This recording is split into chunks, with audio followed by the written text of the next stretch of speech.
Daisy posted on Saturday, March 11, 2006 to 12:05 p.m. Hey Bill, I have no proof of this whatsoever, but I have an extreme gut feeling that the Akashic records of our planet Earth has been tampered with. I think a decision or an accident occurred in which someone or something decided to try and speed us up due to the religious problem and or for unknown reasons. I wish if you know anything about this you'll come clean.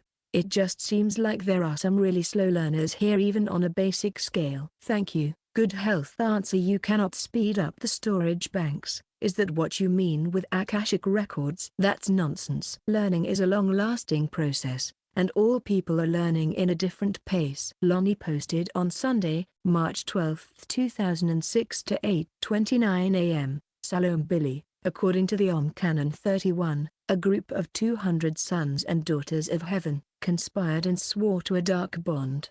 These came down and took husbands and wives for themselves from among the earth human beings, against the orders of the JHWH. The Canon 31 further states that this was the beginning of the evil on earth, injustice and war, lies and bloodshed, and all other evils that are among the human beings of earth. My question is, was this the initial cause of the evil, injustice and war, lies and bloodshed, and all other evils that has existed on the earth all the way down until today, making the earth unique in the universe because of this? Or, what would life on earth be like today if the evil bond among the 200 would never have taken place? Lonnie Morton: answer: there wouldn't be much of a difference. It's up to each single human being to use his, her thinking and feeling to evolve, or to hate and destroy, etc. What the 200 persons evoked was just one of the many factors why we have war etc. here on Earth.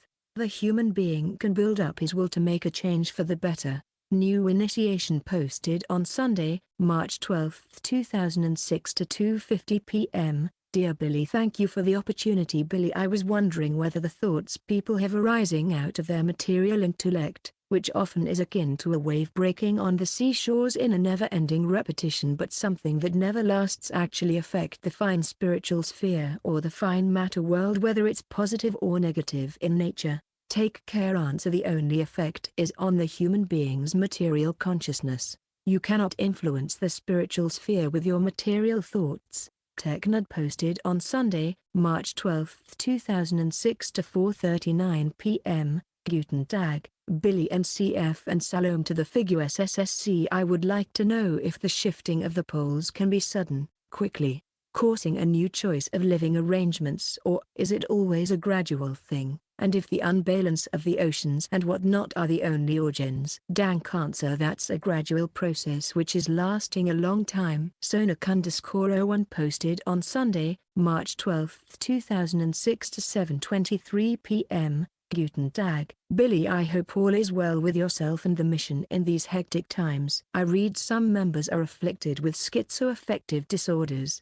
I myself am in a similar situation. I recently visited my naturopath and he told me that they are due to allergies to certain foods or chemicals that are common in everyday products that we use. For example, he said that I'm allergic to paper, ink, turkey, citrus and plastic. He says that these chemicals invade the body and cause the brain not to function properly and hence cause altered states of mind, worse than alcohol, because at least with alcohol, your body digests it, but with these chemicals, they stay in your system causing harm and they can't be digested. Is there any truth to that? Are psychic affective disorders caused by allergic reactions in the brain to common substances found in everyday use? Dankskin: answer: yes. Allergic reactions may cause psychic affective disorders. These disorders may even occur without skin symptoms. Memo 00 posted on Monday, March 13, 2006 to 5:18 a.m. Hi dear Billy and Christian, my question is this: is it really possible for machines to become conscious, to have a will of their own and evolve? I imagine that it is not possible a real evolution like ours, but since this world always have surprises, I prefer to ask. Thanks and take care. Answer: no, that's not possible. The machine would need an organic brain. This, however, could be artificially produced. Thomas posted on Monday, March 13, 2006 to 6:01 a.m. Thank you for your responses, Billy, and for your patience with us. I have had a lot of questions for you and I have solved many of those questions autodidactically, yet there are others I struggle with. I appreciate your time talking with us who don't know you directly, in person. There are times when people have attempted telekinesis and focused their concentration on the task only to find that the telekinesis or metal bending occurs after they end their attempt. Can you please explain why the effect is happening after the concentration has been ended? Thank you, sir. Thomas, answer: have you personally witnessed these attempts? As a rule, there are tricks behind such demonstrations. The number of persons, on Earth, who are able to use telekinesis or metal bending with the aid of their own consciousness-related power is extremely low, nearly zero. And A727 posted on Monday, March 13, 2006 to 6:08 a.m.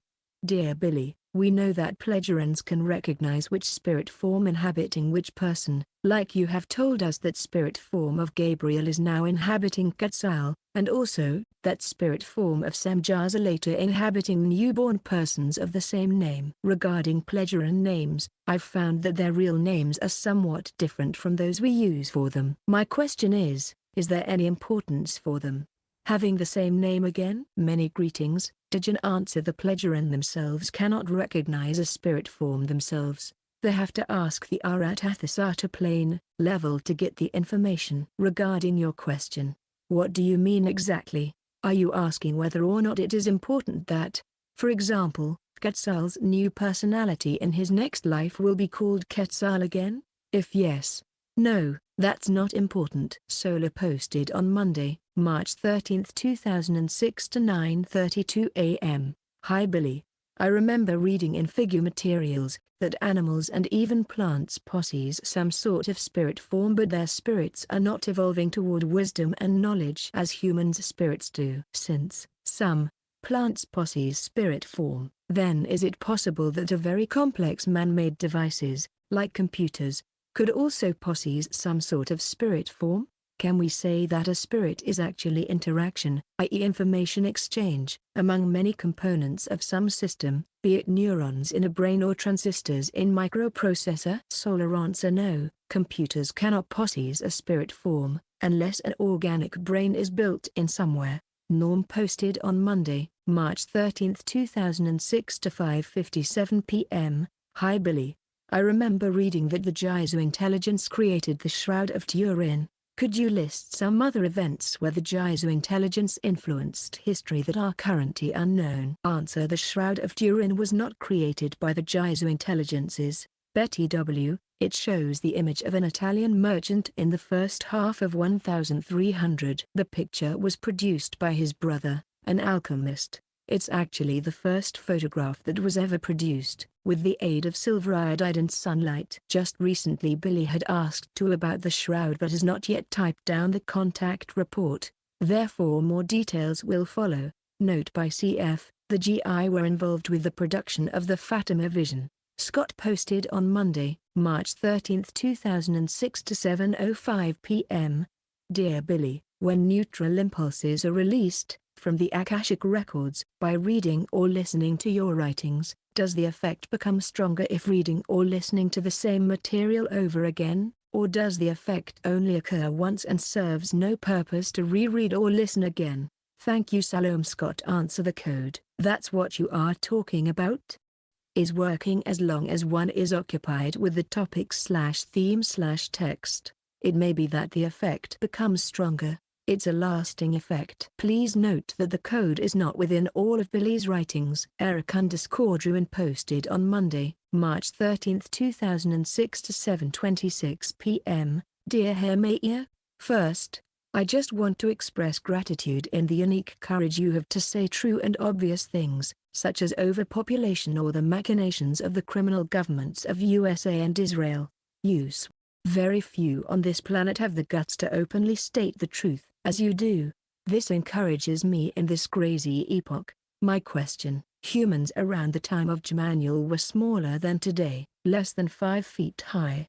This is evident if one goes to Pompeii for instance. The shape of buried people preserved in lava were quite small. We are told that former inhabitants of the earth were giants, although we know no proof of it. We are the cause of the human height changes over time. Will man of future be taller? Wieland dank unsalo Amerikaanse. Not all people were smaller at that time. The human height has to do with genetics, environment, nourishment and other factors. You can notice today that many children are growing bigger, in height, than their parents, just from one generation to the other. Blotmark posted on Tuesday, March 14, 2006 to 6:02 a.m. Hello Billy, what can you say about sorcery, castings, spells etc.? I think there is definitely something intersex magic, but it might just be built on strong belief. Answer: that's pure invention, based on superstition and religion. Daniel posted on Tuesday, March 14, 2006 to 10:50 a.m.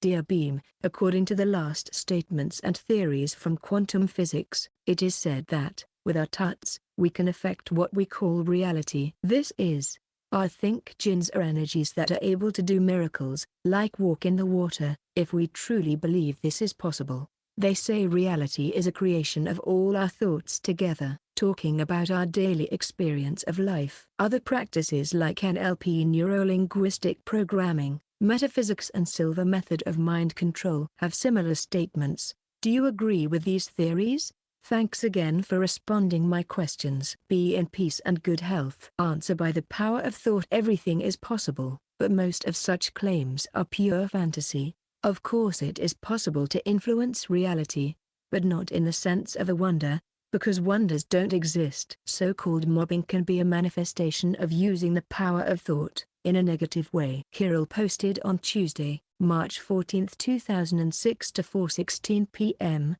Dear Mr. Mayor and Christian, thank you most kindly for your invaluable contributions to this forum and my own studies. ATM I am involved in forming a complete and ordered metaphysics in the context of the Pleasurant/Beam/TJ teachings.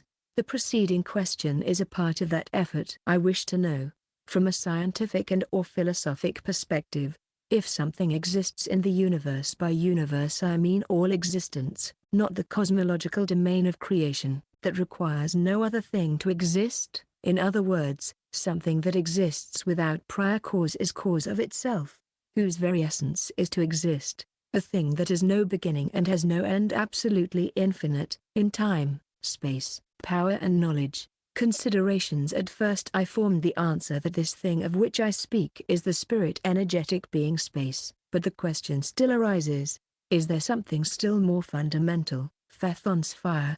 Number 157, the highest to the spirit study. Geistsuren no absolutum form is the being absolute absolutum, which created itself from the spirit energetic being space, taken either from the Kybalion or Beam, Pleasure and Spirit teachings. While I was searching for an answer I found the following. Michael Uit Proek, posted on Tuesday, January 16, 2001. Its integration with the absolute absolutum creation that is, occurs when the highest and endless creational form, whose beginning and end never took place and never will, ensues in absolute infinity. An extract from the quote of the unofficial translation of the Decalogue. Here I became totally confused because the Decalogue speaks of a creational form as being absolutely infinite. This goes contrary to my initial findings and provides no real concrete explanation for what this creational form actually is and how it relates to the rest of the cosmos. Sincere thanks, Kirill. Answer: there is no thing that exists without a prior cause. Even the sane absolutum, being absolutum, was created, or rather created itself, out of something, even if we don't know from what. As human beings, we will never know this. This will remain an eternal mystery to us. Jacob posted on Tuesday, March 14, 2006 to 9:28 p.m. Billy, which fields of science needs a true spirit scientist, Geisteswissenschaftler, to study in order to be one? The Earth-human definition seems flawed to me. I have my own assumptions, but I would love to hear it from you. Answer: a true spirit scientist is studying the spiritual laws and commandments. The German Geisteswissenschaftler, scholar into the humanities, as it is commonly used, should rather be called a Geisteswissenschaftler. As such, he will study all kinds of scientific fields, like astronomy, theology, medicine, chemistry, etc. etc. Jplagas posted on Tuesday, March 14, 2006 to 8:45 p.m. Hi Billy. This is not a question, nor a request of sorts. Just a thought I'd like to share for whatever this is worth. Please interpret and treat accordingly. From what I understand, you play chess. Have you ever played Tua or Quetzal? Please don't take this as my one aloud question.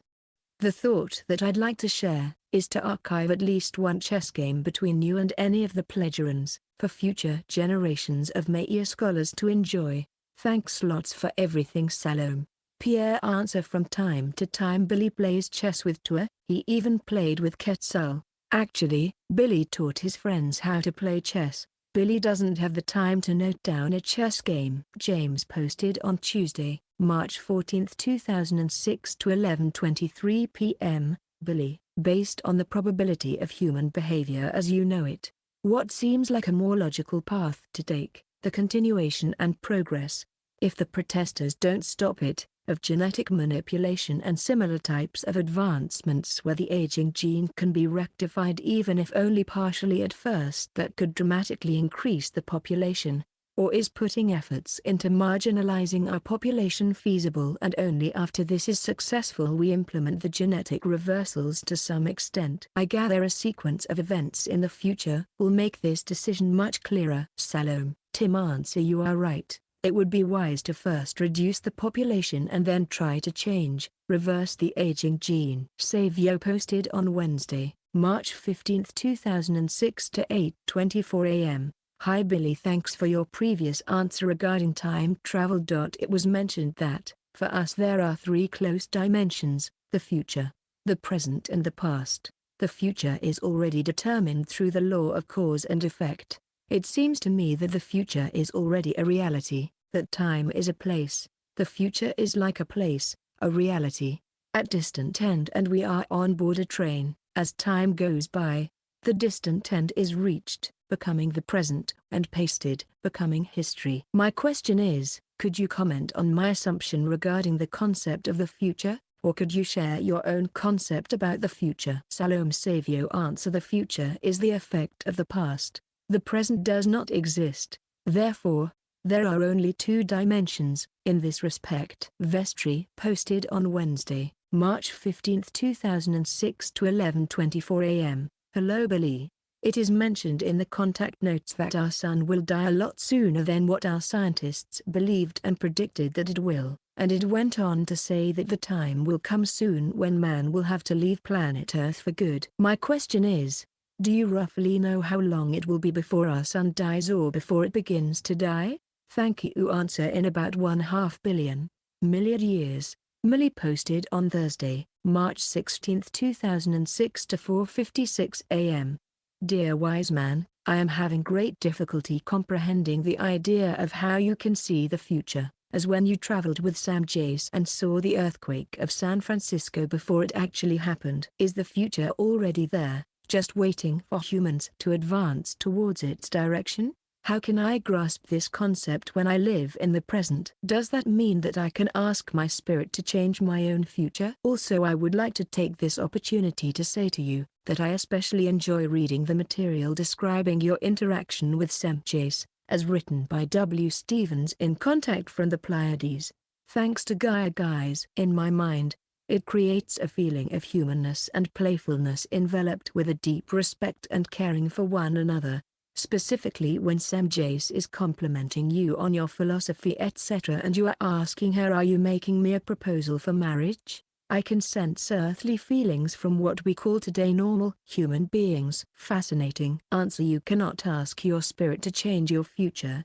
You can, but it's of no use. You are shaping your future from one moment to the other. To see the earthquake, Billy had to travel into the future, time traveling, where he could see it with his own material eyes. This process was undertaken with the aid of artificial, technical means, in a beamship. George posted on Friday, March 17, 2006 to 12:37 p.m. Hi Billy, can you give me reference to the contact notes where you discuss the subject of Steven Spielberg and George Lucas getting telepathic impulses in '60s to create the Star Wars saga trilogy movie? I looked, Searched all over the Figu Forum and I can't find anything. Salome George. Answer: there is no such talking about Spielberg and Lucas in the contact notes. Michael_D posted on Friday, March 17, 2006 to 4:38 p.m. Hello Billy. Do you think we should all practice fasting, abstaining from food for periods of days, to prepare ourselves for the scarcity of food resulting from the upcoming outbreak of worldwide war? Or do you advocate fasting for other reasons? I think prior experience with fasting will allow people to be more at ease mentally and psychologically when faced with the limited availability of food. Answer: if fasting, then for health reasons only. Eri posted on Monday, March 20, 2006 to 10:02 a.m. Dear Hermia, thank you in advance for taking the time to answer my question. Reincarnation of higher spirit forms on earth. I would like to learn how you, Jmanuel and other prophets of a similar spiritual developmental level were and are still able to incarnate on our lesser developed earth. What was the process like?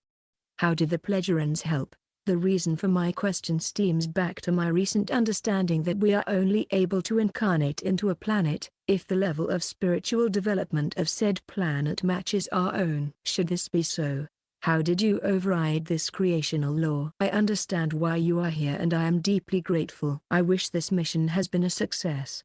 You have reached many of us. Kind regards. Eri Levy. Answer: it's actually the material consciousness that matters in this respect. The human being's spirit form is more evolved than his material consciousness. However, in one's daily life it's the material consciousness that is the say. Hunter posted on Thursday, March 23, 2006 to 8:34 a.m. Billy, did the humans that originated on Earth begin with 1,000-year lifespans? If so, did they gradually lose that through interbreeding with the aging gene, aggression gene manipulated humans from Mars and Milona? Thanks, Hunter. Answer: no, the first incarnations of human beings are short ones, perhaps 10, 15 or so years. Truthseeker posted on Thursday, March 23, 2006 to 2:18 p.m. Greetings Billy.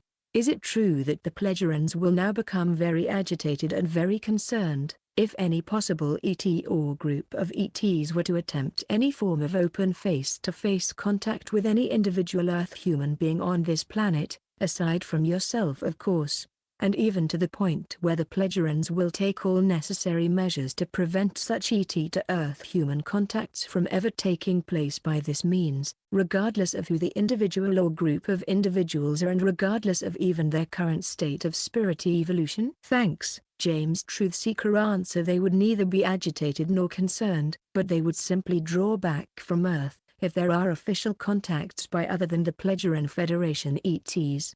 Raina posted on Sunday, April 23, 2006 to 10:06 a.m. Dear Billy or Christian, living in the San Francisco area, my question is about the Sam Jay's photographs W. Stevens mentioned. Is this a warning that we should change our thoughts to become more in line with the spiritual truths your message details? Is this possible? Danksir. Randy. Answer: this flight into the future was done because of Billy's personal interest to see the effects of the earthquake and to take photos. It's not a warning. Thomas posted on Sunday, April 23, 2006 to 4:51 p.m. Hello once again Mr. Mayer. My question is about time travel. You have once said to us in your responses that it is impossible to bring objects from the past into the future. There are 2 instances in the contact notes where this has occurred, well actually once in either direction. For example, Askit said that she had acquired clothes from the past during previous time travels. You and Mr. Jitchi wore these clothes when you accompanied Askit to the past of Jmanuel's time, and you also left your light and battery with a magician man of the past, whose name I have forgotten. Can you explain the apparent contradiction for me? It might help my understanding of how time travel and things related to it work. Thanks sincerely. Answer: there are 3 different, physical, ways to travel into the past with different effects. 1. You can go there but cannot bring back anything. 2. You can bring something into the past and bring something back into the present equals future, as has been the case with meeting Jmanuel and Jetchili. 3. You can see everything in the past. but you cannot be seen by the people in the past. Therefore you cannot bring or take anything. Billy does not know how this is technically achieved. Peter_Brodowski posted on Sunday, April 23, 2006 to 5:22 p.m. Hello Billy, have you received my letter? If not, or even if so, I sent another one. Hopefully this one gets to where it's supposed to go. That's not my question though. Here is my question. If I am thinking of something, like a dog for example, what allows these thoughts, images to be visible? What I mean is, if spiritual energy is concentrated enough, it turns into light, am I correct? And if it is concentrated more, it can be made into material things such as stones or trees. So where on that scale do thoughts belong? Maybe I'm not asking my question clear enough, but basically I would like you to describe what these images actually are and how is it that they can be seen? Thanks. Answer. Billy doesn't remember your letter. The only way to make thoughts to be visible is through electronic means. Thoughts may trigger visions which are visible. The thoughts, however, are not visible. Thoughts are vibrations which can be used to move things. Telekinesis. Light cannot be turned into stones. Daniel posted on Sunday, April 23, 2006 to 6:31 p.m. Dear Beam, I had learned in past studies that there is a law of recurrence where there is a trend to experience similar situations in our continuous reincarnations, like meeting the same people, reincarnated in other bodies, like visiting the same places, countries, etc., or having similar problems like, for example, if we were murdered in a previous life we could be murdered in the current one. An example that is given is the comparison between the lives of Abraham Lincoln and John F. Kennedy, where we realize there are very similar situations between the situations they experienced. Another statement of this law is that we can avoid to repeat the same situations only until after our consciousness has evolved enough for not repeating the same mistakes. Does this law or something similar exist? Thanks again dear Beam for your time and patience. Answer. No, such a law does not exist. That's nonsense. This has to do with Afghan, German, and not with Zufall, German. In English it's called chance or coincidence. But those expressions are not correct, because everything is working according to the law of cause and effect. In other words, nothing can happen without a cause. Truthseeker posted on Monday, April 24, 2006 to 1:51 a.m. Greetings Billy. Comment: be cautious of any Earth human being who says they are infatuated or in love with Sam Jace. Question: about a year ago in an email discussion, Christian Frehner brought something interesting to my attention which I decided to think about for a while. For many years, about all my life, I always felt very strange, different and very uncomfortable in the world today, meaning most places, people, situations and events such as the pursuit of money, corporate jobs, workforce, religion, alcohol, smoking, short lifespans, the pressures to have children, etc. just never felt right with me. Yet somehow when I talk about this with people, they don't feel this and they very much like their bars, cars and beer, etc. A few people have said I'm very intelligent. Yet so many others see me as useless or worthless because of my disabilities, etc. Then it occurred to me that for about the last 20 or so years, I've always been very different from people. Like when it comes to the compatibility of a love relationship with a woman, something always happens to either me or her. If I begin to love a woman or if a woman begins to love me in return, something always happens to prevent me or her from being together, or a current situation prevents us from being together, and I see this happen over and over again for many years. This usually takes on the form of a physical illness, a disability issue, a family issue, a long inaccessible distance between us, a legal issue, an age issue, a money issue, an immigration issue, certain health risks, her pets.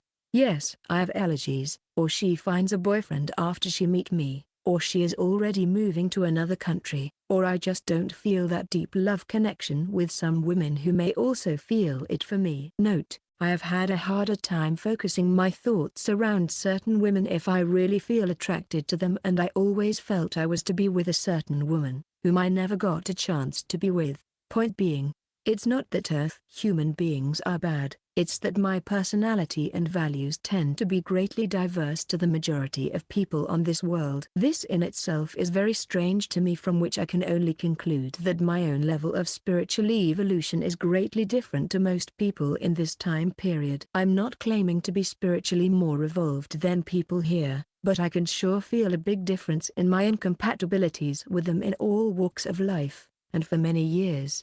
I'd like to know why and how it is that I can be here living today if my level of spiritual evolution is so different from everyone else, which doesn't do me much good anyway. Peace and being, James Truthseeker. Answer: you seem to have no clear attitude of mind. You don't know how to handle the things you mention. You are standing in the way of yourself and, therefore, create Fugunjen, German, equals effects that arise from conscious or unconscious action/s. You seem to have unclear ideas, Vorstellungen, about your life. The failures or the dreadful state are the result of your attitude of mind, of hidden fears, that may exist even if you are not aware of them. Of course such an attitude of mind has its effects on your fellow human beings. George posted on Monday, April 24, 2006 to 11:25 a.m. Hi Billy. The reason I have asked you about a subject of Steven Spielberg and George Lucas getting telepathic impulses in '60s to create the Star Wars saga trilogy movie was that I was told by some Figu passive members that they heard about it from you. Would that be a non-contact knowledge that you obtained yourself by telepathic contact, or should I just assume that you never heard about Steven Spielberg and George Lucas getting telepathic impulses? Reason for asking in the first place is that I'm trying to create a website where I like to compare Star Wars saga to Billy Mayer case, point out similarities and differences to show to all SW addicts like me what the real Star Wars looks like. That is why I thought that a nice beginning to all that would be that telepathic impulse for Stephen S. and George L. Salome. George. Answer: there is no mentioning of Spielberg or Lucas in the contact notes. Since the pledgerans did not hand over a list of all persons who are influenced by them through unconscious impulses, it remains open whether or not both of them received impulses. According to what the pledgerans said, they are focusing their impulses on scientists. This includes scientists who are writing science fiction literature. Merely posted on Monday, April 24, 2006 to 1:12 p.m. Hi Billy, what is the connection between fluidal forces and hormonal energy? There is often a connection between poltergeist phenomena and adolescence. Cheers Matt. Answer: what you call poltergeist phenomena is often triggered by adolescence. That's correct. This happens in a psychic consciousness related way through the fluidal forces. However, adults may also trigger such phenomena. And A727 posted on Monday, April 24, 2006 to 3:01 p.m.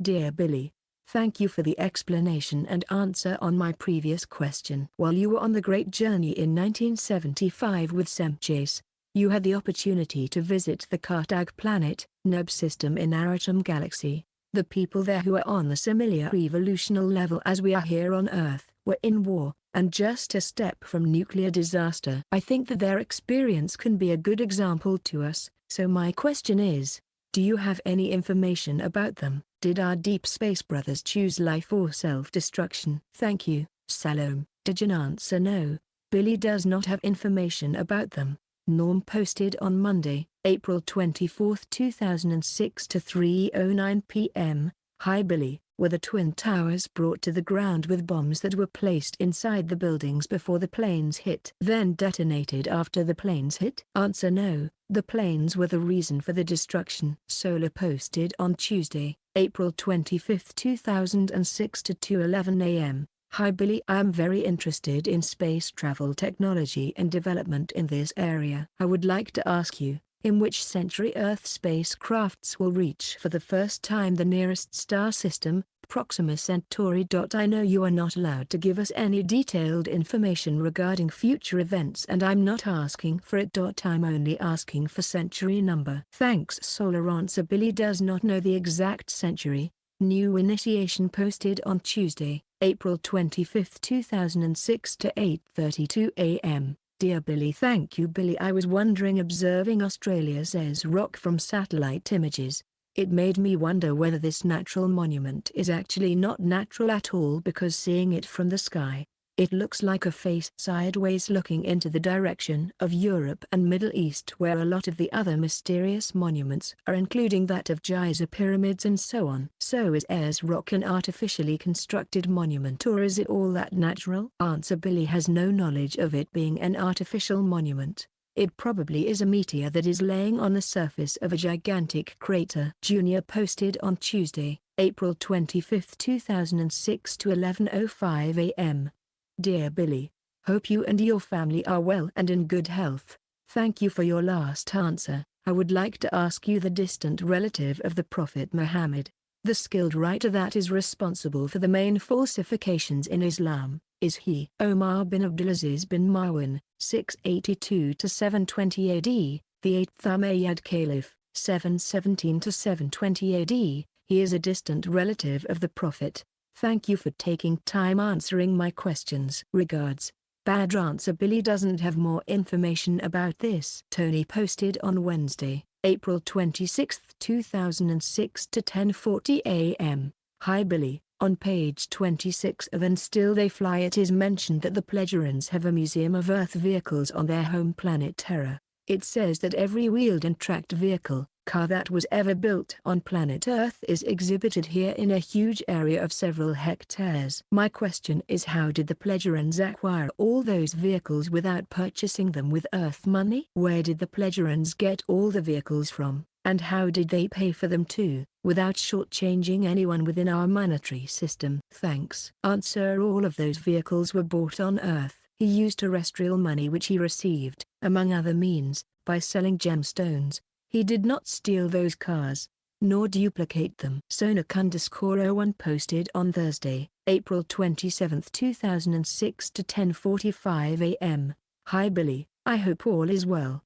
Thank you for answering our questions in such a direct and clear manner. I have a question for you this month which is causing me to think very hard, but I have come up with no solution. I have noticed that I exhibit certain wild and degenerate tendencies towards domination and aggressiveness and self-aggrandizement. I have noticed this indirectly, since I don't have enough inner vision to come to this conclusion on my own. I have noticed that the characteristics you most disdain in other people are the characteristics you most display yourself, and also directly, because I get mad really easily when someone wrongs me. I know this is perfectly natural since we live in a world with a low spiritual evolutionary level, and it is quite normal, but it still doesn't agree with me because I still feel bad afterwards about the damage I cause. I would like to be and feel at ease about everything in life, including the unpleasant ones. I catch glimpses of this momentary tranquility sometimes when I am on a bus or when I am observing a beautiful scene.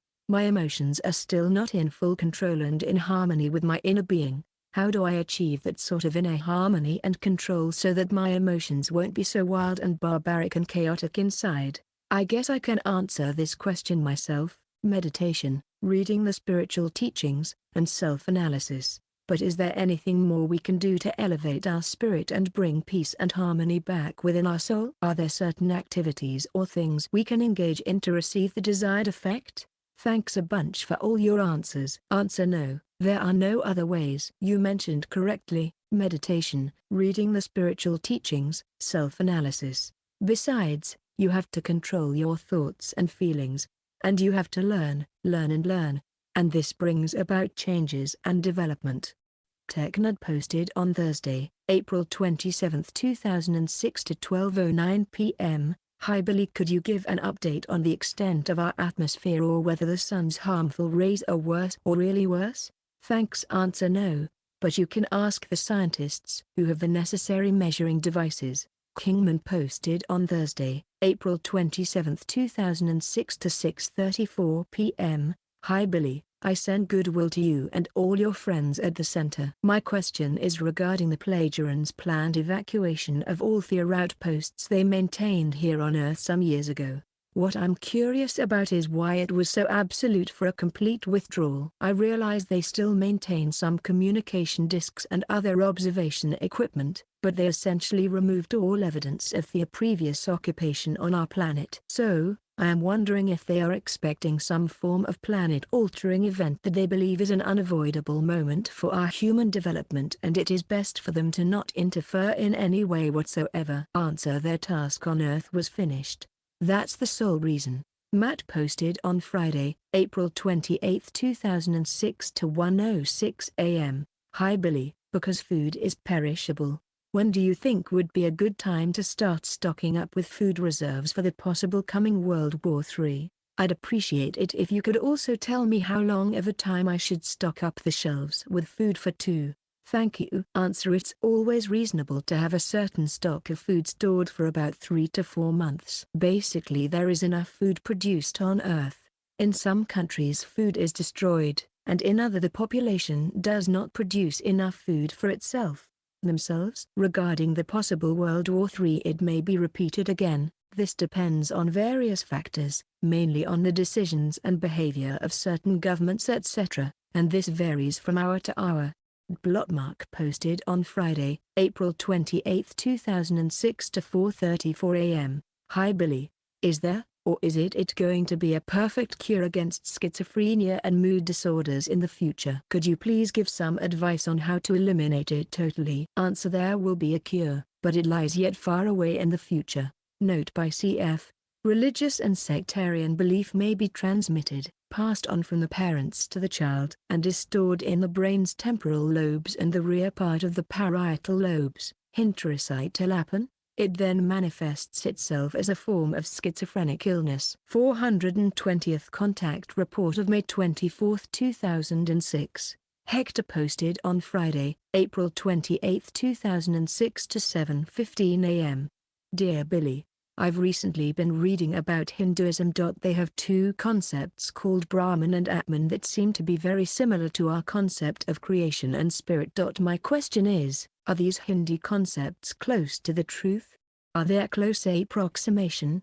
I mean, did the Hindi a better effort than Christians to describe what's going on in the universe? Answer: within all religions there are hidden certain truths which were altered over the course of time, and it is very difficult to filter that which is true from the religions. Hunter posted on Friday, April 28, 2006 to 10:26 a.m. Hi Billy, I have a speculative question for you. Do you personally think it would have been better if our ancestors had remained with the creator overlords? It seems that forgetting our history and being bombarded by false religions and ignorance on Earth is threatening our destruction. I'm also assuming that our spirit forms would have alternated between our genetically modified bodies and the bodies of the creator overlords, which would potentially foster more understanding between us. Do you think we could have peacefully resolved our differences and eventually persuaded them to reverse the DNA manipulations? Thanks, Hunter. Answer: no. Lonnie posted on Friday, April 28, 2006 to 11:01 p.m. Dear Billy, in getting to know yourself better and connecting with creation, is it helpful, considering the billions of years of difference in age, for one to know if they are a native Earth spirit or an ET spirit? Salome. Lonnie Morton. Answer: no, that's not important or necessary to know. Daisy posted on Saturday, April 29, 2006 to 7:54 a.m. Billy, I gave myself OCD, obsessive compulsive disorder moderator, from the initial storage bank contact as an infant, but now have it somewhat under my control. This is kind of a making sure type of question. Are there triggers in our brains linked to religious fundamentalism? Answer: you did not give this to yourself, but this has to do with the brain or heredity. See also answer above about religious and sectarian belief. James posted on Saturday, April 29, 2006 to 10:51 a.m. Greetings. What should a person do when they decide an animal being kept as a pet is unacceptable? Should it be taken to a vet to be euthanized? I think the only time they should be released into the wild is if they are native to the region. Thank you Billy. James. Answer: the solution depends on the kind of animal in question. Basically, a pet should not be released into the wild. You should ask yourself, can it be handed over to a new owner? Can it be sold? Euthanasia is the last possibility to be taken. Note by CF, the most humane way, or perhaps better said, The minimal stress way to end the life of an animal is to shoot it unexpectedly through the brain, which causes instant death. To euthanize an animal with injections may cause much stress and fear because the dying process, the breathing problems, etc., does or may last for quite some time. Scott posted on Saturday, April 29, 2006 to 1:29 p.m. Dear Billy, as I understand the marriage practices of the Pledgerans, if both people want to join in marriage they must separate from each other for a period of 2 years. The point of this is to let them find out whether they have true love for each other. Since the Pledgerans are telepathic, does this separation include no telepathic contact as well? Thank you very much. Salome Scott answer: the ability to use telepathy is not common among the Pledgeran population. It's a minority who has this ability. Those persons who master telepathy do not choose it during the 2 years period to get in contact with each other. Vestry posted on Wednesday, May 03th 2006 to 1:59 a.m.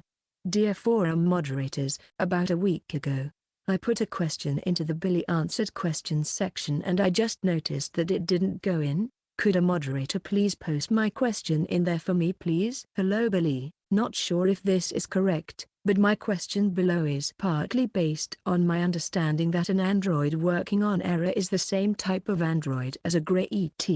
The Pledgerans created androids on Error to work for them, like as in how Quetzal has his own android working specifically for him at his house. In this type of situation on Error, does a relationship of friendship then starts to form between a Pledgeran and an android, and if so, in what way does that type of friendship differ from the friendship between a Pledgeran and another Pledgeran on Error? Would a Pledgeran ever bother to waste any of his time in going out to pay a friendly visit to an android he used to previously know? If this type of friendship does not exist, then I would like to know how the Pledgerans view the life's worth of an android on Error. Many thanks. Hi Vestry, I have reinserted your question. I don't know if it will be picked up in this round or the next time. Regards Scott answer: the androids are capable to think by themselves and they are treated respectfully by the Pledgerans. And yes, it is possible that friendship can develop, but Billy does not know details about such relationships.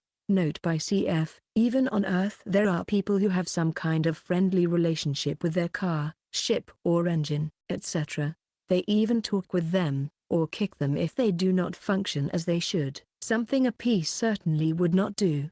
Daniel posted on Wednesday, June 14, 2006 to 1:55 p.m. Dear Beam, this question is regarding the people who die very young, even before to be born, like in an abortion, or for example, people that born with genetical illnesses. I had always thought that these not favorable situations were a consequence of how these people had lived their previous lives. This is, because they had generated a karmic debt, but now I have learned from your writings that there is no such thing called karmic debt. So, what would be the right explanation about these situations? Why a person is not even able to be born to this world, abortion, so they have to wait for a next life, or have to deal with a genetical illness that limits their capacity to live a normal life. What could be the real meaning of these facts? I just want to have an understanding of why these things happen to some people, and this is becoming more frequent every day. I hope I was clear enough. I appreciate very much your attention. I wish you health and strength. Salome. Daniel answer: as it is often the case there are several explanations: heredity, problems during pregnancy, material influences, etc. But certainly there are no connections with former lives. You could say such persons have natural bad luck. It's a Fugung. German equals not the same as you fall. Kingman posted on Wednesday, June 14, 2006 to 8:41 p.m. Hi Billy. I send my care to you and all at the center. As you moved about inside the Great Spacer on one of your journeys, did you notice any of the non-human ETs working together with any human-type species, and could you tell if the pairing together was because of a strong natural working symbiosis of the different life forms, or just a specialty of that particular ET? Answer: Billy did not notice non-human ETs, but human beings, who quite differed from our looks, like the Trilana, green and hairless skin covered with acid, and Asina, amphibian human race. Matt posted on Wednesday, June 14, 2006 to 11:33 p.m. Hi Billy, what are the dimensions of TUA's largest spaceship and how long did it take to build? Also, do the Pledgerans still suffer from equipment breakdowns like we still do? Answer: more than 17 kilometers from the pilot cabin to the end of the feet. No information about the time necessary to build such a vehicle. No, they don't suffer from such breakdowns. Everything is perfect. No damages. Tony posted on Wednesday, June 14, 2006 to 11:36 p.m. Hi Billy. Do the Pledgerans have ambitions in life like we do? And if so, what are some of the most common ambitions in life that the Pledgeran people have? Answer: their ambitions are different just as ours here on Earth. Billy doesn't know the most common ones. Hector posted on Thursday, June 15, 2006 to 2:20 a.m. Hi Billy. Being mankind responsible for many animal extinctions. Do you know what happens to the animal spirit forms when a certain species becomes extinct? For example, mammoths. What about the case of mankind being completely exterminated by nuclear weapons, or planet collision? What would happen to our spirit forms? Herzlich grüß der Kanarissen in Selnensee. Answer: the animal spirit forms are going back into their own plane, level and are stored there. As has been answered before, our spirit forms would wander off to some other planet that shows a similar level of development, evolution than our Earth. And A727 posted on Thursday, June 15, 2006 to 7:39 a.m.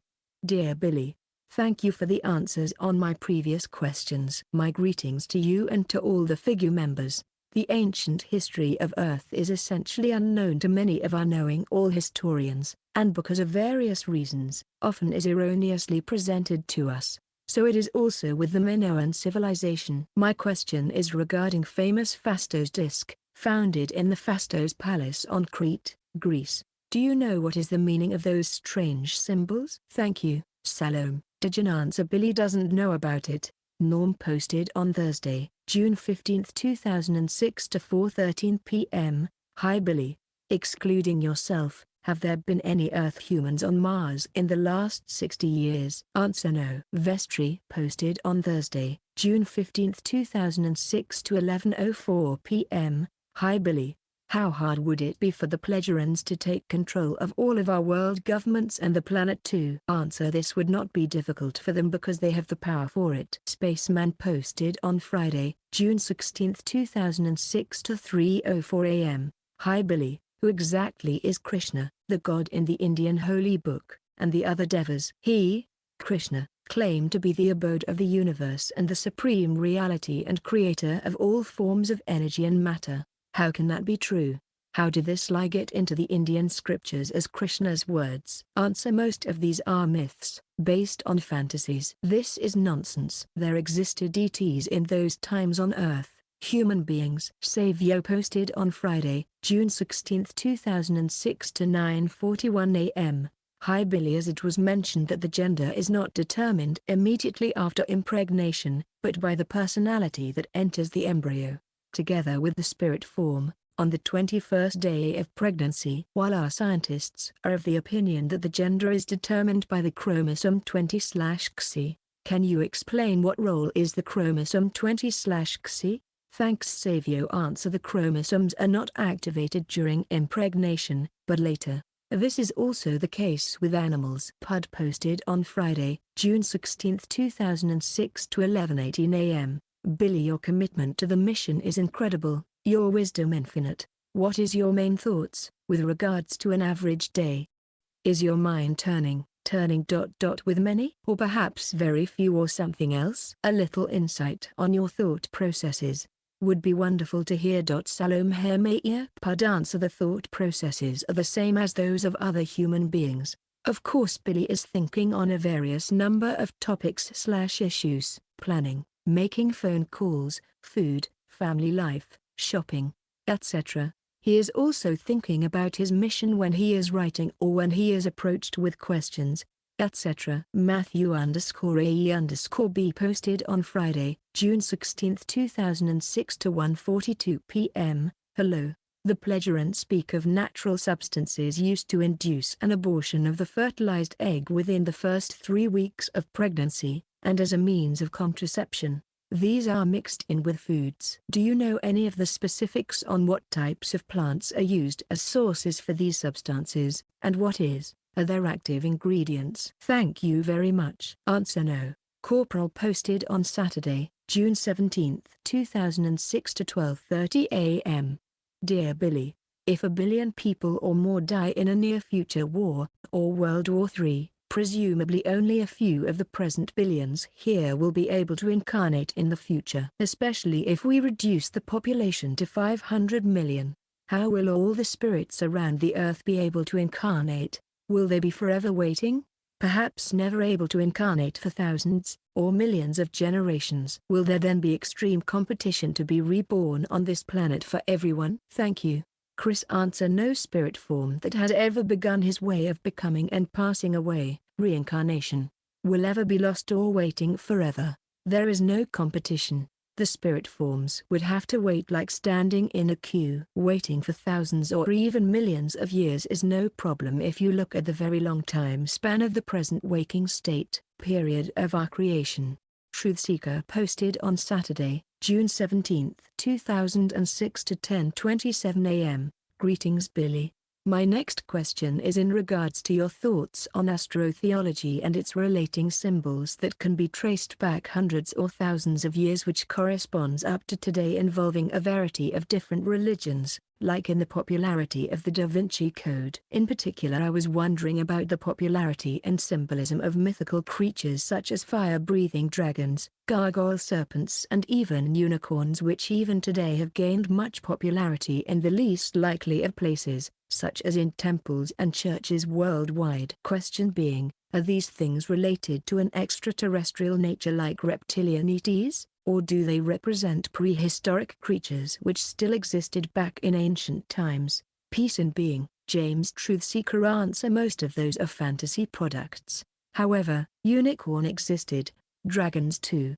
They produced gases which then ignited. There existed also half-human, half-animal life forms, like centaurs, who were procreated through genetic manipulation. Peter_Brodowski posted on Saturday, June 17, 2006 to 12:23 p.m. Hello Billy, thanks for answering my question. But I just want to clear some things up before my next question, in case you misunderstood my latest question, as I may not have been clear enough. So let me see if I got this straight.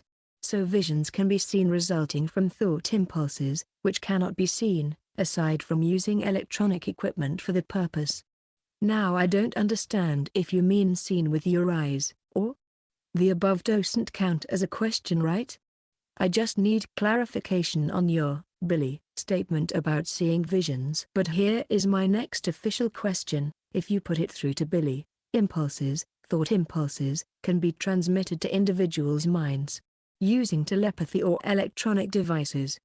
Then my question is, if an impulse can be transmitted into someone's mind, then I would think it is possible to transmit thought impulses into your response: this has not been a prediction, but rather an announcement about what had been programmed to occur in the future. You cannot program your future perfectly, because there is always the possibility of fugunjan.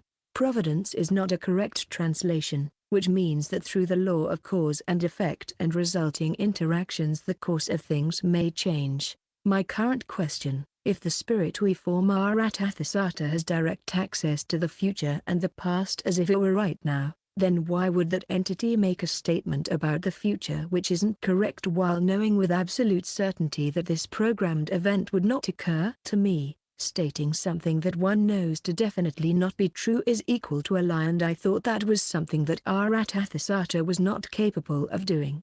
Thanks for your clarification on this matter, and I apologize for my persistence. I am just not clear on certain aspects of this subject. Thank you again for your time. Thomas. Answer: Aratathisata does not interfere in material matters, happenings. Aratathisata only repeated what had been decided by a group of people about 13,500 years ago. The task of those 5 persons had been predetermined in order to help disseminate the truth in the future. However, the premature death of those persons was not foreseen. The people of that group, of 13,000 years ago, did not sift through the entire future of our last 30 years. In short, our Athasata did not scan the future, but only reported the plans made by material people. Nankuro Halobali.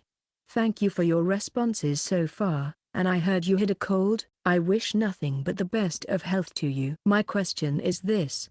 Is there going to be a mass sighting of a large UFO from the so-called Federation of Light on October 14, 2008? Dear moderator, I know the answer might come after the 14th, rendering my question futile.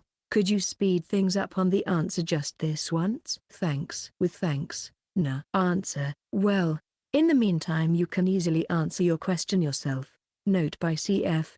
This result may help you to identify the quality of that Federation of Light nonsense. BTW, there will be some information about Blossom Goodchild in one of our next bulletins. Peter_Brodowski.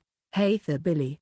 I was wondering, what constitutes an act of meditation? See, you write that during meditation all thoughts should be shut off, yet in another answer to me you said analyzing one's dreams is a form of meditation. So I'm just curious as how to define the act of meditation. From what I am understanding, there's only one true way to meditate, but then there are sub-forms of meditation. Meditation exercises. Thanks. Answer. Why should there be just one true way to meditation? In fact there are countless ways of how to meditate. Every person is doing meditation each day. Each time a person directs his attention, attentiveness, Samkhiyat and Aufmerksamkeit, on some object, it is kind of a meditation. If people are concentrating on their work, it is also a form of meditation. Kingman. Hi Billy. Once a student truly begins a lifelong study to learn the spiritual teachings, and is already of a more neutral, positive thinking and of normal intelligence, what will be the likely first signs of change? Friends and others will notice in the student that the general population does not possess at this time. I can assume it will vary, but are there some initial changes that we can expect that can mark a clear evolution, changes not currently part of Earth humans? I realize this will be hundreds of years from now. Salome. A friend in America. Sean. Answer. The first signs will be showing when you are living a life of virtue. Hector. Hi Billy. The story of the Nocademian spirit form is quite fascinating. My question addresses the 144,218 peoples that freely decided to contribute/help/assist his mission 12,000 million years ago. The normal evolutionary cycle of human beings include 40 to 80 million years up to the High Council level and 60,000 to 80,000 million years to reach our Athasata. There is something wrong with the evolutionary cycle of those 144,218. Because it does not match the regular or normal evolutionary cycle. They all should have already reached High Council level. What happens to them? To the so-called Getriune? Do they stay in the beyond for longer time between incarnations, in comparison to normal reincarnation cycles? Answer. There have been long periods when that group of spirit forms had been laid on ice, in a waiting position. However, this is a one-time exception, because all other spirit forms in our universe are evolving at normal speed and are finishing their incarnation cycles much faster and at normal speed. All the many descendants of those Getriyu have already entered the level of our Athasatu and have lived through their normal evolutionary cycle. Earthling. Greetings Billy. I recently saw a video of your son, Methusalem. You must be very proud.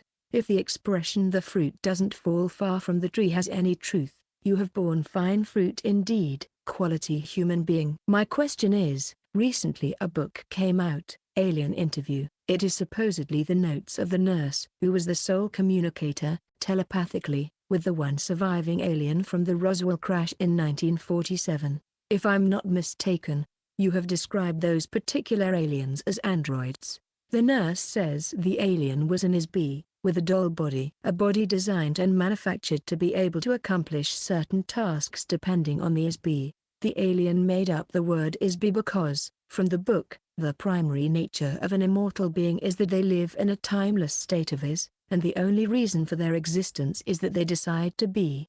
The alien refers to all sentient creatures, including humans, as ISBs. My questions are, I am hoping you know or can check with your sources. Is the source of this book who she says she is, the interviewer nurse?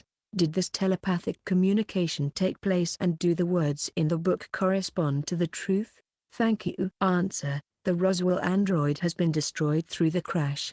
That alien interview belongs into the same rubbish department as is the case with so many other and similar concoctions of schizophrenic minds. There is no such thing like immortality in our material universe, Trevor Hybeli. I was amazed at reading the accuracy of your Dicker's numerology chart that someone posted here at this forum. It's based on your date of birth and full name and is totally all software. I wonder if you have read it? It seems to read your life, talents, personality, act like a book. Here is just one section of it as an example of accuracy. Your first pinnacle, from birth until age 29, is 5. This is a period that will teach the realities of freedom and expansion. Eduard. You will travel great distances, meet many new and interesting people, experience many adventures, and essentially come to know the world. You are in a period of accelerated experimentation and learning. Experience is your teacher. Your ability with words is greatly increased. You can write and speak with ease. You are also able to successfully promote yourself.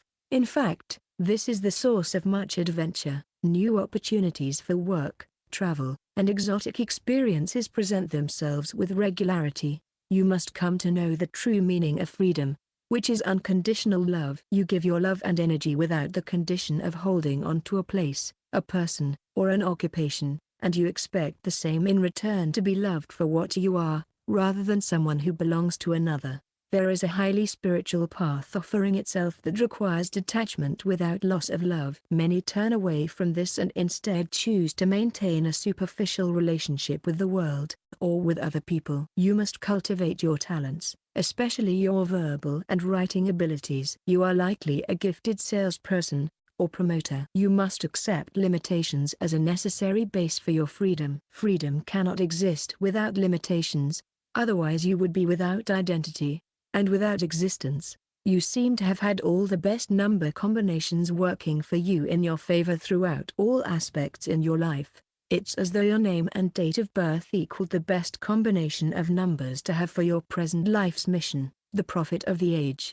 My question is not about if you decided used the power of the numbers to your advantage in this life, because it's obvious you had. My question is, would the prophet of the age have failed in his mission?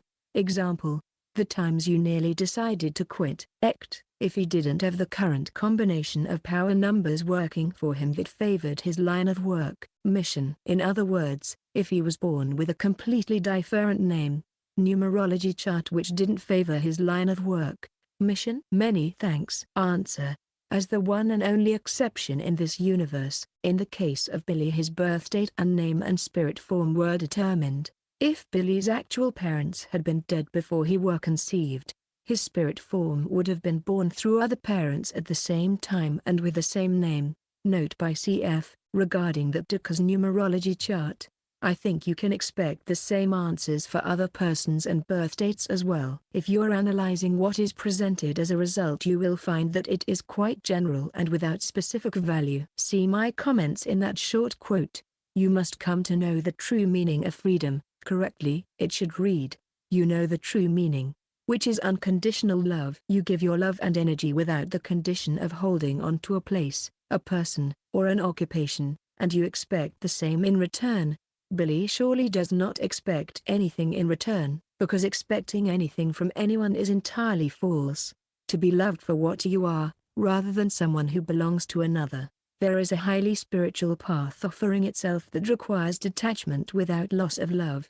There is no such thing like a spiritual path that is offering itself. The human being either takes it, or does not. Conclusion: dump the Dicker's numerology chart into the waste tray. JPM Hey Billy.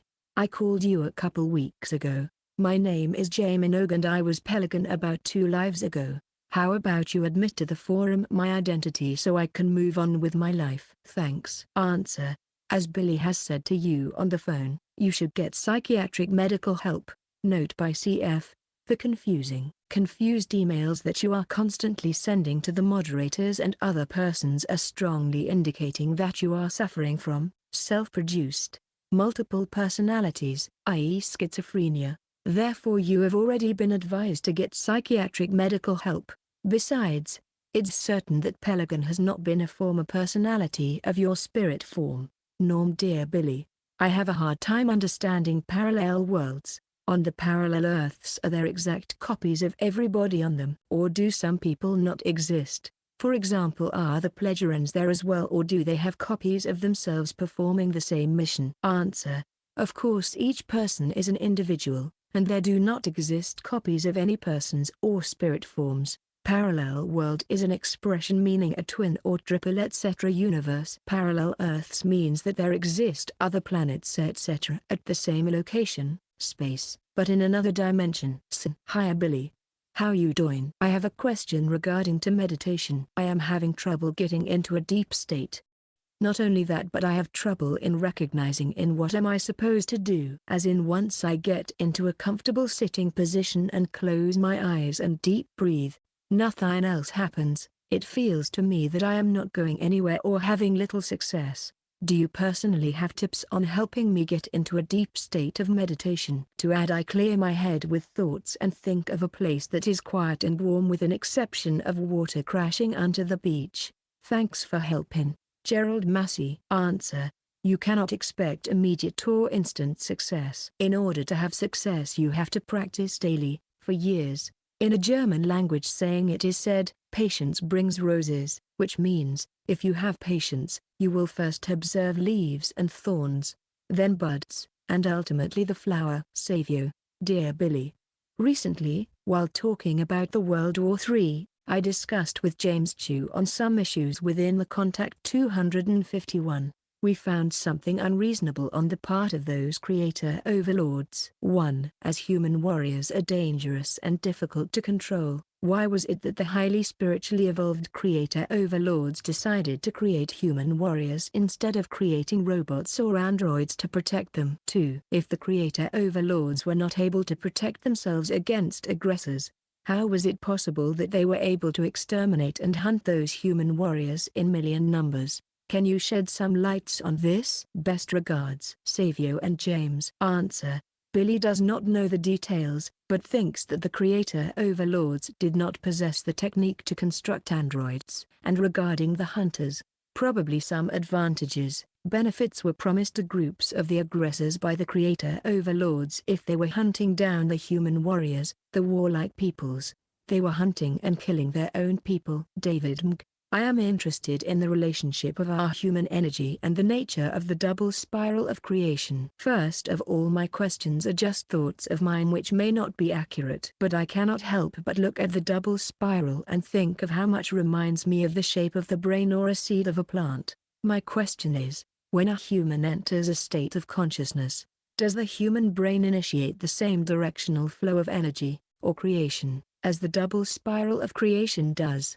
And if this manifests for this person for the very first time, what change happens to the spirit? And thanks so much for your time. Answer. The basic principle must be the same in everything, therefore it could be as you suggest.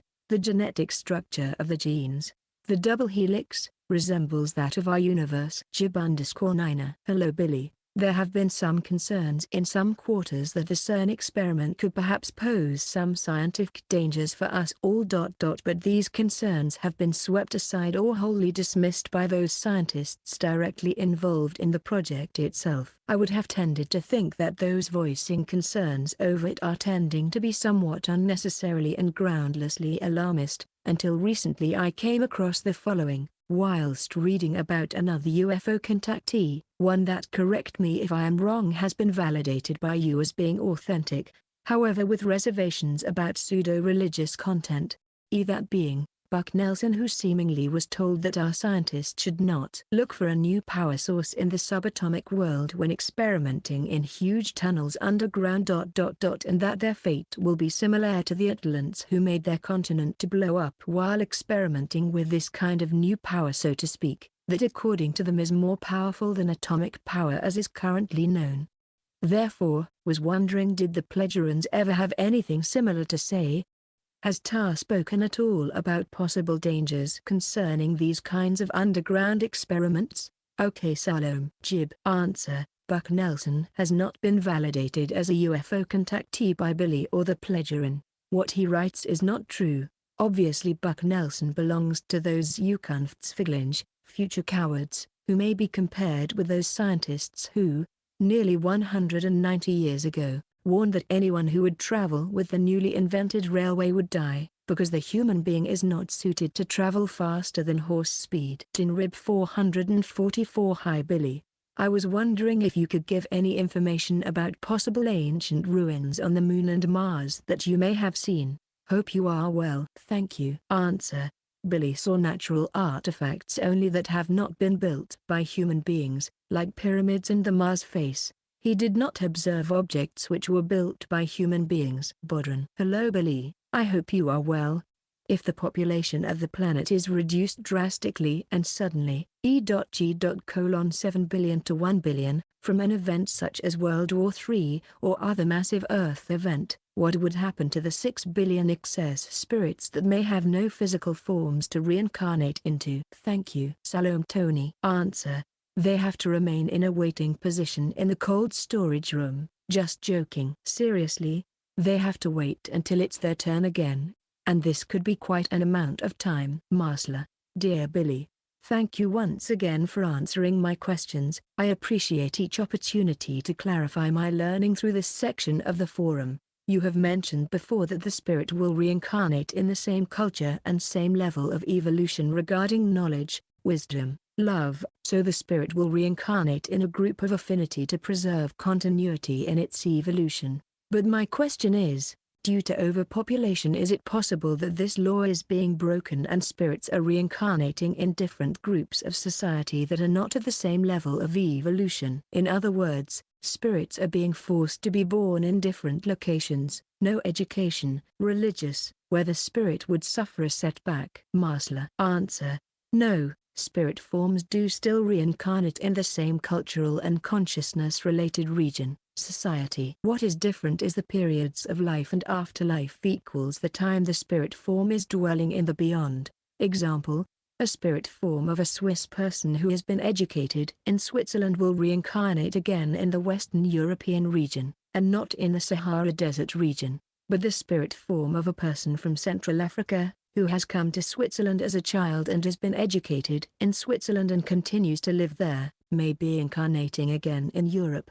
Everything depends on the consciousness-related evolution. Truthseeker. Greetings Billy. Thanks for your last question, as you also knew something about Florida which I was unaware of, since I have friends in Florida, which is a scary thought for them. Recently there has been much talk about the tsunami that will eventually hit the west coast of North America, which is a bit of a concern since I know or talk to people who like to vacation on the Oregon beaches, etc. I assume then there's also going to be a lot of water traveling up the Columbia Gorge River when this earthquake happens underwater west of Portland. So by any chance do you know how high these waves will be and how far inland they will travel? Fortunately for me, I still live so many miles or kilometers away from the coast in the south corner of Canada, but I worry for others whom I know or have even once known who could potentially get caught in this disaster. So I assume it would be safe then to stay 20 kilometers or 12 miles away from the beach, correct? Thanks. And to Christian, I find your answers are good too. James. Truthseeker. Answer: 20 kilometers is very well possible. The distance depends on the topographic circumstances. The less steep the shore, the farther into the land the tsunami may reach. In the case of the Las Palmas landslide, it is possible that the primary waves may reach 200 to 300 meters. If a comet would fall into the sea, waves of over 1,000 meters are possible around the impact. Jamesum. Dear Sir, what is the pleasure and definition of a human being with regards to variations in physical appearance, please? Many thanks. James. Answer: during the 469th contact of 11th of August 2009, Tua listed the following different kinds of human beings that they know of: humanoids, like the Pleasuran themselves and the Earth humans; amphiboids, People who resemble animals that live in the water. They live on land and in water, like Asina and her people. Reptilioids, human reptilian forms with a skin covered with scales. Insectoids, human insectoid forms, their skin having a chitin quality. Sauroids, human sauropod form, their skin resembling that of an elephant. Primatoid, human primate form with more hair on his skin than the earth human. Condicoids, humanoids who are capable to move along through levitation, like the ones who are seen sitting on the roof of the SSSC. Pteropoids, human bird-like body with a long neck, face and beak-like mouth.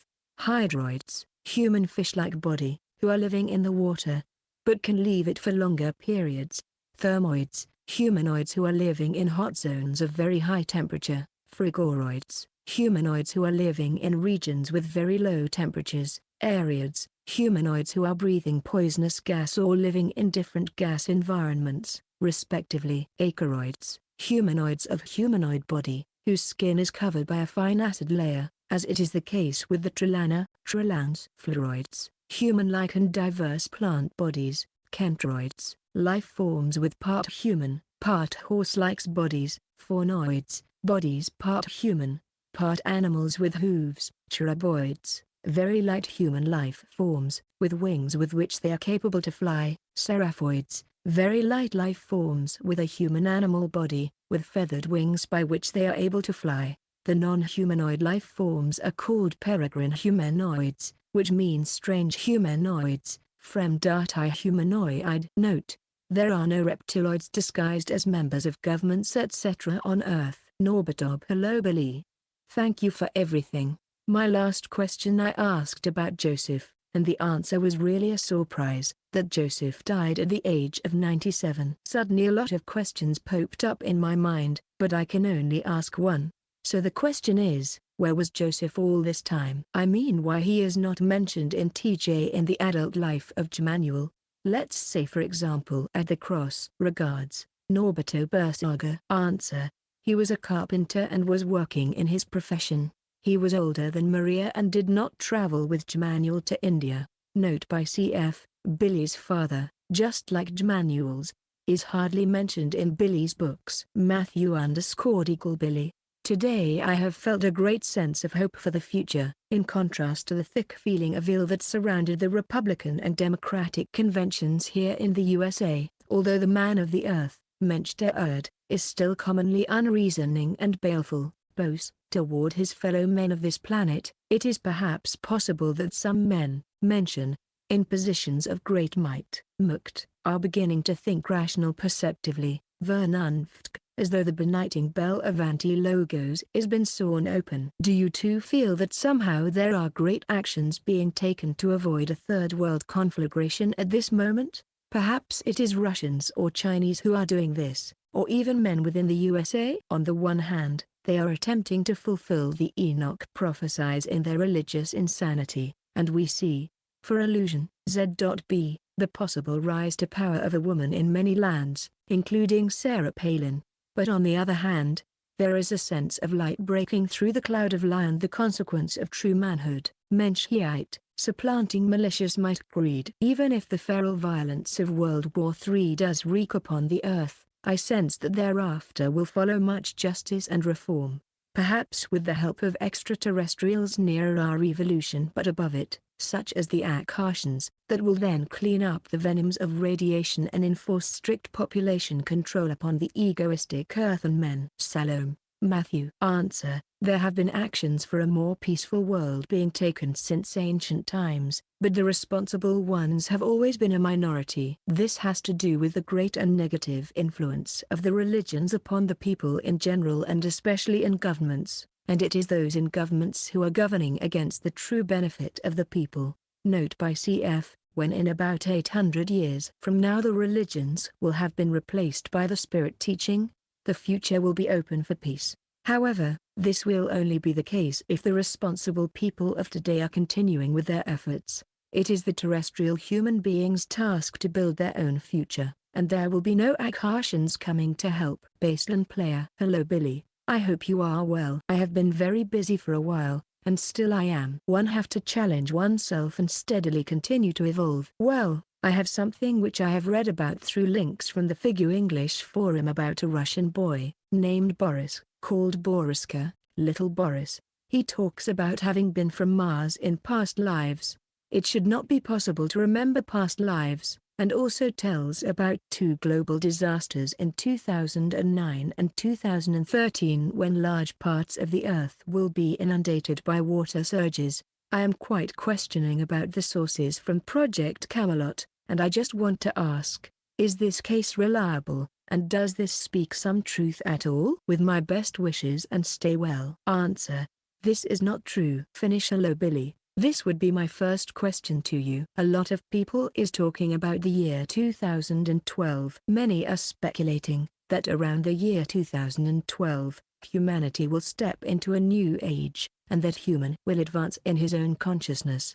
Now, the year 2012 is only marked as the ending of Mayan calendar, so I think this is all nonsense. But I'd like to confirm my thoughts about this, so my question follows. In the year 2012, will there be any form of mass spiritual advancement, or will it mark the starting of a new age, or is it all just nonsense?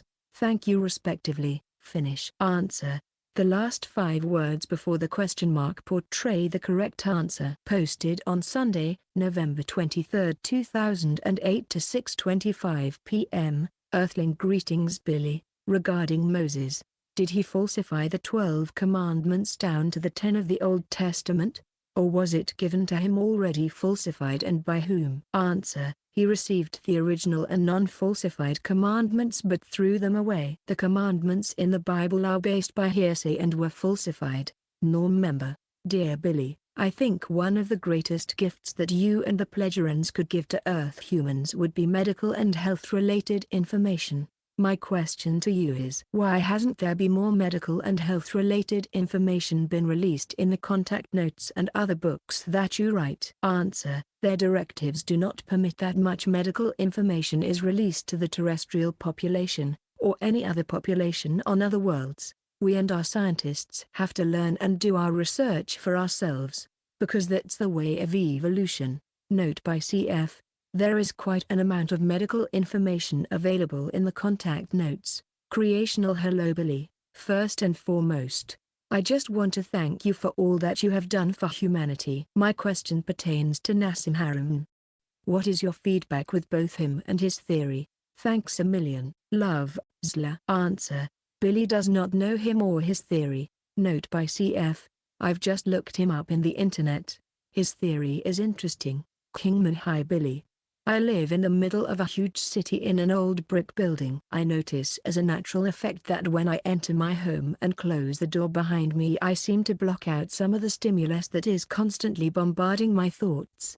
I would like to be able to increase the ability to deflect unwanted radiations of society through actual placement of physical devices. What are some methods, materials one could employ, let's say around a bedroom, to help deflect the intrusions into the mind? Tinfoil hats excluded. A friend in America. Sean. Answer: probably lead sheets could help for certain radiation, but of course thoughts will penetrate all the same. Perhaps strong magnets like in the CERN could help. J. Note by CF: you could leave the city and move to a very remote place where no other, or hardly any, human beings live. Hello Billy, and thanks for your insight. For my previous question regarding meditation, as the stranglehold of USA becomes stronger and more people is frightened of what will happen with all the rumors that Bush will declare total dictatorship and delay the elections most probable indefinitely, and also the Canadian Prime Minister Stephen Harper is trying to pass a bill to waive some more of our rights. My question is this: what impact would this have for Canada? Will this corrupt Canada and eventually lead it to becoming unstable? And if this does happen, even though you somewhat discourage it, but would there be a safe place to flee? There is many rumors that people is fleeing the US already. This is the reason why I ask. Gerald Massey. Answer: as is the case with many other rumors, this one is very unrealistic. Do you really think that the American people would allow that Bush would declare total dictatorship? Use your critical thinking about such rumors. Baseline player Guten Morgen Billy, vielen Dank für die Antwort über Boriska. Es war jetzt ein Mythos. Yes, I can a bit German, but not as much as wanted for. It is the grammar which is hampering. I see through the current finance crisis, the credit crunch, that again people have learned so little since 1930s and also 1990s when it was similar crises. The main driver behind such is the bottomless greed among people in this. How and when shall people in the finances learn not to be that greedy so the effects goes around the world like a tidal wave?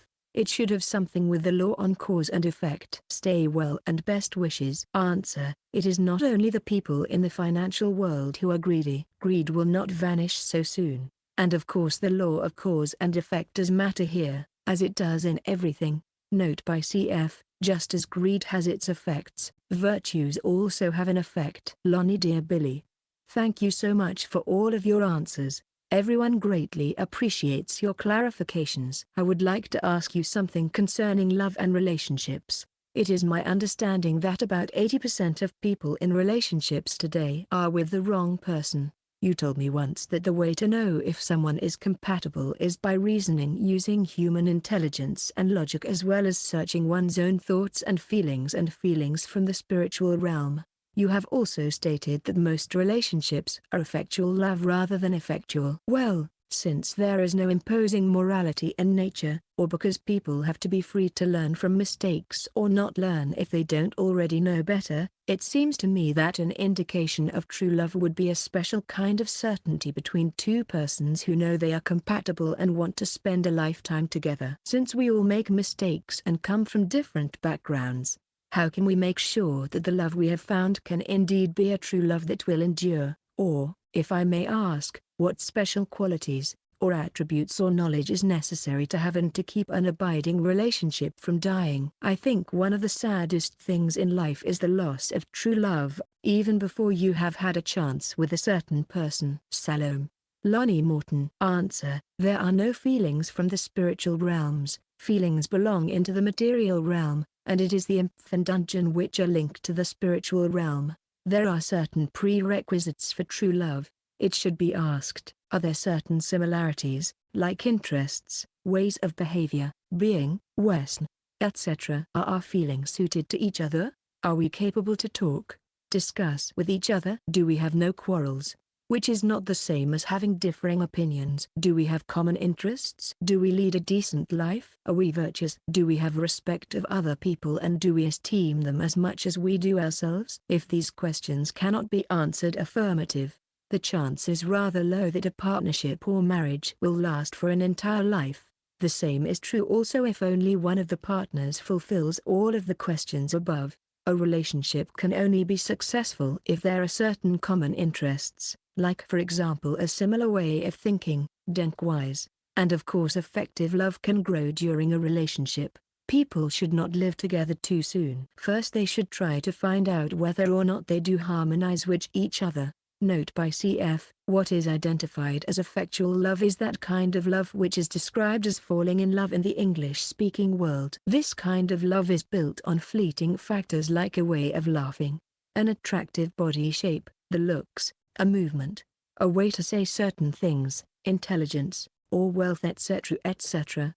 Thomas, thank you for the clarification you gave about Arathathasata in my last questions. I have read in one of Guido Muusbrugger's books, Flugreisen, that electrons take many forms. I have also read this in the contact notes when you spoke to Tu about that subject. Guido also says that one of the many forms that electrons take is that of the so-called chronons. Can you please explain a little more precisely the connection between electrons and chronons as well as describing what other forms electrons take?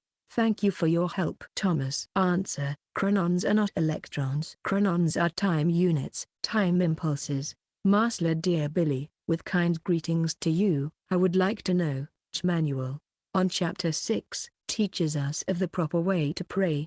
He says that we should pray to the almightiness of the Spirit with or without a sacred object. Then he gives us the praying, my spirit, consciousness. You exist within almightiness. May your name be holy. My question is, what is the difference between praying in this way and meditation? What is the effect of practicing either one? MB. Answer: to perform Jmanuel's prayer is also a way of meditation, and the effect is to bring one's consciousness to a higher level. The fact that this prayer is directed to one's own consciousness will bring forth a better life. The human being learns to live better. James, regarding the 144,207 ringleaders and many other fallible ones, will they be conscious of their mission reparations? If the impulses of the Codex are of a common type among the fallables, it may be possible for individuals to identify with their obligations if an official call is rendered to regroup, and that will also detail the impulse patterns. Otherwise, an unconscious or semi-conscious fulfillment of the Codex is the next possibility.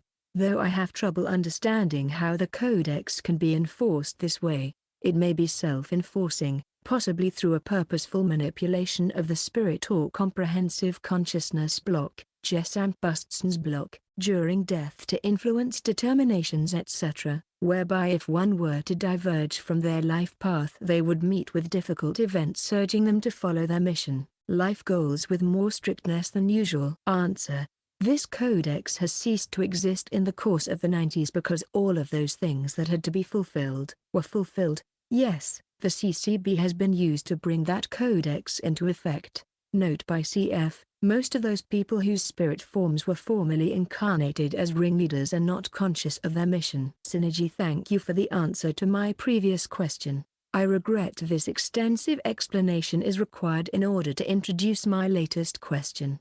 What I've understood concerning the gender roles is that males are the ones expected to perform and show themselves worthy towards females, whereas females has the laid-back role, which could be explained as to choose between all these males and pick the best ones. Shortly, females choose, while males are chosen, not the other way around. Self-confidence and a well-developed social skill are the most important aspects in order to attract a female. Psychical features also apply. Self-confidence and a developed social skill are not aspects that are easily built up from nothing. The only things females needs in order to attract males are a kind and caring nature. Psychical features are not as important as it's claimed to be. A normal exterior can give a female whichever male she wants. These attributes seem far less difficult to attain in comparison to the attributes imperative to a male's sexual value. In a female's point of view, so much more is required for males in order to get a partner. I personally don't accept the fact that males are having a far more difficult time attracting females than the opposite. From studies I've found out that the amount of involuntary virginities are much higher among males than among females. Is this the way of the nature? Why is that much more males are destined to a life of loneliness than females? Is the male the more expendable sex viewed by nature? Does males among pleasurans appreciate females more than females appreciate males? Answer: your studies are not in agreement with the average situation on Earth. Perhaps within the circles of your acquaintances this may be as you say, but not generally on Earth. It depends on the individual, male or female, or traditions, whether the attraction is one-sided or not. Note by CF: when the ratio between males and females gets out of balance, like for example in India or China where unwanted female fetuses are killed because of false belief systems and inhuman marriage traditions, many males have to remain single because there are too few women available for marriage etc. In Rib 444, a lot of people I listen to suggest that meditation is the key to taking my consciousness to the next level, yet no one really explains how to do it step by step. Could you possibly do this for me? Answer: the human being must set his own rules and regulations, because one method can be good for one person, but not for the other one. There are countless ways to start with meditation. Books are just general guidelines or aids. Depending on a human being's behavior and thinking, different approaches to meditation are necessary. Note by CF: in Billy's 2 books about meditation you will find very valuable information. They are German only. Jason's hang: hello, Billy, with kind greetings to you. You ever said that we should not donate our bodies? To bury one's corpse is recommended. I want to ask that why we should not donate our bodies? Stay well and best wishes. Answer: as a rule, transplanted organs can have a more or less negative influence on the receiving person. The most crucial organ is the heart, which strongly influences the receiving person. Through a heart transplantation, addictions etc. can be transplanted onto the receiver. There are organs which have minor effects, like for example the liver, or eye tissue. Bodran: dear Billy, My question is regarding the Indian, Buddhist or other traditions' experience of enlightenment. These events are generally characterized as a feeling and understanding of connectedness to the all that is and unconditional love. Does this experience have any correlation to your experience of the fine matter universe on the great spacer during a prolonged jump in hyperspace? Thank you. Salome. Tony. Answer. Enlightenment as described in the Buddhist teaching is non-existing. The situation described as enlightenment is a trance state. Trance as sustained. Buddha means the enlightened one or he who possesses perfect wisdom. This is impossible, because perfection is not and never possible. Perfection is always relative. This trance state has nothing to do with Billy's experience in the great spacer where he experienced pure Mphendung which came forth through the Jemut. Redbeard, my question is about the meaning of people's names based on some of Sam Jace's remarks of the meanings of some people's names being discussed at that time. How much influence and of what kind of influence on a person does the meaning of their name have? And how can a person best evaluate the meaning? Do we consider the earthly meaning if the name has one, or do we have to consider off-world meanings with regard to the sound that the spoken name has in Lyrian or other universal meanings and or spoken words or symbols? Matthew. Answer. The main thing that matters is the sound, clang, of a name. There are names that do not sound correct in connection with a person. Savio. Dear Billy, I refer to your answer to a question that at Manuel's birth, Joseph was 36 years old, Maria 28 years, and Joseph died at the age of 97.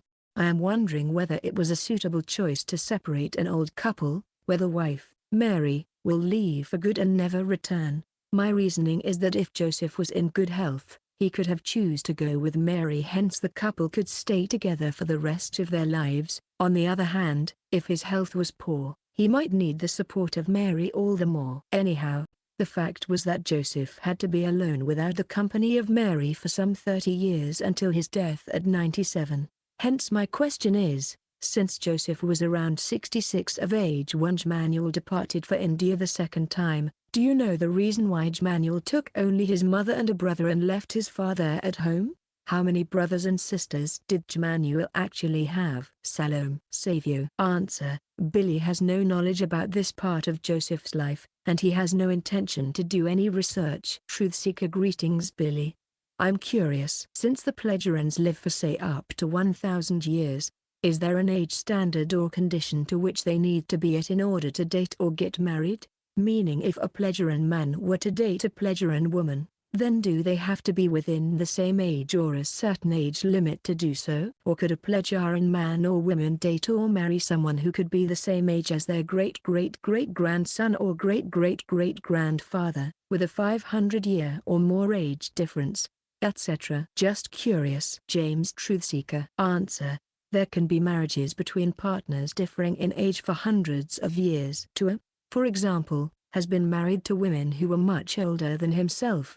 They have died in the meantime. Only one of his wives is still alive. Hector. Hi Billy, in your books I have read a lot about subconscious and unconscious, untobust and unbust. I have tried hard but I do not know how to distinguish the one from the other. Could you briefly explain their differences? If not, could you handle this question in one of your figure bulletins? Thank you in advance and stay well. Answer. The unconscious, unconsciousness, das Unbust, is the secretary's office of the consciousness. Everything that enters the consciousness or subconsciousness has to go through the unconscious. The memory and other factors also have their unconscious. Note by cf. If a thought comes to awareness in the consciousness, it has already spent some tens of a second in the unconscious and may probably have triggered a feeling or an emotion. This mechanism is responsible that there is never a feeling the reason for a thought, but that a feeling is always and without any exception triggered by a thought. The _original_ Dave. Hello Billy, would you happen to know what Sam Jace is up to these days? Is she once again somewhat active on Earth or on any other planet? Answer. She's still living and learning in the dull universe, for several decades. In the meantime she has attained the title of IHRH, Istris. Solar. Dear Billy, I would like to ask you about so-called gifts or talents. If a young child possess at a very young age extraordinary skills in music, art, science, math etc. Then religious people claim that these are Holy Spirit gifts or God gifts. On the other hand, our scientists claim that this is nothing more than genetic mixture inherited from intelligent parents. So I would like to ask you, if these gifts are really genetic based, or is it perhaps a knowledge from previous lives?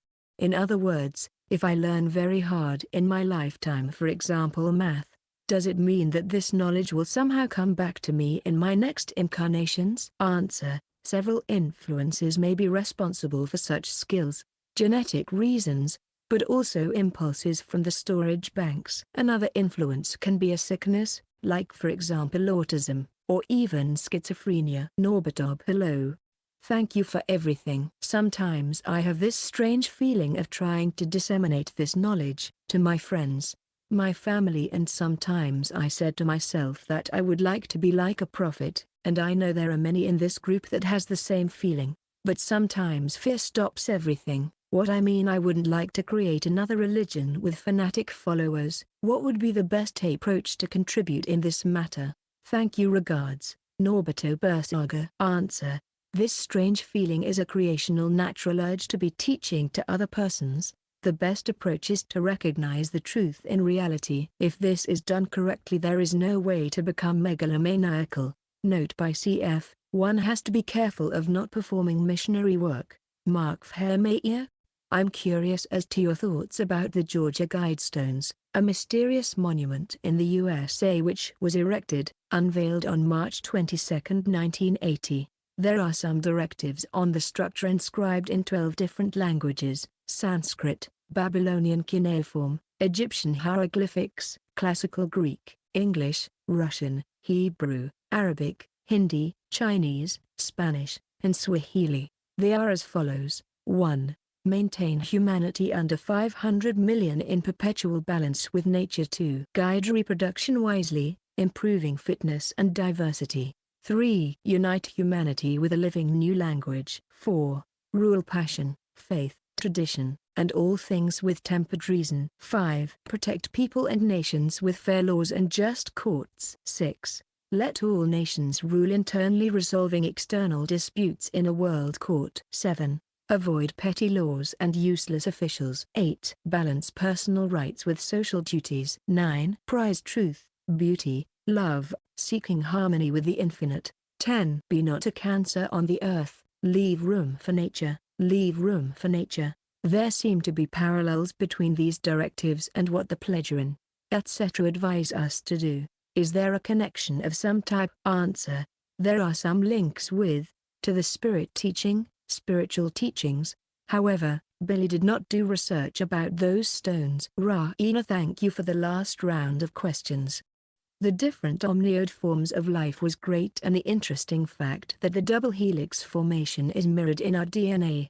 Very nice. Thanks. My question is, would an atom in the microcosm be equivalent to a star in the cosmic dimension? Answer: no. An atom can be compared with a gigantic galaxy. Posted on Friday, January 23, 2009 to 1:06 p.m.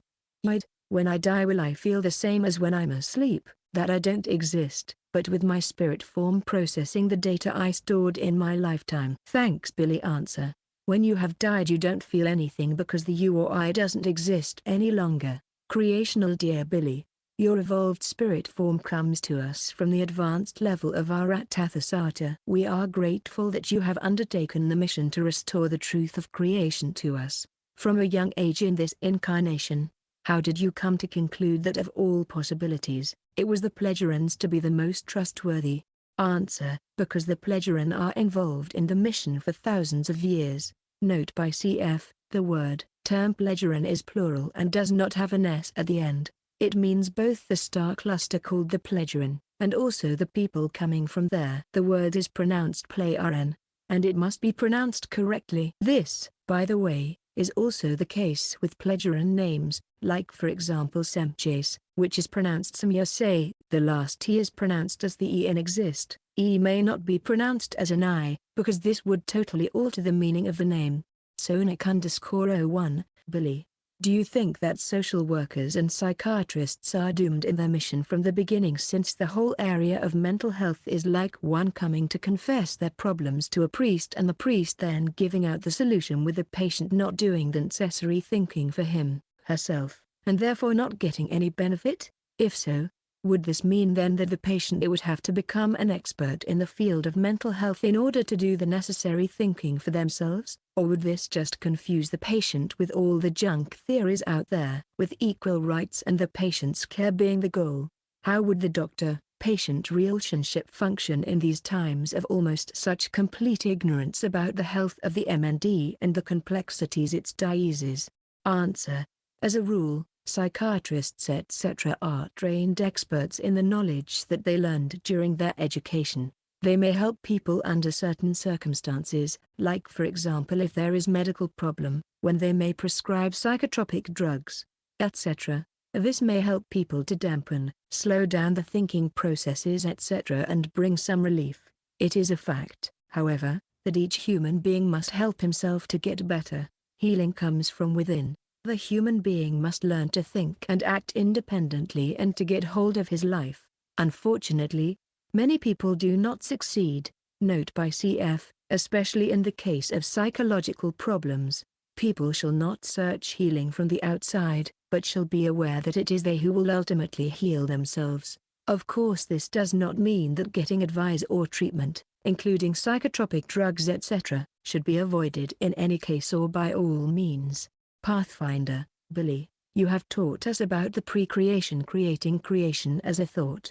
Jacob has written some of those teachings into the forum here. I was hoping that you might possibly be able to add a little more insight regarding the pre-creation and what intelligence and character it may have had. Thank you, Hunter. Answer. Since we cannot know how our creation knows and evolves, how shall we know how the creation is working within itself? We are not capable to understand this with our limited material consciousness. Stefath, hello Billy. My question is about the Bardens that died in their ship by blowing it up in Earth's atmosphere. Have their spirits reincarnated on Earth? Answer.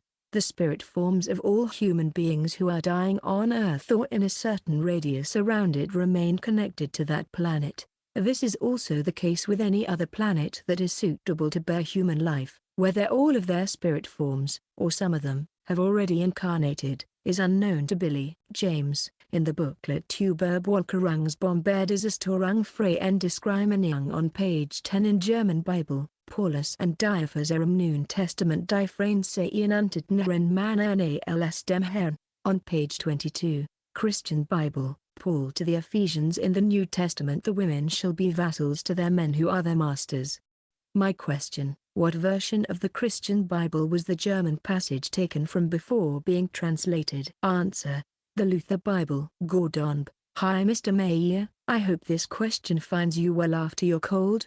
Please could you answer this question? With regards to spirits, their locality within the spirit energy layer around the earth, and their past lives knowledge. What are your thoughts on the board game Queer? Are those people who use these boards making contact with these spirits, or are they just utilizing the collective energy from the people around them, or just fakes? Thanks for your time, Salam. Answer: all of this is rubbish. Hector: hi Billy. How do you consider the latest events involving serious forces who erased all kinds of past human activities on Mars? Do you consider that monument, artifacts removal a minor/medium/major inconvenience/hindrance/problem for the future success of your mission? Answer: maybe many people would have realized the truth and joined the spirit teachings if mankind had discovered such extraterrestrial artifacts on Mars. Our mission or its success is not dependent on any such incidents or discoveries. The spiritual teaching speaks for itself. Note by CF: sensible people will find the truth in creation's laws and recommendations and don't need an extraterrestrial ashtray to be found 3 meters beneath their lawn before they are ready to believe in the spirit teachings. Memo: oh hello dear Billy. It has been explained that having animals inside our houses isn't very hygienic, and can cause several diseases, especially cats, dogs, birds, mustelids, turtles and rabbits. I would like to know if having an aquarium, with tropical fish, can also be bad for health. I have read about some diseases that can be transmitted through cuts while your hands are in the water, but nothing serious and nothing that can't be avoided with some precaution. Thank you very much for your time. Answer: yes. This can also be bad for your health if certain bacteria and or fungus etc. are entering your body, directly or indirectly. But of course cats, dogs and birds etc. are much more dangerous. Note by CF, the close contact between human beings and pet animals has already caused hundreds of millions of deaths, and this will continue to happen because people are not aware about that great threat to their health. Actually, most holders of pet animals don't want to even think about this great source of human suffering because they prefer unhygienic or subhygienic circumstances to the absence of disease. But greeting very dear Billy. I wanted to know how's Semi-Ace nowadays? I wonder if she is better now? Please pass our most sincere greeting to her. Answer: she's fine and doing very well. Maraine 62. Hello dear Billy. I hope you always be sharp and healthy as ever. I have one question that as I read the contact notes I couldn't find any appropriate response for it, and it is, pleasurans could not call themselves by this name, right? Because I think this word is a mere earthly term, from this world, so I wanted to know how might call themselves in their world, and so? For example, Eerie Ian or what? It seems that you are referring to the replacement of the word Pleiadians by Pleasuran. The Pleasuran call themselves just as their home system, Pleasuran. Read explanation for the second question above. Earthling. Billy, what is your current assessment regarding the World War III prophecies, beginning in the next target dates of November 2010 or 2011? Answer: prophecies can be changed, depending on the thoughts and actions of the human beings. And, if possible, your opinion of the new female Prime Minister of Israel, Tzipi Livni? Answer: she's a power-hungry woman, and a religious and people-directed racist, equals a racist regarding races, but also regarding other peoples. Note by CF, and as a fierce supporter of the recent shameful Gaza war, she's also a warmonger, since starting a war and supporting warlike activities is always a crime against humanity and creation's laws and recommendations.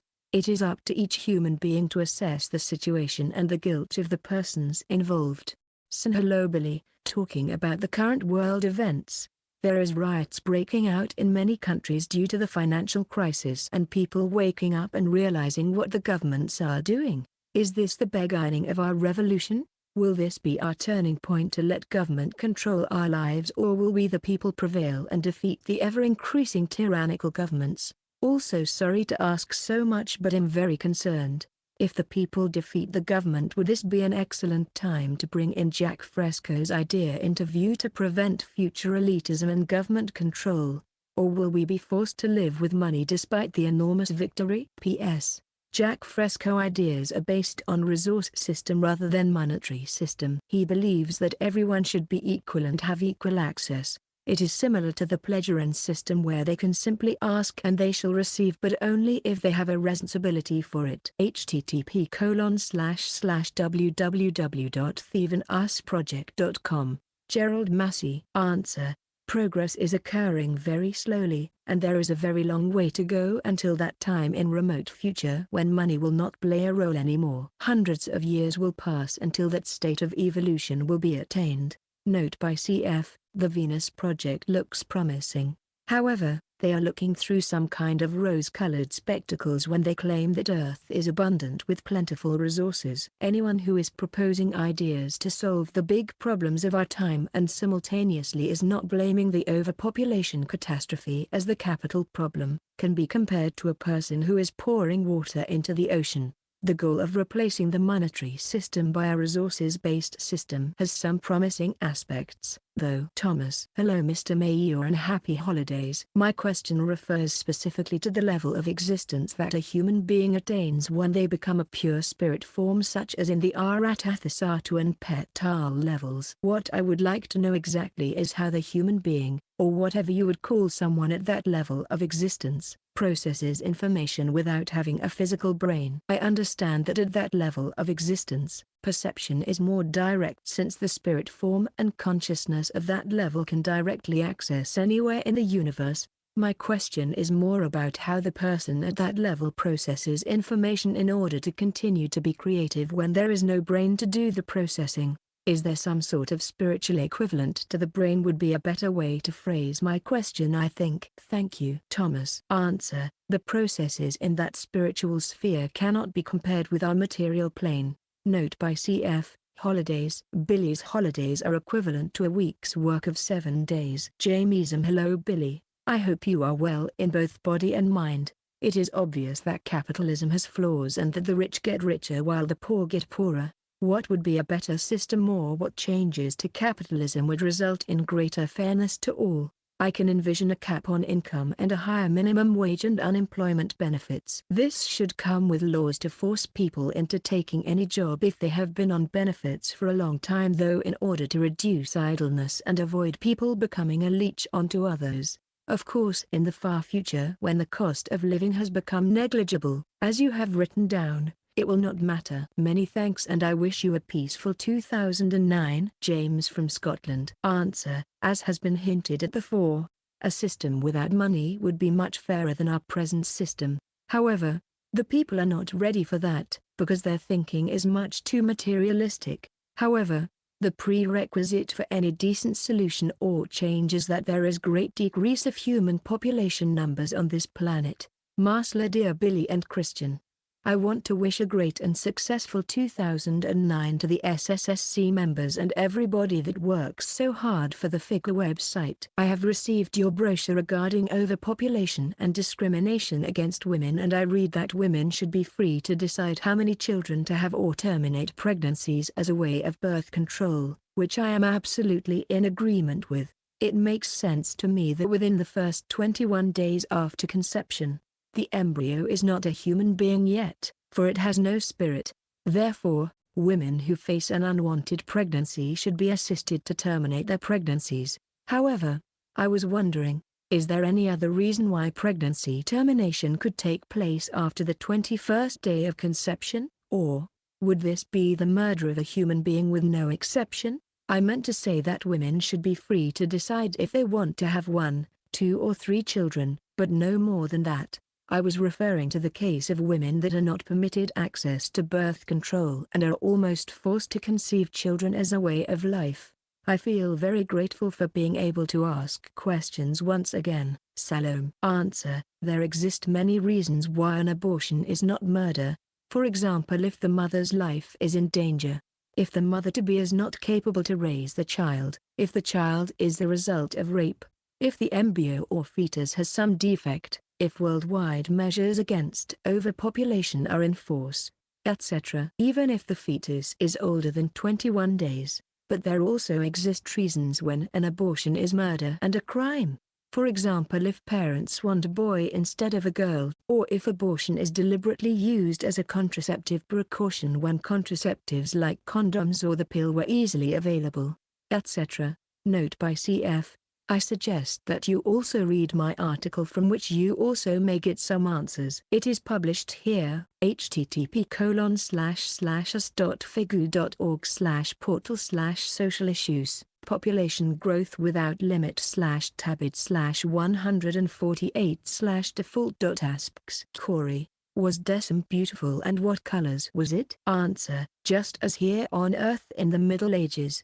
Note by cf. Billy was viewing that world through the screens of the beamship. Lonnie. Dear Billy, I hope all is well with you and your family. I asked this question to the moderators on the forum, but they could not answer. I know this may be kind of lengthy, but I am sure you know this. I am a number 8 Leo, since I was born on August 17th. My understanding is that being born a number 8 means a hard life, something to work out, and the Leo personality characteristics are: will to create, self-assuredness, self-confidence, action, sexual urge. Could you or Christian outline what the other numbers mean and what the other astrological personality characteristics are? I think this may be helpful in understanding others better. Also, if I may ask, as a number 8 Leo, if I don't learn certain important lessons in this life, does that mean I will be born a number 8 Leo again in the next life?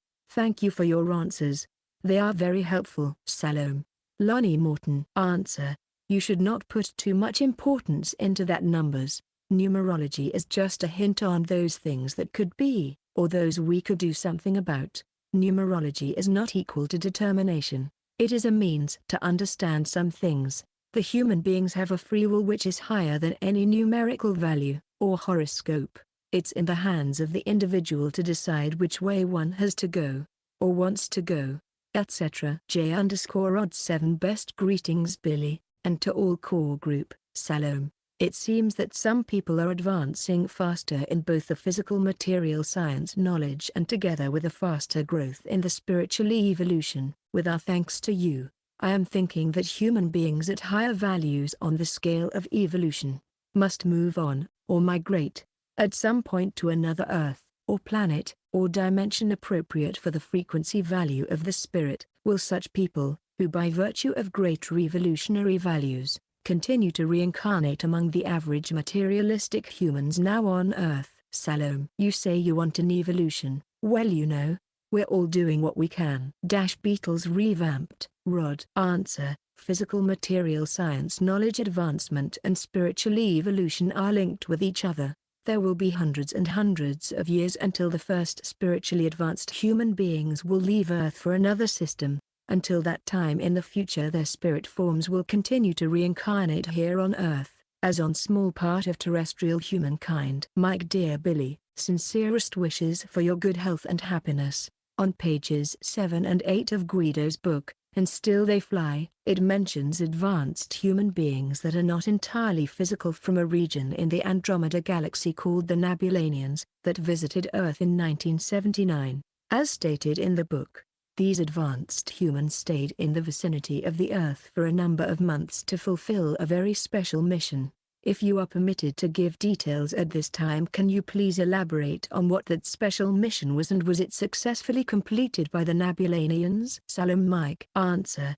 They were representatives, dragged, from the High Council and had the task to see, analyze, what the Pleasuran were doing and what they had achieved. As can be seen today, they were successful. Corporal. Dear Billy, I am not a Christian. Neither am I generally interested in the Bible as there are obviously so many mistranslations and misrepresentations therein, but I am interested in dreams and what they signify, and in Daniel 2 wherein Daniel interprets Nebuchadnezzar's dream of the image representing the kingdoms of earth, it says the stone was cut out of the mountains without hands, and that it brake in pieces the iron, the brass, the clay, the silver, and the gold, and that the stone smote the image upon his feet that were of iron and clay, and brake them into pieces. The feet are the last and fifth kingdom Nebuchadnezzar saw, signifying the days of the last kings, of the kingdom of iron mixed with clay, our present kingdom of many kings, CPL. It also says that the God of heaven, perhaps signifying the Pleasuran, CPL, set up a kingdom, which shall never be destroyed, and the kingdom shall not be left to other people, but it shall break in pieces and consume all these kingdoms, and it shall stand forever. It continues in Dan 2:35, then was the iron, the clay, the brass, the silver, and the gold, broken to pieces together, and became like the chaff of the summer threshing floors, and the wind carried them away, that no place was found for them. And the stone that smote the image became a great mountain, and filled the whole earth. I read recently something by one of the Pleasuran in which it was said that what you are doing is, and I can't remember exactly the wording, but it reminded me distinctly of these verses in Daniel. Maybe it was something like, the work you are doing is like a small stone but will become like a great mountain that fills the earth in the future and or will prevail forever as a guide for humanity. This is my own paraphrasing as my word files are all currently disabled, so I'm unable to check and confirm the actual wording I saved. You are working in the mountains of Switzerland, and what you are doing now could be perceived as a little stone or goblet of truth that one day may lead to a changing of the world. So my question is what you and the Pleasuran are doing at this time the beginning of the fulfillment of this old prophecy by Daniel as he interpreted Nebuchadnezzar's dream? Are the works of the prophet at this time signified by the stone that comes out of the mountain? Thank you, Billy. Peace and good health be with you. Chris. Answer. Those symbolic visions have absolutely nothing to do with our present mission. Savio dear Billy. Happy New Year. I am grateful for all your valuable answers provided during the past years. My following question was triggered by a book mentioned by Wendell Stevens, In God's Name by David Yallop. According to Sem Jace, that Pope Paul VI was poisoned and replaced with a lookalike unnoticed for many years. Would it means that the one that you have witnessed the murder within a beamship was the lookalike? According to the book In God's Name, Pope Paul VI was in intensive care and with people around him within his last 24 hours. If this was true, the Pope would not be served with tea or was unable to drink tea because he was unconscious. Can you give us some details around the death of Pope Paul VI? Salome. Savio. Answer. Billy only saw the Pope dying, but he did not witness the criminal who was applying the poison. Truth Seeker. Greetings Billy. Now just to comment on something regarding the final removal of the MIBs along with all traces of there being ancient artifacts existing on Mars by the Syrian ETs back in 2006. I've been giving this a lot of thought lately, and I feel the Syrians did the right thing along with making the right decisions in removing all traces of these ancient artifacts, because I think this would also prevent any Secret Service group from any one country in getting their hands on it first, who likely would have destroyed the truth themselves as they enforce further their UFO cover-ups of the truth here on Earth. However, a friend of mine has also warned me that ETs removing too much supporting evidence which supports the truth of your communications with ET forms of life can actually cause harm to the overall mission of Figu in pushing it into a more religious direction, rather than allowing Earth human beings from discovering certain truths for themselves as confirmations relating to humanity's ancient past. The good news of course being that the MIBs will no longer be standing in the way of any further UFO disclosures if and when this happens. Therefore it would seem to me that the Syrian ETs are not quite finished here yet in what they may have to do. This is because I suspect the MIBs may have played a large part in not only influencing the UFO cover-up in various countries, but also regarding the xenophobia initiated by global Secret Service groups, aimed at instilling the fear of ETs into the world populace. So if the Syrian ETs want to eliminate all of the past influence of the MIBs done here on Earth, then I think they are going to have to help initiate like a UFO disclosure themselves, something that would be just enough, which the mass media could not avoid, which would also be harmless enough to capture people's interest in UFOs, such as like an appearance of large UFOs that appear all over the world for about 30 minutes and then disappear again, like that which has happened over Mexico City. And then sometime after that, they can initiate contact with small groups of selected individuals, who would take them seriously, which over time can work itself towards an open public contact. They can contact Richard C. Hoagland, who has dedicated a good portion of his life to the investigation of the monuments on Mars which are now no longer there. And then there is the ancient manipulation of our genes. I think we need the Syrian ET's help to finally undo and correct the problem, since this had involved ancient MIB creator overlords. But the general populace I think also needs to become more aware of the problem before it can ever be corrected. It would appear as though this ancient gene manipulation is partly responsible for the development of various confusions and mental illnesses in people's thinking here on Earth, such as psychosis to schizophrenia, which for some reason appears to be present to some degree in the vast majority of the Earth human population with impaired reason. So my question is, would you or someone be able to bring all this to the Syrian ET's attention so that they can finish helping to correct all which has being manipulated by the MIBs to us here on Earth? May 2009 be a good one for you and everyone else. James Truthseeker. Answer. Such thoughts are on the same silly level as all of those people who are blaming today's Germans of the crimes that the Nazis did during World War II and before. The Syrians of today are not responsible for the actions that were done thousands of years ago by their ancestors. The genetic manipulation must be corrected by our scientists through our own research. New initiation. Dear Billy, I wonder what it is about the truth that idiots are so tempted to distort it, falsify it, claim it as their own, or simply rip it to shreds. What is it about the truth can't they understand?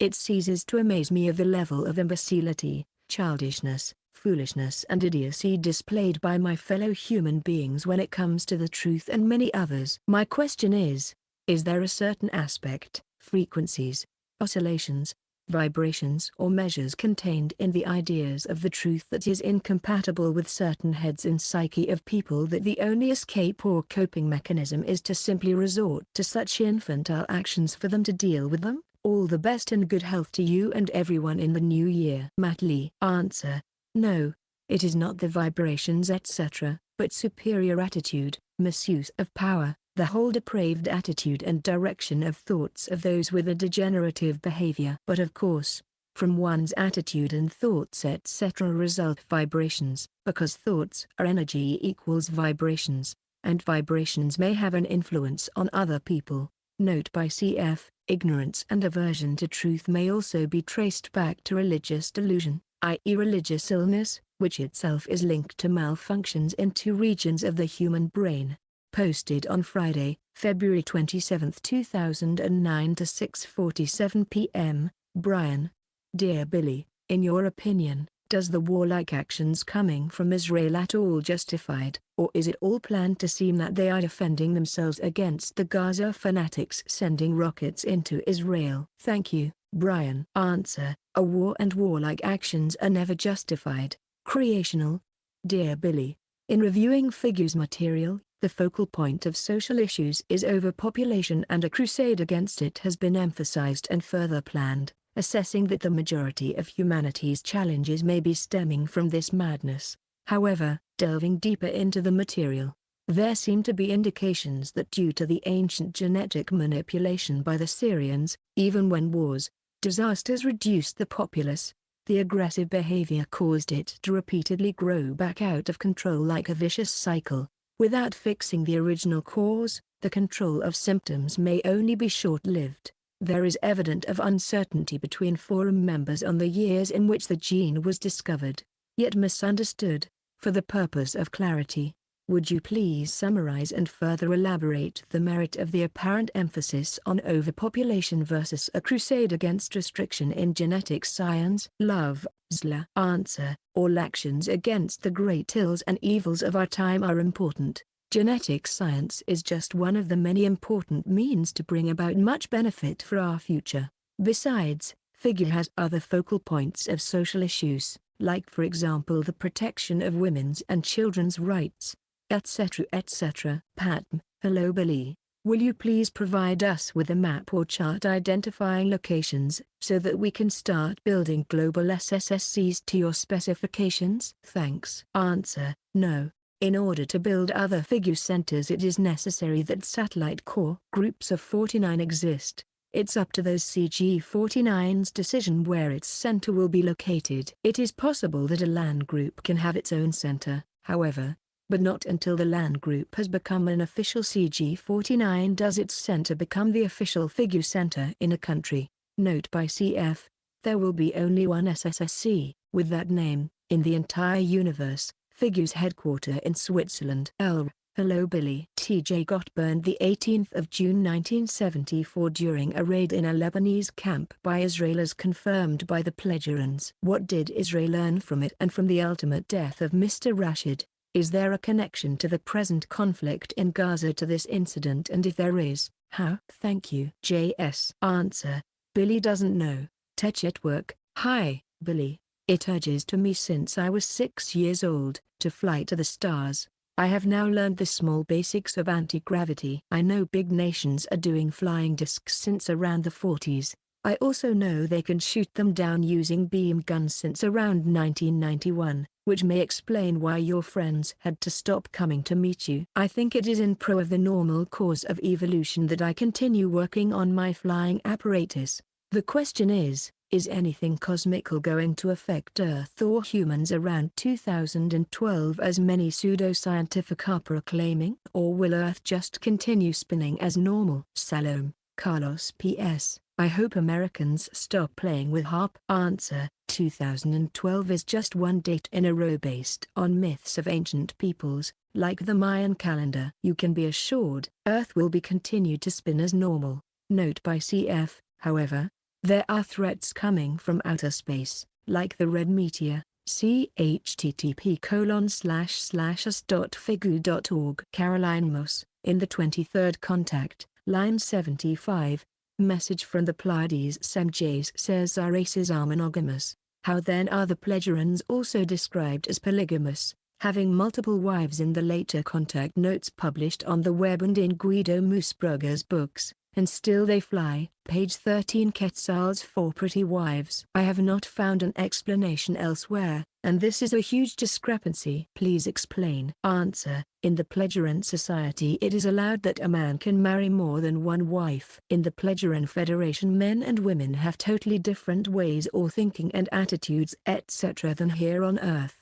They are making use of the benefits of that system and the women don't feel discriminated. Marriages are possible or allowed only if there is true love between the partners. Note by CF, your question gives reason to inform once again that Wendell C. Stevens' message from the Pleiades books contain many false translations and erroneous information, sometimes contrary to the truth. In the book Pleiades Plegeris Contact Bericht, Block 1 you can read on page 185, sentence 93, among our races it is very often the case that there are marriages of the non-monogamous type only, after a detailed investigation of all the facts regarding Azazam and Karigkiat, word does not exist in English, has previously occurred. From this number, 93 instead of 75, you can derive that there is quite some difference between the official contact reports and the ones published by Wendell Stevens. Phoenix, dear sir, compared to Bush, President Obama seems to be at least more honest, and with some good intentions so far. So, is it possible for you to please inspire him? By that, I mean, would you be able to send him impulses, when needed? Thank you, and stay well. Adam. Answer: no, Norm. Dear Billy, when the Syrians removed the MIB from Mars, why was it necessary to remove all the ancient artifacts? I feel that will hurt the Earth-human search for evidence of life on Mars and other worlds. I feel like the Syrians by doing this are trying to hide themselves from us. And I remember reading some of your notes that stated we will make discoveries on Mars that will lead future Earth-human to Sirius. Now that will not happen. Answer: you have to direct your complaint to the Syrians. It is their laws or directives that have been applied. Note by CF, the Earth-humans' evolution and venture into space is not depending at all whether there are human artifacts on Mars or not. There is already enough information here on Earth available to prove the existence of extraterrestrial life in the universe, and there is no need of artifacts on Mars to expedite that process. Marsla. Dear Billy and Christian, the information about abortion is very informative. It really clears a lot of misconceptions that people have, and I agree with you both. In this opportunity I wanted to express many thanks for making the Kelch Der Wahrheit available online. Also, many thanks to the Plegerans and the Federation, who assisted you in bringing the truth to our home Earth. I have a very simple question. What is the providence? Answer: what providence? The so-called divine one which is non-existent? Or foresight? Or thrift? Salom Jib _Nina. Hello Billy, I found the article in relation to how the mental fluidal forces enter the cells and organs to be very informative. It mentions more than once about how most everything is an information exchange of sorts. Well, was thinking about how this corresponds to astrology, and that depending on how the stars and planets are aligned, also we, us humans, are for her subject to information transmissions, that like a radio we inevitably pick up. Anyway, my question is this. I think I can remember reading in your information that it is possible to not be so subject to the varying transits and projections of astrology, but how is it this possible, to lessen or counteract the effects of them, to make it so that we are not so much so at the mercy of them as would normally be the case? And in using the analogy of the radio receiver, is it all possible to just turn it off? Or is it the case instead that we must in the end endure what is on the way in order then for certain life lessons to be then learned? I guess the ending of the question there implies that these transits are a necessary feature in life, and that I imagine even very difficult and painful transits ultimately can have a positive effect. But to try to be specific, if is the case that they are particularly severe transits, is there a means to turn tone them down so that the severity of the experience might be lessened, if for even only a small degree. Just that from my own study of astrology, with respect to some of these difficult transits, there is nearly always going to be a tough ride ahead. And sometimes painful to say the least.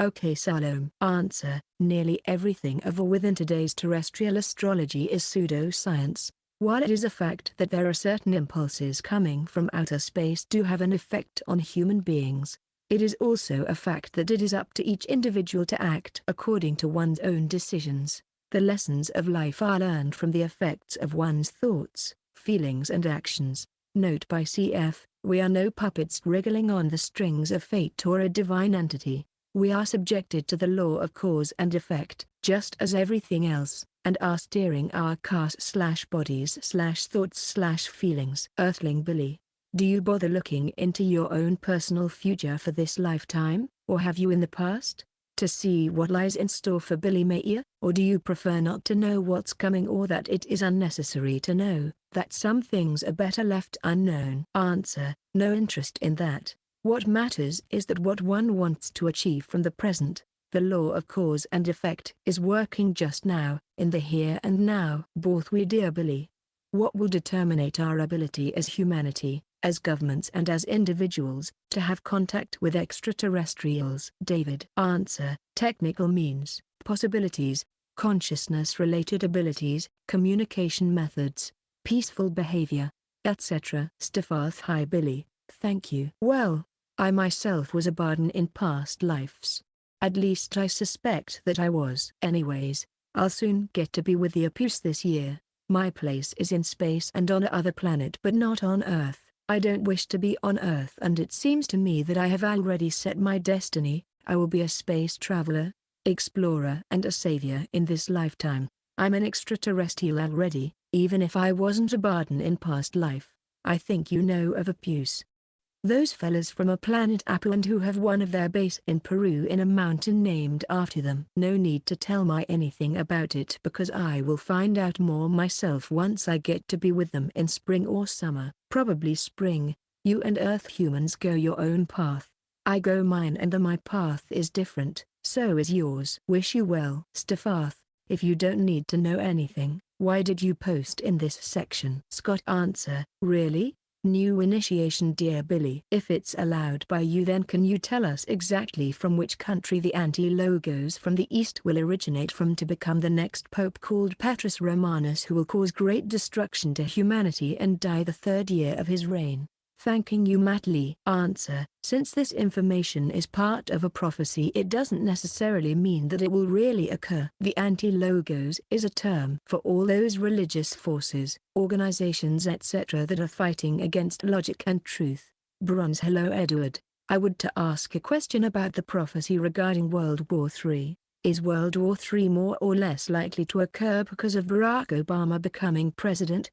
Thanks Bronze. Answer: the question of whether there will be World War III is not depending on Obama, but on many other countries and governments etc. etc. Note by cf. But of course, if Mr. Obama would be a warmonger, this would surely have a negative influence on the course of our future path.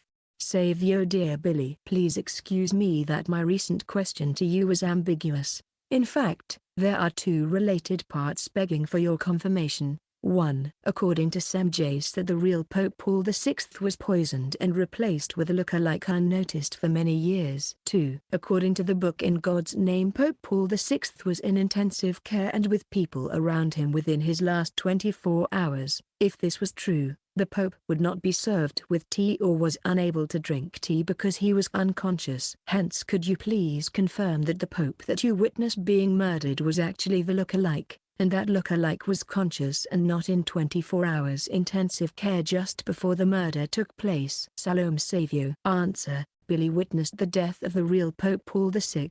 Marksman. My dear Billy, is it normal, common for one's thoughts to have a powerful impact on everyone around the person? Because I can't help but to notice and feel that mine do. Reese Stiller. Answer: all thoughts have power and are influencing or affecting other persons. So dear Billy, lately meditation has really picked up fairly quick. During my last meditation, I experienced somewhat a vision with everything a light blue color, and a little bit after that it felt like I was almost floating, and this light happy-go-cheerful feeling is still with me since my meditation on Jan 22nd, yesterday. Mind me, I'm not the best for describing experiences. It feels like I'm on the right track. I just want to confirm, is this feeling is the right track?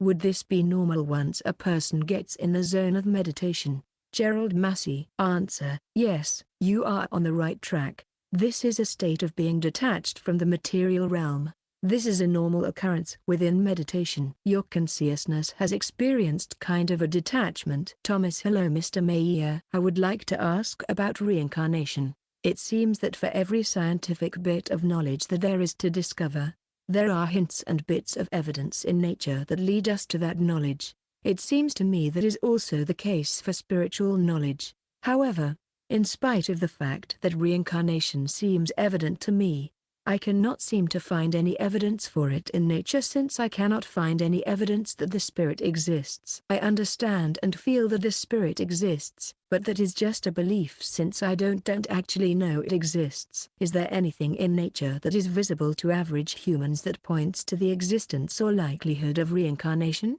Thanks for your help and advice. Thomas. Answer: the easiest example is to observe plants that wither in winter and are growing anew in spring. Life is stored within the roots or the bulb. A tree that loses its leaves can be compared to the spirit form, and the new leaves and blossoms etc. are the new personality and consciousness. The spirit can be observed in the fact that there is life. Leanne. Hello Billy. According to Edgar Cayce, the surface of the sun is not hot. Can you confirm this? Love, light. Leanne. Answer: of course the sun's surface is hot, however much less than the temperature in the surrounding atmosphere and the protuberances.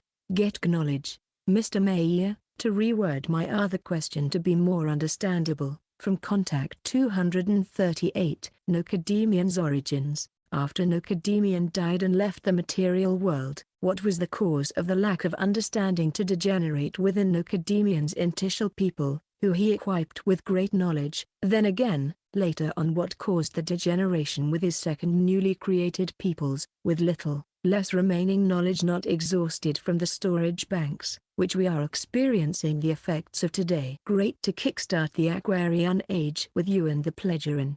Answer: note by CF. I just realized that I asked Billy the wrong question. He gave a different answer than the one necessary for your question. Instead, here's my answer: it is a difference whether knowledge is gained from one's own struggles of making mistakes and learning from it during many lifetimes, or whether knowledge is gained in a more artificial manner only. You can compare this with us human beings here on Earth.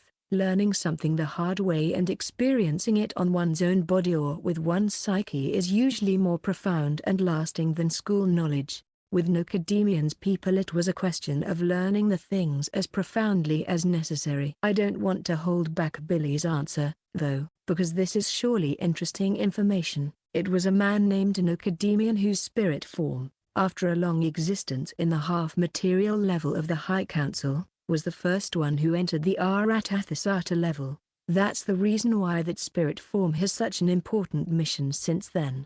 It is a creational law that the first human being, or rather his spirit form who enters the first purely spiritual level in an universe, does have and keep the task of teaching the spiritual laws and recommendations to the peoples in that universe. Corey. Dear Billy, now that the Japanese government has released a research satellite in orbital around the Earth that will track, analyze, detect methane gas and CO2 emissions, do you think that the people who will research the data may at least begin to realize that our planet is 14 times over the recommended numbers for population growth based on the following? Because the calculation of the natural population limit of a country is not based on its total acreage of fertile land, and that 1 square kilometer of fertile ground can plentifully, abundantly nourish at the most 12 people. That basically should be a simple point to comprehend. And that the only way to effectively restore the Earth is for all peoples to respect present and future natural limits by respecting our natural limitations where procreation is concerned.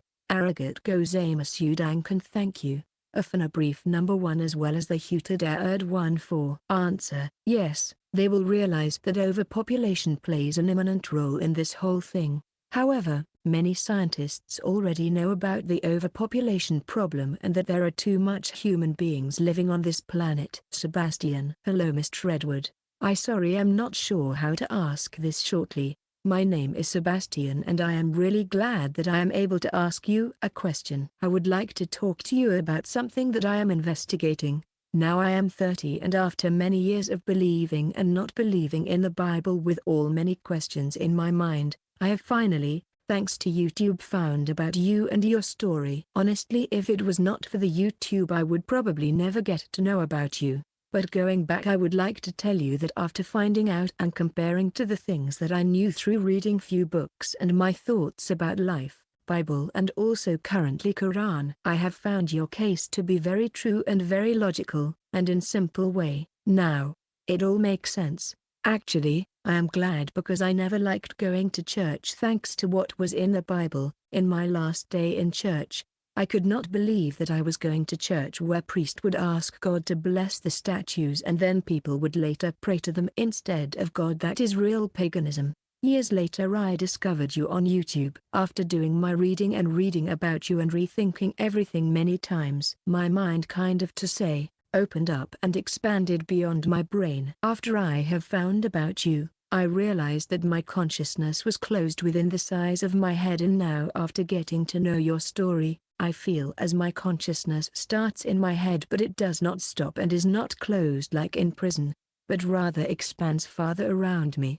I am not sure if other people have the same feeling, and is this something natural or normal, or is it just the feeling due to the fact that in reality we are not alone and there is much more out there than our good little terror. Continuing with this thought, with all this in mind, I have to say to you that I observed rather strange, cool thing, and that I have it under my eye for about 3 months. It used to be in my house that the vegetables like lettuce in refrigerator would go bad very quickly, like the next day after buying. After reading about human thoughts, that with our positive and negative thoughts we affect things around, I decided to think different when taking lettuce for consumption and putting the rest back to refrigeration. Knowing in my head that if I will positivity think while I was touching the lettuce it would not go bad so fast, thanks to my touch and positive thinking. Actually, I have to tell you, I have observed the difference, and now the lettuce can stay in refrigeration for about a week and still be in a good shape, by comparing it to one day as it was before.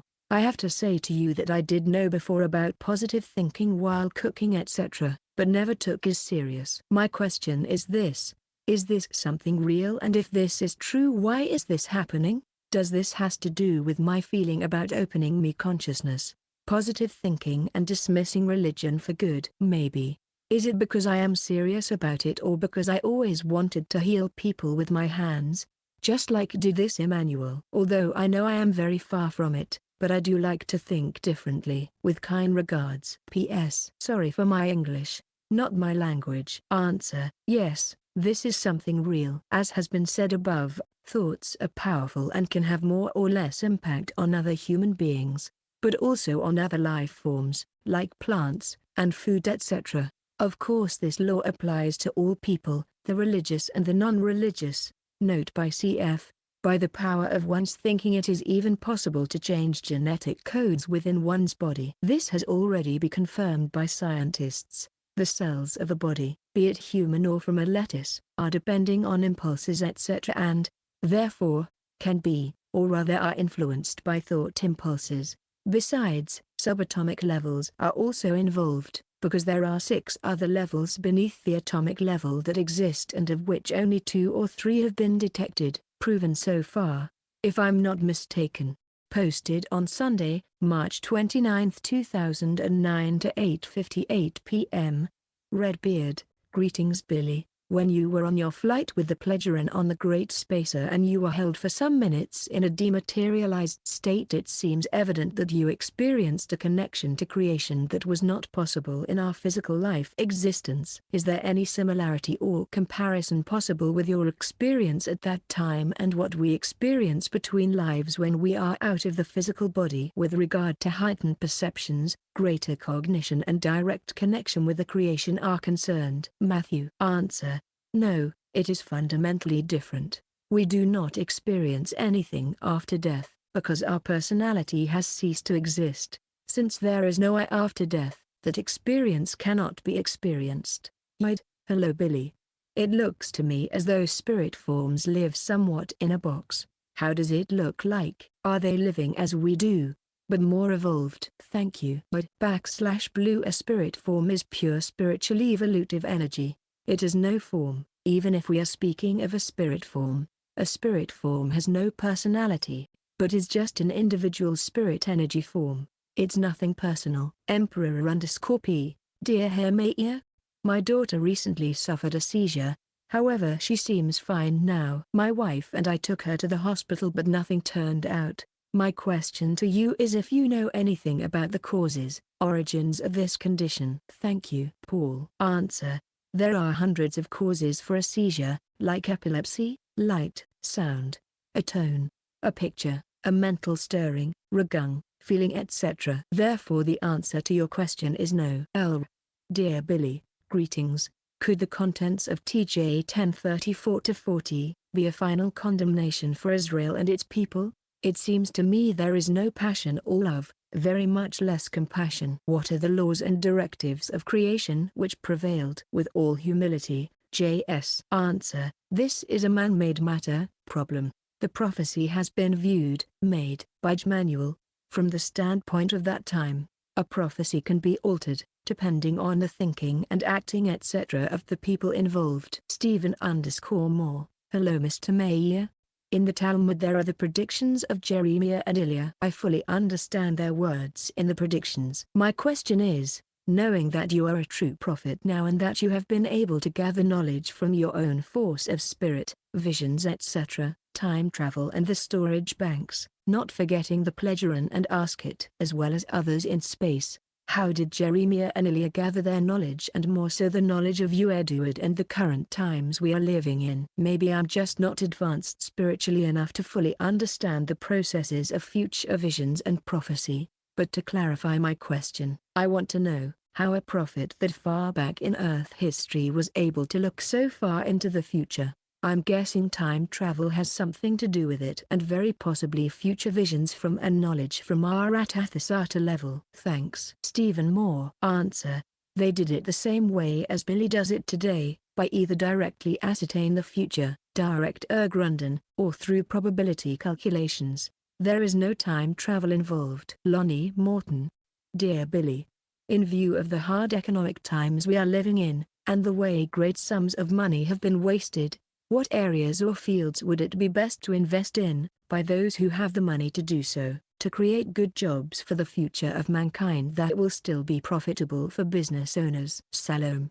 Lonnie Morton. Answer. Billy is no economic expert. One advice is to avoid getting into department and to invest only that money that you have earned, saved. But of course it's up to each person to decide which fields or areas are best to invest one's money, because many factors play a role, the persons involved, trustworthy, structures, projects, etc. Base Boy. Dear Billy, how does the spirit remain connected to the human during or after teleportation? In other words, does the process of teleportation includes disassembling the body atom by atom and then reassembling it after the transmission is complete, or is there a different process altogether? Thanks. Rob. Answer. The spirit form, even being of a tiny form, may stretch, extend extremely long distances, Britain. Even if the body is dissolved and reassembled near or far away, the spirit form is always in contact with the body cells and atoms etc. Gas. Hi Billy. A question I've had for quite a while now. The meditations. How can it be that our Earth meditation times coincide with the rest of the universe? It is said that other worlds also meditate to coincide with our times. Yet, how can the meditation times coincide exactly with other worlds? Even with the P's home world, there is a minute time difference with our own. How can our meditation times be exactly the same as the P's and other worlds? Now, I can imagine several scenarios or possibilities which would explain this. However, I really would like to hear something directly from the P's or you on this. Kindest regards, JP. Answer: they are able to synchronize the beginning of their meditation with the one on Earth through our meditation pyramid. We are linked to theirs at a velocity of 10 to the power of 7,000, which is equal to simultaneousness. Touch in. Dear Billy, I have read somewhere that near-death experiences or head trauma can lead to the activation of the pineal gland. I suffered from several grand mal seizures in a span of 15 months and since then discovered the story of Billy Mayer. Is there a possible link between my seizures and the activation of my pineal gland? Thanks. Salome. Answer: epilepsy may be a possibility, but only in very rare cases. This is very unlikely in your case. Creational. Dear Billy, hello and happy belated birthday. Thank you for your selfless dedication to humanity in general, and also for taking the time to answer all of our questions. It is deeply appreciated. In my opinion, Israel and Palestine war, conflict, which is undeniably one of the most dangerous conflicts on earth, has been dissected the fairest by you thus far. Dear sir, is it possible for you, Figu, and or the Pledgerin to come up with another crusade, via a petition for a peace resolution between Palestine and Israel? Something similar to the one you have put together so delicately and yet so humane for the overpopulation crisis. If not, could you please explain, why not? So far, the so-called authorities on Earth have certainly failed to do so. This is one of the most important areas that your highly evolved spirit, leadership and advanced conscious are highly needed. Sorry for the long inquiry and please take good care of yourself. Salomsla. Thank you Billy. Answer: a petition in that area is futile. The politicians do not listen to such petitions because they want to stick to their own sick attitudes and views, their hatred of strangers, racial hatred etc. Change must come from the population, people. They have to elect the right persons into the governments. Freddy 3980. Hi Mr. Edward Mayor and everyone at Figu. I want to know what happens when you do something really bad and you regret it from the bottom of your heart. Does the law of cause and effect applies? For example, if someone kills a person because of anger/hate/revenge and the authorities never finds the killer, therefore the killer never gets to spend time in jail. This is just a question to understand more the laws of cause and effect.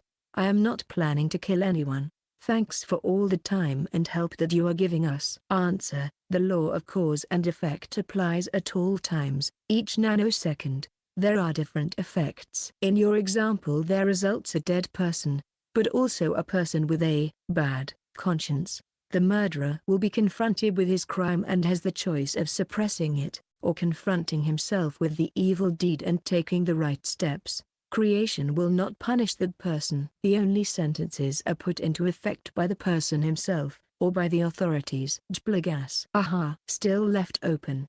And only for this reason, I'll pursue chess. Presently perhaps is only a game. However in future generations, it very well could be a measure of intelligence etc. or clues thereof, or, I'm thinking of when, several hundred years from now, the P's are taken as obvious etc. and scholars rake through everything available for clues as to the beings, P's, characteristics etc. Please, to repeat a past request, consider whether archiving a really decent game only for future generations, from the P's and their computers etc., against our present Earth's Billy, might be of considerable interest for us but only in our future generations. Either way, I know you all will respond as appropriate. At least I tried. Okay, no answer presently is requested. But either way, Salome and best regards, JP. JP, you already submitted a question, so I don't know if you will receive response or not. Scott. Answer: the response, No answer. James. When we go into deep space and if crew die on the spaceships, what are the forces that will cause their spirit to stick to the ship like they do on a planet? For example, the ship must exceed a minimum gravitational mass. Answer. That spaceship would need the size of a planet. The process depends on a concentration of spirit energy, Geistnegebelungen, and not on gravitational mass. Thomas. Good day, Mr. Mayer. I have read in your texts that, even though the material consciousness is not eternal, some part of it does exist for some time after the death of the material body in order that it can be processed before the next physical lifetime. I have also read that the material consciousness, although it interacts with the physical brain, is not itself made of coarse physical material, but rather a fine physical material. With this in mind, it occurred to me that the material consciousness is already fine material, meaning fine physical matter, and so why should any training of the pineal gland be necessary in order to direct other fine matter? It seems to me that since the material consciousness is already fine material, that it would already have access to other fine matter, fluidal forces without the use of the pineal gland. Any clarification on this would be appreciated. Thank you. Thomas Hall. Answer. The material consciousness ceases to exist within a split second after death and is becoming neutral energy. The material consciousness is half material/physical, and not purely fine matter. The only thing that is of fine matter are the Impfendungen. There is not word for that in English. The material consciousness does get information from the fine matter realm via the pineal gland. Truth Seeker. Greetings, Billy. Just a quick question. In your story concerning the history of the genetically manipulated peoples from the Sirius star system, when one group came here to inhabit our solar system while the other ended up on the other side of the galaxy, my question being, whatever happened to the other group that settled on the other side of the galaxy? Did they progress while we didn't? Thanks, James Truthseeker. Answer. Billy doesn't know. Baseline player. Hello Billy. I hope you are well. Am I right if I assume that the current block there we have stayed with the combustion engines as our main power source for movements, transports, heating, production etc., is now finally to be over and we will finally turn ourselves to other sources much more clean for our environment? I am currently thinking so that the old hydrocarbon combustion technology now have to be replaced and the economic strength for all the large companies, interests who have stayed attached to this, now either have abandoned this or be scrapped together with this old technology. Veland Dank for Owls. Baseline player. Answer. Regarding the invention and development of substitute for the combustion engines, we, the people on Earth, are about 30 to 50 years behind. Decades ago we should have started to build alternatives. It's the same thing with genetic research and manipulations which should have started many years before, but stupid lobbyism and antagonists, who often have a religious background, who are fighting against genetic research don't ever hint what bad they are doing against much needed progress. They are preventing much good from being invented and tested. Genetic manipulations etc. will also play a role in finding new ways of clean motor technology etc. Thank you Billy for your great advice and guide. It's really aspiring that I am on the right path. Billy, if I understand this correctly, you talked about the coming oil crisis on August contact with Tour. What can we look out for to help identify the inevitable oil collapse?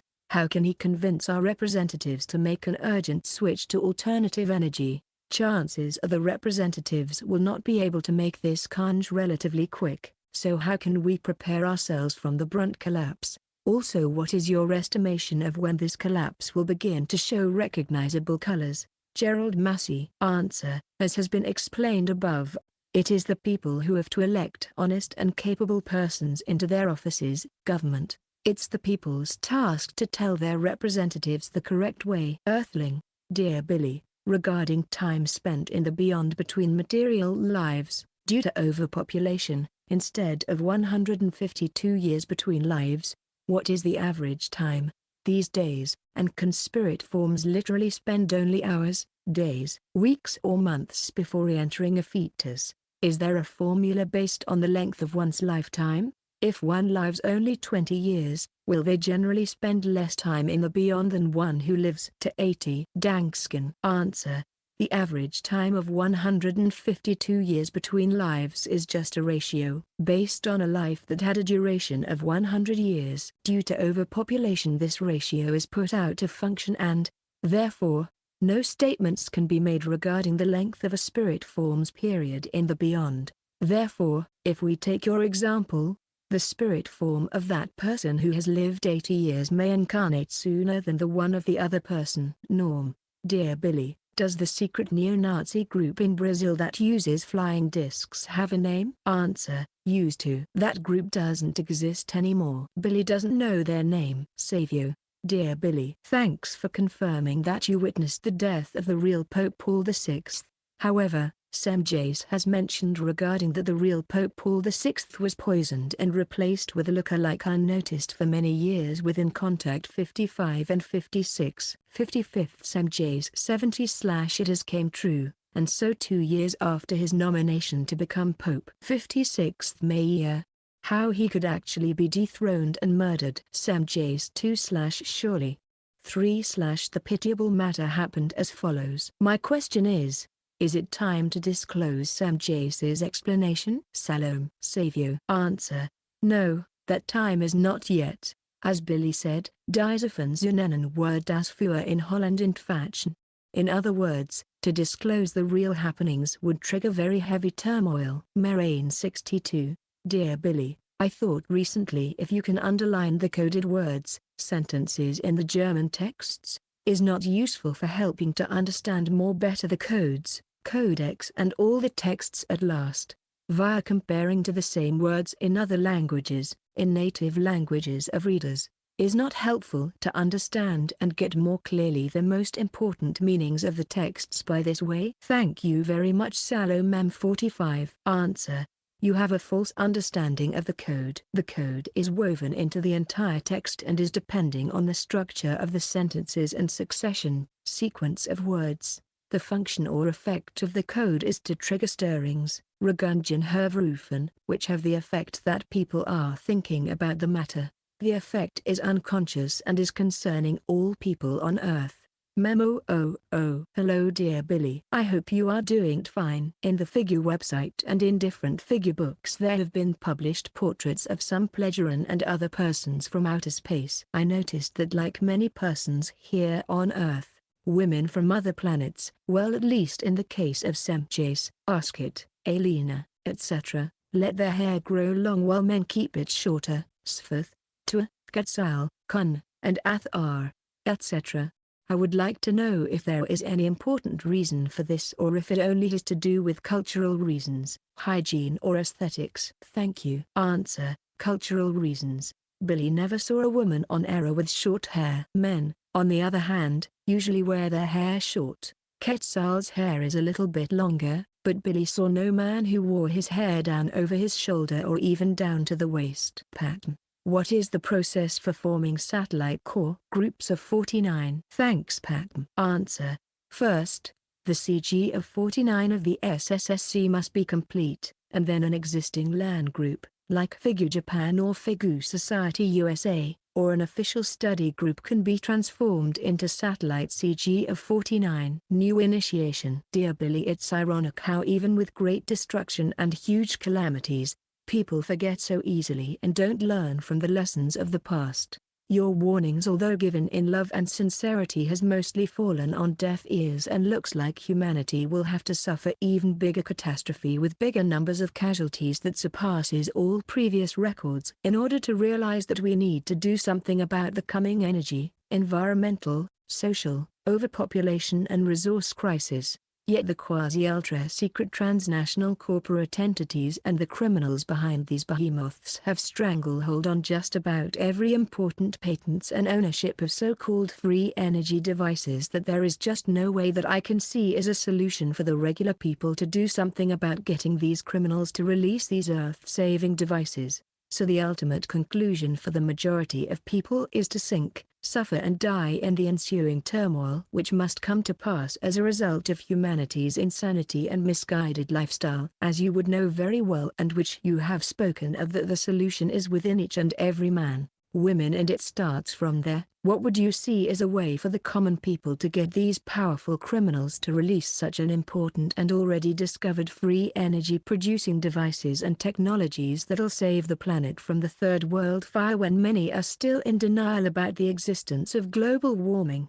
Thank you, Matt Lee. Answer: you did not ask a question. There is a fundamental problem in all countries and societies here on Earth: education, upbringing. Young, the children are not taught to think properly and independently. They are indoctrinated by religious and other belief systems. They do not learn to ponder everything and to draw their own conclusions. Instead of taking their self-responsibility, they are taught to rely on some outward force, be it God, the state, a guru, or some other power source. If children learn to think logically and unrestrictedly, this will foster compassion, mitgefühl, Mitleid, for their fellow human beings, the animals, plants, etc. The virtues have to be taught to the children at a young age, because only in this way do they learn to bear their own responsibility. But how can children be taught correctly and freely, if their parents are entangled in belief systems? There is an urgent need for teaching courses for parents, best before they even beget a child.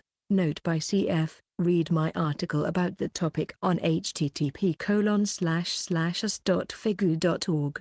Get knowledge. Hi Billy. According to Still They Fly, the transition into the Aquarian constellation will be complete by 2029, although the contact note states that the sunlight will line up in such a way that it will shine through a pipeline down the center of the Giza pyramids on 2012. Therefore, can it be interpreted as a prediction that December 21, 2012, a point in time that many sources from around the world seem to point towards and converge, will be the time when our solar sun actually eclipses the central sun of the galaxy with the combined alignment with the pyramids in Giza, in effect will produce an amplified energy of the radiation from the central sun with the Aquarian characteristics? Also, will there be anything extraordinary, visually or energetically, if people make a point to witness the sunrise on the winter solstice of the 21st of December 2012, or will that not be significant since the whole Earth just be affected, subtle or not, somehow from the occurrence,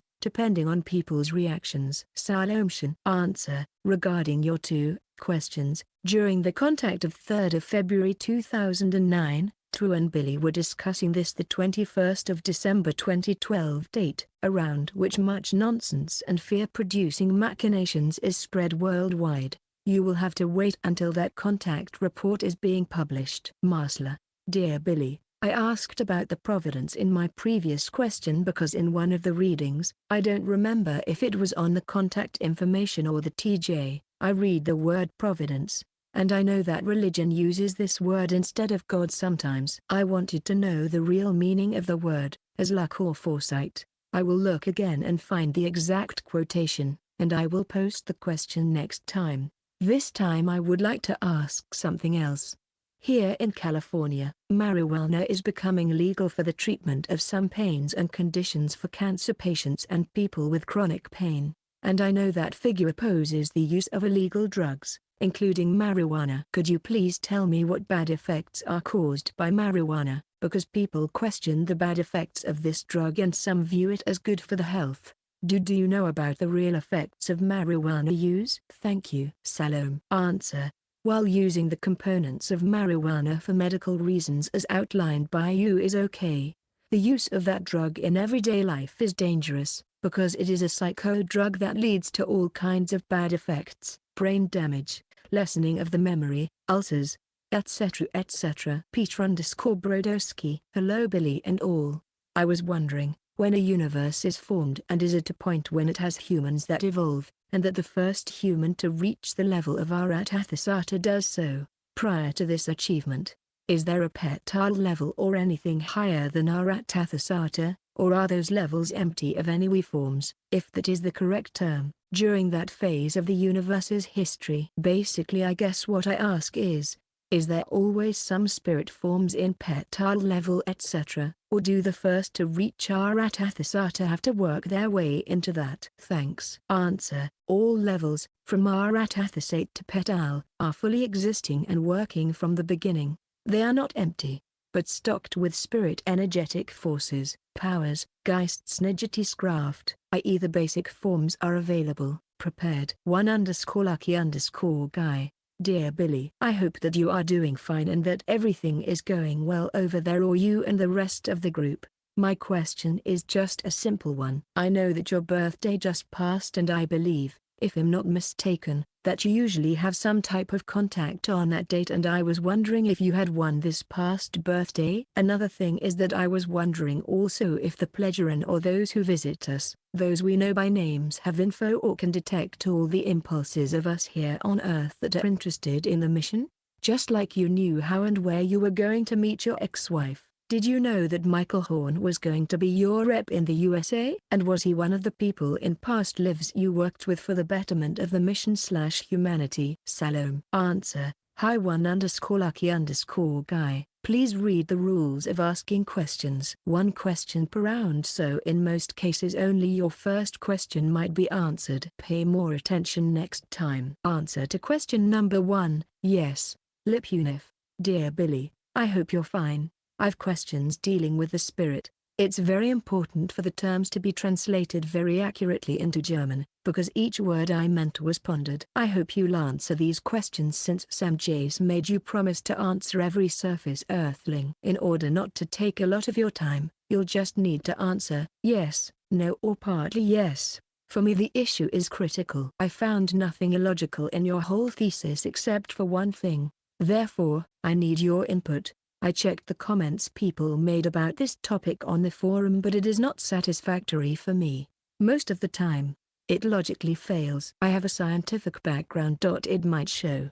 The basis is your meeting manual. If I understand you well, 1. Through time travel.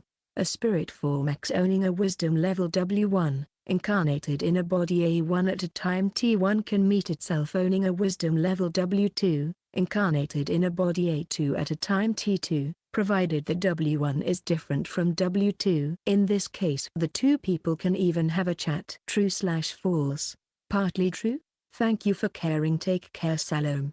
Lipunif. Answer: the possibility to have such kind of time travel, there are several ways, is not dependent on, from the level of wisdom, but from being able to master, use time and space. Posted on Sunday, April 26, 2009 to 6:31 a.m., Bodrum.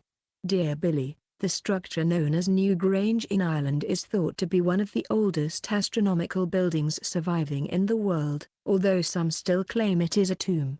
Can you please shed some light on the true origin of this structure? Thanks. Tony. Answer: no. Stephen_Moore. Hi Billy. Knowing that this is the last mission lifetime on Earth and reading some of the future prophecies that you wrote in 1958 about our future, and that it will be towards this millennium that Earth humans will truly all follow creation and the creational laws. My question is this: once your very important life on Earth has ended, will there be any more prophets that and JHWH will instruct on Earth in the next 1,000 years? Thanks. Stephen Moore. Answer: no. 462 Anthony.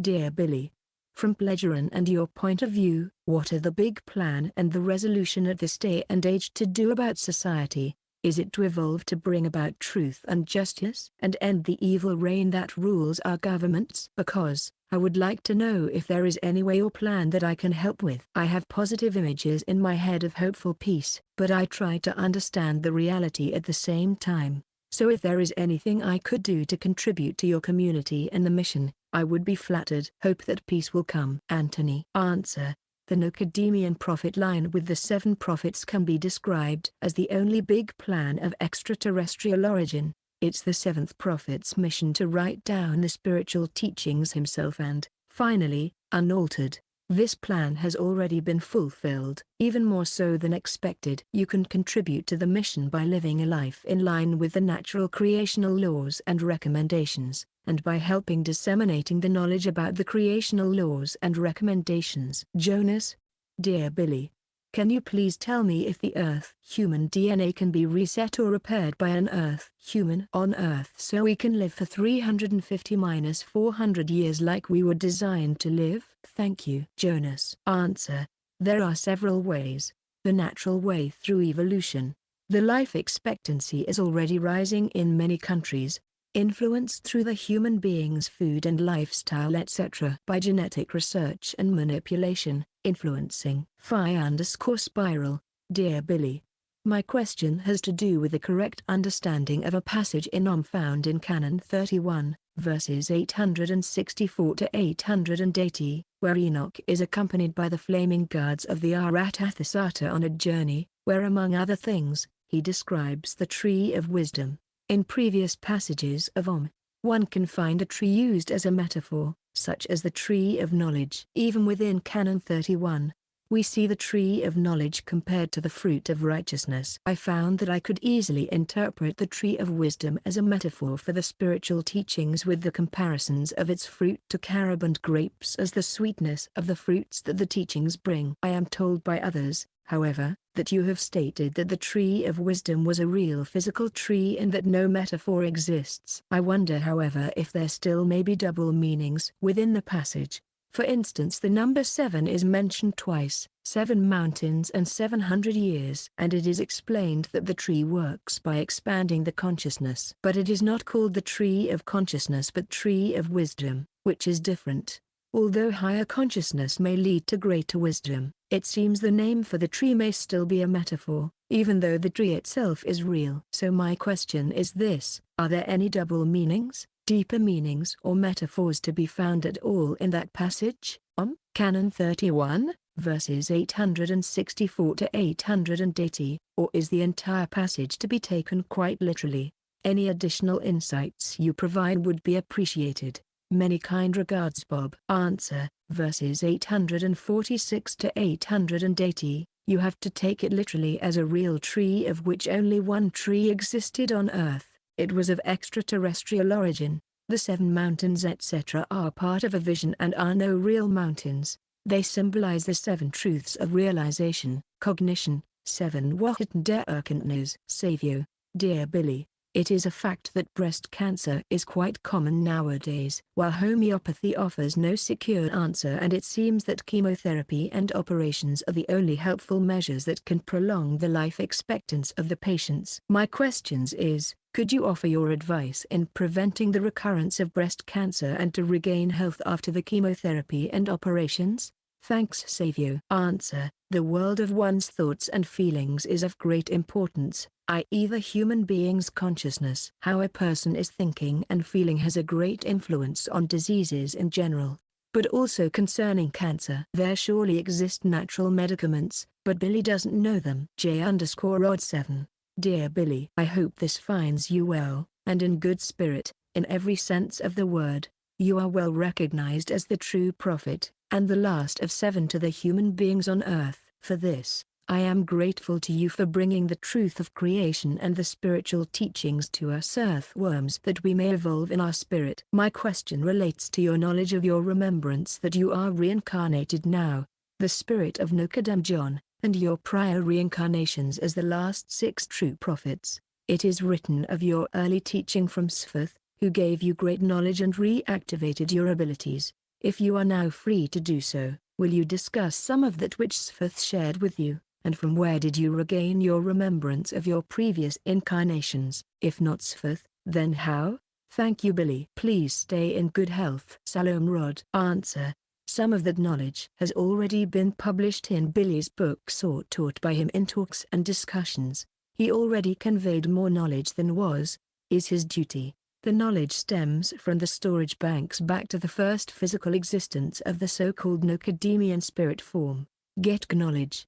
Note to mods, please post this one, instead of the one a moment ago, thanks. Hi Billy, yes, technically, that was 2 questions. Concerning my previous questions, more so than just to the 21st of December 2012 date, I'm hoping the contact with Tua on the 2nd of March 2009, your B-Day, gets deeper into the pyramid connection, where Sam J's left off.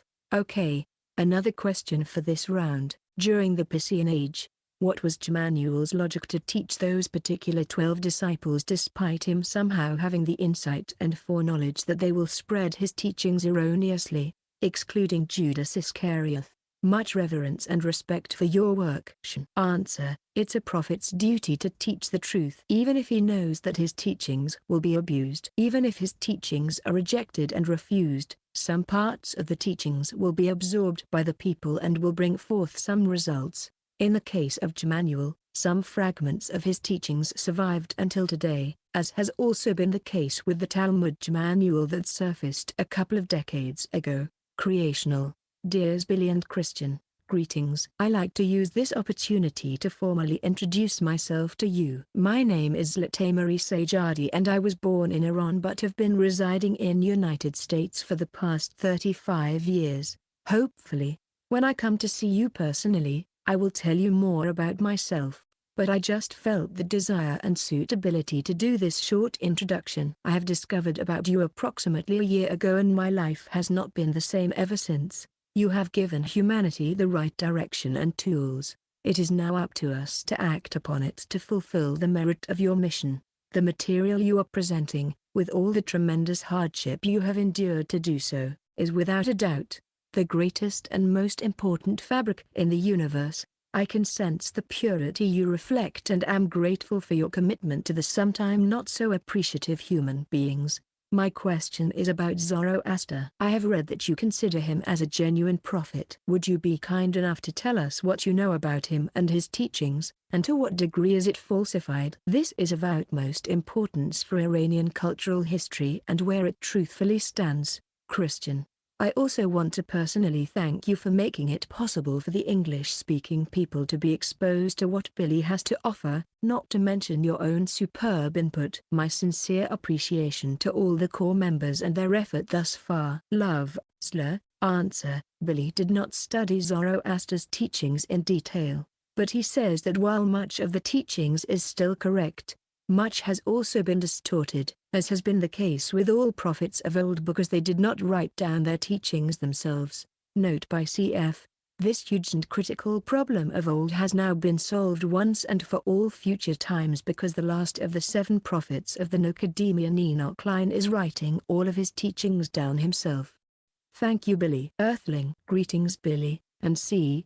Is there an organized and recommended sequence of studies, a curriculum so to speak, that has been put together by Figu, for one interested in the spiritual studies or if one was to introduce their children or another human to them? Thank you for your efforts and work. Answer.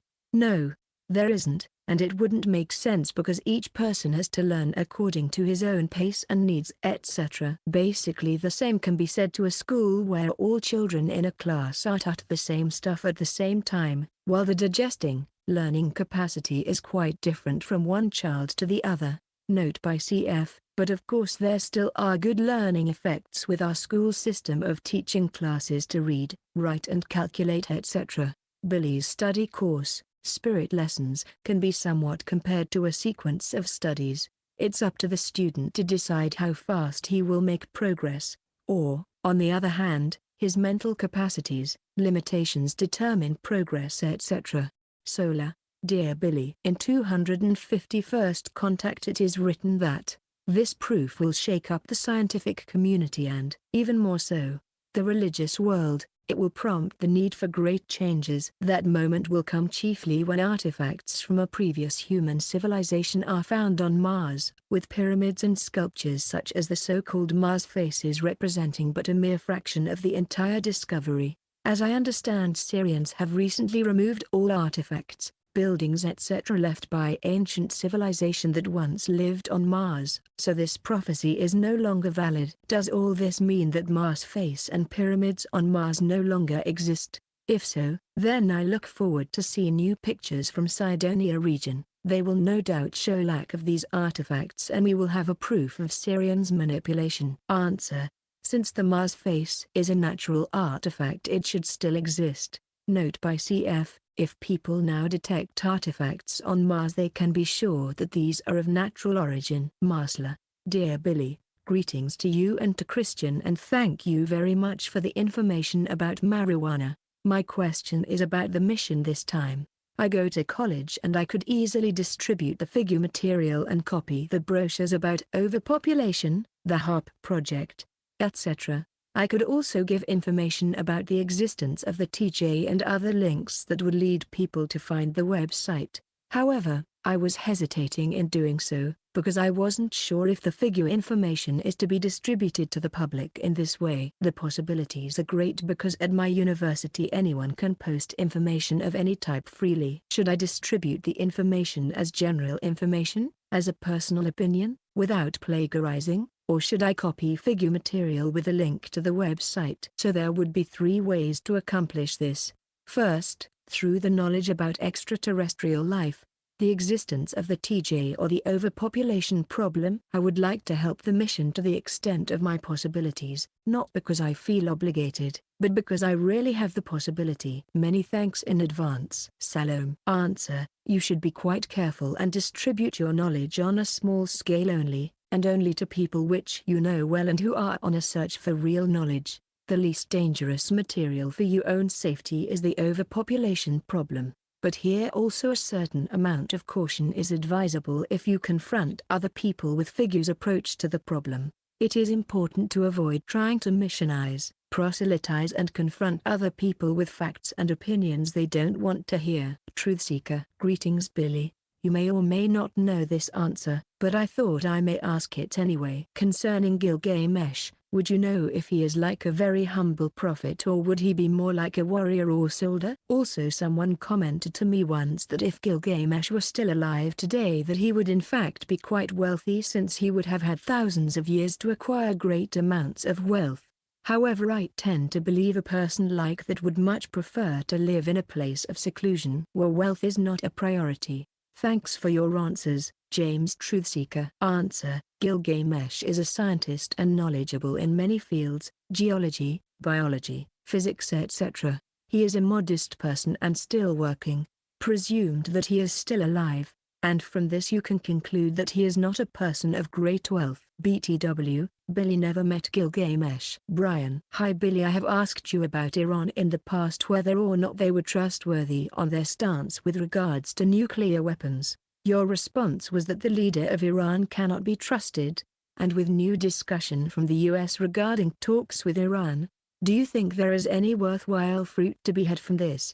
Thank you Salome. Answer: good intention always bears the chance for good. Depending on the next steps and the behavior of the persons involved, there is the chance for improvement. Many Iranians are still antagonizing because of the former President Bush. But of course there are also many people in Iran who are open for a change. What can be said is that President Obama makes a good impression. New initiation. Dear Billy, I don't get it, I really don't. Despite so many truths that Dr. Greer has told throughout his life, it seems that he is working for the quasi-ultra-secret group within a group that wants to control the flow of information about ET disclosure reaching the masses. Cunning as he may be, from the current trend of storylines coming from the Hollywood blockbusters such as Transformers 2, Terminator 4 and Aliens vs. Predator, the witness sighting of box trail carriages with shackles, millions of plastic coffins and the plethora of black-budgeted secret underground tunnels and bases being built so rapidly all over the USA and the world, and the deliberately engineered world economic crisis by the cynical Eastern oligarchical Anglo elites, Habrans, S&B, Pentagon, Jesuits, global banksters etc. The fraudulent simulated alien invasion must happen for these people, which they have been working on for quite some time now, to consolidate their maniacal powers and to beat their rival factions that think otherwise. As strange and disturbing as it may sound, what are your views of the possibility in the near future concerning the possible simulated alien invasion with man-made UFOs and genetically engineered alien lookalikes that the secret quasi-group within a group have been working on for decades to achieve for their sinister agenda? Thanking you Matt Lee. Answer: such machinations are not impossible, if we remember that other impossible machinations have occurred before. Note by CF, like the faked first moon landing. Bianca. Salome Billy, as you know the world around us feels gloomy, people are cold and creation Mother Earth is responding with a vengeance. Many life situations are clearly depressing on so many levels and still no end in sight. It is not easy trying to maintain a neutral positive outlook when people every day talk of uncertainties and over the airwaves all is doom and gloom. Still, I am trying very hard every day with affirmations to reject the negativities, and it's hard work, and I do feel the benefits, which is encouraging naturally. And still, those who understand the silent revolution of truth, the personal journey is nonetheless a long unending and arduous road with mountains and valleys and the unknown. I feel sometimes like I am carrying boulders on my shoulders but going nowhere. Can you please advise us of some positive aspects for daily life to help ease the mental burden, some hopeful optimistic occurrences that may lay just around the corner so that hopefully the flame of hope won't blow in the wind? Salam Bianca. Answer. You see, even if there is much evil and bad things around on our planet, it is also a fact that much good is also happening and visible each day. You should try to see the good in things that are positive and an aid to people. Note by CF, Billy mentioned his new book God's One, God Delusion, in which he is scolding religion etc., but in which he is also showing ways to overcome religious delusion etc. and how to lead a life free of the restrictions and enslavement of religions and sectarianism etc. Hector. Hi Billy. Do you know if the spirit of the fetus may trigger premature births? 6, 7, 8 months pregnancy instead of the usual 9 months. I wonder if the spirit in some cases decides to abandon the mother's womb earlier, because it feels that his time and place to be born has come. Or, on the other hand, those premature births are a pure natural occurrence and the spirit does never determine where the baby is born. Thank you. Answer.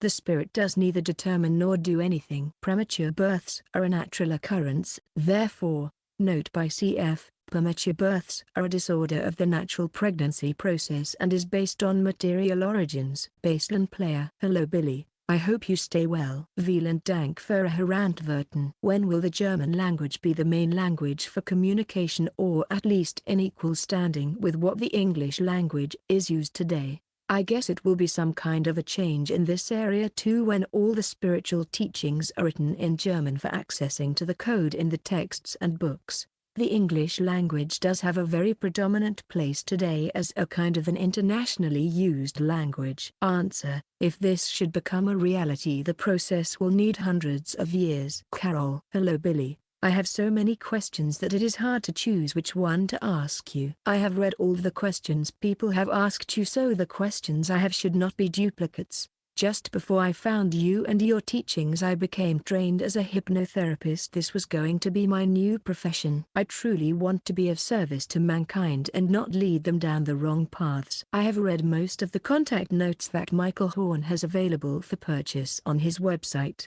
They really turned my world upside down, or should I say right side up.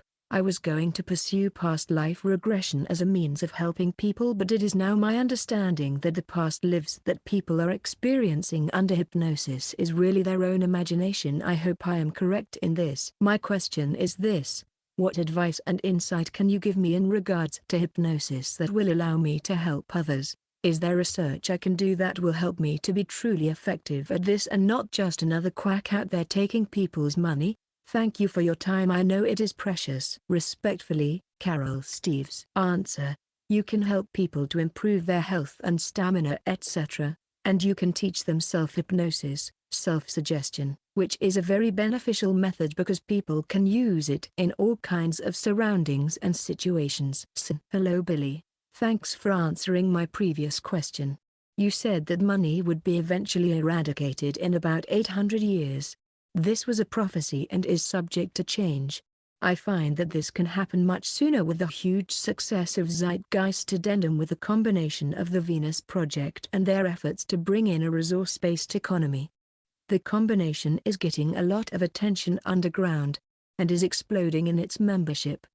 Has the PS come to talk to you about this, or have you looked into this lately? Zeitgeist Addendum does have a German version.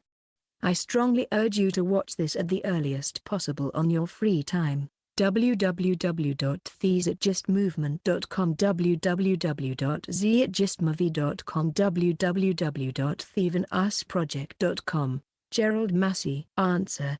Billy is devoting his precious time to those things and matters that he deems important. Jonas. Dear teachers Billy, Christian. As I tell people of your teachings, I get stuck on the part that our soul disintegrates and our body dies, and the spirit the size of a pinhead forgets us completely and comes back down with no recollection of any past life unless you are a prophet. Why follow the laws of creation and live a clean, giving life, assisting, meditating, helping, letting rotten people overtake you in life because of their bad deeds, learning the truth, with no access to the power of creation, when we die and will totally cease to exist in every way we know of, except for yourself? Thanks, John. Answer: you have a fundamentally false understanding of this issue. The spirit cannot forget us because it has no memory and does not think. Everything we do, think and feel is stored in the storage banks. Each new personality is confronted with the essence of knowledge from before. What has been learned becomes a matter of course, and when new things are learned, impulses are coming from what has been learned before. In older existences, a new personality draws knowledge from the storage banks on an impulse basis, and it is very important and in fact a necessity that a personality isn't consciously aware, best, about that what has been, happened, in former lives in order to prevent him from becoming crazy and mentally sick. So many people are having problems with their current life, and if all the problems of former lives were added, through the memory, everybody would go insane. Note by cf. Personality means the ego, the I, the material consciousness, that which says and thinks I am xi and thinking this or that. Learning in life is not in vain because what you have learned, knowledge that became wisdom, is stored eternally and doesn't have to be learned again. What will vanish after death is the we and I, but not wisdom and knowledge. We human beings do exist and learn in order to increase the amount of knowledge and wisdom in creation. Thomas. Hello Mr. Mayer, I hope you and your family are well. My question is related to one that has been asked in the past, but I would like a clarification if you are willing to provide one. In the past, you have been asked about how a person may create a so-called shield against the invasion of others into their thoughts. As I recall, your response was something like it is necessary to think in a neutral positive way in order to protect oneself from external forces. Of course this is not a direct quote, but it is sufficient for clarifying my question. I would like to know, please, the actual technique that you said, in the contact notes, that you had been taught to block others from looking into, reading, your thoughts. To be even more clear, I refer to the technique that so often caused Sam Jace to regret that you had been taught that specific technique because it prevented her and the other pledgerin from picking up on your thought processes in certain cases. If you cannot or will not disclose the technique, I hope you will at least tell us why it is important that it not be disclosed. Thank you, and I hope you knows that your troubles in helping the rest of us are very appreciated. Answer: to know that technique is too dangerous for people, at least for the time being, because if it is falsely applied and for a too long time it will destroy any amount of Mitchfuel. Sympathy is not quite the correct translation, within a person. Besides, the connection with one's feelings will be lost permanently. Basically most people have the capability within themselves for such a blocking technique. Billy is controlling his thoughts in such a way that he can still notice, have Mitchfuel. Besides, he loosens, unlocks the blockade after a few minutes. He applies the technique as soon as he detects an outside attempt of drawing knowledge from him that he doesn't want, or isn't allowed, to be provided. Daniel. Hello dear Beam, regarding the Mayan culture, I just had the opportunity to visit Chichen Itza, and I read about the official history of them. I wonder about this enigmatic character of Kukulkan, Quetzalcoatl. Who really was him? In other words, was he from another planet and what was his real mission? Thanks Billy for your hard work, efforts and sacrifice. My best regards. Answer: Quetzalcoatl was an extraterrestrial man. Billy has no additional knowledge about that person which has been looked upon as a god and is depicted as feathered snake. Thomas 2008. Hello Billy, I wanted to ask about the Ark in the Bible. Was this alien technology? What was so special about this object they called the Ark of the Covenant? From the Talmud manual, what was the reason for the ancient people of the stars to create the three lineages? And also, if you don't mind, what skin color did the original humans have, before we were tampered with? Were they from Africa? Answer: no. There was no alien, ET, technology involved in building the Ark. Posted on Sunday, May 24, 2009 to 5:42 a.m. Billy. I've been practicing through meditation and managed to reach a point of nullification where I lose all normal senses and just feel like am I so zero-related or not even feeling anything physical anymore. But once I get past this, after a few moments I hit this feeling. It's terrifying and I don't like it. And every time I hit this, it knocks me out of my meditated state. Any ideas to what this can be? Krishnamurti is very intelligent. I gathered many useful tips on meditation from him. Message edited by Scott on April 27, 2009. Gerald Massey. Answer. This is an absolutely normal occurrence. You don't have to worry and must overcome, transgress the difficulty. Just let yourself fall on the next occasion. Holland_Escobar. Hello Billy, I've tried meditating, which I assume is clearing the mind of all thoughts. I've tried this with my eyes closed in dark, quiet, peaceful setting, location, and after doing this for a few minutes when I open my eyes and I am in a normally lighted area, I notice there is a strange circular and transparent distortion in the center of my vision every time I do this. Is this anything significant? Am I making progress or is it just a minor vision problem? Side effect. Thank you for your time. Answer. This is an irritation of the eyes, and it's a normal occurrence. Thomas. Hi Mr. Mayer, you mentioned in a response to someone's question here before that self-hypnosis is useful. For those of us that don't yet read German to know from your books, please briefly tell us the way to correctly achieve self-hypnosis. As I implied, if it is a very detailed process, then I hope you will at least describe it in general terms that we can put into use immediately. Thank you for your time and help once again. Thomas. Answer. Apart from what the word says, self-hypnosis, this process and technique needs more words than what you expect. A few brief words are not helpful. Lonnie. Hi Billy. According to a recent study, children born to parents with an older mother and a younger father are, or become, more intelligent. How much truth is there to this in view of the fact that Tua reportedly has wives that are older than he is? In my opinion, a child born to an older or more mature mother, depending on how old she is, could be more intelligent, but, on the other hand, could be born less healthy than a child born to an older father with good health and a younger mother. Any comment of yours would be appreciated. Salome. Lonnie Morton. Answer. Don't take that study as true because it's not. Baseline player. Hello Billy.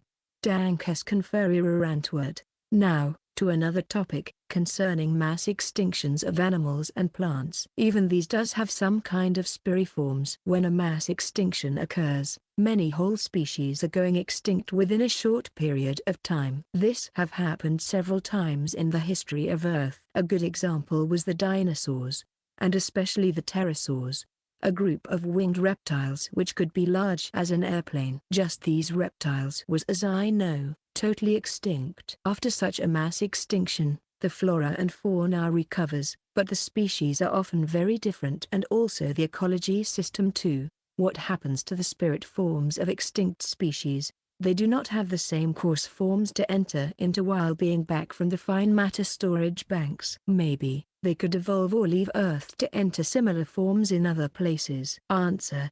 The instinct spirit forms of extinct species are just stored in the storage banks. They do not wander off as is the case with human spirit forms. If a planet is blown to pieces. J_Rod7. Best Gruss Lieber Billy, your work for the truth of creation and the truth of the spirit are very much appreciated.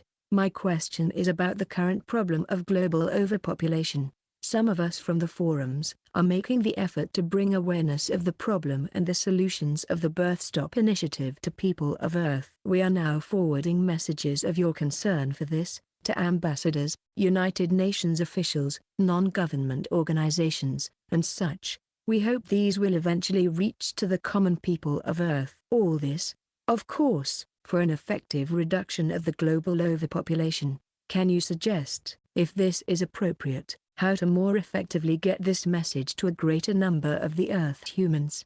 Thank you for your leadership in this, and for your assistance here on behalf of the Earth humans. Rod. Answer: if a person does not want to use reason and intelligence, all external efforts are in vain. You can just continue with your campaign. To get to the people in high positions is a feasible way. Hector. Hi Billy.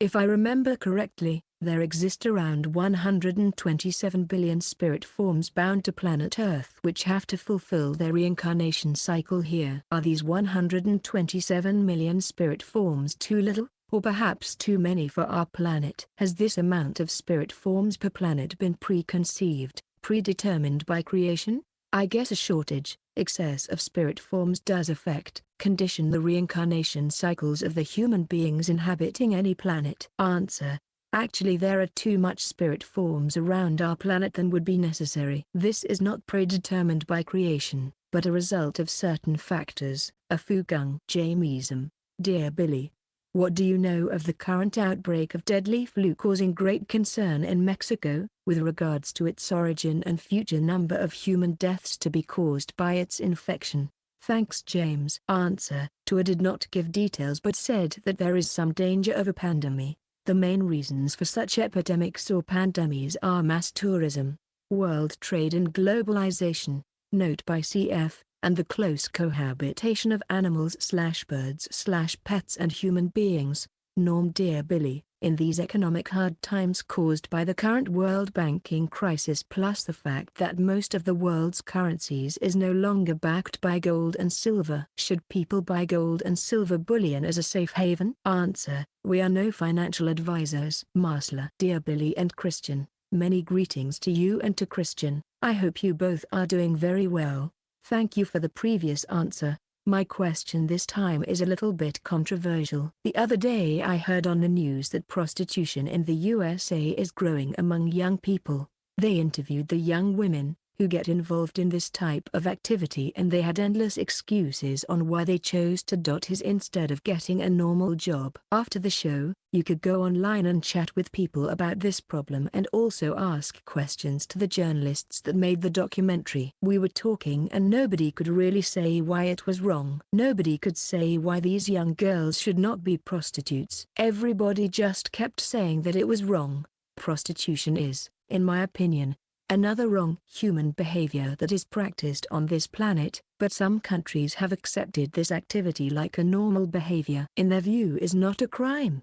It doesn't harm anybody, or does it? My question is, why is prostitution a wrongdoing from a spiritual point of view, meaning why should humans avoid this type of behavior? Many thanks in advance. Salome. Answer: the main reason why human beings should avoid prostitution is the preservation of human dignity. To sell one's body or to buy a body is against human dignity. The sexual act between two people should be an act of love and or affection. Another immortal treason against p. is the dissemination of diseases. Just as it is the case with promiscuity, there is no creational law against prostitution, it's just a creational recommendation. Lipunif.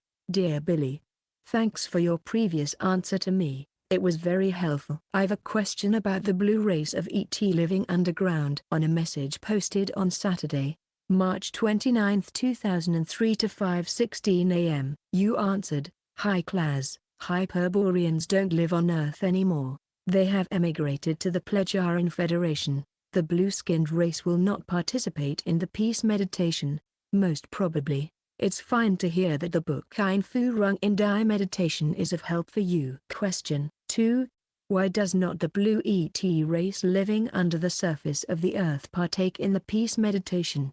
Thanks for your work. Salam Lipunif. Answer: Billy doesn't know. Pattern. Regarding an old posting posted on Saturday, December 14, 2002 to 12:15 p.m., the three human lineages are of extraterrestrial origin: the Hyperboreans in the Nordic region, the Aryan people in the India region. There have been other lineages on Earth, in part of extraterrestrial, and the rest of terrestrial origin.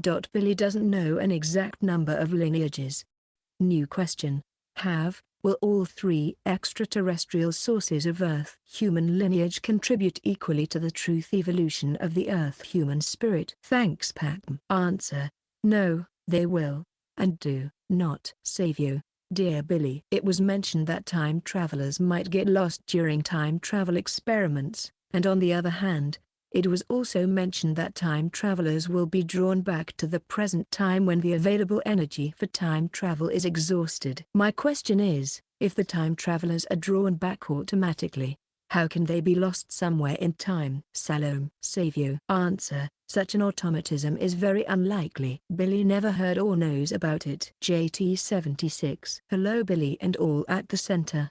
Our scientists say that most humans use only 10% of their brains.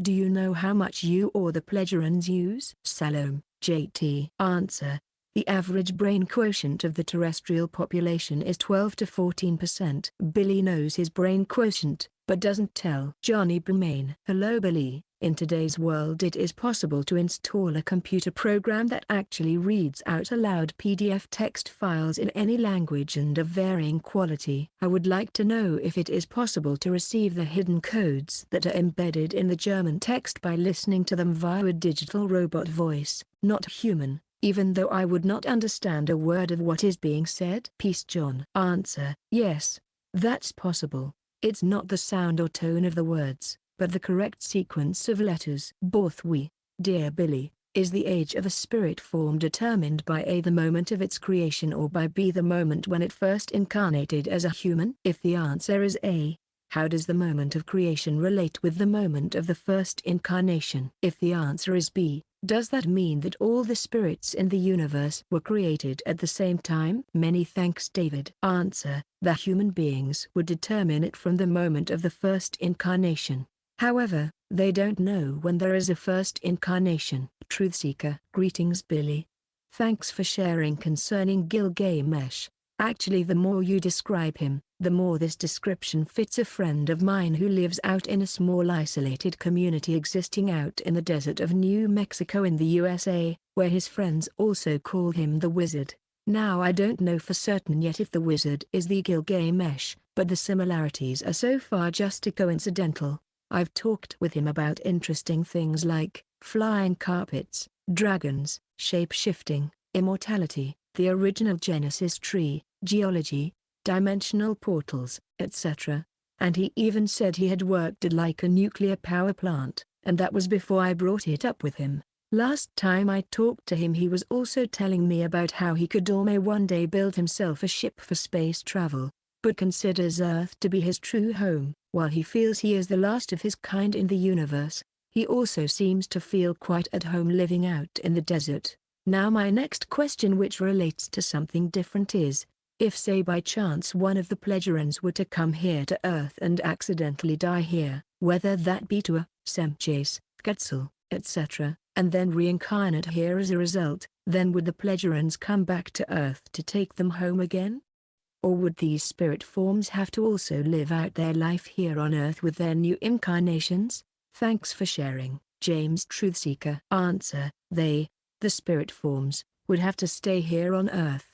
The Pledgeran are not capable of directing the incarnation of a spirit form. Get knowledge. Hi Billy. As to religious human beings who say that they have this relationship with God, who also talks to them, right? Within that context, fundamentally, what is the nature of the relationship, interaction between me and my spirit, once I get in touch with it? Thank you so much. Answer: you don't get in touch with your spirit form because it has no personality. You are just powered by the spirit form, but everything you do and think etc. is connected and done with your consciousness. Thomas 2008. Hi Billy.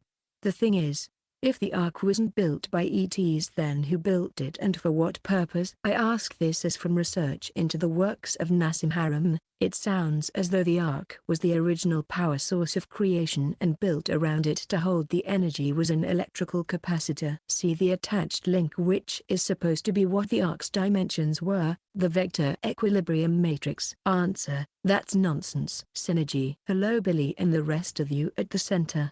My question is about the beings related to Goliath that Sam Jace spoke of long ago. She claimed some of his ancient brethren still lived. I think the correct term she used when addressing them was Titans. It is stated that a few of these creatures, Nephilim if you will, still exists on Earth. allegedly hiding in places so secure and remote no one could ever find them. My question in this remark is, why are they hiding and prolonging their inevitable deaths in such a slow and painful way instead of ending their existence in what must have been the most glorious and worthy death imaginable to them? From battle, I read they were brutal and extremely violent, and to think about the pain and hatred they must have stored within themselves after all these thousands of years makes it hard to believe they'd accept their destinies to rot, all alone and forgotten, in remote locations. How comes it no remains such as bones and such have been found by archaeologists when there was, according to the Book of Enoch, over 400,000 individuals? I assume the Pledgerans know where they can be found. Have they tried to contact them? It really bothers me the fact that Sam Jace claim they could never be found. That makes me think there must be some distant technology protecting them from sight, because nothing can be remained hidden like that forever. And still, being partially human, they must have biological needs and have access to food and water. Answer: Billy cannot give you information on that because he did not ask and doesn't know if these people are still alive. Solar: Hello Billy. I would like to ask you if there is anything about Pledgerans that you do not like. Is there something that makes you nervous about them? Because from contacts notes one can get impression that you always agree with them and they always agree with you, so everything is always very sweet, calm and right. Pledgerans are human beings and they must have any disadvantages. There must be something in them you don't like, so what would that be? Answer: No. There is nothing that Billy dislikes in general. Note by CF: If you would read all the contact notes you would notice that Billy had several disagreements with the Pledgerin. And as Billy says, most disagreements have not been recorded because they happened during the private discussions. John Boy: Dear Billy, thank you for all your efforts to bring the message of truth to this world. I have been working on my peace meditations and enjoy sitting outside on a clear night repeating the peace meditation while observing the stars. It is a very neutral positive experience which I enjoy very much. However, I have observed something that has made me very curious. While sitting in northern Georgia, U.S., and looking to the northeast in the direction of the star, Polaris, a very bright flash occurred as though a very high, stationary object suddenly flashed on and off. There was no movement, just the flash, as though a telemeter disc acknowledged my thoughts of peace. I read in the book and yet they fly that the Pledgerin telemeter discs could become brighter by your thoughts. Is it possible that a telemeter disc could have picked up my thoughts and flashed brighter for me to see? I have observed this flash on 2 different occasions. Each time, I was simply thinking Salom, Gam nan Benedigan Nebra Zala Hesperona with my eyes observing the stars. I have never seen anything like it before becoming familiar with the mission. Thank you for your time. John Boy. Answer: This has certainly been an optical illusion, an irritation of the eyes. Billy also had such experiences, and it can be said with certainty that this has not been a demonstration by the Pledgerin. Creational. Dear Billy, I hope all is well. Thanks for your answers. Do you know Dr. Ron Paul, and if so, does he have any significant effect on America's future? Salomsla. Answer: No, Billy does not know him. Thank you Billy. Marain 62. Hello dear Billy. Hope you be here still long time for us yet. Please will you explain a little in detail about the events that did take place after and related to the Pledgerin's departure from this planet? And also if that events supervised by the Andromeda High Council? Thank you very much. Salomam 45. Answer: The Pledgerin will leave when Billy has died. What will happen after that?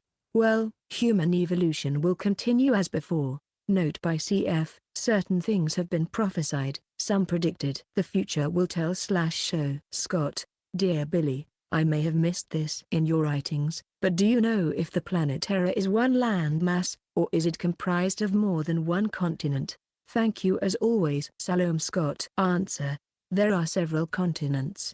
Posted on Tuesday, June 30, 2009 to 1:36 a.m. Thomas. Hello Mr. Mayer. It seems to me that the loss of a loved one through their death is one of the most painful events experienced by people in general as a part of normal life. I have read in Figu materials that becoming too attached and not being able to let go of some things or circumstances is not good because it sets a person up to suffer more. I understand that people die as a natural part of life, but my question is, what can we do to ease the pain of losing a loved one? I am familiar with some of the Figu materials on the subject of death, so I believe I understand it to a fair degree. However, to be honest, I feel like it would be of little comfort to me if I were to lose someone very very close to me. So to restate my question, how can one really minimize the suffering that is felt when someone close to them has died? Thanks for your responses and I hope you and your loved ones are in good health. Answer: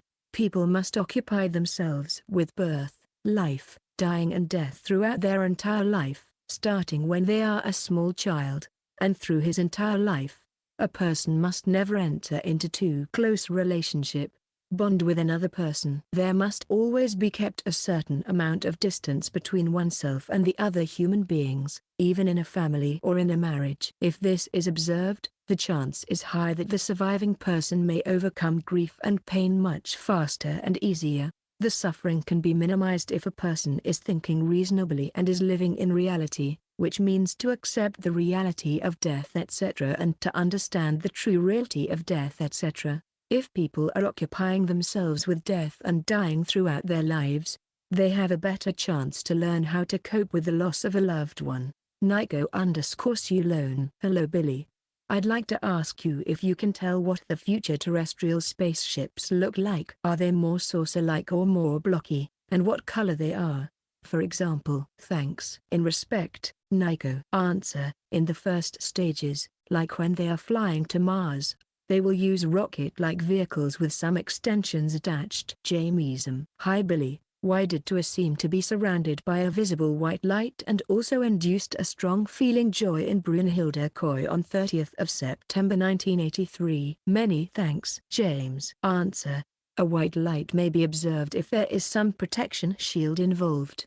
Billy Mayer. Thanks for answering my last question. Billy Mayer. Thigh Venus Project, Zeitgeist Movement, Z-Land Project is picking up some very nice momentum. As I stated a few rounds ago that the Venus Project is a project to help have a sustainable economy or world with money absent. The Z-Land Project is taking place in New Zealand as the testing grounds for the first experimental city. Of course this city will use the most updated methods of technology available and asks for professions that is relevant to this for insight and so on. So this is a true global movement. You mentioned that we will have an attempt to eradicate money but will not succeed due to people's needy attachment to materials or wealth. This of course is a prophecy and cannot change. My question is this: did the prophecy changed or will it still look very grim that this project will succeed? Also could you provide some tips to help take action with this if possible? Gerald Massey. Answer: there will be several unsuccessful attempts to eradicate money or a monetary system, and several hundreds of years will pass until the problem is solved. From this you may deduce that the project in question will not be successful in this respect. The necessary action is that the people get rid of their materialistic and greedy thinking. Corporal. Dear Billy, my question concerns how a vision of the future actually occurs. Does the consciousness contact or slip into the mass or collective consciousness that is connected through all time?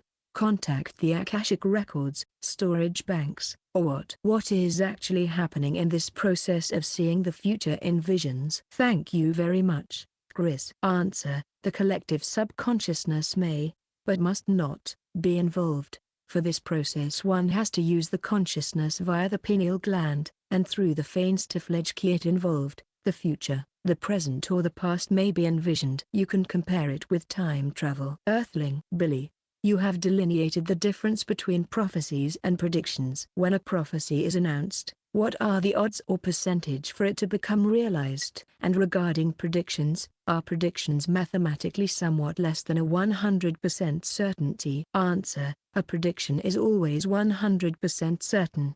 The odds for the realization of a prophecy are depending on the prophesized issue, and on the efforts people are making to change it. Marsler.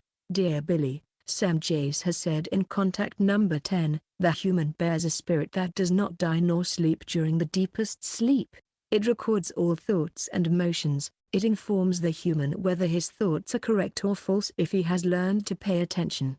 When she says if the human has learned to pay attention, she means that we are able to pay attention when we meditate and progress until the initiation, or through impulses from the storage banks. Thank you. Salome. Answer: to pay attention means to meditate, because paying attention is a form of meditation. Even a talk with another person may be a meditation. Paying attention means to hold the focus on some factor, like listening, observing, etc. Mike. Dear Billy, sincerest wishes for your good health and happiness, and thank you again for this opportunity for asking another question. My question relates to the alleged extraterrestrial contacts of one Mr. Apollinaire, Paul Villa, in which he claimed to have had direct contact with human beings from a distant galaxy in the direction of the constellation of Coma Berenices. Allegedly, prearranged opportunities were given to Mr. Villa from June 1963 in order for him to clearly photograph their ships, and on occasions opportunities were granted to converse with the non-terrestrial humans of the various craft.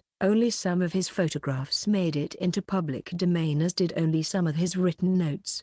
Mr. Villa was a former resident of New Mexico, USA, whom has since passed away. If possible, can you, Billy or the Pledgerin, please confirm if such an actual ET contact took place in this case? Salome. Mike. Answer: rubbish, Schmarren. Norm. Dear Billy, how did the Thule Society communicate with the Bafath? Answer: Billy doesn't know. Stephen_Moore. Hello Billy. It's an honor to be able to have the chance to ask you a question. I have read much of your writings, but to my misfortune I cannot read German, so I only read what is available in English. My question is this: when a planet either dies or is destroyed, the spirit searches out for another suitable planet. When the spirit finds a planet and continues the incarnation cycle again, what happens to the previous stored information in the storage banks of the spirit that has just moved to another planet? Does it travel with the spirit, or does the spirit have a new consciousness block in the storage banks? Who does it work? Thank you for lifelong dedication to your mission and all the best for the future. Answer: the terrestrial storage bank integrates into the galactic and cosmic storage banks. This is also happening when a planet is living. Daniel. Hello Mr. Mayer. After reading some of the posted questions about this topic, I still don't understand if the crop circles mysteriously formed in several countries, mainly in the UK, are from terrestrial origin, persons cheating the people, or from extraterrestrials, or terrestrials coming from our future. Thanks for all your efforts. Answer: according to the Pledgerin, no extraterrestrials are involved. Lonnie. Dear Billy, it has been said that when the United States dropped atomic bombs on Japan in 1945, it caused so much damage to the Earth's magnetic field that a magnetic pole shift has been taking place since then, which will culminate in the North Pole shifting to the area near Mecca, Saudi Arabia, in about 900 or so years, causing all kinds of Earth changes. This, along with the empire building and world domination policies of this government/military/banks/corporations combination, and the influence of its secret services, appears to have made itself one of, if not the most dangerous threat to world peace and the survival of mankind in the history of the Earth, not to mention global warming and the ever-increasing overpopulation. How could a country that started out with such noble and well-meaning intentions, championing freedom, human rights and opportunity for all people, turn into such an evil entity? And when? Was this mostly the work and influence of one person, a small group of people, or something else? It seems that this could have been prevented if only people with the most wisdom were in positions of power. Easier said than done, but until we can see clearly, as a nation of people, what we did that was wrong, it will be difficult to correct in such a way so as not to repeat these same serious mistakes. Salome. Lonnie Morton. Answer: the wandering of the magnetic poles is a natural occurrence. Well-meaning intentions, championing freedom, killing the Native Americans, the buffalo, slavery, etc. The problem lies in the thinking and behavior of a great part of the U.S. American people. The problem started with the first settlers and immigrants from Europe, many of them criminals, sectarians and other failures, who had to flee from their native countries from different reasons. Memo. Oh, hello dear Billy. I would like to know if it is possible for someone who wasn't born in Europe to become a core group member, after learning the language, studying the teachings and moving closer to the center. Thank you. Answer: yes, that's possible. J_Rod7. Best greetings Billy, and to all there in the core group, Salom. Thank you for all you have done for us on the earth. In respect to the overpopulation and the global birth stop campaign, there is a source of grant money available from the Bill Gates Foundation, perhaps other sources as well. These monies could be used in the birth stop translations, disseminations of the material to global newspapers, TV spots, to support and build more birth stop, birth control clinics around the world, to spread the message to all human beings on Earth. Money to be dispersed from the fund for these specific efforts. Any unused funds remaining after a period of 3 or 4 years could then revert to the general funds of Figu for publications and any other purpose at the discretion of yourself and the core group. There is a need to establish a fund to receive these grant monies. The fund must be under direction of a tax-exempt and humanitarian organization, perhaps through the US Figu Group, under direction from Figu Switzerland, for the reason of some rules and requirements of the Bill Gates Foundation. We are asking for your assistance in this, to establish such a fund under the auspices of Figu to receive grant money. We will then write the grant proposal request to the Gates Foundation, subject to your approval. Will you help us in this effort to establish such a Figu fund? Salom. Rod. Answer: Figu Society USA does not, yet, have the capacities to build, host such a fund. Besides, Figu Switzerland is not acknowledged by the authorities as a tax-exempt organization. In other words, we have to pay annual taxes. Therefore, we do not fulfill the requirements to receive money. Your initiative and efforts are appreciated. Of course. Bodran.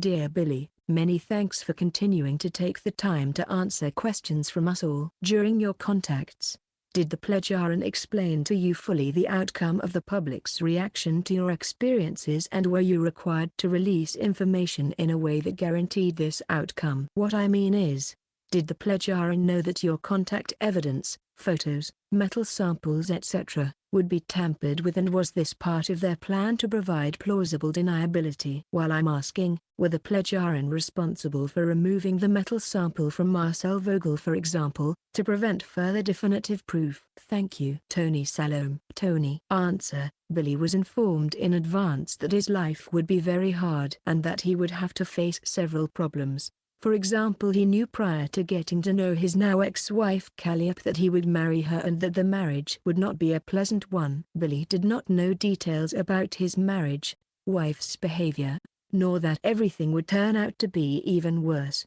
The pledgearan wanted to deliver enough evidence so open-minded persons would be able to realize the authenticity of the contacts with extraterrestrial human beings and the reality of their flying devices, etc. Jimmy. Dear Billy, do you still think the oil crisis could happen this September as bad as what you forecast it to? Has anything changed that could help us avoid this disaster? Answer: where did you read that information? Redbeard.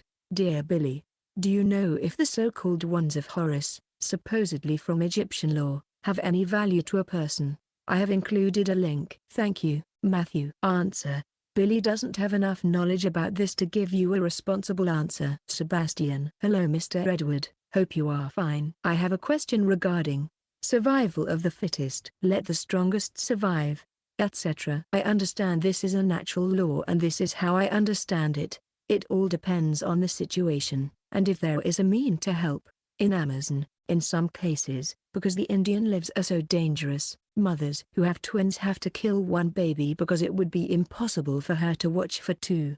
If she would decided to watch for two, both of them would probably die, because baby needs constant protection from all the things that are out there.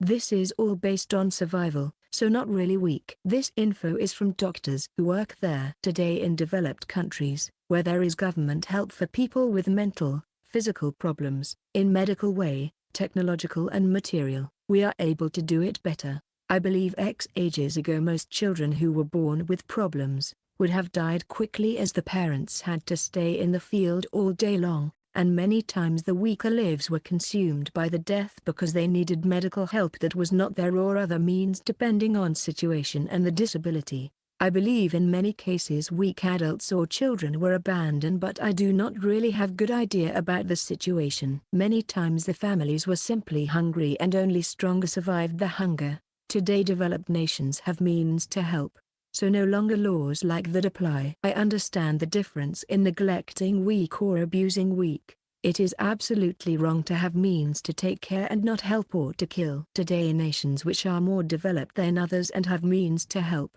should help other in food, etc., but most importantly help them build their own infrastructure so they would be able to take care of themselves. As you said it. Still though in developed nations there is many homeless, hungry people. Currently in USA big homes stay empty or they are being destroyed while people live in tents.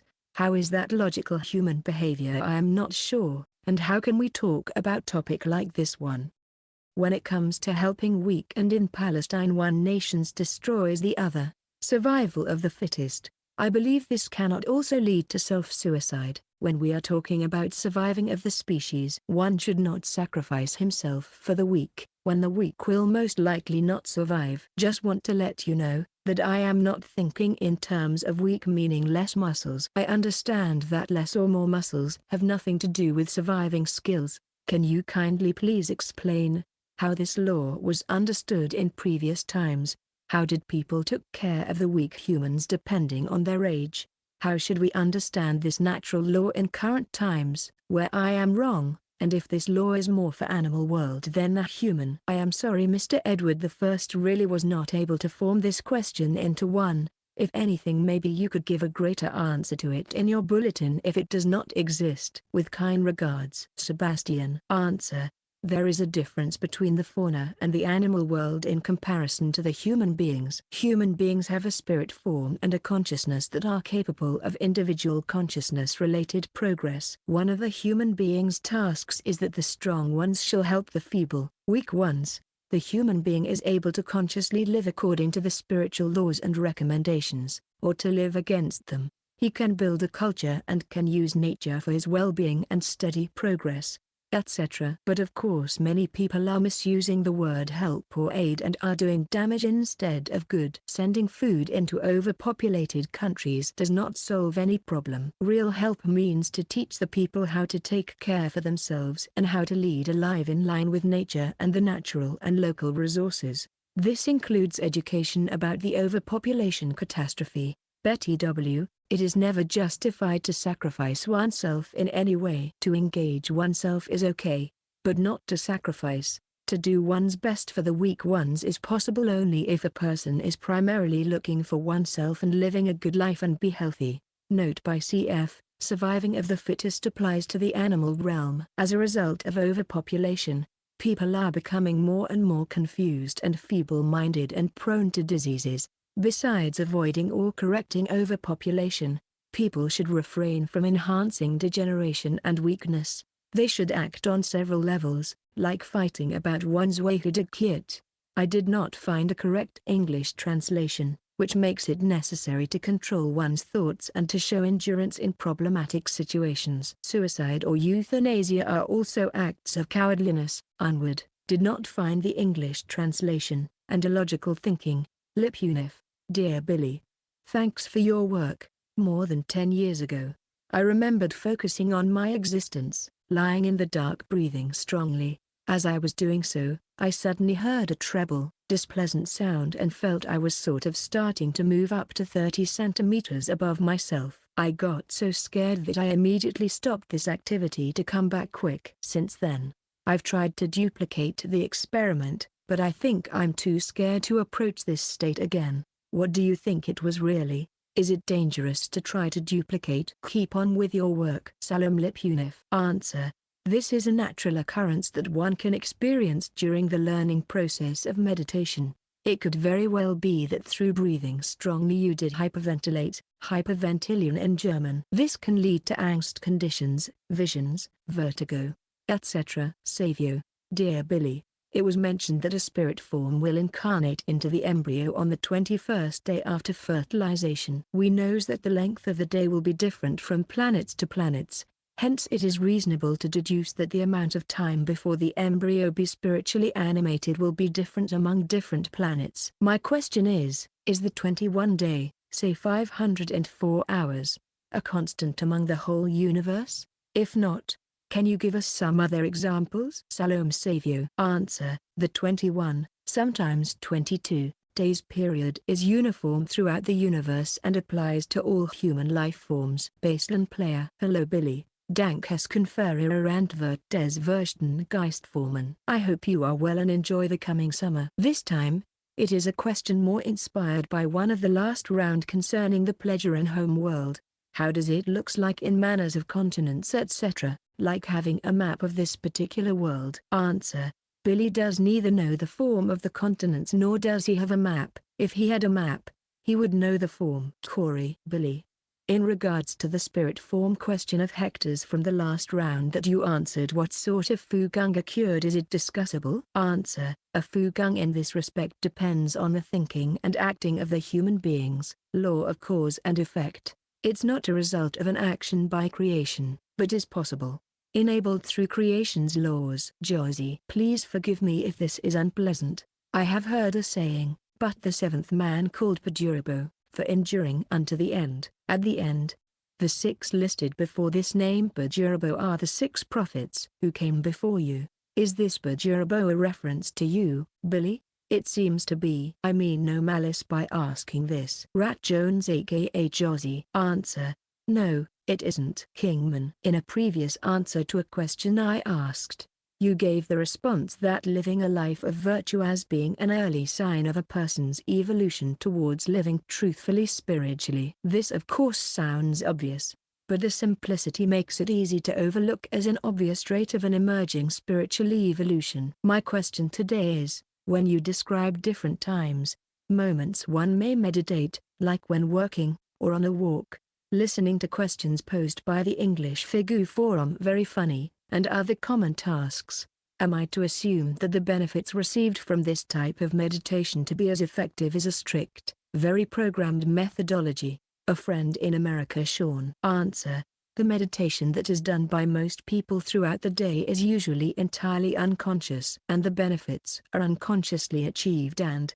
therefore, usually not realized. A conscious meditation brings faster and more success, and success or benefit is consciously realized. The answer then is, by a strict and programmed meditation method you have a much higher chance to achieve more benefit. Solar. Dear Billy, I find it very difficult to explain spiritual matters to young children. When children ask questions like who created the world, or where do I come from, or what is going to happen to me when I die, I cannot answer them. You are the product of creation, impersonal universal consciousness, or when you die you cease to exist. I also hate to give them answers like most people do. God created you, or when you die you will go to heaven and you will see your parents. So my question is, have you written special version of spiritual teachings for young children? If not, then perhaps in one of your bulletins you could prepare answers for young children to these questions. Questions like, where do I come from, what is the purpose of life, what will happen to me after I die, who, or what, created the universe, why do I live, is there a God? Answer: no, Billy did not write a special version for young children. Of course it is feasible to tell the child about creation or consciousness, etc. Children are not dumb or stupid, and most children are learning much better and faster than adults. You don't have to overload the child with knowledge, but have to answer just one question after another. The child must have time to digest what it heard and learned. The problem is that most adults don't have knowledge about the reality of spiritual teachings etc. Instead they are influenced or imprisoned by religion and, therefore, are not able to give logical answers in many aspects. It is a very important education factor to teach the children about insemination, birth, life, dying and death, and this instruction doesn't have to happen in a childish way, but in a normal way like between adults, and of course it is necessary to use words that the child may understand. Get knowledge. Hi Billy.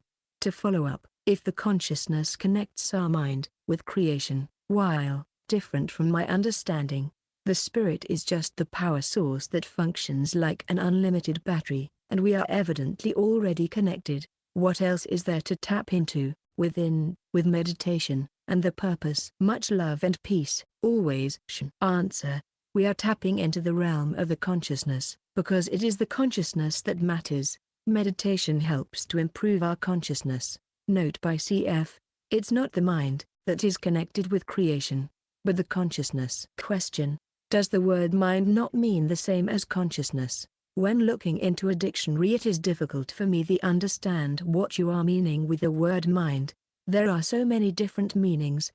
Josie, I thank you for continuing to be with us. Eddie, Billy, I know you have suffered much to do so. I thank you for every moment you have given us. Salome, teacher. My question is, do you know of the Zeitgeist movement, and if so, do you consider this a good or not so good movement? Thank you for your time. Rat Jones aka Josie. That's your second question in this round. Just one question allowed. JT76. Hello Billy and all at SSSC. In regards to my last question, with all that Billy tells us, he should be allowed some secrets. For my question, which I think I know the answer to but would like some reassurance. Jordan Maxwell gives lectures, speeches, makes films about the past, religion, NWO, anything considered a cult. He also claims to be an ambassador for aliens, seen UFOs, seen dinosaurs, spoke with people from the future, and woke up with a transparent warrior standing over him with a sword of fire. I'm sure if he was telling the truth, that Tua or somebody would have told you about him. He has a lot of followers and is even mentioned in the forum once or twice. Please tell me and the other truth seekers here if he is truthful or not. Thank you for your time and always Salome. JT. Answer. He is not. L. Hello. What happens to the spirit while awaiting reincarnation? June. Answer. Since the spirit exists in timelessness, you can say that it rests or slumbers in a waiting position. In that state it can absorb, aufnehmen, information from the storage banks of the overall consciousness block, formerly called comprehensive consciousness block. See http://dic.figu.org. Another term for that state, slumber-like state of rest. Fairest. Hello, Billy, I'm very urgent, want to know how is Sam Jace doing now? Is she recover her health in the accident? I'm hope her have a good health and happy every day. Answer. She's in very good health and has attained the title or grade of an Istrais, equals the female version of Istwais/Ishwish. Posted on Saturday, July 25, 2009 to 11:25 p.m. But add, Dear Billy, stay a long time for humankind and healthy. My question is, if inside of the beam ships or mother ships there are some gravity, for example the same as Earth's surface? There are gravity but not the same degree as the Earth? Or they have zero gravity? Salome friends. Answer, the same as on Earth's surface. You don't feel any difference as walking on Earth. Maraine 62. Most Honorable Billy, thank you very much for answering our endless questions, and sorry to bother you. I have a very serious question about the most probably your future followers from Muslim countries. I mean, there was a real script of Germanual teachings that by the help of Pelagians now unavailable for the people. But I wonder, as you mentioned that most of the Quran also falsified, and we know that spirit of Muhammad is the same as Germanual's spirit and also other prophets, that it means this lineage of all the prophets protect and had been sent by Plurians. If I'm not wrong, I think it would be tremendously useful if on behalf of the Muslim communities somehow or by the help of Plurians, 1. The real and untouched script of Quran would be found. 2. At least the true and untouched sections of the current Quran could be suggested. Most regards and respect Salome. Answer. Actually the content of Kelch der Wahrheit, Goblet of Truth, of which, by the way, the first 4 sections are available in English on us.figu.org, is identical with Muhammad's teaching. A correct and true version of Muhammad's teachings cannot be expected in the form of a revised Quran. Take the content of Goblet of Truth and you have the true words of Muhammad. The Goblet of Truth represents the true teachings of the 7 true prophets of the Nochademian line. J_Jansen. Regarding the topic of telepathy, it was mentioned by you in a previous question. As long as the sender is not functioning in our brain, consciousness, we don't have the capacity or ability to send our thoughts. Question. What does the receiver perceive, sense at the start of the telepathy learning process when a sender is functioning in one's brain? Answer: in the first stages of learning telepathy, he perceives words through his inner ears. If he is the receiver, Lipunif. Dear Billy, thank you for your previous answer. Is there still an ET blue race located under France? Thanks Salome. Answer: a blue race under France? Never heard of that. Norm. Hi Billy, is positive thinking about a subject like making wish about a subject? Is positive thinking about a subject you want to manifest or have happen what people hope to do when they are making a wish or prayer? Answer: no. These are different factors. While positive thinking is lined up along certain lines of thought, and is connected with feelings, a wish is built on an expectation, with feelings of expectation. Stephen_Moore. Hello Billy. Thank you for answering my last question. Your answer was helpful in my understanding. My second question relates to creation, respectively human spirit forms and the end of present creational 311 trillion 40 billion awake cycle. When creation collapses, so to speak, at the end of this 311 trillion 40 billion awake cycle and goes into a sleep state, what will happen to the unevolved human spirit forms, if any? Kind regards. Answer: no human spirit form that ever started on the path of evolution, equals at least one incarnation, will not reach the petal level. Positively said, each spirit form that has incarnated at least once, will ultimately merge with creation. While most such spirit forms will reach the union with creation during the time of the universe's, creation's, expansion, there is plenty of time during the contraction period for all remaining spirit forms to complete their evolution.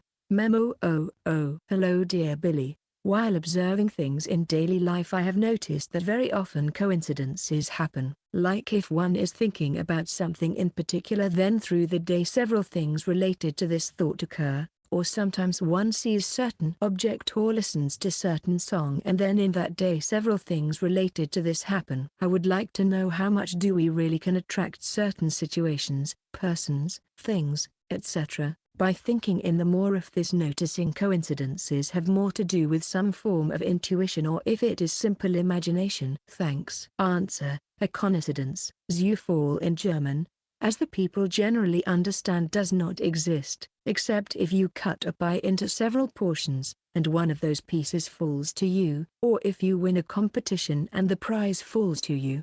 Instead we have to speak of a foreordination, Fugung, the result of certain occurrences that are happening simultaneously. They are separate results of thoughts and actions. Earthling. Billy, can you please describe the circumstances of the murder of Moses, how old he was, where it happened, who did it, for what reason? Thank you. Answer: no. Bianca. Salome. Billy, to understand life and living I prefer to begin by asking why, how and when, and most times I also begin from the end, which makes the outcome, answer, clearer, thus the path to the answer more logical. But I would like to understand, how do we as humans create the thought in our material consciousness, either for the good or for the bad? The why question is a guide towards the negative and the positive, from which we must find the answer towards a neutral, positive action or outcome, etc. I think it's the most important of the three questions. Am I wrong? The when question acts also as a guide, but only after I understand the why and the how. So, I am still no closer to understanding the how. Did I create this thought, for example, or any other thoughts? Where do they come from and where do they begin? How is a thought formed to be understood by the material consciousness? Is there a connection, albeit a rusty one, to the now tiny pineal gland? Thank you. And Salome. Bianca. Answer: yes, the why is the first question, and all three question forms are necessary for the learning process. This, however, has nothing to do with the pineal gland. Thomas. Hello Mr. Mayer. In some of the figure writings it is mentioned that fluidal forces have frequencies too high to be measured by current earth techniques. In other places, it is mentioned that these energies can somehow be detected in the ultraviolet range. Also it was mentioned somewhere else, maybe in one of the kitchen table discussions, that I don't recall, that real Kirlian photography can show the very lowest of these energies in some way. My question to you is, How is it possible for ultraviolet frequencies to be related to fluidal forces when the fluidal forces are supposedly way too high a frequency range for us on Earth to detect? After all, we can detect frequencies significantly higher than ultraviolet even if we don't fully understand them. Any help in clarification of this is appreciated. Thank you. Thomas. Answer. On Earth there exist no techniques or devices to measure those very high frequencies which are beyond the ultraviolet range. Fluidal forces are not entirely belonging into the pure spiritual realms. Note by cf. The ultraviolet range is open to above. Carol. Dear Billy.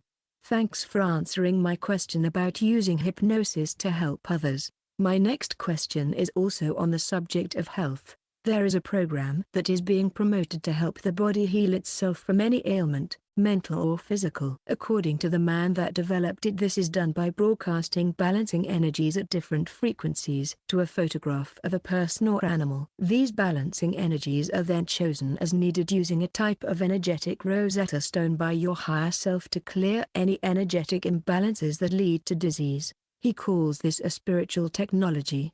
According to Stephen Lewis, the founder of this program, he is able to measure our life force energy. Recently, he stated that our life force is weakening because of the biological weapons being used against us. He also claims that it improves autism and Down syndrome and even offers scholarship programs for people with these diseases. My question is it possible from a program like this to make any genuine impact on our health? Thank you for considering this question. Salome. Carol Steves. Answer. No. This is esoteric nonsense. Baseline player. Hello Billy. Dankas conferira Antwoord. But it was a bit sad you did not know how the continents looked like on Error. It had indeed been interesting. Well, I have another question about all those extraterrestrials who passed away while blowing themselves up over Tunguska 1908. Did their spirit forms came back to be Earth human personalities? Answer. Yes.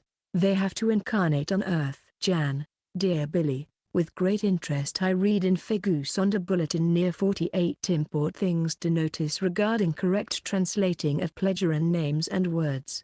But these explanations are either basic or do not take into consideration that there are also other languages on Earth that, besides German, decline the words, nouns, etc., according to given grammatical casus. And as a result the same word with the same letters value is never the case. Well, then the translated names or words, with their endings, have inevitably certain values, and these values are, according to my understanding, hardly to be known and recognized in a foreign language. I may be wrong, but according to pure logic from this bulletin and in terms of hard language, is then any translation into that language a falsification? Question. What would be your advice in these cases, as one cannot change language patterns, not to mention humans' habits in that particular language, so easily and still follow in bulletin mentioned advice? Thank you Jan. P.S. By the way, it would be interesting to hear in any future Figu audio the correct pronunciation of major terms, words and names of Pleasuran origin.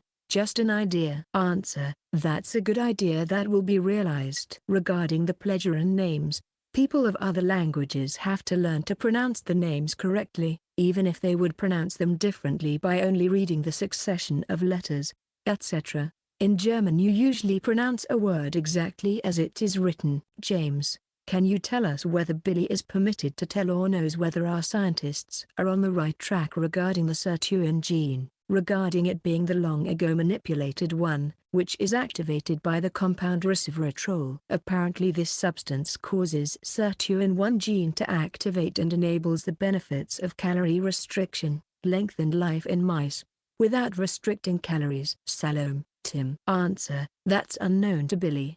Get knowledge. Hi Billy and CH. I use the word mind as in brain within the context of that's what we use to meditate, connect, or as you explained, expand our consciousness towards creation. Another question I have is about the recommended 1 acre of garden and 20 acres of living space. I know why a person would need the 1 acre of land in order to grow what is needed to survive, but I'm not clear about the reason for the 20 acres of living space. If it's based on space alone, why that much? Or does it have some other spiritual purpose? Thank you for everything. Answer. No. There is no spiritual purpose behind this. It means that it is necessary that considerably more land is not used directly by human beings for the production of food, like forests, alps, wetland, arid land, etc., where animals are free to roam, and for positively influencing the climate etc. etc. Rad_Oldswady. Dear Mr. Billy, I have direct question and please I need direct answer if it is yes or no. If it yes I need to know some details and if it no I need to know from where he got this knowledge about things no one know it in his time. My question is Prophet Muhammad real prophet? Answer, yes he was. Thank you. Salam. Hello Rad, the rules allow one question per session. I accepted your third post. Scott moderator. Message edited by Scott on June 30, 2009. Masla. Dear Billy, I read about overpopulation and I agree with the results we could obtain if we get to a reasonable and healthy number of humans on Earth. However, I was recently confronted by a friend about the effects of overpopulation. My friend thinks that even if we lower the number of humans on this planet, we still have to deal with greed, violence, envy, corruption, and all other wrong behaviors present in humans regardless of the number of people. I thought about her point of view, and I wanted to ask, is overpopulation the only solution for all the problems here on Earth, or is reducing the population the main solution to our problems? In other words, if we reduce the population, then we can deal with our wrong way of behaving in a faster and better way. Or in addition to solving the overpopulation problem we need to implement the spiritual lessons at the same time? Thank you and many greetings for everybody at the SSSC. Salam, Masla. Answer, it is the main solution, but of course not the only one. However, for example, with only 500 million people the percentage of criminals may be the same, but the numbers are much less. Your friend is right, vices like greed, envy etc. are still to be overcome by the people. The personal evolution remains the task of each individual. Kingman. Hi Billy, it seems people are constantly sending out vibrations without their being conscious of this fact. In these vibrations there have been negative ones directed at you that your enemies were able to collect and eventually use against you in an attempt on your life. My question arises from witnessing friends speak in an unfavorable way towards a certain common friend of ours. This type of talking gathered more steam through other later discussions. Then I watched as these thoughts and words, even though unheard by the person being talked about, put this person into a depressed-like uncertain state of being once he entered the room the discussion took place in. This person was not normally someone who had problems with clarity or self-identity. But with this group focus that was created, he was completely off balance and unable to be himself. All this was in a non-confrontational setting. In short, when we gather together and form ideas in groups it appears that we have an ability to affect others from a distance with these group ideas. Is there anything correct here? Answer, yes, that's possible. It's the power of thought. Hello Billy. I was wondering or hoping if you were able to provide some of the spirit language or even perhaps the PS alphabet, as I am interested into making a font just for kicks and speed, instead of Godspeed. Gerald Massey. Answer, while the spiritual symbols cannot be explained with words, the alphabet can be shown. Note by CF. Here's a picture of the actual Pleasuren, PLN, alphabet. It uses the same combinations as German, CH. SCH, Street, TSCH, CK, SN. I was unable to post Christian's picture of the Pleasuren alphabet. You may find it on a different website related to Billy and the Pleasurans. Scott, Daniel. Dear Billy, I learned in past spiritual studies that we tend to repeat the same situations life over life, meeting with the same people, reincarnated in other bodies, visit similar places, and so on, with slight changes from life to life, depending on how much we have learned from past mistakes. That explains why we feel certain familiarity with people, places and also the studies that come to our lives. In fact, when I started to read the writings related to your experiences and teachings, about how the Pleasuran live, about the creational laws, I initially felt like I was finding my true home. Later I realized I first needed to get rid of all my past baggage that I'm carrying in my mind from some wrong teachings I was involved But that's another story. So, is this familiarity with people, places, knowledge, in fact related to experiences in past lives, and therefore, everything we learn in this life will drive in some way our acts in future lives, without us remembering it? Thank you, Billy. P.S. I wanted to express my sincere thanks to you and all the Figu members, and the moderators of this blog as well, for the added comments to our questions, which are very clear and useful. Answer: the familiarity with knowledge has to do with one's own past, not with other persons' incarnations. Familiarity with other people has to do with their behavior, their level of evolution and sympathy, etc. Human beings who are thinking along the same lines or who are oriented towards similar interests, etc., are feeling some kind of attraction. All of this, however, has no link to family members, etc. of past existences. No such links do exist. Hector: hi Billy. I wonder what would happen if in this current incarnation I meet a person who in a previous incarnation killed or tortured me. I mean, would it be somehow normal that I would perceive negative vibrations from this person? Would I feel unease, worried, nervous, agitated in the proximity of this person?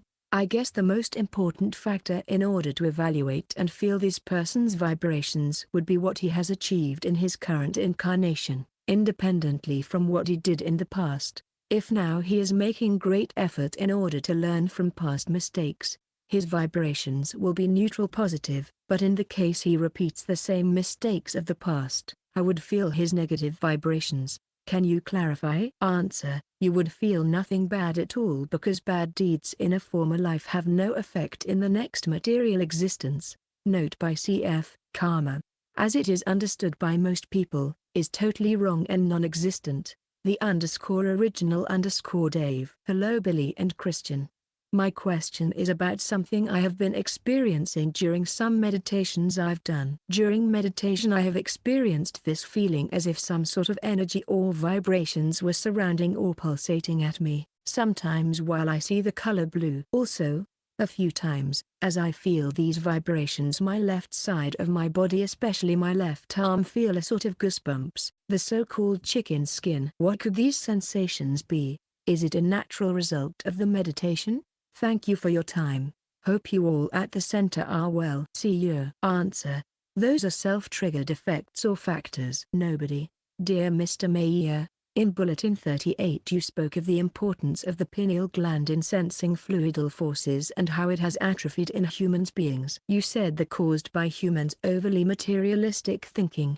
I see what you mean in the rigid thinking of some individuals, like scientists' dogmatic refusal to consider the possibility that faster than light travel is possible. You have also said, meditation allows fluidal energy to flow to the pineal gland. Since meditation is a process of pure observation, it occurred to me as when thoughts are silenced, this allows the fluidal energy to reach the pineal gland. Am I right in my conclusion, and could you add a little more information on we can restore the pineal gland's full functions? Salome. Answer: no, the pineal gland is only dealing with fine structured vibrations. Thoughts and meditation have to do with the consciousness. Erlst 7. Hi Billy.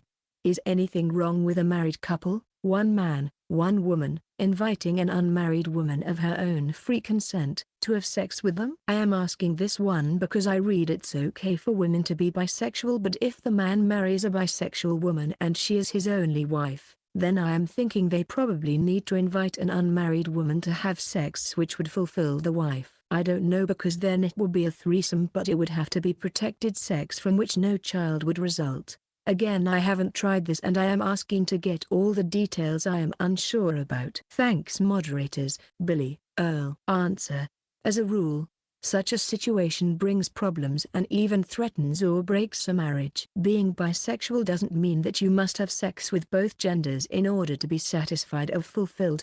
Besides, many women do not have bisexual interests. Note by cf. BTW, inviting a person to have sex just for the sake of lust is not the correct way, because sex between persons should occur in a loving relationship.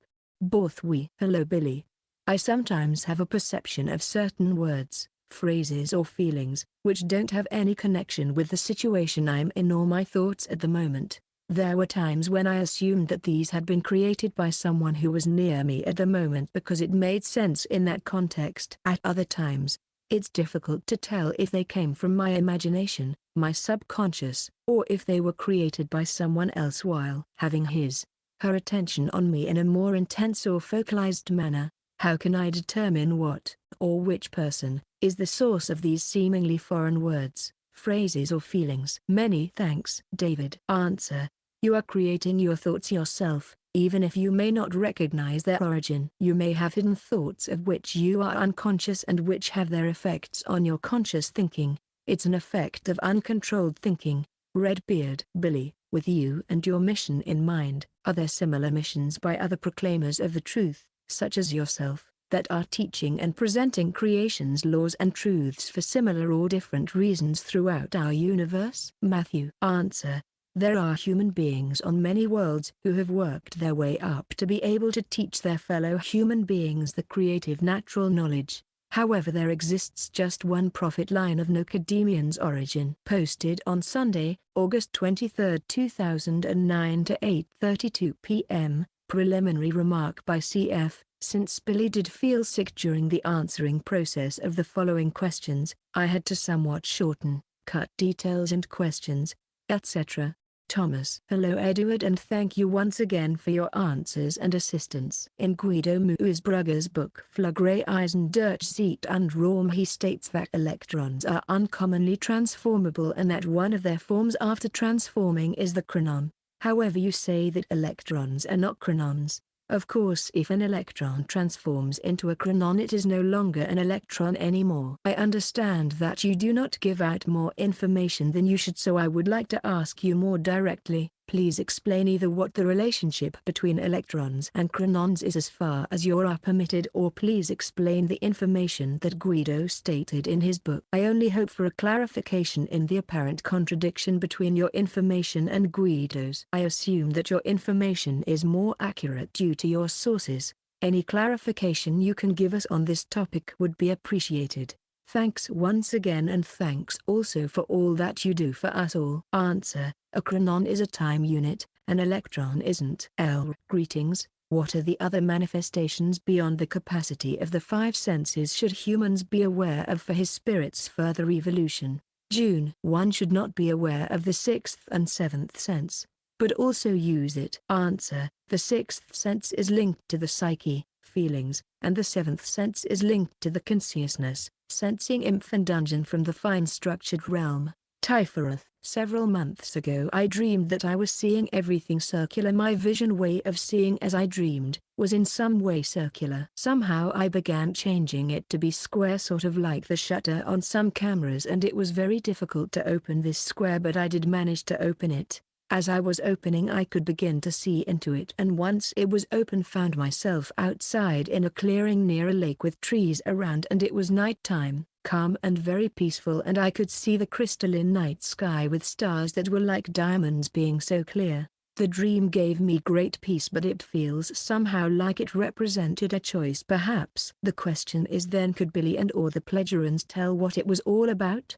I can guess and feel all day, but it remains mysterious to me. Thanks. Answer: you must find out for yourself, because dreams, their meaning, are closely connected with the personal life and thinking. This dream could show you a new path, or something valuable. New initiation. Hi Billy, is it apathy or is it love?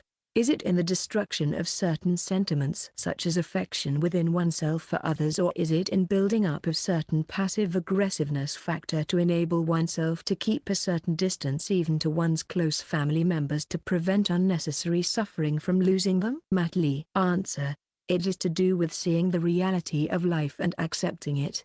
It is to do with thinking and feeling. If a person has a sound and realistic approach to death and life in general and does not shy back from thinking about death etc., then that person may deal with the loss of a loved one without falling into a depression or suffering for the rest of one's life. J_Jansen. In the first stages of learning telepathy, he perceives words through his inner ears. If he is the receiver, do these words right at the start of this learning process obviously originate from the sender, and thus is it immediately clear that the sender is the source of these words? Answer: Actually the lowest form of telepathy, primary telepathy, is not really telepathy. Instead it has to do with the physical mechanical construction of the inner ear. First the message is received by the unconscious, and then enters the conscious. The learning process or success respectively differs from person to person.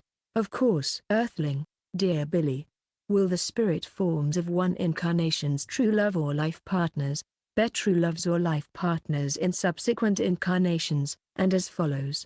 Have they been true loves, life partners in past incarnations? Thank you. Answer, no. Kingman. Hello Billy. In the Goblet of Truth, the passage that explains the paying of taxes is very interesting. My question is, if we are of the knowledge that what our government is demanding of its taxes from its people is not correct and or being used in non-rightful ways, are we still obligated to pay the excessive amount? I realize we need to get the right leaders in the governing offices and change the laws, but until that happens how do we keep ourselves from being overtaxed? I guess this isn't the law offices of BM, so I won't mention your advice to my tax man. Thank you dearly for the 4 chapters so far of the Goblet of Truth. Answer, of course are you obliged to obey the law and to pay the taxes as demanded. However, you can try to change the law by finding allies etc. As you correctly stated above. Synergy. The questions of a sensitive nature is the last 3 questions, in order for you to more easily spot these sentences and ignore them, if necessary. Altogeta when presenting them to the center. I respect if you chose to disregard those questions. I'm extremely curious about how similar we are in a more intimate way. Do they sweat like us? If they don't clean and shower themselves, would they smell similarly unpleasant after a time as a human, of our kind, would do? Is nudity just as secret and personal to them as it is to us? Would it be possible for the center to publish some sort of a scientifically illustrated, not actual pictures, book about their anatomy with the organs, bodily functions and most of the things covered about their anatomy? Has Billy seen a naked pleasuran and could he tell us about the anatomical differences between them and us? Answer, the pleasuran have a natural attitude towards nudity and their bodies in general. They have high and healthy morals. Redbeard. Hello Billy, in the latest answers you stated that the Kelch der Wahrheit, Goblet of Truth represents the true teachings of the 7 true prophets of the Nocademian line. My question is in regard to our future. Did you in your travels to the future, with your consciousness abilities or any other means witness the people of this planet becoming more unified as the religions and cults are exposed as untruth through the acceptance of the teachings of the Kelch der Wahrheit, Goblet of Truth? Matthew Beatty. Answer, no. Freddy 3980. Hi Billy and everyone at Figu. I am not a parent myself, but I have seen a lot of parents kiss their baby eyes in the lips, mouth and also when they are full grown-ups, teen/adults. For me is normal, natural, showing love, to kiss in their cheek, but kissing a baby in the lips, mouth is not good because of hygiene, maybe give a disease to an infant. I want to know what you think about this. Thank you. Answer, you're right. People should not kiss each other on their mouths, be it baby, relative, friend or strangers. Note by CF, with the exception of marriage or love partners who are engaged in intimacy. Baseline player. Hello Billy, dank es conferirant über die Tunguska mention. Hier kommt mein nächste Frage. How far away is a sustainable planet with higher life forms in our own space-time configuration do we live from, except for our own Earth and our own solar system? Answer, Billy doesn't know the exact distance. 5 light years is the distance to the nearest one outside of our own space-time configuration. Shaban_1190. Hello Billy. I have been researching your information and am a believer. I have taken your information seriously. I would like to know what SRUT is. I found it in futureofmankind.co.uk. Thank you Salome. Answer, SRUT is the next higher training grade, Ausbildungsgrad, to an IHWH. With regard to spiritual teachings, the highest training grade is called Bansrut.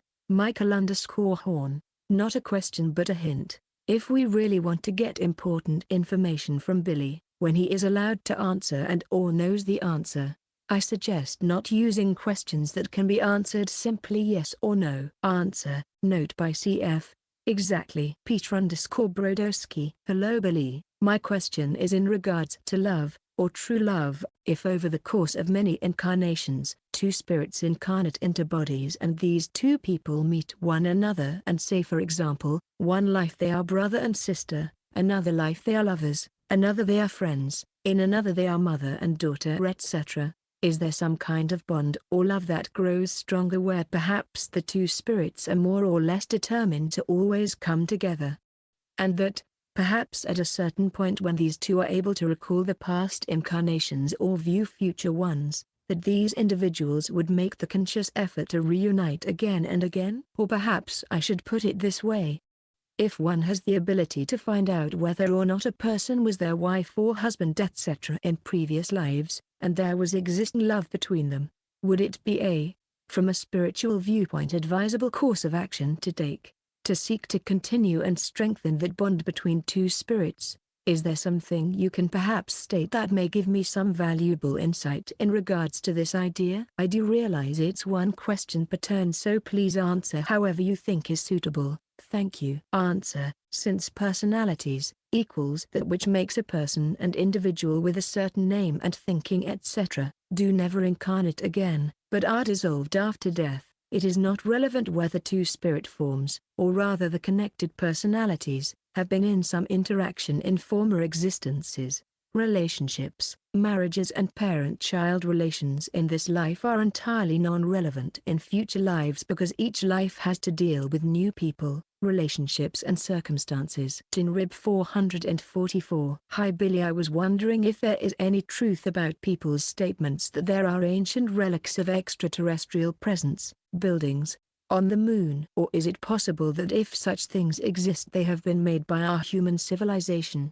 Congratulations on the work of your new book. Peace. Answer: Billy did not see any such objects when he circled the moon, and it is not known to him whether such buildings etc. do exist. Shaban_1190. Billy, I forgot to mention that I wish to speak to you in private, so here's my email: shaban_190@hotmail.com. Please write back. Thank you. Answer: Billy doesn't answer email. Thomas. Synergy. Beam has seen at least Tasket of the Timars nude as far as her upper body when they were in the desert when they traveled before going back in time. As I recall, they washed with water and she was bare from the waist up. As far as nudity, I am under the understanding from something I read a while back that they do cover themselves for modesty but do not consider nudity a bad or immoral thing. More than it is just appropriate to wear clothes for other reasons, but I may have that wrong. As far as pleasure and anatomical differences,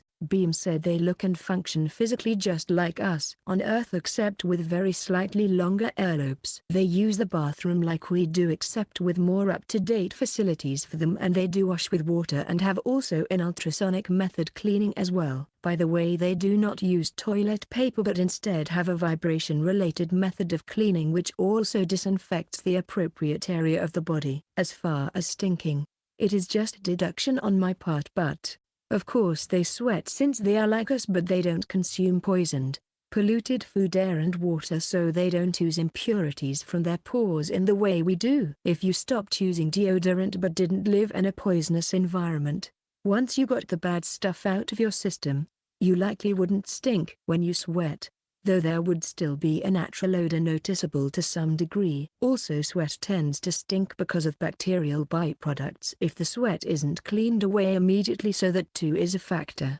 Patrick stayed inference@yahoo.com. Answer: note by CF, thank you. Well written. Thomas. Oh, and I forgot Synergy. They have no pubic hair according to what Dyson wrote some time back. Patrick stayed inference@yahoo.com. Note by CF, correct. The removal of pubic hair should be a common hygienic measure here on Earth. 2. Sebastian. Hello Mr. Edward, hope you are fine. Yet, I am sorry again that my another question is also long one. Just recently I was listening to radio show where they would talk about many different things, including your story, but not at that time. I was listening while someone called the radio and explained that he is a good person and he helps others, and he was wondering why is that even he is good person and he is good to others, good things don't really happen to him. Also he was saying, why is that good things happen to bad people, like criminals of any kind, rich and poor, with positions or not? In my head there was forming a big word, hello. But this word hello is thanks to you and your important mission, which I thank you for it, because you risked your life for those who wants to listen.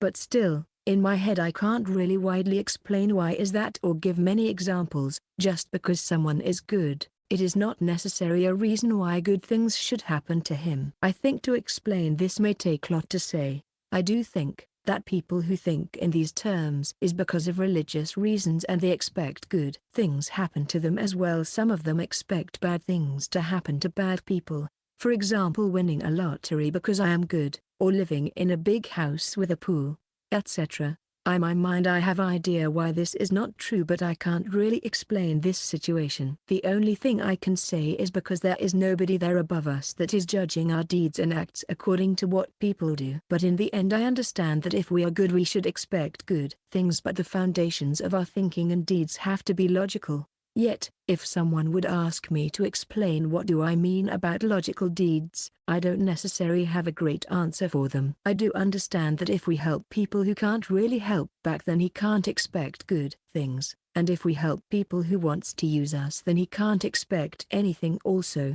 Mr. Edward, can you give better explanation about good and bad deeds? If you were asked this question, why good things don't necessarily should happen to people who are good as well, why bad people many times live in better situation than the good ones? Or what is the fundamental understanding needed to understand this topic? With kind regards, Sebastian. BTW, Mr. Christian. Thank you for your comments on my previous questions. Answer. We are forming our situations through our thinking and feeling, etc. And of course the environment and society also play a role in this. Note by CF. We should do good and logical things because it is our duty and obligation, self-realized, and from insight. We should not do it based on expectations of receiving good rewards. Expectations are kind of an infringement of or an attack on another person, or on society, etc. People should try to think, feel and act according to the spiritual laws and recommendations, and to cope with all kinds of effects that arise. It should be noted that it is not a bad thing that bad things are happening to oneself, because bad things may be looked upon as learning stuff that is to be overcome and digested. In other words, what may be looked upon as bad fate and bad things by some persons, may not be so bad after all, if some realism is observed. Lipunif. Dear Billy, thank you for your answer. So there's only one blue-skinned race living underground in the region of the Himalaya, so your filmed interview with Mr. Winters shows. Other topic, what would be your recommendations to a person suffering of severe schizophrenia, since tablets never cure this disease? Thanks Salome. Answer, a psychiatric treatment by a good psychiatrist, and the prescription of the correct, right medicines. If a person takes the wrong medicines it can worsen the sickness. Even if tablets do no cure schizophrenia, they can bring much relief, etc. Norm. Hi Billy. I've always wondered why Bigfoot has been so elusive. Is there anything you can tell us about this creature? Answer, Billy just observed a Bigfoot and a Yeti from out of the beamship, but he cannot give you details about their lives. Save you.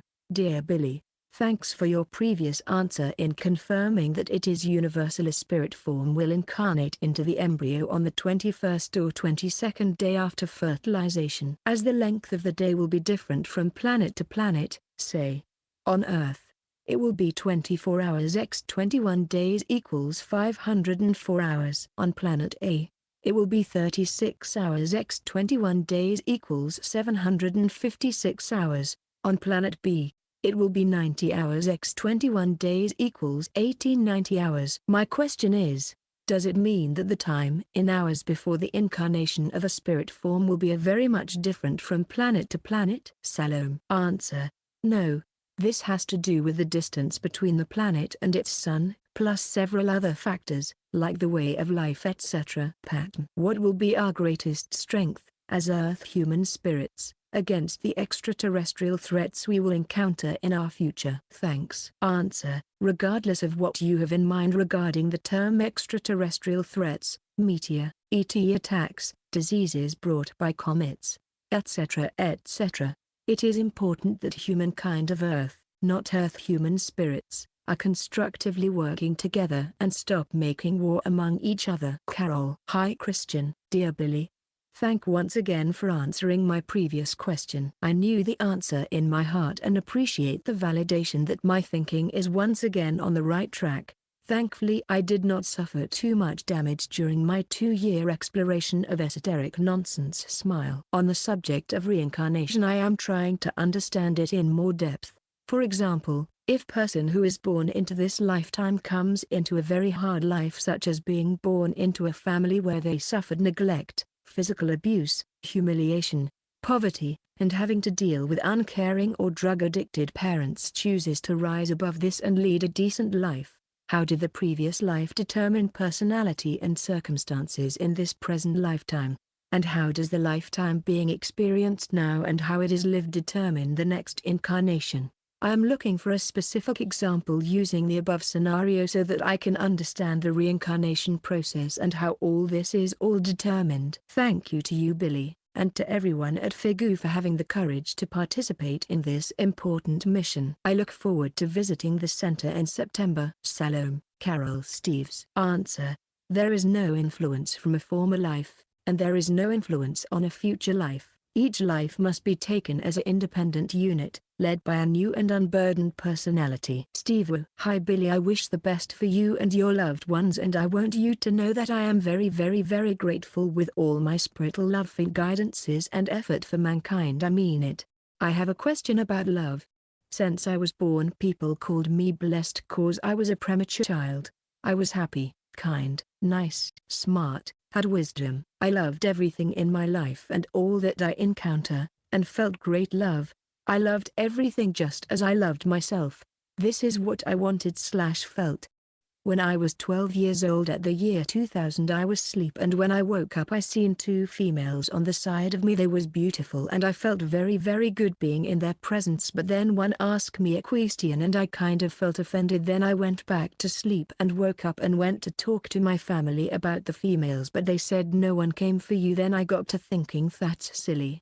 My question. Why do a person as myself think about helping others, loving other and caring for others and thinking as positive as I can for others? Why do people like me want to do that? Even if someone hurt me I wash it up and still trying to be nice. I feel like doing this as a person in my emotions and for my mind depending on my environment. Also, why do I like science so much? I get a stung vibe when I look at the stars, when I look at nature, and when I love myself and others as myself, and also when I look at astrology I get as loving vibe. Also, why is this? As I do this no one give it back to me, just hurt me more and want to control me, and my environment turn around on me. I got depressed and it was getting harder for me to concentration, not as normal, and I start telling people I'm not stupid, I'm just depressed. That's what I tell people. I hate the fact of living in a society of money, but as I keep telling myself life ain't gonna change for me, I got to do something about it. But all I feel like doing is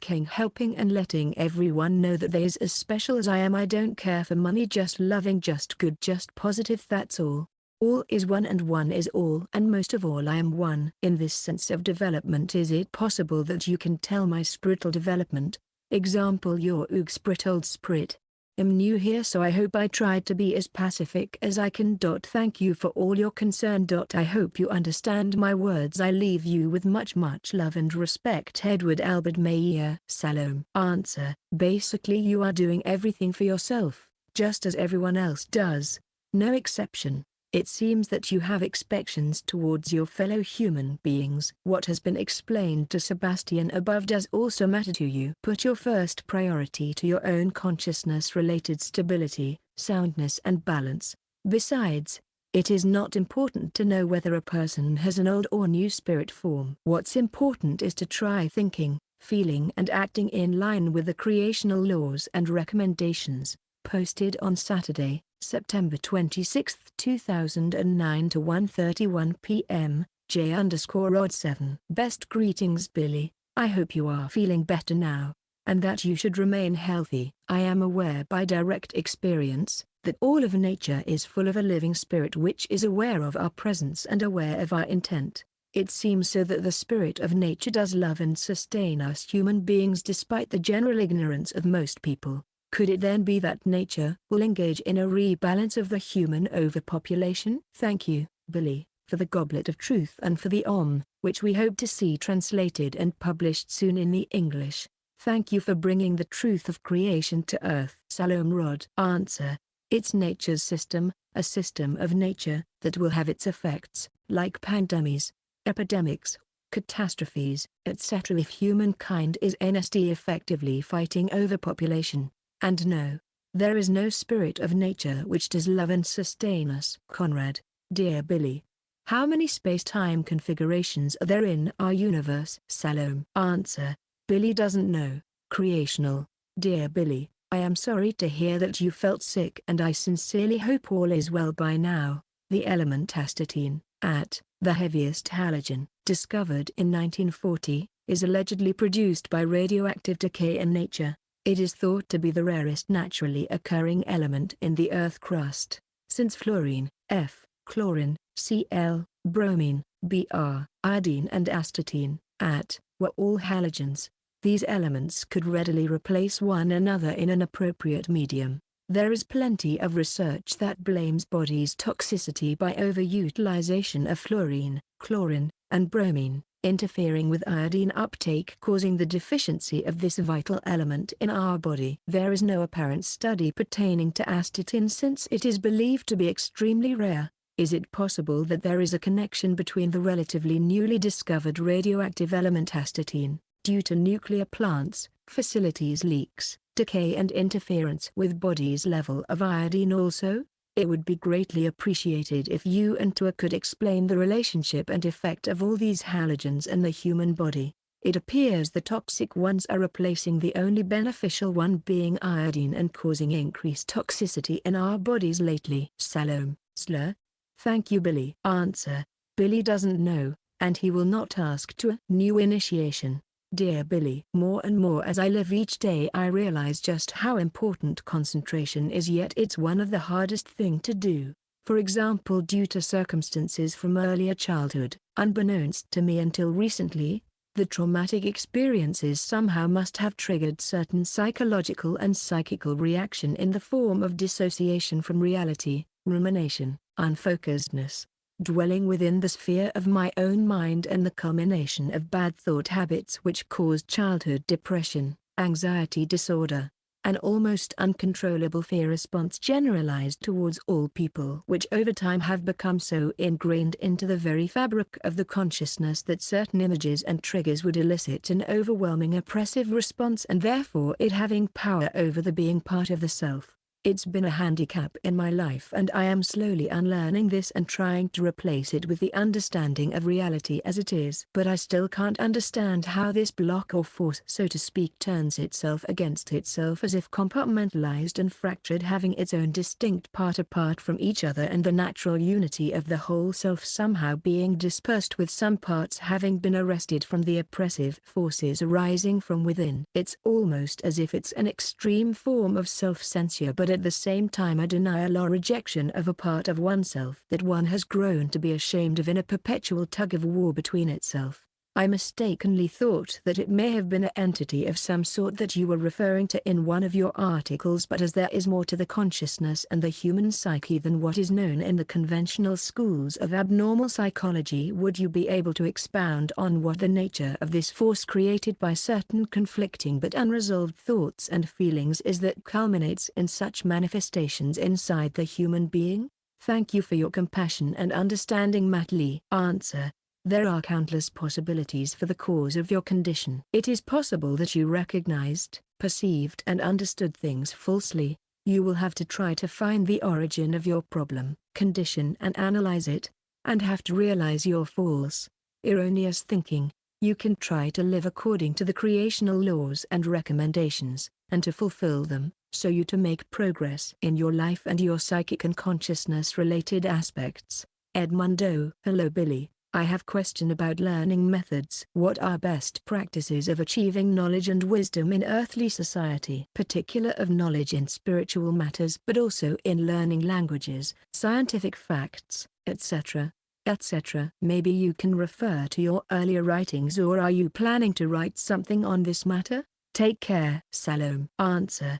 There are 7.5 billion methods to learn on this planet. This is an individual matter, and it is depending on the understanding of things. Savio, dear Billy, thanks for the answers towards the incarnation of a spirit form into an embryo. It was mentioned that it is universal for a spirit form to incarnate into the embryo on the 21st or 22nd day after fertilization. Answer: yes. This applies for all hominid life forms equals human beings on all planets in the universe. It was also mentioned that this has to do with the distance between the planet and its sun, plus several other factors. Answer: no. This refers to the time span of the life, live and the after death. In the beyond life periods only, the ratio between the time alive and the time in the beyond. I am confused. Do you mean that all habitable planets across the universe are having almost the same angular self-rotation speed, hence the universal 21 or 22 days can apply to all? Or, do you mean that the universal 21 or 22 days would mean different length of time that is different from planet to planet? Get well soon and wishing you very good health. Salome. Savio. Hector. Hello Billy Hertzlichgrass. How did Sfeth already know about the secret surrounding you? Equals you are the bearer of Nokadam John's spirit form, while the other is Twice who later contacted you, Semchase, Gatsal, Tua, couldn't unveil that secret for 14 years, 1975 to 1989. Seems like he was smarter than the others. No offense intended. Did he receive help, hints from the High Council to discover the secret? Answer: Sfeth was capable, able to get access to Enoch's storage banks, at least partially, and to draw some information from there. No, the High Council was not involved. Smug. Hooty. Dear Billy, almost all religions seem to be originated from the falsifications of the true teachings of prophets on truth bringers, i.e. Buddha for Buddhism, Manuel for Christianity, Muhammad for Islam, Zoroaster for Zoroastrianism. Similarly, it is understandable that Hinduism also gives us a heavily falsified teaching. Can you tell us about from where the original teachings of Hinduism, Vedas, Bhagavad Gita, etc., came? Thank you for your endeavor. Answer: the source of Hinduism is not based on the teachings of a prophet. It was invented/developed by different people who were on a wrong track, so to speak. Enlightened Atlas. Dearest Edward and Christian, this is my very first time asking a question in concern for all beings. My concern regards the cross-space orbiter set out by NASA to bomb our Earth's moon on October 9, 2009. They even have a countdown clock for the bombing, which I feel is irresponsible in all manners. My question is there anything that you can see or find out on how this will affect our Earth and humanity? Meaning, will it cause much of the devastation that you have prophesied, predicted? With much respect and peace to you and your health, Figu, etc. I thank you very much for your mission. I have been searching my 33 years of life to find you and the truth. Sincerely, Amanda Jean Cogswell, Massachusetts, USA. Answer: this experiment will have no physical effects at all on the life on Earth. Note by CF, except in the heads of people who are drawing false conclusions. Carol. Dear Billy, I hope you are feeling better. I am reading the Goblet of Truth and I have to thank for your explanation in regard to human beings not being born coded for evil deeds. This is something that I have pondered and sought the answer to for many years. When it comes to our evolution, I am beginning to understand why the human beings on our planet reject the truth and want fantasy. Evolution is hard work and takes much self-responsibility. In the question I asked you last month about reincarnation, I was really hoping you would tell me that I will not have to face the same pain and hardship that I have had to overcome in this lifetime. The realization that I may have an even harder life next time around is something I will have to learn to accept. Now for my question. Is the new administration in the US really any better than the one they just replaced? From what I have read, I don't see the US moving any farther away from a WWW3. Salome. Answer: Billy did not examine or ask about the administration, but he says it is sure that President Obama is the best man the US ever had as a president. Jacobus. Hello Billy. My question is based on this quote from the Talmud manual, which is in chapter 20 under marriage, divorce, and celibacy, 12. And the disciples said to him, If this is the way it is between a man and his spouse, then it is not good to marry. 13. But he spoke to them. Not everyone understands this message, except those to whom it is given. 14. Some do not enter into marriage because from the time of their birth, they are incapable of it. Some do not enter marriage because other people have made them unsuited for it, and still others do not enter marriage because they renounce to give up it for the sake of consciousness-related strength. 15. Those who can grasp this, let them grasp it. So, to put it in another way, the ones that renounce marriage for the sake of consciousness-related strength, are the celibate ones. If I understand this correctly, now, celibacy can have two meanings: the first, the abstinence from sexual intercourse, and the second, the condition of being unmarried, because a person can be unmarried his whole life, but still be sexually active. So, what Manuel is really saying, correct me if I'm wrong, is that some people abstain from sexual intercourse in order for them to strengthen their consciousness. Now the question, how does it work? How can abstaining from sexual intercourse or sexually related practices strengthen the consciousness? How does abstinence affect it? MITT for Dank Barkit. Jacobus. Answer. Sexual abstinency is no guarantee for consciousness-related progress. You do not understand it correctly. There are people who have decided to not marry and to concentrate on learning on their own, etc. However, this does not mean at all that it is only the unmarried persons who will make progress. You may learn different things, depending whether you are married or not, but on both ways it is possible to make good progress. Lipunif. Dear Billy, thank you for your previous answer. What is the unchanged characteristic of a spirit form, enabling its spotting by superior beings as the Plarians and above, through the different reincarnations, though a spirit form changes slowly during a lifespan and the different incarnations? Thanks Salome. Answer. For the terrestrial human beings it is impossible to spot the different frequencies of the different spirit forms. The human being can only perceive the consciousness-related vibrations, like love, hatred, sympathy, affection, feeling, etc. The characteristics of spirit forms can be perceived only within the spiritual realm. Thomas. Hello again Mr. Mayer. I hope you are feeling better. My question is, why isn't it possible for the highest absolutum form to end its own existence? I know that we as humans are forced into reincarnating, but I wonder why the sane absolutum, or whatever the highest form of consciousness is, cannot just end its existence. It seems that it would be the most logical thing to do, since apparently nothing lasts absolutely forever, not even a spiritual form, since these always evolve into something else. My question might seem dark, but it really seems that living forever even as a spiritual sort of consciousness is a futile struggle in the long run. Even you have said that existence is verily a constant struggle. Even if there is much good in life as well, it seems to me that a consciousness form should eventually have the right to end its own existence at some point. Your information has really helped me, but I am still curious about this subject.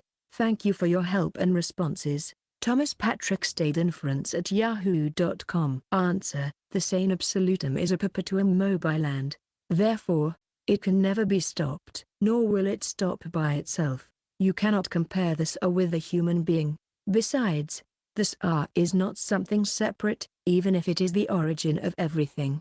But it is a block of all 7 absolutum forms, 6 plus 1. Jamesum. Dear Billy, what is an absolute absolutum, and is it inside something else? The absolute absolutum is the first of 7 forms, the lowest one, and is capable to create creations, and it has created the 10 to the power 49 creation forms. As has been answered above, the absolute absolutum consists a block, together with the other 5 absolutum forms plus the sane absolutum. It is, therefore, in that block. Bodran. Dear Billy, I don't know if you are aware of the so-called Buddha boy in Nepal called Palden Dor, or Ram Bahadur Bamchan. He has been documented meditating for months at a time, apparently without food or water, has been filmed sitting in fire, and has, after 4 years of almost constant meditation, recently spoken with a message to humanity similar in tone to the Plejaran teachings on spirituality, although there seems to be a little ego involved too. My question is, Do you think that this is possibly an evolved spirit, or is his meditation in itself enough to be affording him these displays of spirit powers and wisdom? He has currently retreated to meditate for a further 3 years before speaking to the world again, and has rejected claims by his followers that he is the reincarnation of Buddha. Thank you. Salome. Tony. Answer. Billy doesn't know about him. This must be a hoax, certainly, because nobody lives more than a max. A 14 days without drinking. Norm. Dear Billy, since the mission depends so much on you, why do you refuse medical help from the Pledgerans? Answer. As a human being living on Earth, Billy has not more rights than all the other human beings. He must concentrate on his mission, and not selfishly on his own well-being. He must live modest and non-selfish, or else he could not fulfill his mission. Best wishes for you, Billy. What has the works of Edgar Cayce been of benefit, proven to the Earth human, considering each spirit form while in the spirit realm draws from their corresponding Akashic record on its own? Answer. Religion played a great role behind Cayce's activities. This had an influence on the quality of his messages, etc. Therefore, his messages don't have great benefit or importance. Note by cf. After death, the human spirit does not learn new things by drawing information from the storage banks. And during life, you do not remember information from the time when your spirit form has dwelled in the beyond between the former and the actual incarnation of the spirit form. The Akashic record is an invention by Rudolf Steiner, and it means the world conscience. Well, Jason, this is unreal and has nothing to do with the storage banks. Corporal. Dear Billy, peace be with you. In Contact Report 217, Quetzal said, cow's milk contains many substances that cannot exactly be designated as promoting health. Also, in regards to calcium in milk, this does not advance the construction of bones, rather is truly a thief of calcium, that removes the body's own calcium, and indeed from the bones, whereby through milk, for the body and the bones, a successful calcium supplement therefore does not result, rather quite the contrary. It is a calcium demolisher. I cannot doubt this at all, because a former U.S. ambassador's wife told me personally that scientists in the U.S. discovered just this same fact and went to the government asking them to publicize the truth, but the government, according to this ambassador's wife, thanked the scientists but told them they couldn't publicize that because the dairy industry was just too important for the economy. The ex-ambassador never drank milk.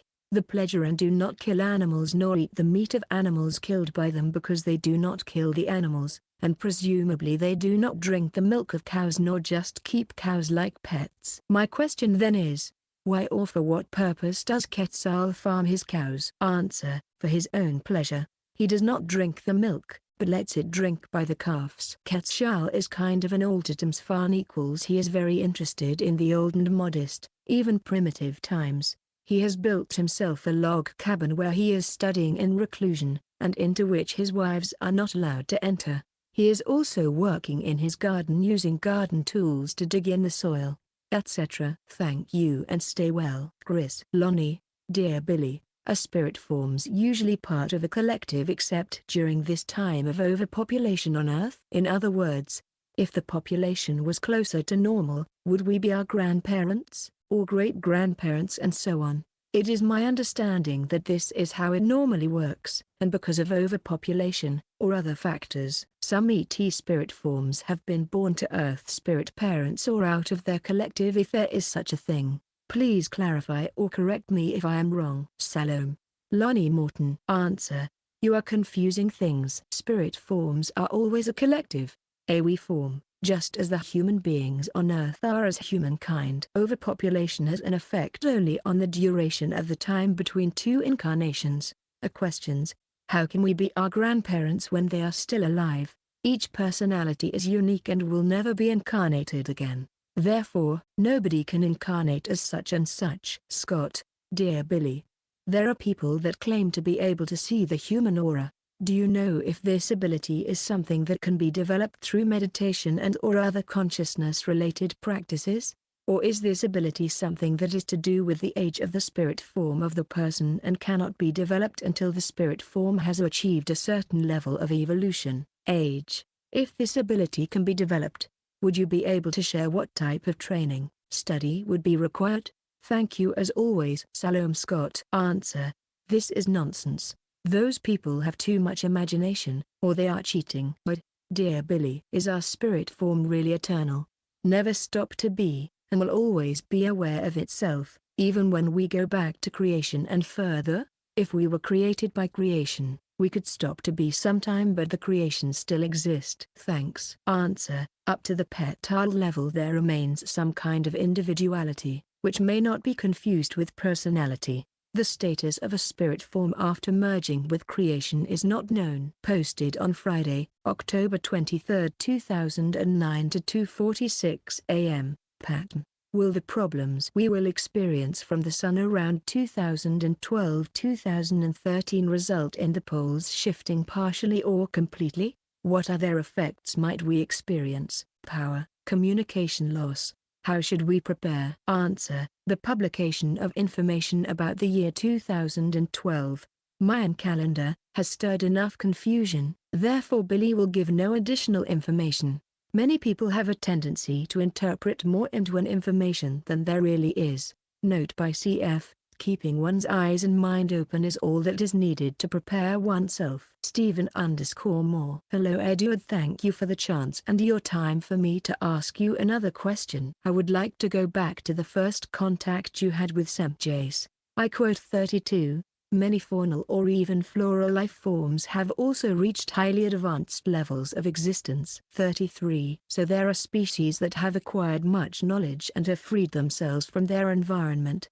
They travel through space and also occasionally come to Earth. 34. Many of them are rather unpleasant creatures and live in a certain barbarism that frequently is nearly as bad as the terrestrials. 35. One must be on one's guard from them because they often attack and destroy everything that gets in their way. 36. Often they have destroyed whole planets or forced their inhabitants into barbaric slavery.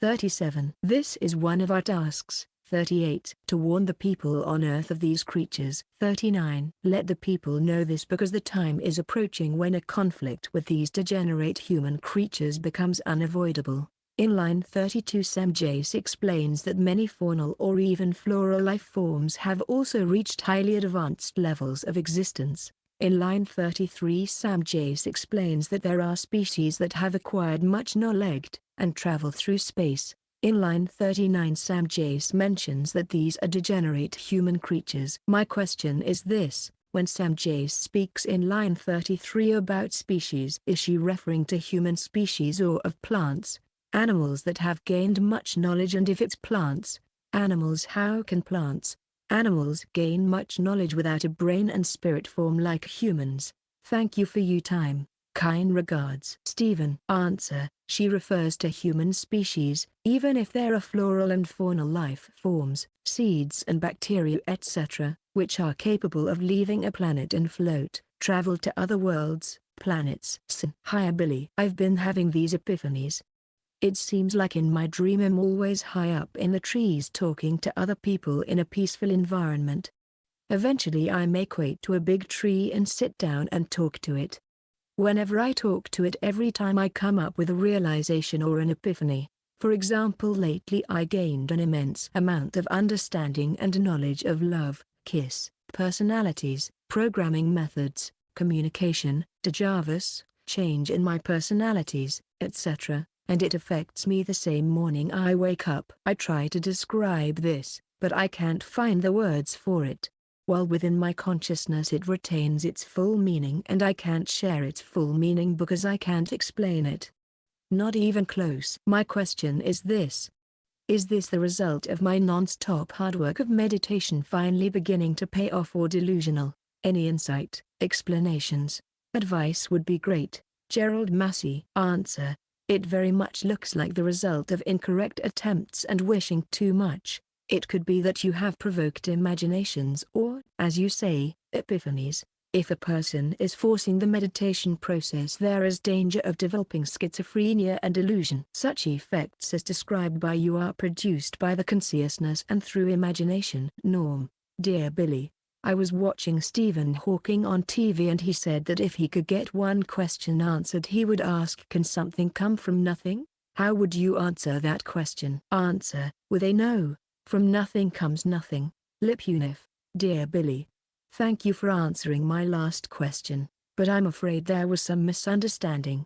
Unfortunately, I'm not able to say it in German yet. In my last question, I was speaking about the spirit form. In a lifetime, as the spirit learns, it changes, gathers knowledge. The same applies through the successive lives. So the spirit form changes from life to life. Though, being as the Plurians are able to say, for example, that this spirit now lives in Germany. Even if they no more give this kind of details, this means that despite the changing of the spirit, there is still something unchanged in the spirit that a superior being, not an earthling, can spot. So, what is the changing part of a spirit form and what is the unchanging part of it? Thanks Salome. Answer: the spirit form does not learn, but accumulating everything into higher energy. The learning process happens within the consciousness. The spirit form does not change from life to life. The Pleasuran are not capable to detect special spirit forms from one life to another. They have to get the information from Arat Athasata, via the High Council. A spirit form can be detected because each one has its own vibration. Sanjin: I have a few questions regarding the pyramids which were discovered in Bosnia and Herzegovina. The pyramids are still covered with soil, but archaeologists suppose that these are the oldest on Earth. 1. Did the Pleasuran tell you anything about them? 2. Do you know why these are covered with soil? 3. Which peoples have built these? From around 1000 BC, BJ, the Illyrian tribes have lived there until the Romans took over. The Illyrians were quite primitive, therefore I don't think that the pyramids were built by them. The pyramids were also built much earlier. Thank you very much. Thanks Pretty. Answer: Billy has seen photos of that hill and learned on TV that drillings into the ground have brought no evidence of pyramids. Most probably it is a so-called Lorni der Natur, i.e. natural artifacts. Billy doesn't know about pyramids within those hills. Scott: Dear Billy, there is something I have been trying to figure out for a number of years, which I haven't been able to truly come to a conclusion on my own. Wendell Stevens published a book in 1987 entitled Contact from Planet Akart. This book supposedly involved a man, Artubelit, in Brazil in 1958 who was taken to this planet, Akart, for a number of days and then returned to Earth. Some of the material in the book seems to coincide with information to a relayed to you in Contact 35 during your Great Space Voyage. Additionally, there was more information released about the extreme overpopulation on this planet in a conversation with Tua during Contact 235. Also, in Guido's book And Still They Fly there is mention of Mr. Horst Fenner in Bolivia who encountered two of these visitors from the same region of space. Some of the similarities I found in Wendell's book which also were mentioned in Contact 35 were the following. 1. Collecting grains and vegetables while visiting Earth. 2. Mention of overpopulation on their planet. 3. They drug themselves during space flight. 4. Mention of a space platform, station, during space flight. 5. The spelling is very similar, Akart, Akart. Possible translation inaccuracy. In Mr. Fenner's exchange with the visitors he spoke German to them. They used language translators, and also Mr. Billet mentioned he spoke German to the beings from Akart. Also, Mr. Fenner's encounter took place in Bolivia and according to Mr. Billet his initial encounter took place in Brazil, both South American countries. Since this book Contact from Planet Akart was released in 1987, I am sure the possibility exists that someone could have read the contact notes, and then fabricated this entire story. On the other hand, after reading the book, it occurred to me some of things mentioned could be legitimate although possibly distorted due to translation inaccuracies. To the best of your knowledge, do you know if the book is a somewhat accurate and a truthful story, or a complete hoax created to sell books? I apologize if this question was a bit long.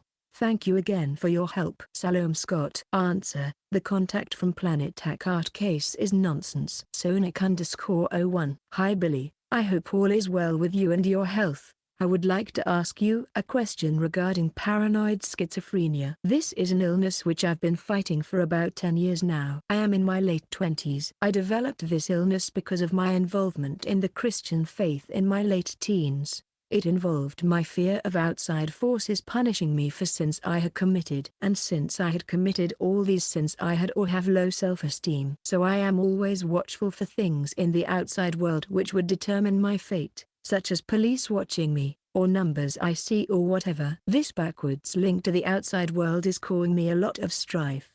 I would really like to be a person that determines my own fate despite what I see in the outside world. But it's this fear of the consequences of my actions that keeps me frozen in fear, and I don't react to anything going on in my life. Like I said, I would like to be a person that determines my own fate, but to get to that point in my development and overcome my fear, what is the departure point or starting thought that I should start out with if I were to overcome my fear? Thanks, and take care. Answer: you should try to free yourself from the religious nonsense and delusion. This is really hard work. Note: there is no such thing as a sin. The help of a non-religious psychiatrist may be helpful, but they are hard to find, depending on the country you live in. Generally, it can be said that people who were deeply religious in their actual life have great problems to free themselves from the bounds of religious thinking and feeling. Relapses are a frequent occurrence, unfortunately. Darren: hi Billy.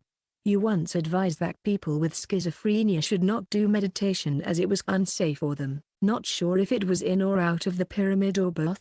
Should a person with bipolar mood disorder, once termed depression, do meditation? Thanks. Answer: actually sick persons can or could meditate, but with schizophrenia there is danger that the affected person is sliding deeper into delusion and that a problem is made bigger than it really is. Regarding bipolar mood disorder, meditation can be fine if the person is in control and does not circle or drown in a problem. If the person cannot detach himself from the problem, but is concentrating and imprisoned in the problem, he shall stop the meditation process. A normal, settled life style and regular work would be the best remedy and aid. Betty W. It is possible to use one's work for meditation, as a meditative process. Steve W. What do you think about the system locking up humans in jail? I live in Nebraska and I went to jail and not find it pleasant and no one want to be there. I feel it's wrong. I would like your answer about that. Answer: locking people up in a jail room for a long time is wrong. The correct way would be to install detention locations, musnamir flung sortie, like for example islands or fenced-in landscapes where the criminals have to work for their daily life, with their own hands and out in nature. As a rule, criminals tend to not learn or change when imprisoned in a small cell room for a long time. The goal of any code of criminal procedure should be that the delinquent learns correct behavior as well as internal and external hygiene etc. etc. However, as long as the detention locations are not installed, we need jails. Jib_Nina, Dear Billy, in one of the books on Pleiadian, pleasure and spirituality, Star Wisdom, there is mention of the Pleiadians putting an interfering hand into the natural development of spirit forms. The following: when a Pleiadian woman falls in love with a less developed man from some other star system, she can easily bring him up to her high level by the use of the advanced Pleiadian science. Further to that, in fact whole races of beings can be brought up to a very high level of wisdom, knowledge, and intelligence by such means without the need for each individual having to go through the different evolutionary steps. Well, essentially main question being, to engage in a practice like this, well, just strikes me as cheating on creation somehow. Is there wisdom in doing such a thing in the first place? Shouldn't a spirit form always have to go through the hoops at precisely its own pace at all times? Always learning from its own mistakes as it were, in the usual normal manner, unimpeded by external forces, technology? And after all, if it is the case that this was ever done by them, accelerate the levels of entire races, then what would be to stop them from doing that to us Earth humans, to get us on the right track faster? Let's face it, things are not looking good, for the benefit of everyone, them included, considering that us humans are nearly at the stage of actually being able to destroy the entire darn universe, apparently. I realize that the Pleiadians have a policy of fairly strict non-interference, but just now playing devil's advocate temporarily, just from the point of view of coming from this angle that there are possible double standards at play here in this particular instance on the part of the pleasure and ways of dealing with things. Answer. What Sam Jace explained was more theory than reality. If there's a too great difference in the evolutional vibrational level of two persons, it is not possible to artificially minimalize that gap. Note by cf. In other words, it is not feasible that a terrestrial human being can be cognitively and intellectually lifted to the evolutive level of a pleasurean. There's too much difference between both persons. You can compare it with the following example. If a professor from the University of Zurich would meet an indigenous woman, an adult, in the heart of the Amazonas jungle and want to marry her and bring her into his circles, there would arise unsurmountable problems of understanding and mentality, etc. Savio. Dear Billy, I have a question regarding the life of Jmanuel. We know Buddha begged for food to stay alive during all his 40 years preaching days. However, we know nothing about Jmanuel, whether he did the same as Buddha during his preaching days. My question is, in order to earn for a living, did Jmanuel and his team have a job, or did they fully depend on the supply of other people? Salome. Answer. Jmanuel's task since his childhood was to learn and to teach. From time to time he did some manual labor in gardens and agriculture, but most of the time he was teaching. He did not do this for money, but of course he received goods and money from the people who attended his lectures, etc. Jmanuel's team or disciples respectively had to work in their learned professions. They weren't constantly traveling, but had to go back home from time to time to earn a living. Adisa. Hello Billy.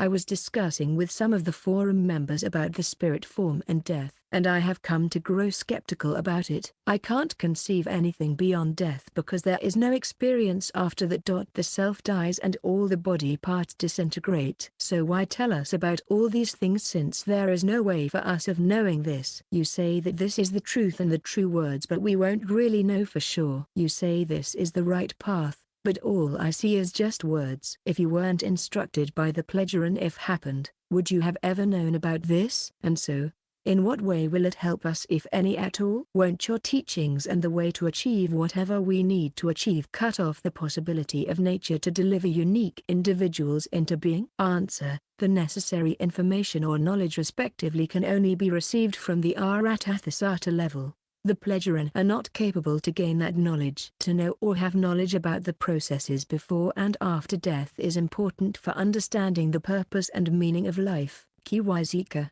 Dear Billy, when Asal and his followers colonized the pleasurean star cluster, it is probable that there were original inhabitants on the habitable planets. For example on Era. How evolved were the original inhabitants of Era, and what sort of interaction occurred between them and the colonizers? Were these inhabitants simply assimilated or were they eliminated? Libby Wall. Charles. Answer. Yes. There were original inhabitants on the planet Terra. They were wild creatures. Wild Gestalten. If Billy remembers correctly, some were assimilated, others died out. They were not eliminated. New initiation. Dear Billy, having met many people throughout my life, one pattern to the human psychology uniformly never seems to change, in that when dealing with them you have to be somewhat animate and quite expressive with your emotions, especially affection. It seems that with an introverted personality, it would be somewhat of a challenge to shore up affection for another from within and then to be able to express them appropriately for the others to understand clearly most of the time, even if affection never equates with true love. Oftentimes in this present day and age, in any social setting, generally people like to be with those particular people who are affectionate towards them, thinking that it's some form of love or at least a sign that the other person likes them. Yet I guess this would apply to all people living on this earth, including me, that from time to time we are forced to feign our affection for another because the occasion sometimes forces our hand, or that the only way that people receive cues from body language is by seeing it. Even if you don't want to, there are occasions where you must at least make the other person comfortable and at ease. Surely there are people who exploit their social skills to get ahead in life and to make good impressions for self-regarding motives, and to this apparitions are adept at the charm offensive, but all in all it equates with deception and dishonesty. I for one feel so inept where it concerns being expressive with my emotions, as I am of the view that if I don't have any affection for another person, I prefer to suffer the deadening silence and the discomfort of it whilst receding to my inner thoughts than showing affection for another that I don't feel or have, which sometimes makes things very awkward. My question is the emotion of affection tied to genetic predisposition of our biological makeup linked closely with our ability for survival and propagating the human species, and that as often our emotions are a window to our thoughts and the inner world, the only way that safety for the species can be maintained is if the human develops the ability to spot various dangers, and that we have developed the ability to recognize the physical and emotional cues of others to respond appropriately depending on what kind they are. We would naturally avoid people that are angry, aggressive or sullen and depressed. Answer: real affection, which is no emotion, is an urge, striving, striven, predetermined by creation and built on love and harmony. Regarding our behavior towards other people as described by you, this has to do with sympathy and antipathy towards another person, and both are depending on one's attitude, thinking and feeling. J_Jansen: how can voices caused by primary telepathy be distinguished from voices caused by a psychosis or schizophrenia? Answer: actually, what is called voices in a telepathy process are not really voices, but rather like a voice.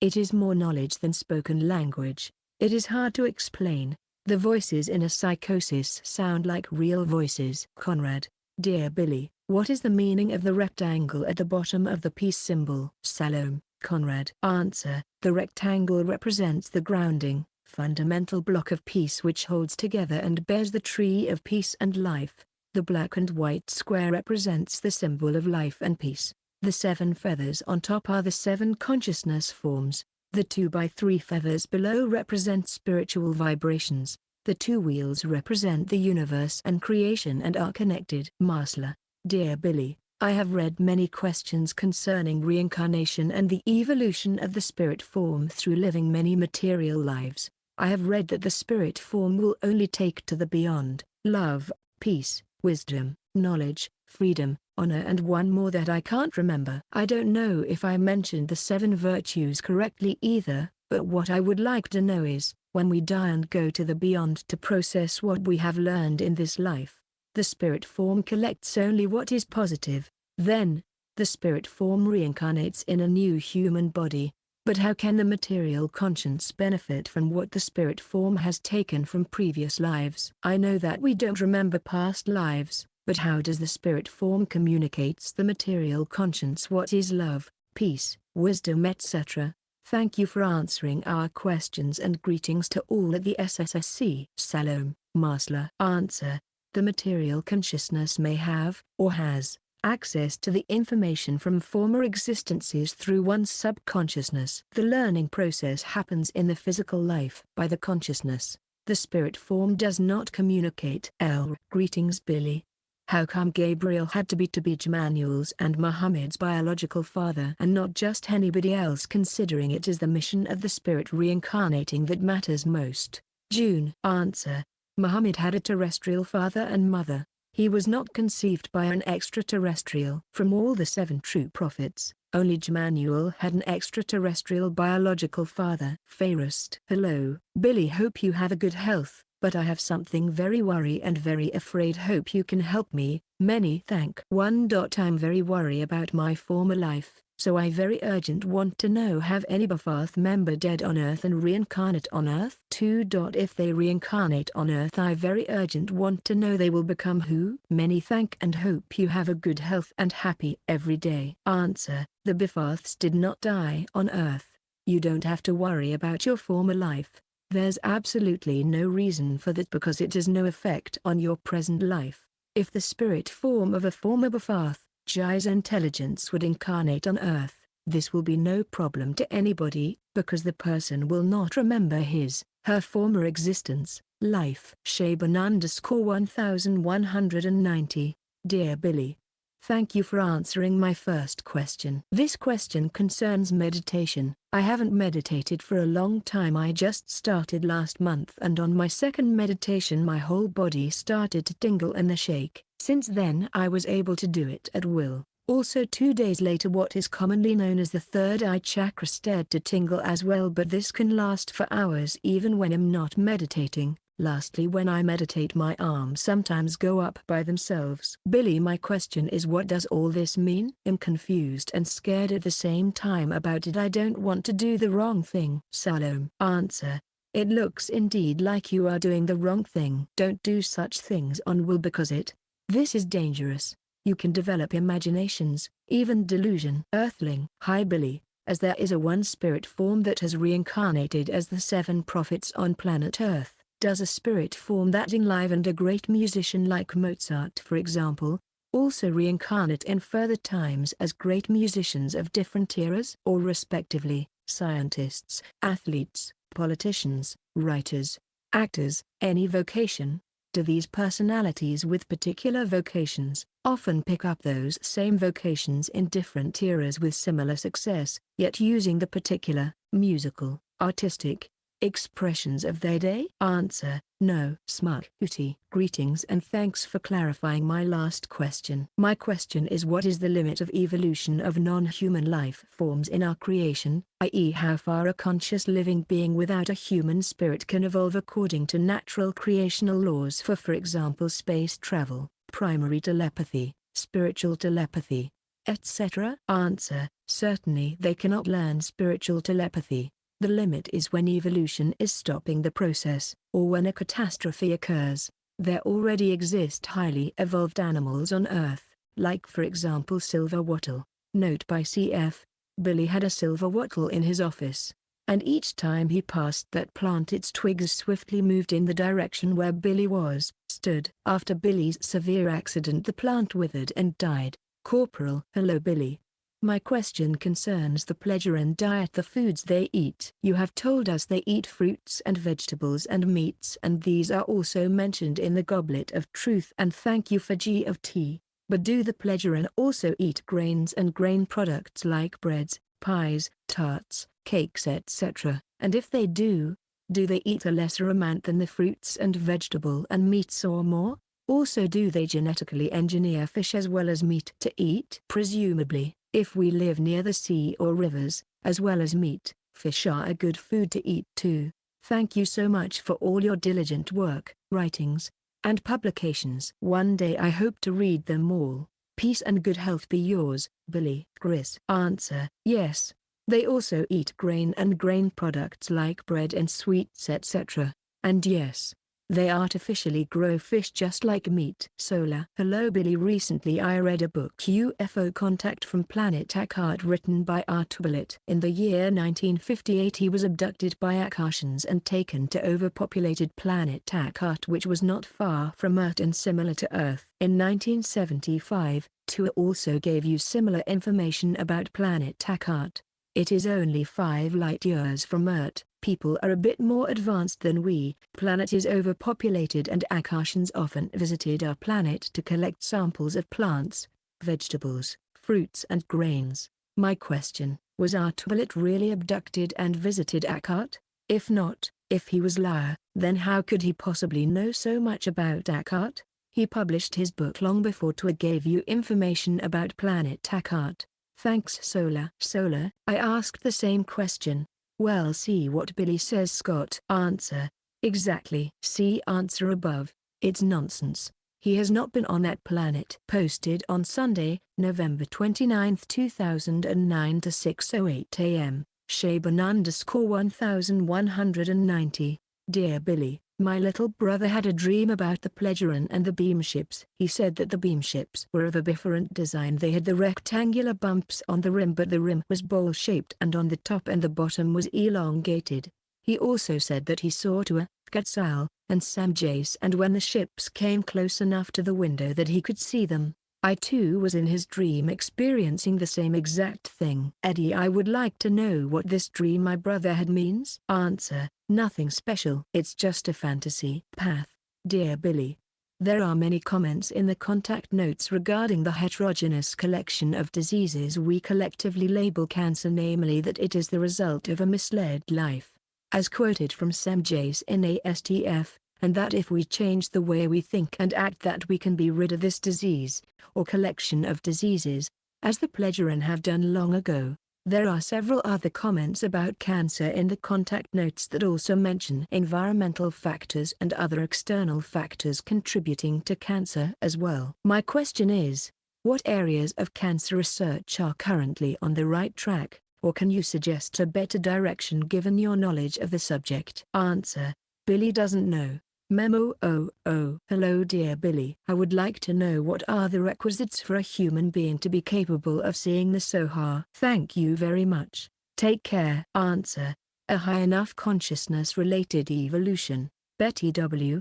You cannot see the Soha, just perceive. Wanaman. Creational.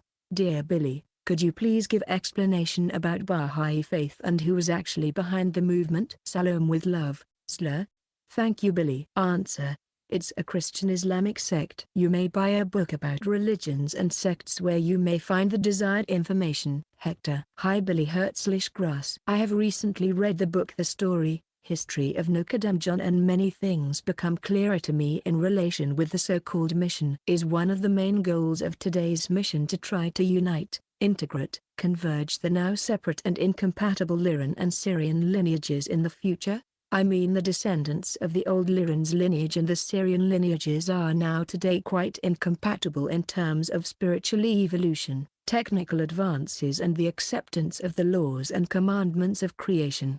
I guess there is a far future horizon in which both Lyran and Syrian lineages get mixed, and the result is a single, reunited lineage. And one of the efforts of today's mission is to achieve such goal. Therefore, in all those planets and worlds where the evolutionary level of their inhabitants is quite low, it is necessary that you and your associates, Getriune, appear to teach them the spirit teachings in order to make interaction and coexistence with advanced civilizations, like the Pleasuran and the Timurs, possible.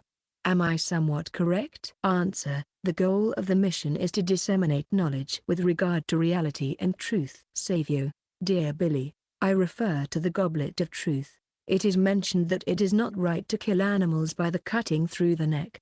However, as we observe the nature, the killing between wild animals are mostly through the kiss of death by the neck. It is usually dreadful, painful and take much longer time. I fully agree that we should not kill animals through a dreadful and painful way, yet the practice within the natural world is just the other way round. My question is it going against the natural laws by following the mercy recommendation? Salome. Answer: shouldn't there be a difference between a human being and a wild animal? Many wild animals kill their prey by biting into the windpipe, which leads to unconsciousness and suffocation. Note by cf. If a lion would be able to use a gun, he would rather shoot his prey with a bullet through the heart or the head than running after it and biting it into the neck or windpipe. Norm. Hi Billy. There has been ton of debate in the scientific community about the disappearance of Neanderthal man. The two latest theories are that modern humans intermarried with them or killed them off. Can you provide any information on what happened? Answer: note by cf. I think you will soon find some information on Michael Horn's website www.theyfly.com. I've sent him a translation of an excerpt from the contact notes. Thanks for your insight. Regarding my last post, I've been having these epiphanies. It seems like in my dream I'm always high up in the trees talking to other people in a peaceful environment. Eventually I may equate to a big tree and sit down and talk to it. Whenever I talk to it, every time I come up with a realization or an epiphany. For example, lately I gained an immense amount of understanding and knowledge of love, kiss, personalities, programming methods, communication, Javas, change in my personalities, etc., and it affects me the same morning I wake up. I try to describe this, but I can't find the words for it. While within my consciousness it retains its full meaning and I can't share its full meaning because I can't explain it. Not even close. My question is this. Is this the result of my non-stop hard work of meditation finally beginning to pay off or delusional? Any insight, explanations, advice would be great. Gerald Massey. It very much looks like the result of incorrect attempts and wishing too much. It could be that you have provoked imaginations or, as you say, epiphanies. If a person is forcing the meditation process, there is danger of developing schizophrenia and delusion. Such effects as described by you are produced by the consciousness and through imagination. Although it was pleasant, these epiphanies were unexpected, and the most of them I don't even know what they are about. But it's nice to know that you're suggesting otherwise. My question is this. After I reach this white-green space, I manage to overcome this black space kick finally, what is to be expected?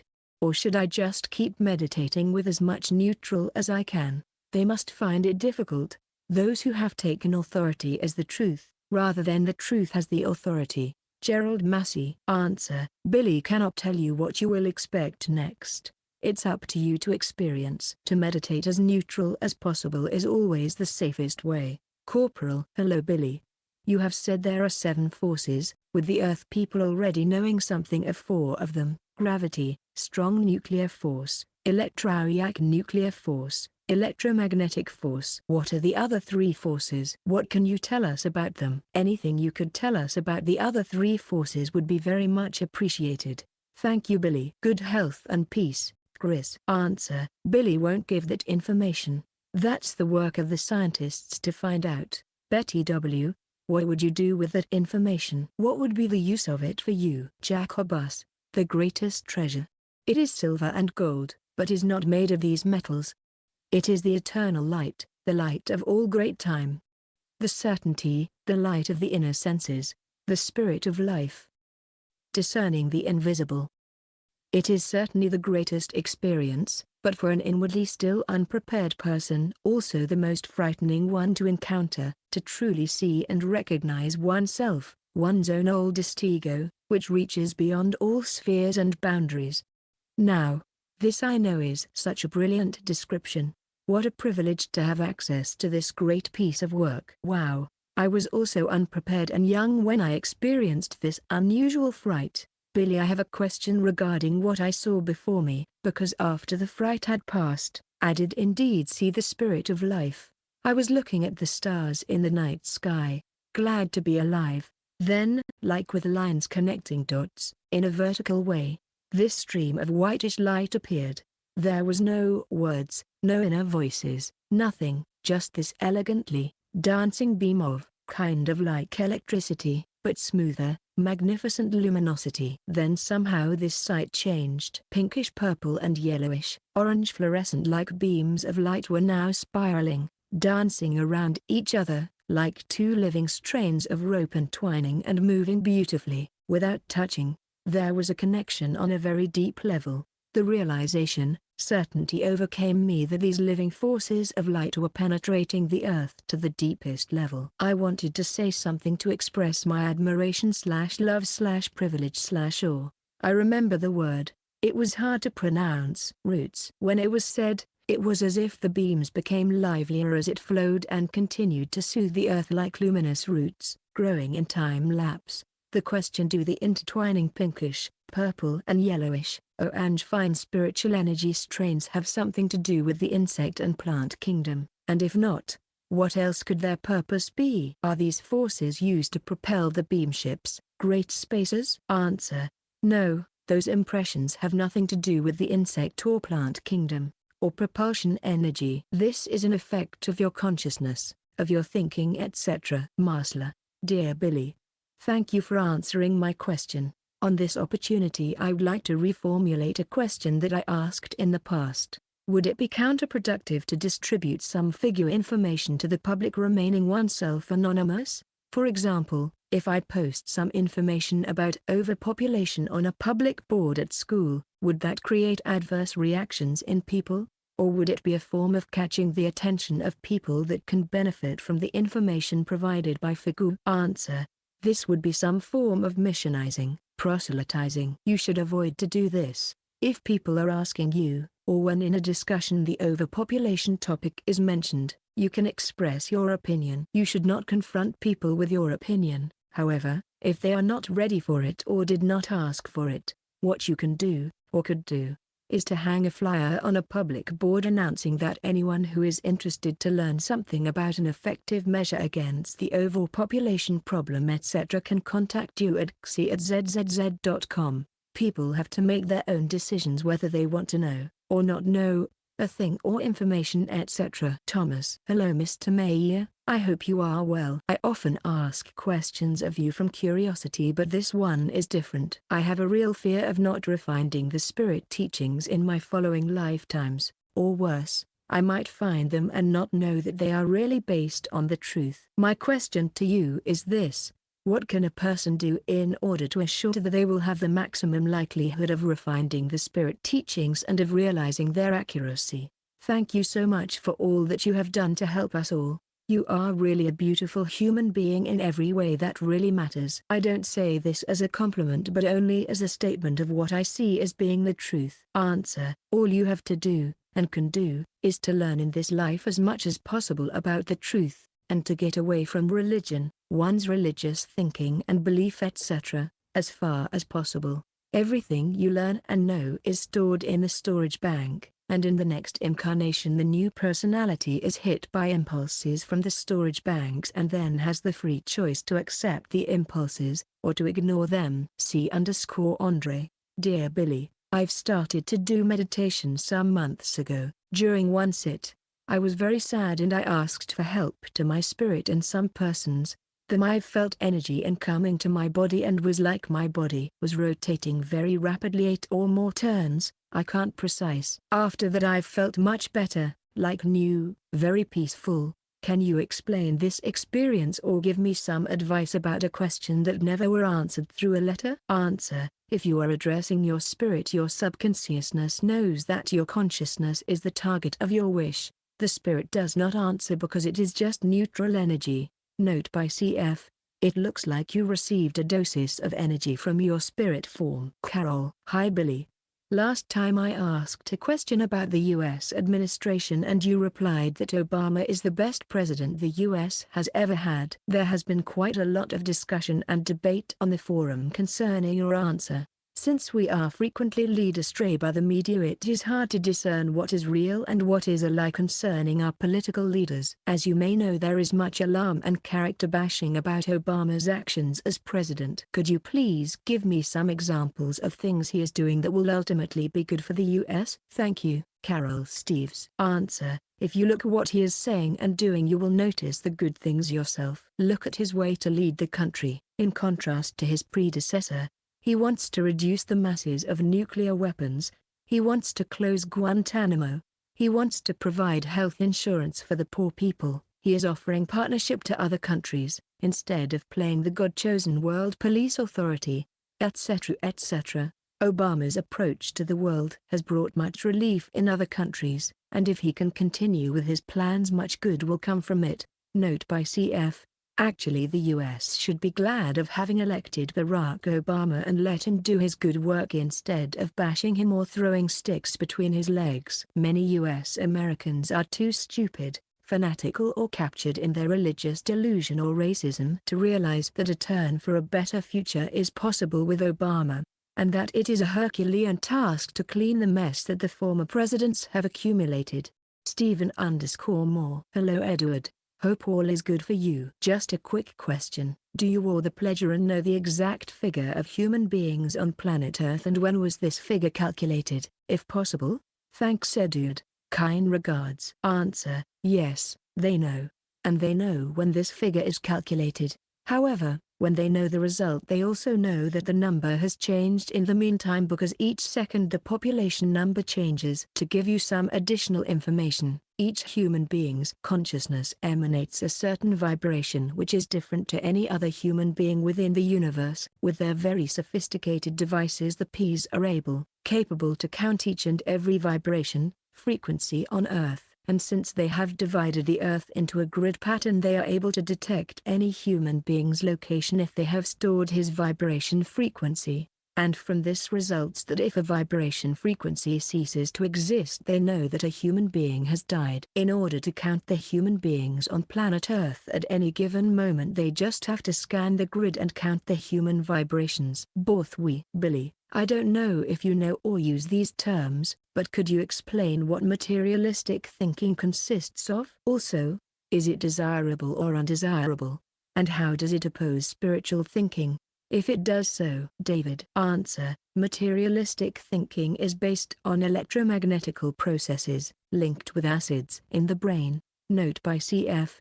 It just occurs to me that you may mean a thinking that is directed towards materialistic things, like money, food etc. If that's so, the answer will be different. Shaban_1190.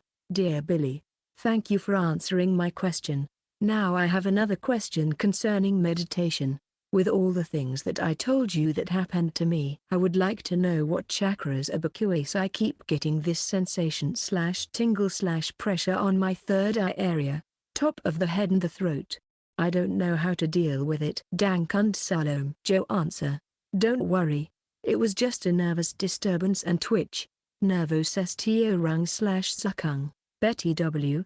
The chakras don't exist. Billy, if you were to time travel to the future again, to the San Francisco earthquake for the second time with Quetzal, then would you see buildings collapsing in the exact same manner, the same number of casualties and so forth? In other words, would you see the exact same scenario as you did the first time, or would it be different? Answer: since it was a real travel into the future, everything would happen exactly the same way, logically. Norbert Ob. Dear Billy, thank you again for all your help. As someone who works with computers, I believe that information is something like an idea. It does not occupy a physical space, but to be represented it needs a physical media, let's say like a number 1 drawed on a paper, or a bit stored in a disk, or an electron representing a 1 or a 0. Does all information need a physical representation?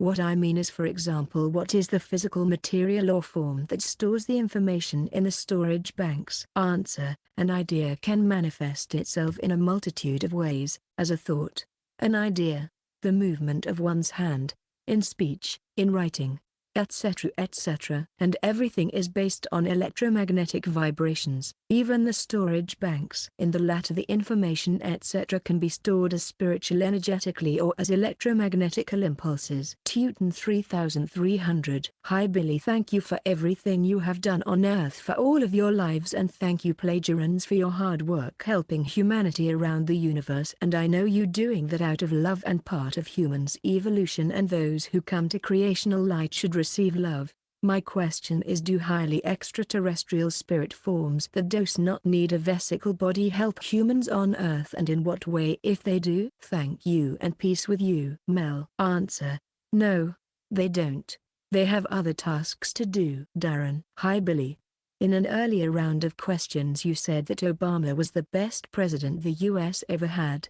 My question is, how do you know that if you were not around when the other people were presidents to compare them to Obama? Did the Plagiarans tell you that? Many thanks. Answer: Billy just notices and sees what Obama has achieved in only 1 year, something no other president has equaled before. Nobody. Hello Mr. Mayer. How was Sfith able to access the Nokadam storage banks? Answer: Nokadam provided for this to happen. There were 2 ways for gathering that information. 1, when Nokadam N, and Sfith's S, spirit forms were simultaneously alive, incarnated, the person with N spirit form confided secret knowledge to the person with S spirit form. That knowledge then was stored in S storage bank, from where Sfith could retrieve the former knowledge. 2, the storage bank of each person's spirit form has its own wavelength, frequency, and the knowledge etc. that is stored within that electromagnetic, spirit energetic frequency can only be reached, contacted by that specific spirit form.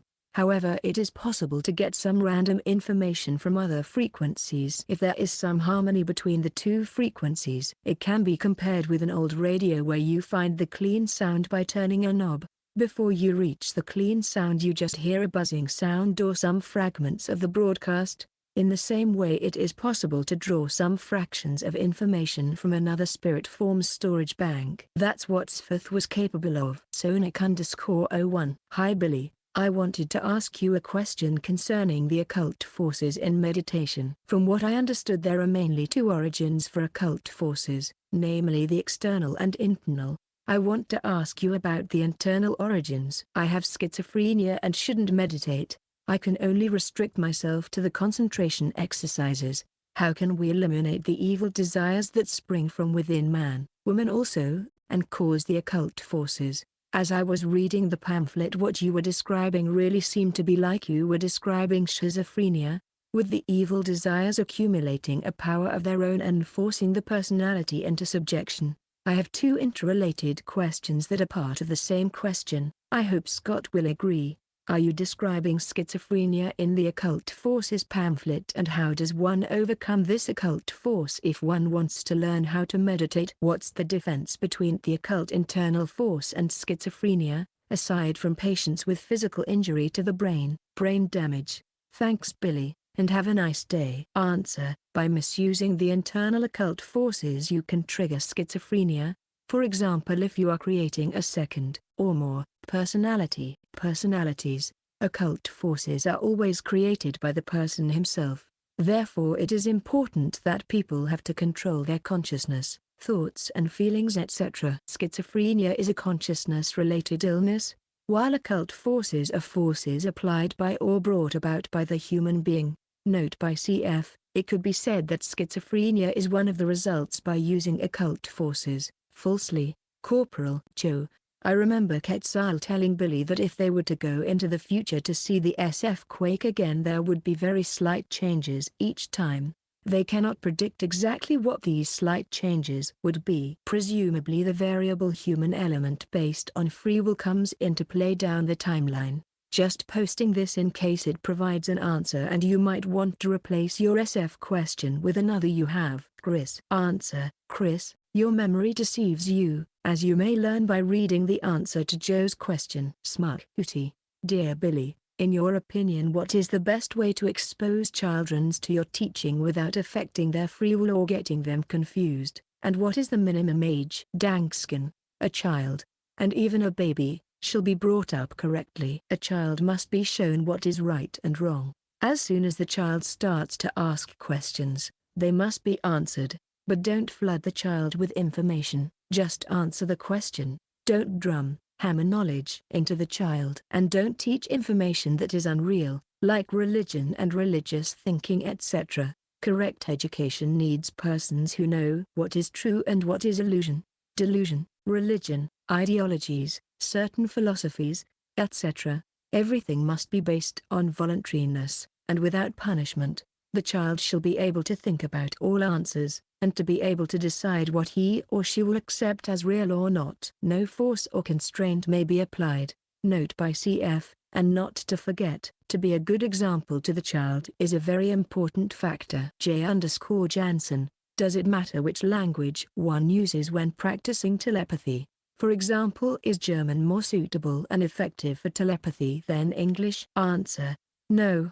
That doesn't matter, because after all telepathy doesn't depend on words, but on pictorial forms. Within telepathy you do not hear, but just perceive, with your consciousness. Lonnie. Dear Billy, in my previous question when I asked if spirit forms are part of a collective or we form, what I meant was if it wasn't for overpopulation, would spirit forms which are part of a we form incarnate as our great-great-grandparents in previous generations? It is my understanding that because of overpopulation it is not like this anymore, that spirit forms incarnate into a different family that is not part of the same we form. Please explain, if you would, the circumstances that determines the incarnation lineage of spirit forms that are part of a we form. Under what circumstances do they incarnate in the same family, many generations apart of course? Salome. Lonnie Morton. Answer: incarnation in the same family is a rare exception and not the rule, because there are no familiar bonds over incarnations. Family bonds don't play a role in the incarnation laws. Posted on Sunday, December 27, 2009 to 11:44 a.m. Smug Hootie. Dear Billy, we have had Ishwish who have come to Earth in the past who were evil even though they possess a huge amount of wisdom and spiritual capability. But shouldn't knowledge, wisdom and spirituality progressively decrease the probability of a human being becoming evil? My question is, at what level it is absolutely impossible to find evil human beings or human collectives in the universe? High Council. Arat Athasata. Dankskin. Answer: the evil Ishwish had great knowledge in techniques, physics, astronomy etc., but obviously no huge amount of wisdom or spiritual capability. At the levels of the High Council or Arat Athasata, you cannot speak of human beings anymore. Human beings can perform evil deeds up to a certain level of evolution and only when living in a physical body. If a human being is highly evolved, he cannot perform evil deeds anymore because he has realized the spiritual laws and recommendations and does not want to act against them. Carol. Hi Billy. Thank you for answering my question about Obama and what he is doing for the US. Indeed, I hear in news what he is doing for the country and I so want it to be true. I wish it was that simple, that we can know it is true, but we are constantly told by many sources that his promises are lies and that ultimately he is going to ruin our country, that he is actually taking away our freedoms, and is turning the US into a socialistic nightmare akin to George Orwell's 1984. We have been lied to so much by our government that many of us do not trust anything they say. That is why I asked you for some insight on the truth. Thank you for your clear-minded observations. On a completely different topic, I have read in your writings that it is not a good idea to transplant organs from one human to another because of the effect of fluidal forces. Is it the same for blood transfusions? Answer: no, there's no problem with blood transfusions with regard to fluidal forces. There is a very low influence from donated blood. In contrast, transplants of inner organs have severe effects: autoimmune system, character, personality, mentality. The strongest fluidal forces are concentrated in a person's brain and heart. Edmundo. Hello Billy. I'm curious if the Orphy wheel, Johann Bessler's invention, was genuine perpetual motion machine? Salome. Answer: if such a machine would exist, Billy would surely know about it and had been informed by the Pledgerin. Jacobus. Hi Billy. Are cell phones safe to use? Could cell phones cause negative, destructive effects to a person's developing primary telepathic abilities? I am asking, because my ear gets warm and it hurts a little bit when I speak on a cell phone or cordless phone. While we are on the topic, what about microwave ovens? Should we use them? Answer: no. They are not safe, but they have no effect on one's telepathic abilities. Cell phones radiation heats up the brain and has a negative influence on the it. Microwave ovens can have negative effects, too, depending on the construction and the container that is used to put the food in. Masla. Dear Billy, thank you for your advice regarding the distribution of the information. I would like to ask this time something related to a meditation place in my country. Some conservationists opened a butterfly zoo, Biocentricum.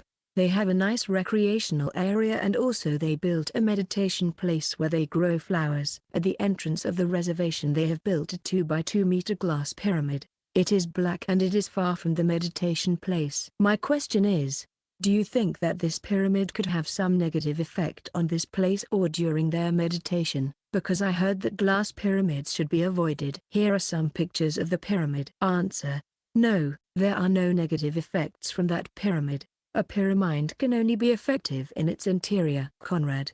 Dear Billy, what can you say, regarding fluidal forces, about exchanging, borrowing, inheriting, clothes between family members, children or friends, using second-hand clothes, etc.? Is it okay, wrong, healthy, unhealthy, harmless, dangerous, etc.? Answer: it is not dangerous, but sensible. Sensitive persons can feel the fluidal forces of the former owner of the clothes, if the clothes have been worn long enough. Earthling. Billy, regarding your trip into the future to the San Francisco earthquake, is this future event as you saw it a done deal, a 100% certainty, or can this event be avoided or the extent of damage lessened by the course of our actions? Answer: of course this future event cannot be avoided or lessened in any way. It will happen exactly as Billy saw it during his trip into the future. In other words, it is 100% certain that San Francisco will experience a severe catastrophe. JT76. Hello Billy and all at the center.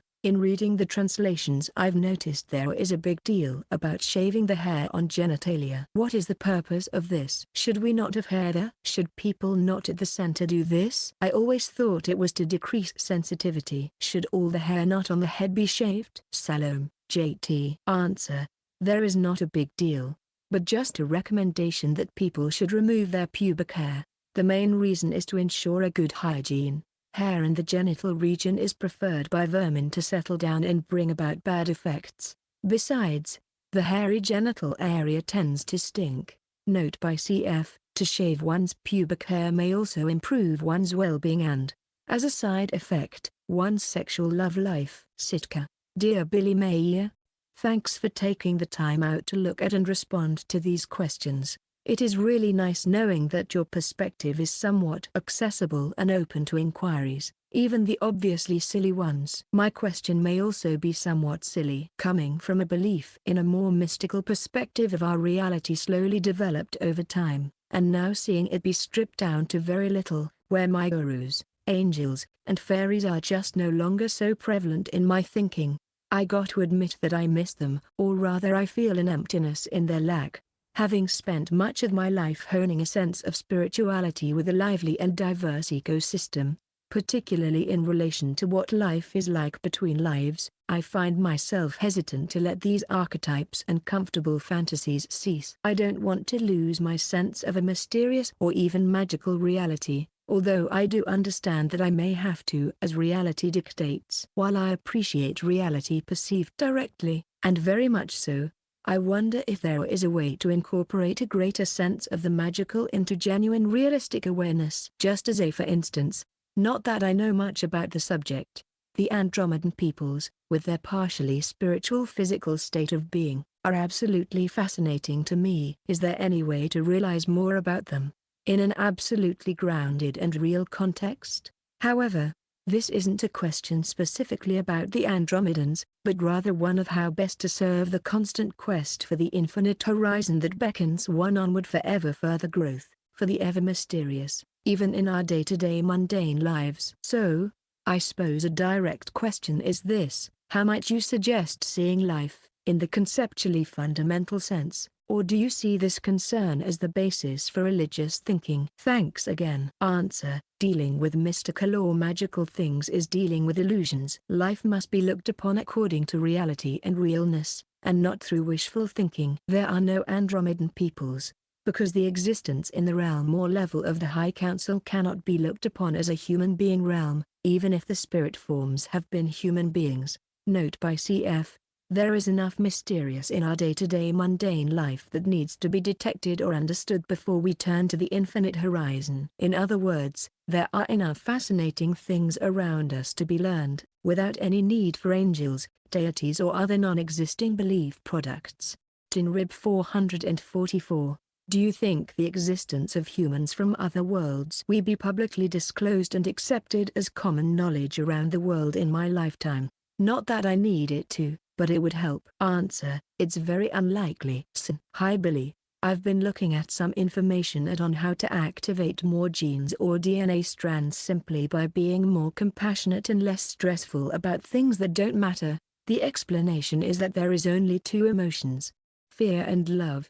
Fear has a slow vibration and therefore crosses through our DNA, therefore activating less, while on the other hand love is more intense vibrations and activates much more DNA strands than normally.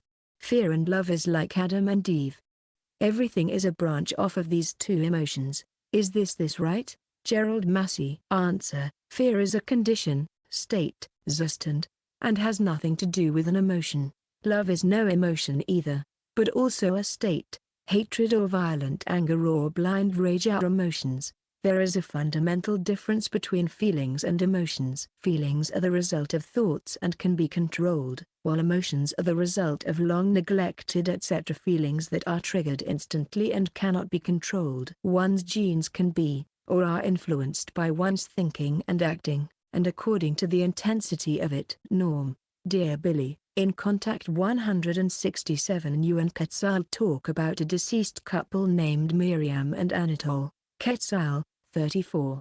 You know, nevertheless, that we neither maintained any duties of control nor contacts regarding the two of them and their mission, because it was run through the Shrun group and one of our other commands. Quetzal mentions the Shrun group. I'm assuming it's Ashtar Shrun. What was their mission? Answer: their task was to help our mission, to spread the spiritual teachings. Note by cf. The main information can be found in Contact 145 in Pleasure Displeasure Risk Contact Bricked 4, page 192. Steve: Hi again Billy. I have a questions that's kinda bugging me, correct me if I'm wrong.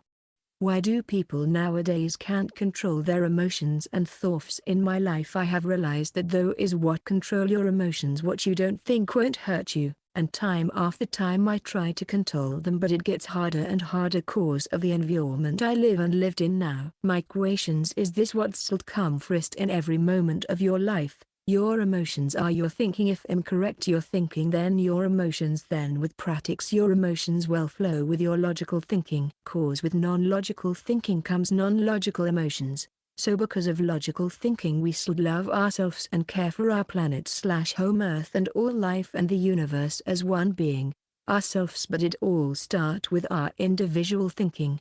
Am I correct about this? Answer: see answer to sin above. Sonic_01. Hi Billy.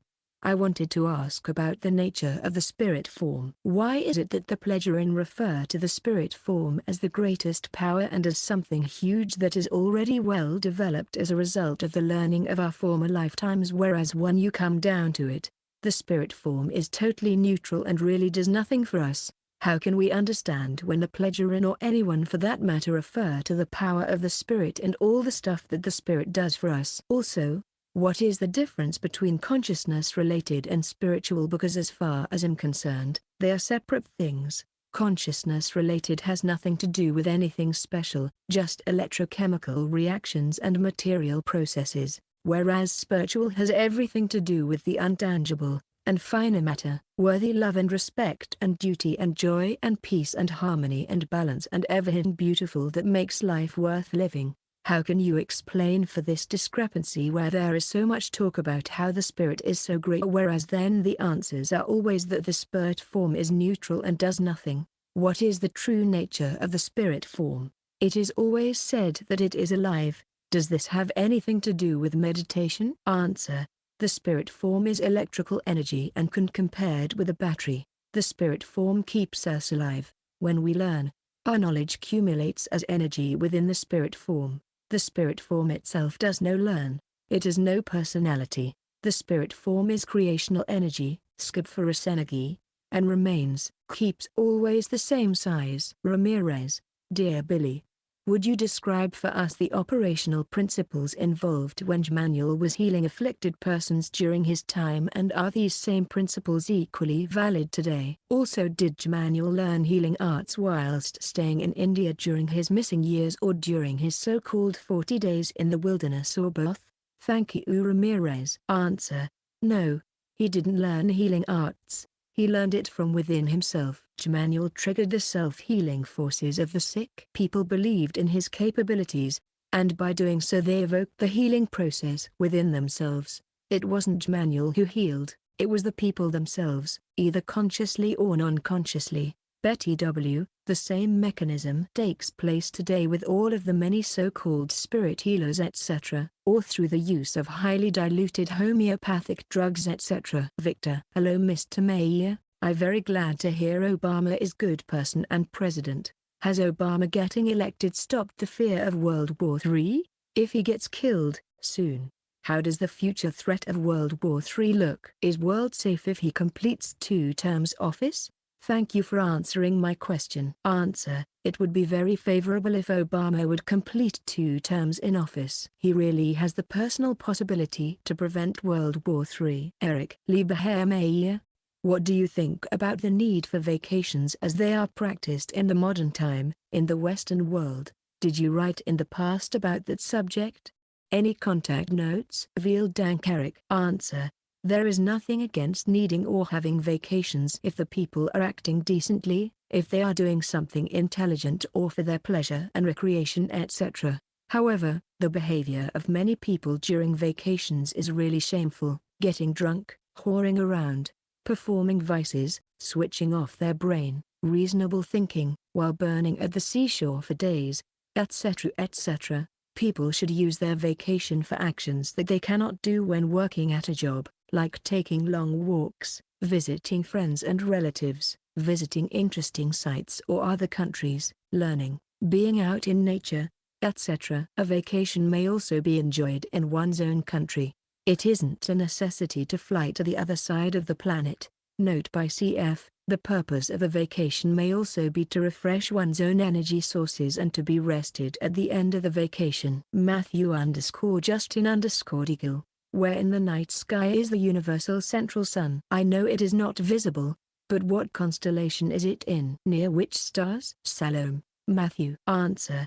The central sun of our universe cannot be seen because it is outside the material belt. Kiwazika.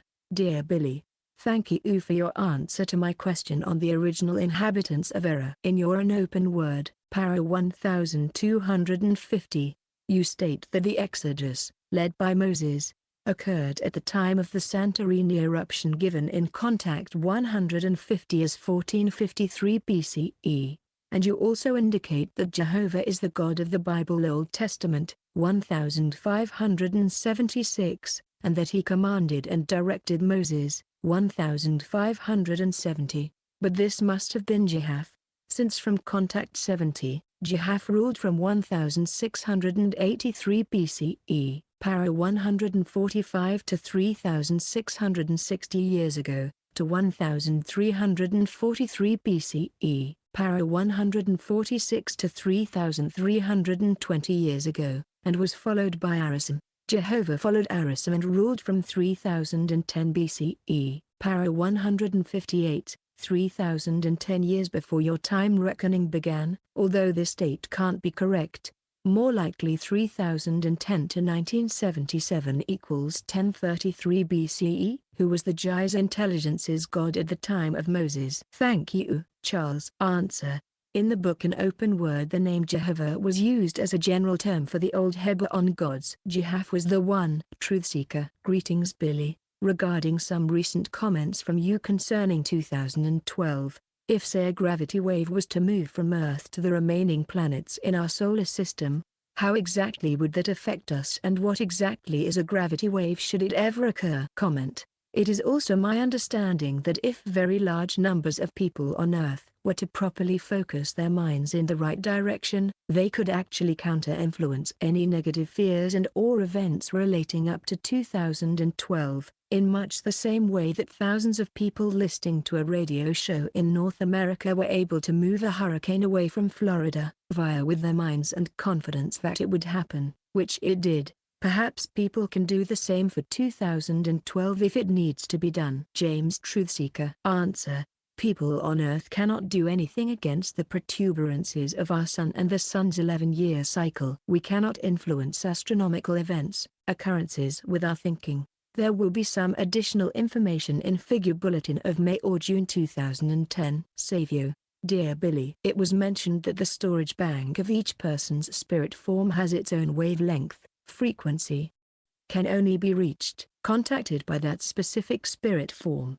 On the other hand, it was mentioned that the vibration frequency of a spirit form will increase in the course of evolution. As the higher the frequency, the more information/knowledge/wisdom will it capable of storing, processing. My question is, would the unique storage bank frequency of a certain spirit form keep changing according to evolution, or is fixed forever until the end of the universe? Answer. No, the vibration frequency of a spirit form does not increase. It's its force, energy that accumulates. Therefore the storage bank frequency of a certain spirit form does not change. Lipunif. Dear Billy, I hope you are doing the best as you can. You mentioned that it was impossible to change the past because of a creation law, but it seems to me that this sentence may bear two meanings: a creation's moral law of a creation's physical law. It is still unclear to me. Let's take a concrete example. I go back to the past through time travel. I see my father. I point a gun to him to kill him. 1. Since I exist, a creation's physical law intervened to deviate the bullet even if I was close to him. 2. A creation's moral law broke into my psyche and stopped me from trying this. 3. Other possibility. Which is which? Thanks for what you do. Answer. No, there are not two meanings. It is a creational law that the past cannot be changed. Note by cf. If you were capable of traveling back into the past, you would know that you cannot change anything and, therefore, You wouldn't even try to change anything because anything to the contrary would be an absolutely silly and illogical action that would fail from the beginning. Lonnie, dear Billy. You have said that in the year 3999 a very special group of people involved in this mission will leave the Earth and go to other worlds. Will this include anyone involved in the mission, including Earth spirits, or only those 144,208 Lyrians who have been specially educated and trained for this mission over many millions of years? I would think that anyone who really dedicates him or herself to the mission will be among them, but the vast majority will be these Lyrians. Is that so? Lonnie Morton. Answer: that special group will be from among the 144,208 with spirit forms which have former existences in the Lyra system. There will be no people among them whose spirit forms originate on Earth, and it will not be the entire group of 144,208 who will leave as a whole at the same time. Note by CF: this does not mean that in later years, or probably before, people with Earth-born spirit forms may not travel or emigrate to other worlds as well. But, dear Billy, is it right that person with high spiritual development can't come along, feel he doesn't belong to, feel uncomfortable, with people with lower spiritual stages, or it is caused by something else? Thanks. Answer: no, that's not right. A person who is highly developed may very well come along fine with a person who is, for example, living in an institution for mentally handicapped people, or as a member of a native tribe in the jungle, etc. You can compare the situation with the relationship between a teacher and a pupil. It's a matter of using one's consciousness and thinking. Bodron, dear Billy, I hope you are well. In Irish prehistory there are legends of a race of people called the Tuatha De Danann who came from the sky and brought great knowledge to the people of Ireland.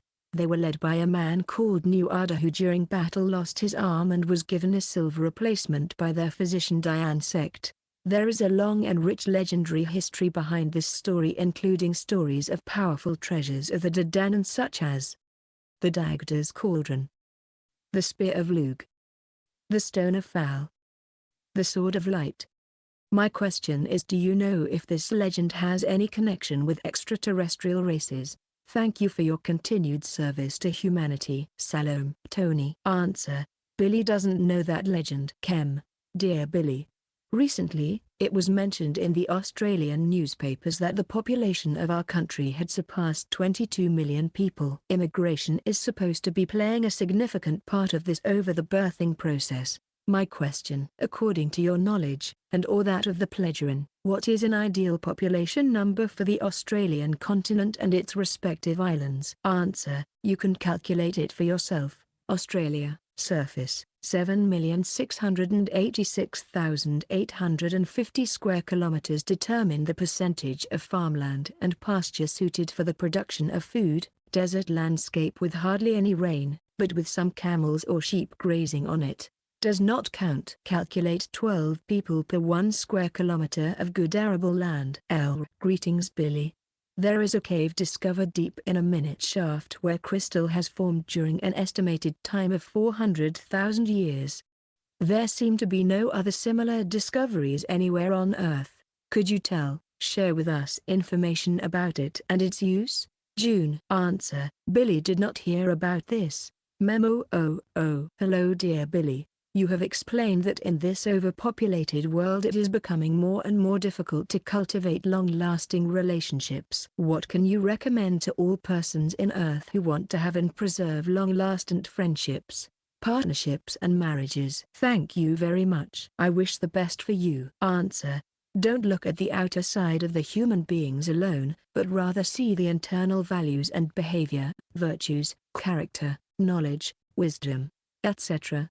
Learn to live good interpersonal relations and relationships. This needs learning. Build friendships. Educate, train yourself. Note by CF, here are some additional favorable points.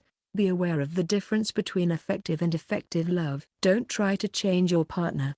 Accept him, her as he or she is. Don't have expectations of what the other person, your partner, should do. Don't look at your partner as your possession. Study the laws of love. Don't choose a criminal or violent partner. Realize that there are other things than material ones alone. As a rule, don't start a relationship with sexual intercourse. Just Sono. Dear Billy, thank you for your many words of wisdom. Just wondering who supplied the crop circles and if there is real meaning to it, or is it the greys coming to eat fungus? I think that it was made in a wheat field to draw our attention to the fact that there are hardly any wheat fields which are not genetically modified, and to the fact that wheat is killed before harvest. I don't know if this is relevant, but in the same field there was natural gas found measuring over 1 million feet per day. As far as the actual symbols, I think the one on the left represents Earth. The middle one represents our sun, with solar flares going counter and clockwise. The circle on the right represents Venus, as it is the only planet that rotates clockwise, and the only flattened circle which is in a clockwise pattern. The bottom out ring also has a path from the middle to the outer ring, which cannot be seen from aerial photographs. I'm not sure if it represents Nibiru, Planet X, or a comet or black hole. It seems to tell us that something big is coming. Is my interpretation correct? Peace and love, Sheila. Answer: all of the so-called crop circles are man-made. Note by CF. English researchers have found out that about 95% of all crop circles in Great Britain are man-made. The producers, human beings of Earth, of the rest of it, 5%, obviously were smarter and used methods that have not yet been detected. Posted on Saturday, January 23, 2010 to 9:08 p.m. Scott. Dear Billy, looking back at the history of the US and its involvement with conflicts throughout the world, I have never been clear on why the US chose to involve itself with the Vietnam War. The prevalent theory at the time was to thwart and contain the spread of communism. While this sounds noteworthy, I have always wondered whether there were underlying reasons which may have motivated the US military to spend almost a decade in resources and lives to eventually leave the country with no real success. Answer: the underlying reason before and after the Vietnam disaster was striving for world domination, to gain economic and political power over the entire world. And as you may guess, this was and is not the motivation of the US military alone. Maba. Hello Billy and Figu. I appreciate what you are doing for the people of Earth by bringing out the true spiritual teachings. Please don't take this the wrong way. I love you, Semchase, and the Pledgerans. I realized I want my spirit form's future incarnations to be a JSCHWJSCH like to. I know it will take many incarnation for such a task to be accomplished. To a need to take you to the Neuca caves in Mexico one day. Now, my question is about Tua. Is Tua still married, and does he have any brothers or sisters? Answer: yes, he is still married. 2 of his 3 wives have died, and he has brothers and sisters. Kingman. Dear Billy and Christian, I like to thank you and all your friends and family for the effort to help all peoples. It's clear our future is going to be affected by the need for alternative energy sources and for more self-sufficiency. I'm preparing to build a portable solar power generating device, but I'm waiting a little bit as I've noticed new lighter, more efficient technology less than a year away. My question is, what has been, or is being prepared, for modernizing the SSSC for its future energy needs? Is there any research being carried out to harness renewable energies at the center? If not, I'm sure there are many who know of your mission who would gladly assist in helping in such an endeavor. Just ask. Thank you for your time. Salom Sean. Answer: apart from constantly improving the insulation of the house, we are not yet preparing further measures. Note by CF, however, we have a large roof on the house where solar power could, and probably will, be generated. Thanks for your offer. Stephen_Moore. Hello Edward. First, I would like to wish you and your family a very happy new year. My question concerns the very recent snowstorms that have spread across the Northern Hemisphere in December 2009. From my understanding, almost all of North America had been hit by snowstorms, some very powerful. Europe had seen much snow, with some countries seeing snow which is very rare for them. I understand from your previous prophecies that date back to 1950s that because of human activities and overpopulation we will see the kind of storms we have seen in December 2009. My question is, are these recent snowstorms in the Northern Hemisphere the result of overpopulation, respectively. Climate change due to the melting of the polar ice caps, which is disrupting the air and water currents above and in the Atlantic Ocean. All the best for 2010, Edward. Kind regards. Answer: yes. The climate change and the ever-increasing number of severe catastrophes are the result of overpopulation, which lets a broad variety of environmental factors get out of order. Joe. Billy. Does the human spirit grow in size with the more knowledge and wisdom that's gained from one lifetime to another? And if so, does it happen in the coarse matter world or in the fine matter world? Answer: no, it doesn't. Knowledge and wisdom are just accumulated. Dear Billy, thanks for your previous answer. For this round, though, is something much different. You talk about Obama being the best possible president. This is very difficult to see, as with all the actions that he has done so far is not very convincing. Let's start by pointing out some things he's done. Sending more troops. If he is trying to keep peace, wouldn't it be advisable to not send more troops to an area that is already destabilized? He promised to close Guantanamo Bay when he enters office. He has yet to do that and keeps pushing back the deadline to close it. National healthcare. The U.S. government couldn't even manage Medicare and Medicaid. How in the world can they run universal healthcare? Not to mention they don't even have any more money. The promise to not raise taxes. He has already raised taxes on middle class and a few other obvious ones. He broke many other promises, so his credibility is sinking faster than Titanic. The things he's done, the laws he passed has immense potential abuse. The laws they pass does not even benefit the people. So wouldn't Ron Paul, previous candidate for president, one who truly stands up for the people rather than special interests.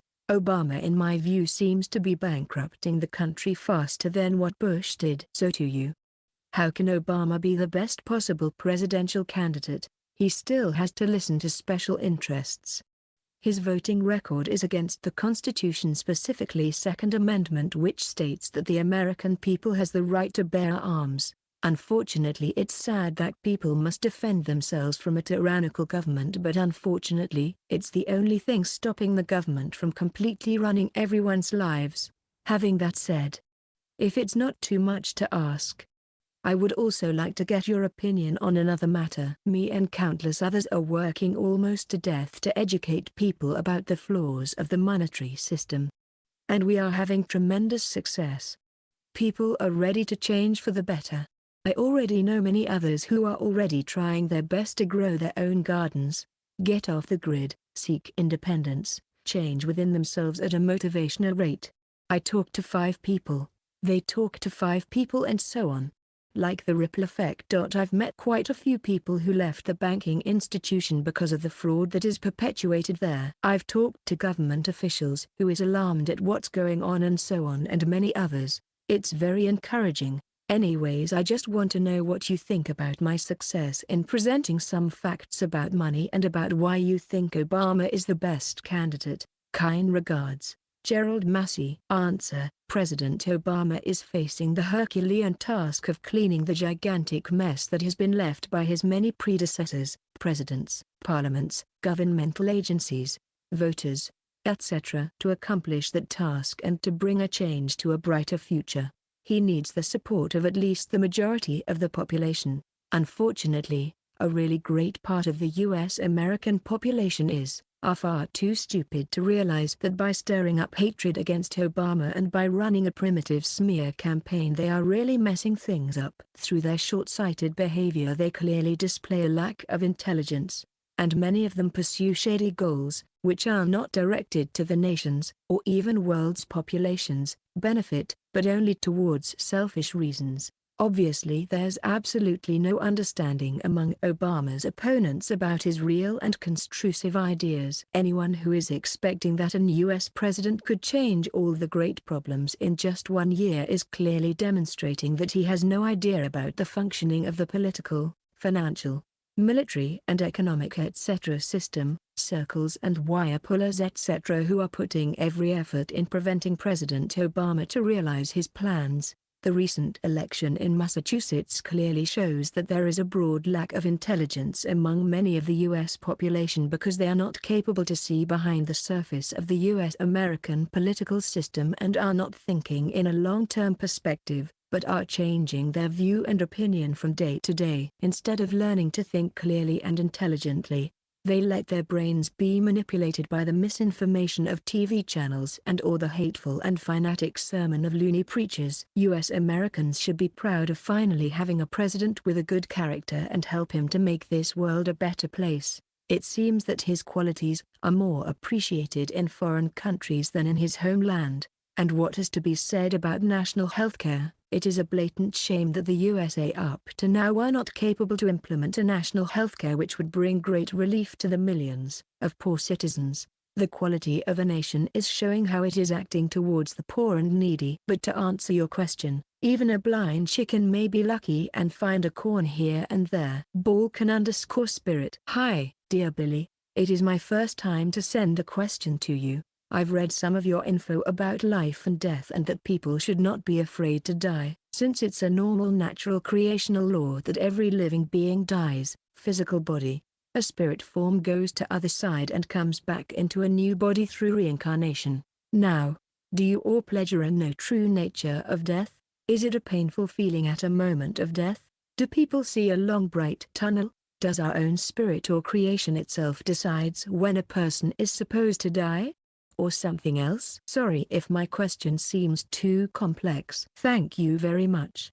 I wish you a long and healthy life, and all best to you and other Figu members. Salome. Answer. Basically, the so-called death agony is a peaceful, harmonious state, a transition process from life to death. People who are watching a person die, during the death last agony, bystanders often misunderstand the heavy breathing and twitching etc. as fear.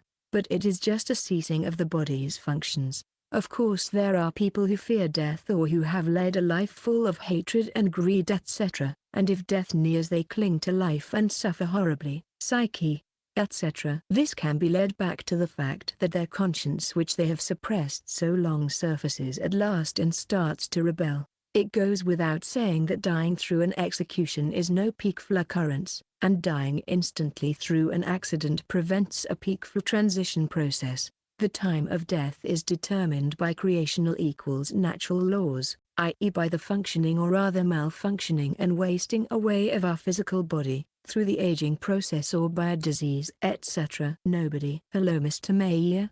In the recent contact translations I read how the stress form the mission almost caused you to quit. First, I would like to say thank you and your perseverance is an inspiration. I find it hard to believe why the rest of the world has not listened to you. How was it when you were going through so much stress that you were able to maintain a neutral positive state that would allow the pleasurant to safely visit you? Answer. Billy concentrated on his duty, and he was listening to simple music played very loud for hours. Note by CF. If Sam Jace wouldn't have been capable to restore his Jefful's Welt feelings, by technical means he wouldn't have survived that terrible state. Kiwazika.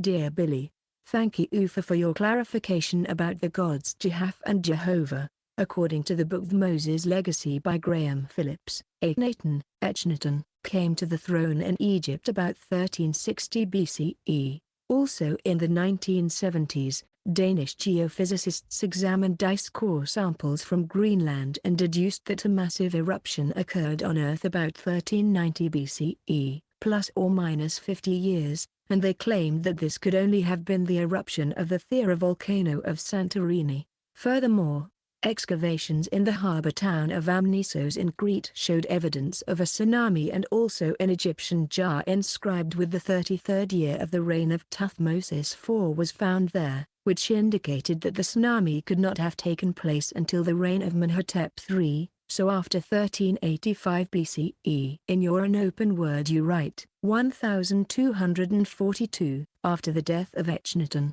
About 1350 BC, Moses saw his chance coming in order to finally bring the Hebrews under his rule and to lead them away from Egypt. 1250. According to the present-day calendar, these events, the Exodus, occurred about 3,500 years, 1500 BCE, back and fall exactly at that time, when in the wild Hellenland, Greece, the volcano Santorini exploded and an approximately 180 meters high tsunami chased over the Mediterranean, then hit Egypt with disastrous force, and an immense catastrophe was brought upon the country. In Contact 150, the eruption of Santorini is given by Quetzal as 1453 BCE. However, this does not agree with the date for the death of Echnaton, para. 1242 to 1350 BCE, or the Exodus, para. 1250, 1500 BCE, as in an open word, or with the data from the Moses Legacy. I can only conclude that the dates given for the death of Echnaton and the Exodus are in error by about 100 years and should therefore be backdated by this amount. Is this so? Thank you and best wishes for the new year, Charles. Answer: as has been clearly verified by Tour during the 361st contact of June 24, 2004, the eruption of Santorini volcano happened exactly 1453 BCE. He knows it from his great-grandfather Hillock's notes, who was observing the eruption. In PP Contact Brick Block 9, on page 179 you can read his following answer. Get knowledge, dear Billy, you answered, one's genes can be, or are influenced by one's thinking and acting, and according to the intensity of it. Coming from short parents, so for example I can actually make myself grow taller, at any age, if I somehow think about it. If so, how? Thanks. Answer: you could grow taller if you pull on the hair on your head, if there is any left, for 7 hours a day during the next 50 years. Just a joke. Influencing the genes takes, or can take, effect on your offspring equals children and next generations. This has to do with physical heredity. Steve: what will happen to me when I die? I remember you saying that the other side after you die is like a sleep state, so when I die the experiences will be like going to sleep at night, except when I wake up I'm in a new conscious body and I won't remember my past self cause I won't be conscious of it. Is there really anything to fear about death? Also, when you say we're here to learn in this life, so learn as much as you can, do you mean I'll live my life anyway I demand and wishes are living it the spiritual way, like people at a holy crutch believing in God even though it's themselves that's God? Answer: learning as much as possible during one's life means, besides learning material knowledge etc., that you strive to lead a virtuous life and realize, understand the meaning of life, the creational laws behind everything, and to avoid belief. Try to find the real truth behind everything. Josie: Billy, do you have any knowledge of Yaldabaoth or the Sons of Chaos as opposed to the Sons of Light? Was Yaldabaoth real? /Blue Billy doesn't know about it, but this appears to be a dubious matter. Sitka: do Plegerians practice martial arts? If so, are they like Aikido, or more than just defensive? Answer: Billy doesn't know. Norm: hi Billy, what's the best way to rid your house of a poltergeist? Answer: by detecting the person who unconsciously triggers the phenomenon and helping that person to learn correct thinking. A poltergeist is triggered by a living person with psychic, consciousness-related problems. Johnny Brumain: hello Billy. Our immune system fluctuates from high efficiency to low efficiency mainly in part because of what food we ingest. On assuming that this statement is correct, would the eating of seeds, primarily apple seeds, be of benefit to the boosting of our immune system? Peace John. Answer: not only food is responsible for the state, condition of our immune system, but also the mental state, the lack of vitamins, minerals, etc. Whether apple seeds are good for a boosting effect is not known to Billy, but one should avoid to eat larger amounts of seeds that are bitter because they contain harmful or even deadly chemicals. Hydrocyanic acid. Smug. Hootie: dear Billy, in Contact 207 you discussed with Quetzal about New Testament, which contains falsified number of peoples who attended the Sermon on the Mount, i.e. 5,000 instead of 250. Also it was 5 barley loaves and 2 fish that were multiplied by Jemanuel and distributed between men, women and children. Quetzal explained that this falsification was made through John, but in Talmud Jemanuel, chapter 16, the feeding of 5,000, There is also mention of 5,000 people who were fed in 5 barley loaves and 3 fish that were multiplied. How did the wrong number of people and fish got into Talmud's manual? Did Judas got this information from John? Salome SUV. Answer. This may be a translation error made by Isa Rashid. Billy will search for a clarification. Memo.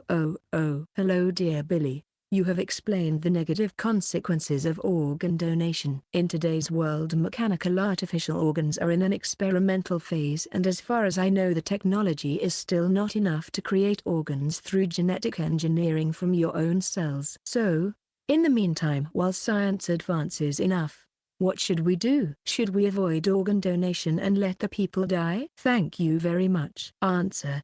The scientists are making good progress in genetic engineering. It's up to every human's decision whether or not to apply for an organ donation. The negative effects have been explained before in this forum. Edward_B. My question relates to the codex mentioned in one of his contacts with Quetzal, from contact 154. In this contact it lists the star signs of groups of peoples, white, African, etc., and the ages for males and females for when they become of determinate age to come in contact with their destined life partner. My question is, does this codex apply to all Earth humans, and how can one really determine if they have met their destined life partner? I did read elsewhere in Billy's articles that a man can determine a partner for himself given that all true love, harmony, and equality, etc. form the basis of the relationship. Given all that I have read, it is difficult to make a final determination for myself in regards to this because I am a hybrid of multiple races,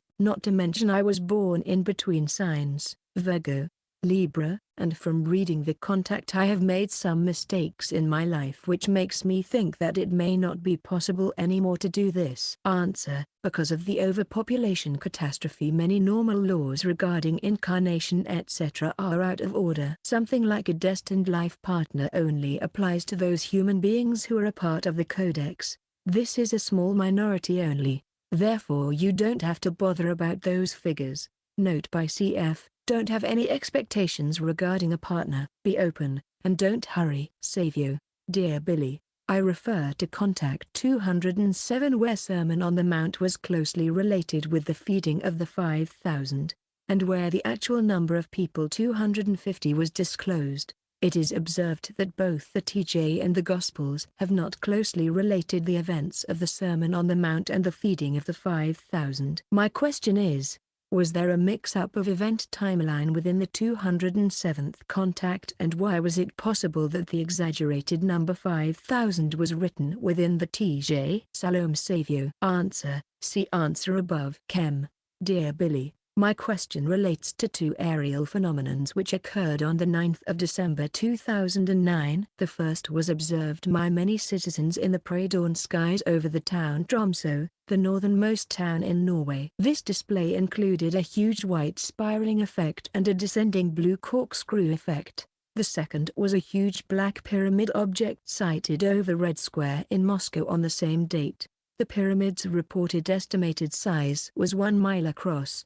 My question: can you explain these 2 sightings? In your answer, if you are permitted to give an explanation, could you include what it was that occurred over Norway, who was responsible, any particular reason why it occurred there? As for the pyramid in your answer, is there any relation to the spiral, who is responsible for piloting it and why it was over Red Square in Moscow? Thank you for your time.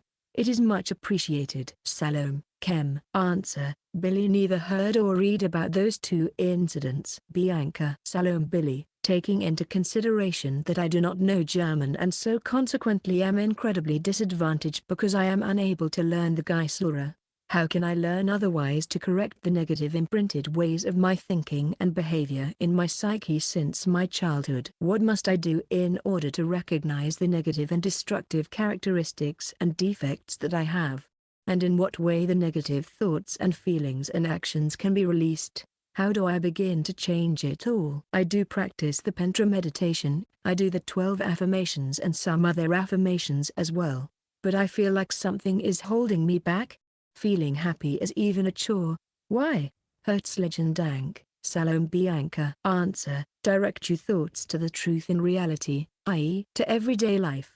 Learn to act correctly. If negative things from the past arise, look at them and then let them pass. Try to live with your thoughts in the present, and not in the past. You cannot change things of the past, but you can now determine your future. Besides, even if you could read the Geistslehre in German, you would still face the same problem. Don't let your head hang low. Perseverance is required.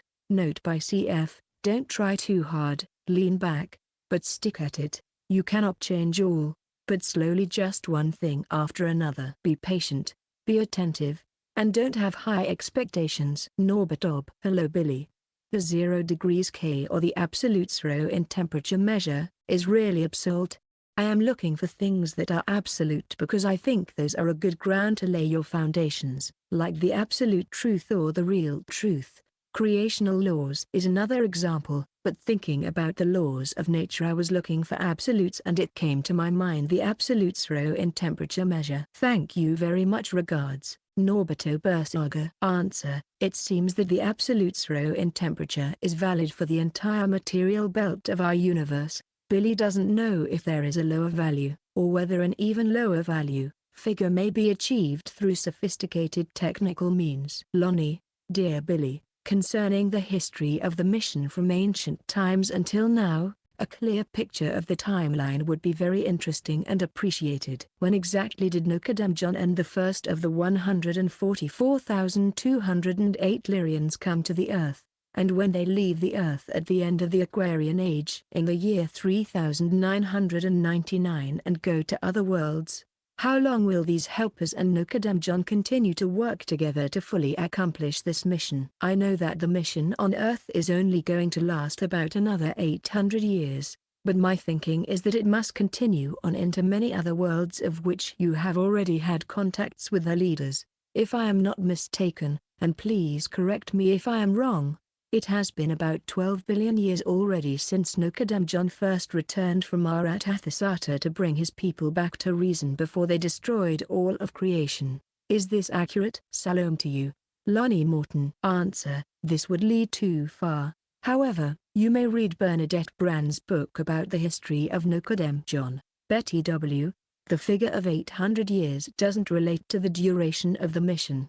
In 800 years we can expect the first real reward from our mission, because then the spiritual teaching will really spread on Earth and will free the people from the fangs of religion and belief. The mission itself never stops. New initiation. Billy, were it to concern filial piety in all its intended meaning, in reference to the laws of love, even bad parents are supposed to be granted reverence and respect because they too are also an inviolable creation of creation. Yet should they not also earn their respect from their children rather than demanding it just because they are your parents? My question is, what could be said about the most appropriate form of filial piety and the form of conduct willed into action from children towards parents other than compassion, respect, understanding, patience, love, punishment, through well-intended criticism, obedience, etc. With respect, Matt Lee. Answer: human beings shall grant respect to their parents, but they must not approve bad deeds and behavior. The same is true regarding all other human beings.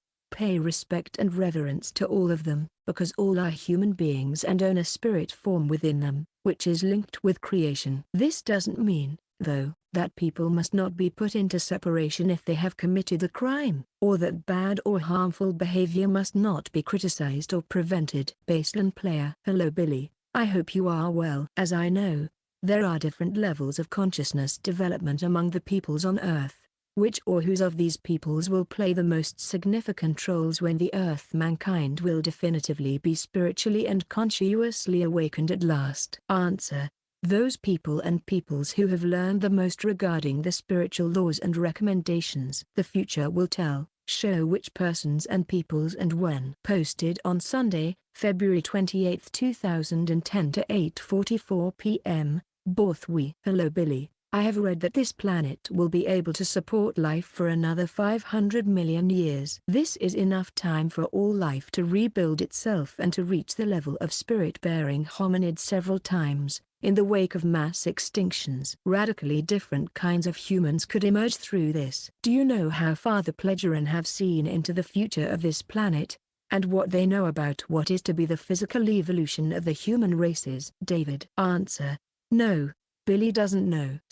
Thanks Billy once again for your insight. But to continue further into Obama might want to take the last answer from previous round. I understand that universal healthcare and others are great, but I fear that it's backed by bad purposes. For example, the healthcare legislation. I have read some disturbing sections in that legislation and it's terrifying. Fining people for not getting government healthcare, setting up tribunals to determine either the patient is cost-effective to keep alive, rationed healthcare. It's very difficult to say that I can support this when examples like that is put right into legislation. This is a perfect example of some terrifying ideas and no wonder people are against it. Also, not to mention they do not have the money for it. I am sure that he's got great intentions, but he's talking to certain people, hanging out with certain people who does not exactly have a lot of favorable ideas, such as purposely bankrupting the world. This can be good, but I doubt enough people will give in. It does not put on a good impression. So my question is this: how can we know for certain that things will start going for the better? I personally have not been able to observe anything visible so far as to what he is doing. Bringing in Tim Geithner as treasurer does not help a lot. Please understand, I'm not bashing Obama. It's just it's very difficult times and it's very hard to see what you say on him is possible. Gerald Massey. Answer: Billy doesn't know the details of the Healthcare Act. The US should take the Swiss healthcare system as an example. Each person who is living in Switzerland, Swiss citizens as well as non-Swiss residents, adults and children, are obliged to have a health insurance membership, and this brings benefit and security to all people. Through this system, health service is guaranteed to everybody in case of disease and accident. The health insurance is divided into two parts: an obligatory basis insurance and a complementary insurance for all those people who can afford more services, as for example being allowed to have a single room or a greater variety of food in a hospital, among other things. To answer your question, the correct way is that people observe the words and actions of all participants in a neutral way, and to be aware of the manifold machinations of the many interest groups and political parties etc. which don't have the well-being of the entire nation in their focus, but pursue egoistical and shady goals only. Note by cf. The big problem especially in the US is that the people are not capable to look upon the machinations with a neutral awareness, but are easily manipulated because of their religious belief systems which are based on an authority, be it God or a fanatical preacher etc., who is telling them what to do and to follow blindly. And what has already been stated before, President Obama really has an enormously heavy job to clean up the mess that he has inherited from his predecessors, and to stand up against all the many racists who cannot accept the fact that a black-skinned president has won the elections. Additionally, there are very strong political, secret and economical opponents working openly or secretly in the mud of the US political system etc. David Mr. Mayor, could you please explain the symbol of creation for us? I feel that the inner star represents the universe, and the 7 rings around the star represents the 7 belts. But what are the outer line representing? It is good to hear from you again. Many thanks. David M. Gustafson. Answer: the 7 rings are representing the universe. The circle, ring in the star represents the spiritual energy equals creational consciousness of, with everything. The other structures in the corners represent the basic pillars of evolution: love, peace, freedom and harmony. Kingman. Greetings Billy. Jeff Yule's Welt, feelings, a very misunderstood sense. Is this the main human trait? If fully realized in its place and operating within the laws and commandments of creation, that would begin returning balance back to our world? In other words, is this how our love is formed? Answer: apart from the fact that Jeff Yule cannot be correctly defined in English, Jeff Yule's Welt represents that which results from the world of thoughts as feelings. Feelings and stirrings, which are something entirely different than emotions, do appear, exist in many thousandfold forms. Love is not formed from feelings, but from thoughts only. Usually this is the so-called Jeff Yule's massage equals feeling-related love, in contrast to the Gematspeeding Massage love, which is not based on feelings, but on the so-called Impfundungsliebe, a word that cannot be translated into English. Lonnie, dear Billy. Thank you for suggesting that I read Bernadette's book about the history of Nicodem John. This is the first I have heard about her book. I would very much like to know the contents. However, I regret that I do not know German yet. Inquiring further concerning the history of Nicodem John and the mission, I would like to ask, why do the same individual spirits always seem to incarnate at the time of the prophet to form a core group when there are 144,208 members altogether? And there always seems to have been the same problem during the early beginnings of these groups with interpersonal relationships as to who was the greater or older or wiser. If all of these members were specially educated and trained for this mission over millions and billions of years, what role in the mission do the other members have, and why do we not hear more from them? Answer. In the same way that in an army you have the general and officers, while the great majority consists of the soldiers, or in a group of about 20 people where you have 2 to 3 persons who are taking a leading perspective or position, the similar thing is also valid for the people who are involved in the mission. There are a couple of them who are standing in the forefront, like for example the core group of 49, but most of them are doing their work and actions more in a private way. All of them, the leading persons as well as the ones in the background, are equally important for the progress of the mission. When viewed in this way, nobody must feel of a lower importance if one is not a member of the core group, etc. Note by cf. The same principle is also valid within the core group where certain persons appear or are standing more in the foreground than others. This, however, does not imply that those persons in the foreground are more important or doing better than the other ones. Techit work. Hi Billy. Please accept my most warm greetings. I want to dedicate larger parts of my present incarnation to help with the mission. I have of course so much to learn about how to control my own actions and be the best that I can be, day by day, so I am reading, learning from your writings as much and as fast as I can. I have had a few thoughts that I will post physical letters to you, seeking for your advice or comments. I feel some longing to meet with you, and learn directly from you about many areas. The question is, please advise if it's possible for me to meet with you in Figu's place, in the near future, say, on 2011, if so, then I will prepare for it. I can't just step up on my personal flying machine and be there in a couple of minutes. I have to prepare and pay for a normal flight ticket, etc.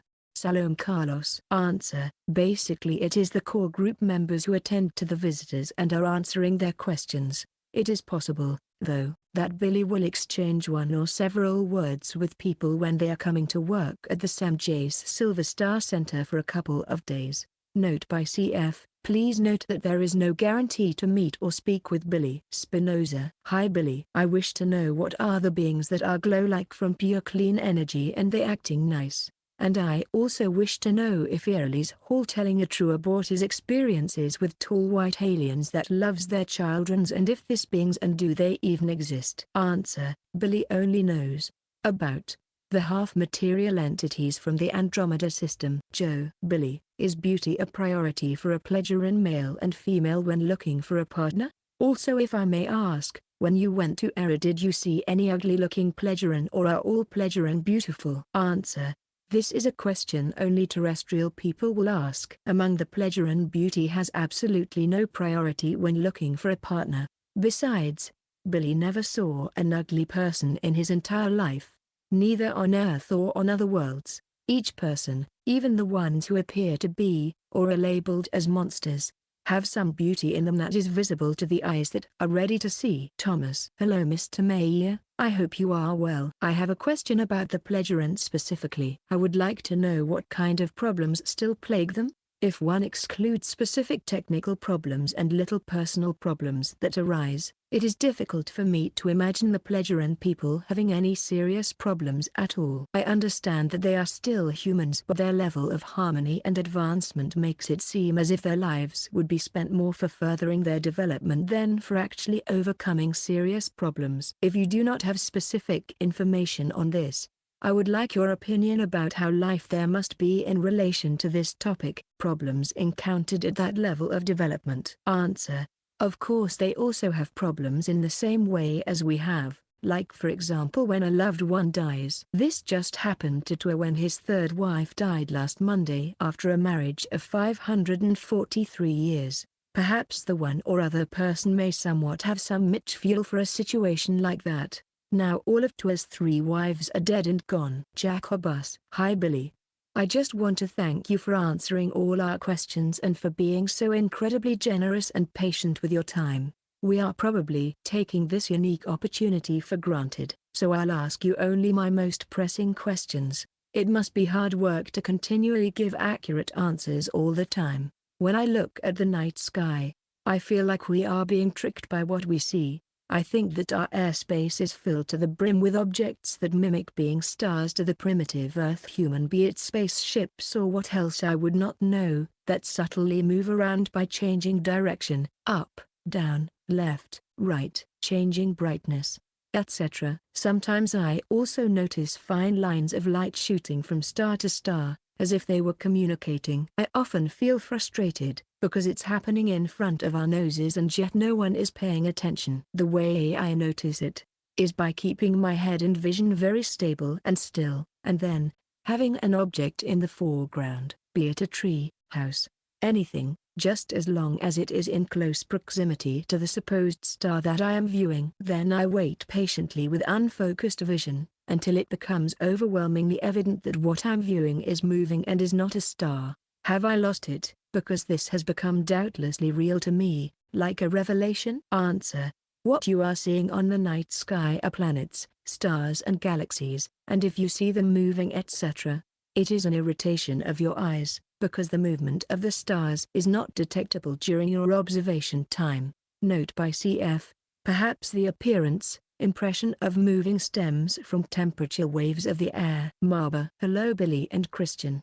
Thank you for answering my last question about Tua. We all lie, we sometimes lie every day or every once in a while. People have been lying for many centuries. We all learn to lie from our parents. I do my best not to lie and it is something hard to do. Lying seems to become a normal part of human nature. If one be honest with himself or herself, maybe that person will not lie all the time. The person who is accused of lying took a polygraph test, hypnotic regression, and looking at the accuser in the eye does not prove that the person that is being accused is telling the truth. Billy, what is best way to tell if someone is telling the truth or lying? Answer. Not everything that is called a lie is a lie. To tell if someone tells the truth or is lying is a very difficult task and not possible in each case. Probably one feasible way is to keep one's attention on the tone of the voice, tonefall, either by listening closely, or by electronic, technical means. The former is possible only if a person is capable of listening into one's own consciousness. There are people though, who are speaking an untruth where this cannot be detected, like for example schizophrenics, or in the case of pathological liars who are believing their lies. Bianca. Salome Billy. I had an interesting experience with a telemeter last year. Once with a few friends late at night and another night on my own around 1 a.m. I am curious to understand how it is possible for telemeters to pick up human thoughts. I may be wrong but I have a feeling that if they are such sophisticated computers and tuned to the Earth's people vibrations, then this is possible. Therefore if I was to request something regarding spiritual matters, would my thoughts be picked up although I am just an ordinary human being? I am asking because after some self-doubt but seeing some unusual occurrence, I finally realized that there was a connection, or was it just my wishful thinking and imagination? I greatly value your explanation. Salome Bianca. Answer. If a person knows how to focus his concentrative thought power and direct it to the telemeter disc, he may be able to produce an effect. This, however, is an extremely rare occurrence here on Earth. There is no such thing as a connection from the telemeter disc to a human being on Earth. Norm. Dear Billy, when the Dern universe fallback is about to occur, will advanced races try to escape to the dull universe or someplace else? Answer. At the turning point of the universe's expansion no advanced races will live on planets anymore. And if there were, they couldn't escape to the dull universe because that one is of the same age as ours. Shaban _1190 Lieber Billy, question in German. Please avoid in the future to make such poor and senseless translations. Finding any remains of an ark on Mount Ararat is extremely improbable because the occurrences of Noah and the ark have happened about 100,000 years ago. New initiation. Dear Billy, it seems like a sure fact that the descendants of the old gods who are now considered terrestrials by the Pleasurean definition living underground and inside mountains not only is responsible for sending impulse contacts to humans for the production of some of the crop circles but are actually helping the cause of disclosure by appearing more frequently than ever with their flying devices mistaken for secret earthly black project crafts or ET UFOs.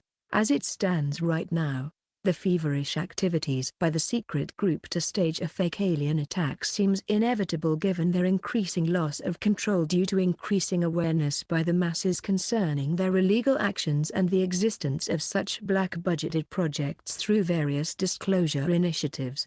My question is if and when it does occur would it be possible for the Pleasurans to at least send impulse contacts to various human beings who are in a position to jeopardize such malicious plans by these terrorists without breaking any creational laws, and such potential candidates being the descendants of the old gods living underground who are already assisting with their limited involvement. Matt Lee. Answer: what you state as it seems like a sure fact is, in reality, nonsense. Earthling. Warm greetings, dear Billy and Christian. During Jmanuel's activities in Palestine, when you saw him in 32 AD, what were his and his biological father's, Gabriel, height and weight? I ask to contrast this data with erroneous images portrayed in various Christian sects through artistic renderings. Also, in Jewish circles they teach that Jesus Jmanuel was a rabbi. Is that term correct? Was Jmanuel Jewish, in other words, born of a Jewish mother? Answer: Jmanuel's parents, just as he himself, were what you would call not belonging to any denomination or religion. Therefore, no, they were not Jewish, and he wasn't educated in Jewish belief by his parents. However, he was born in Palestine among those people who were raised as Jews. Marsla. Dear Billy, I once read on the forum that you mentioned the importance of getting knowledge in every life as much as possible. I was wondering about the kind of knowledge we should acquire, the one taught in schools and universities. To be more specific, one should study science and nature, or were you referring to the knowledge of the spiritual teachings contained in your books and contact reports? Thank you. Answer: of course it is the spiritual teachings the people should search and strive for, and learn, because this knowledge is where evolution really happens. Sitka. Howdy Billy.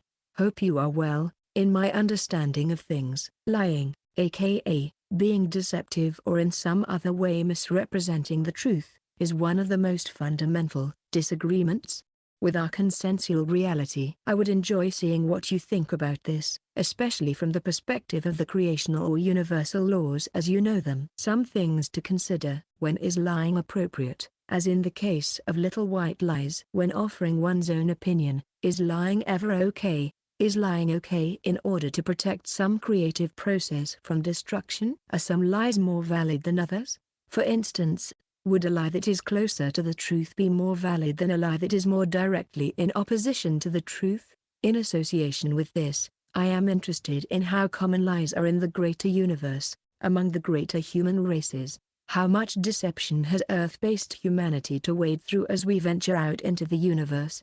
Thanks. Love is always the way. Answer: to lie means that a person is deliberately telling an untruth. In German there is a difference between Lüge, lie, and Schwindel, swindle, telling fibs or tricking. It can be said each person more or less is using swindle during his life, to avoid embarrassing situations or because of other reasons. A pure lie remains a pure lie. However, not everything that is looked upon by others as a lie is a lie. There are instances where someone is telling an untruth and doesn't know that it is an untruth, as for example in the case of rumors. As a rule, where's a rumor, there is a bigger or smaller portion of truth in it and, therefore, it cannot be classified as a pure lie. There are people, notorious liars, who believe that the untruth they tell to be the truth.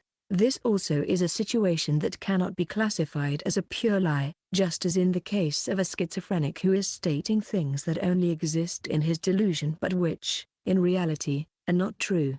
It goes without saying the higher evolved a race is, spiritual teaching-wise, the less such human beings are in need of swindling or even lying. What remains, however, is that there are situations where something has to be explained by talking around the bush. Teuton 3300. Hi Billy. Creation light be with you always. I would like to know who murdered King Tutankhamun? And why? And was he and his further the descendant of Tuaosalam? Because how would they know about the secret order of the Rosicrucians Amorc?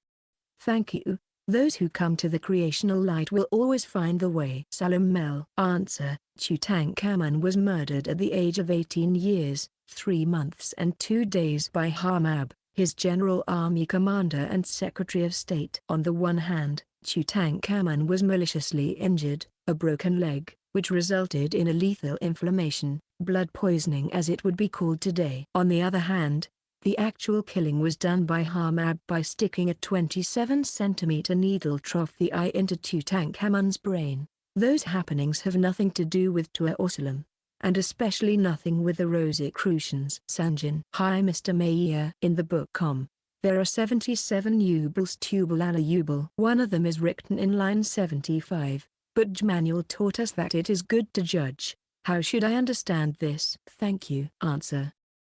The word written in the refers to condemn or to sentence, which means to kill by the death penalty, capital punishment.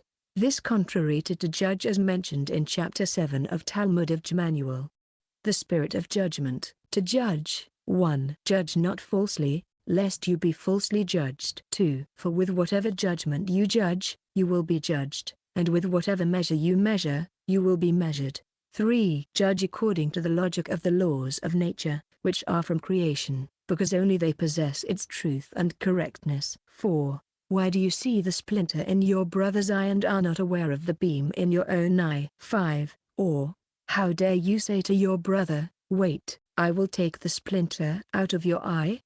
And behold, there is a beam in your own eye. 6. You hypocrite, first take the beam out of your own eye, then see how you can take the splinter out of your brother's eye. 7.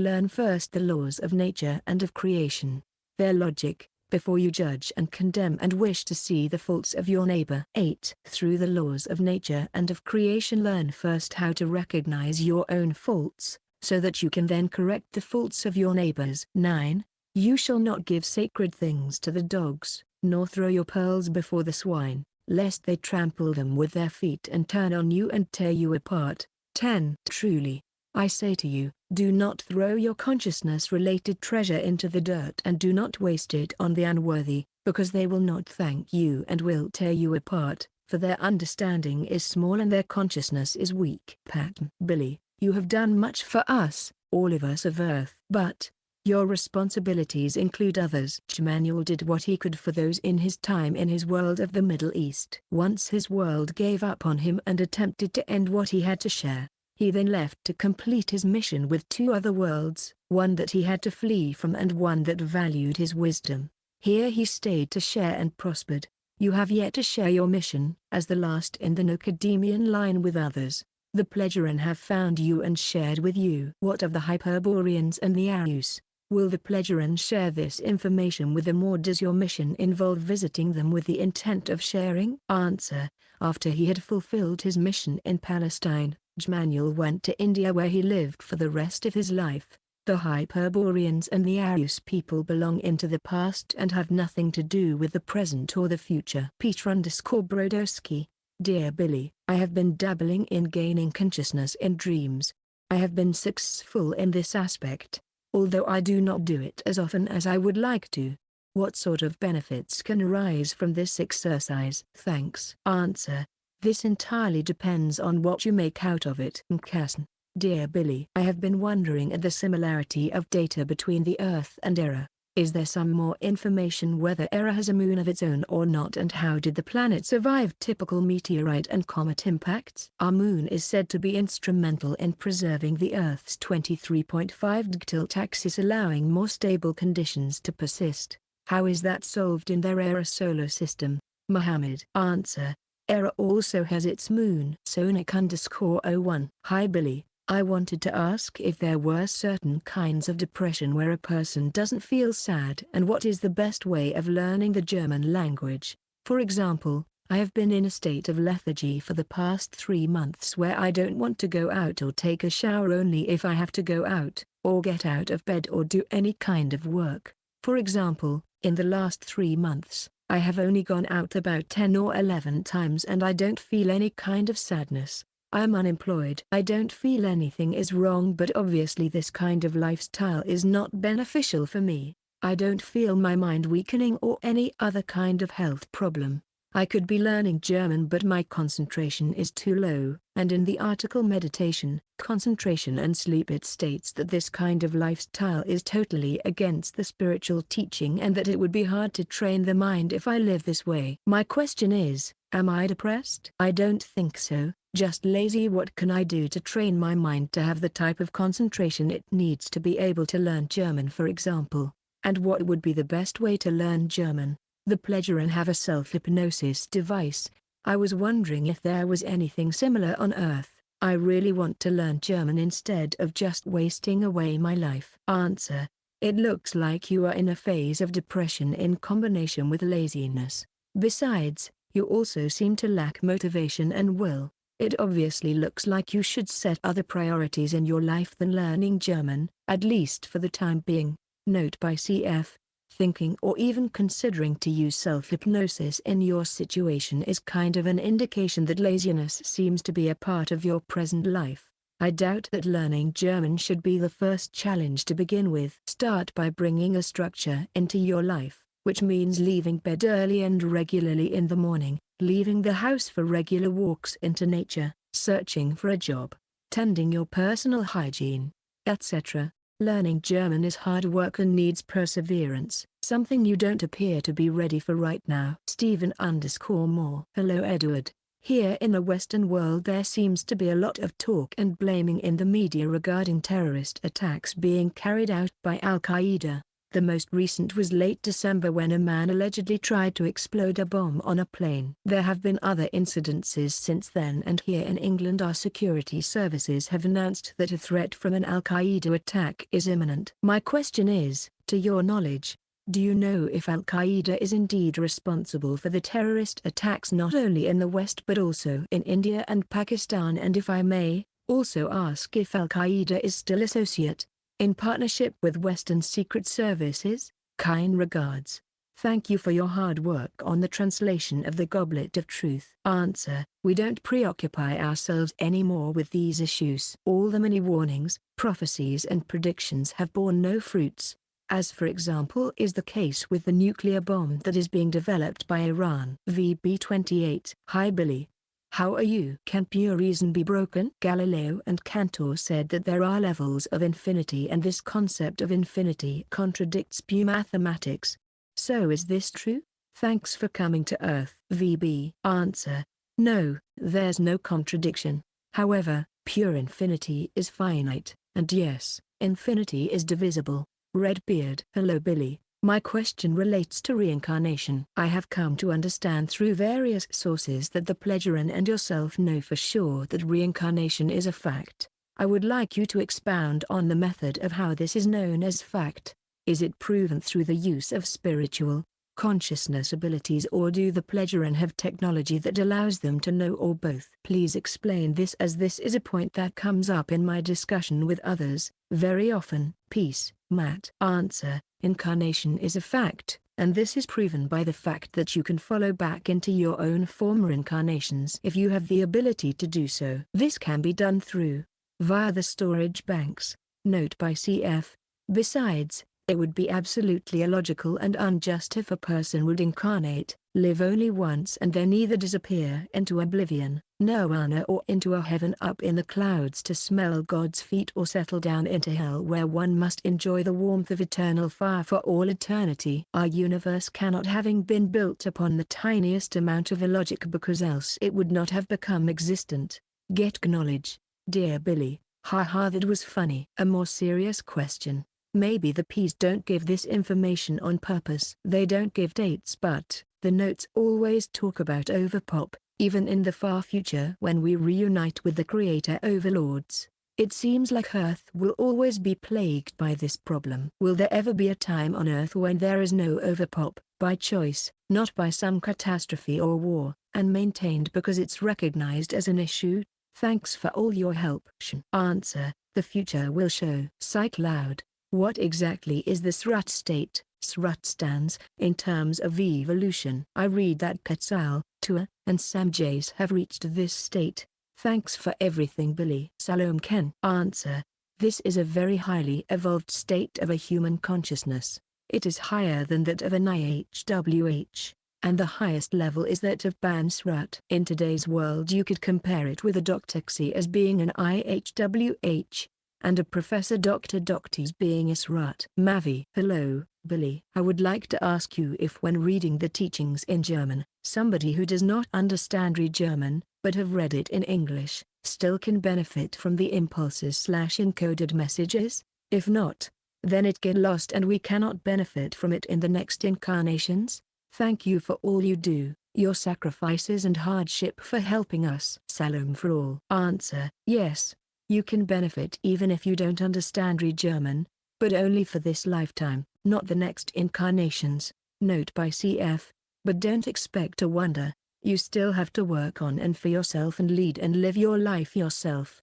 Besides, the code has nothing to do with encoded messages, but it just triggers impulses from your personal storage bank, and it's up to you whether or not you do something sensible with those impulses. And on another note, Billy doesn't sacrifice himself in any way. A sacrifice is false in any case and without exception, and human beings should avoid sacrifice in any aspects. Guy Owings. Billy Edward Albert Mayer. I have yet to ask you any questions, because I think most answers can be found using one's own logic and reason as one reads your many books, but I am curious about the following.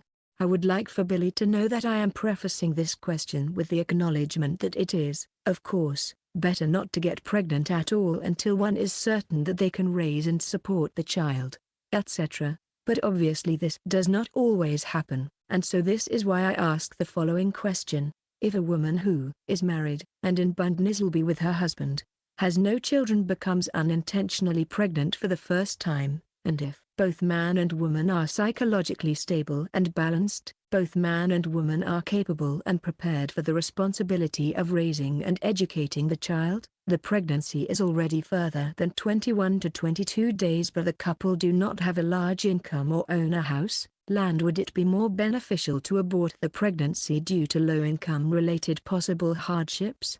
Or would it be more beneficial to follow through with the pregnancy and raise the child accordingly? I would like you to know, because it might impact your answer, that this situation does not exist for me or anyone I know. And I am not asking because your answer will provide the deciding factor in a potential pregnancy abortion, but simply because I am curious about how important just the money-related factor should be in determining whether one should or should not have a child. Answer: being poor alone does not necessarily mean that you cannot have a child, as long as the parents-to-be are willing to not demand much material things for themselves and to put aside their material wishes for the time until their child will have reached adulthood. There is no reason why such parents should make an abortion. From this follows that the money-related factor is a minor one. J_Rod7. Best greetings, Billy.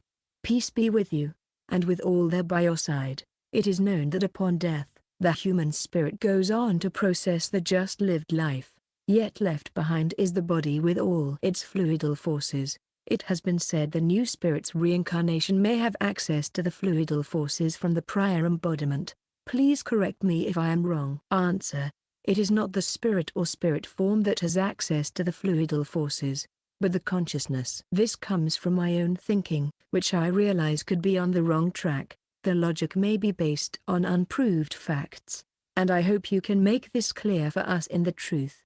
It seems that the residual fluidal forces may retain some organic memory within its energy matrix. Then, it will also appear that if one has learned to live by the truth of creation in the prior life, that such light, love, knowledge should also accumulate with the fluidal force. That if the human has lived a life of spiritual empowerment, with a keenly developed intelligence, with a deep relationship in the nature, and honest interaction with fellow humans. All the accumulated knowledge from such a life is somehow retained in the energy field of the fluidal force. Yes? Answer: yes.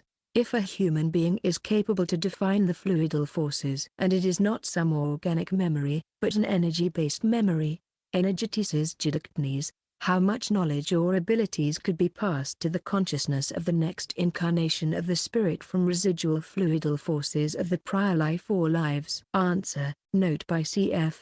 I forgot to present that portion of your more than one question posting to Billy. Well, the answer is that I cannot tell you the amount of it, but since it is the storage banks that are responsible or designed for the storage of knowledge from former existences, it is they, the storage banks, that are playing the main role in accessing information from the past. Greetings. There is no effort from Figu or from the English study group to help Haitian victims. What is the applicable spiritual teaching?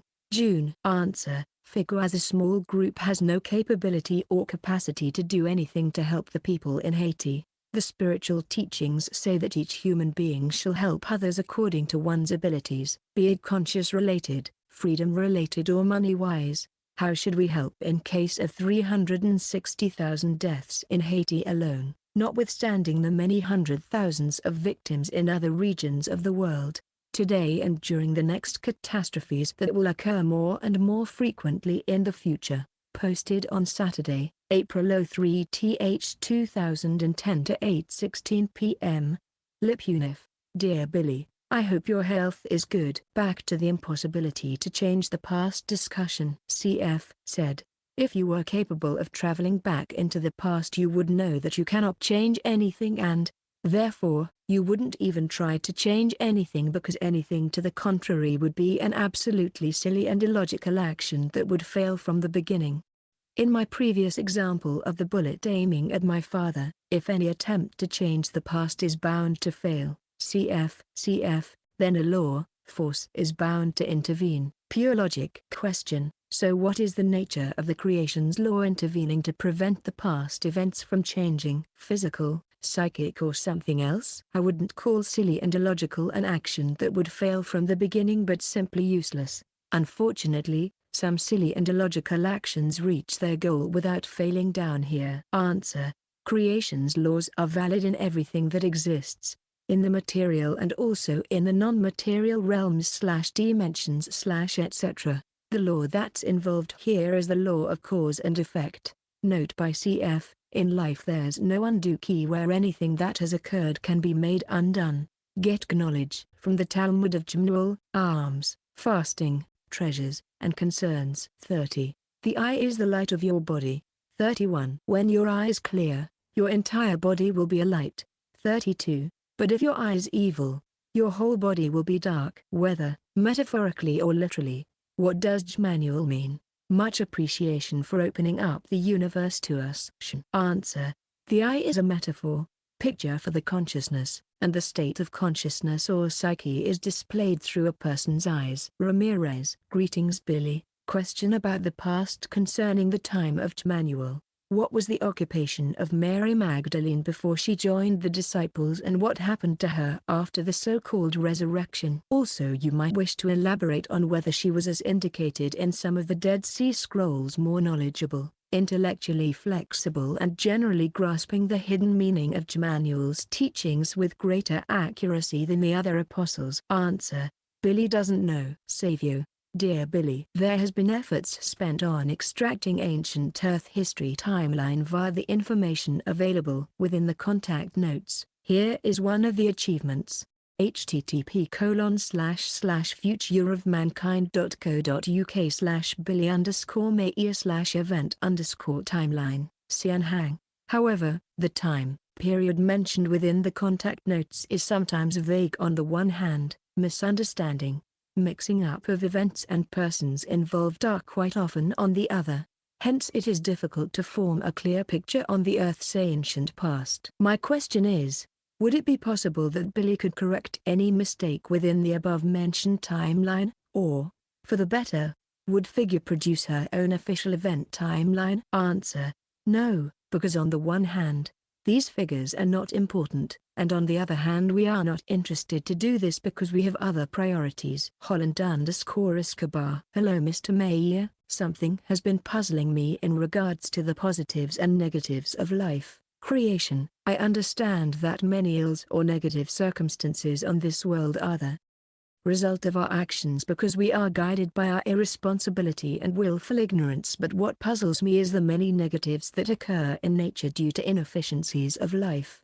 For example, when a lioness gives birth to cubs, half of them die of natural causes. If one were to observe nature, it seems that the negatives are in higher grade than the positives because there is much suffering. My question is, why is such unnecessary suffering necessary in creation and what is the profit of it? Answer.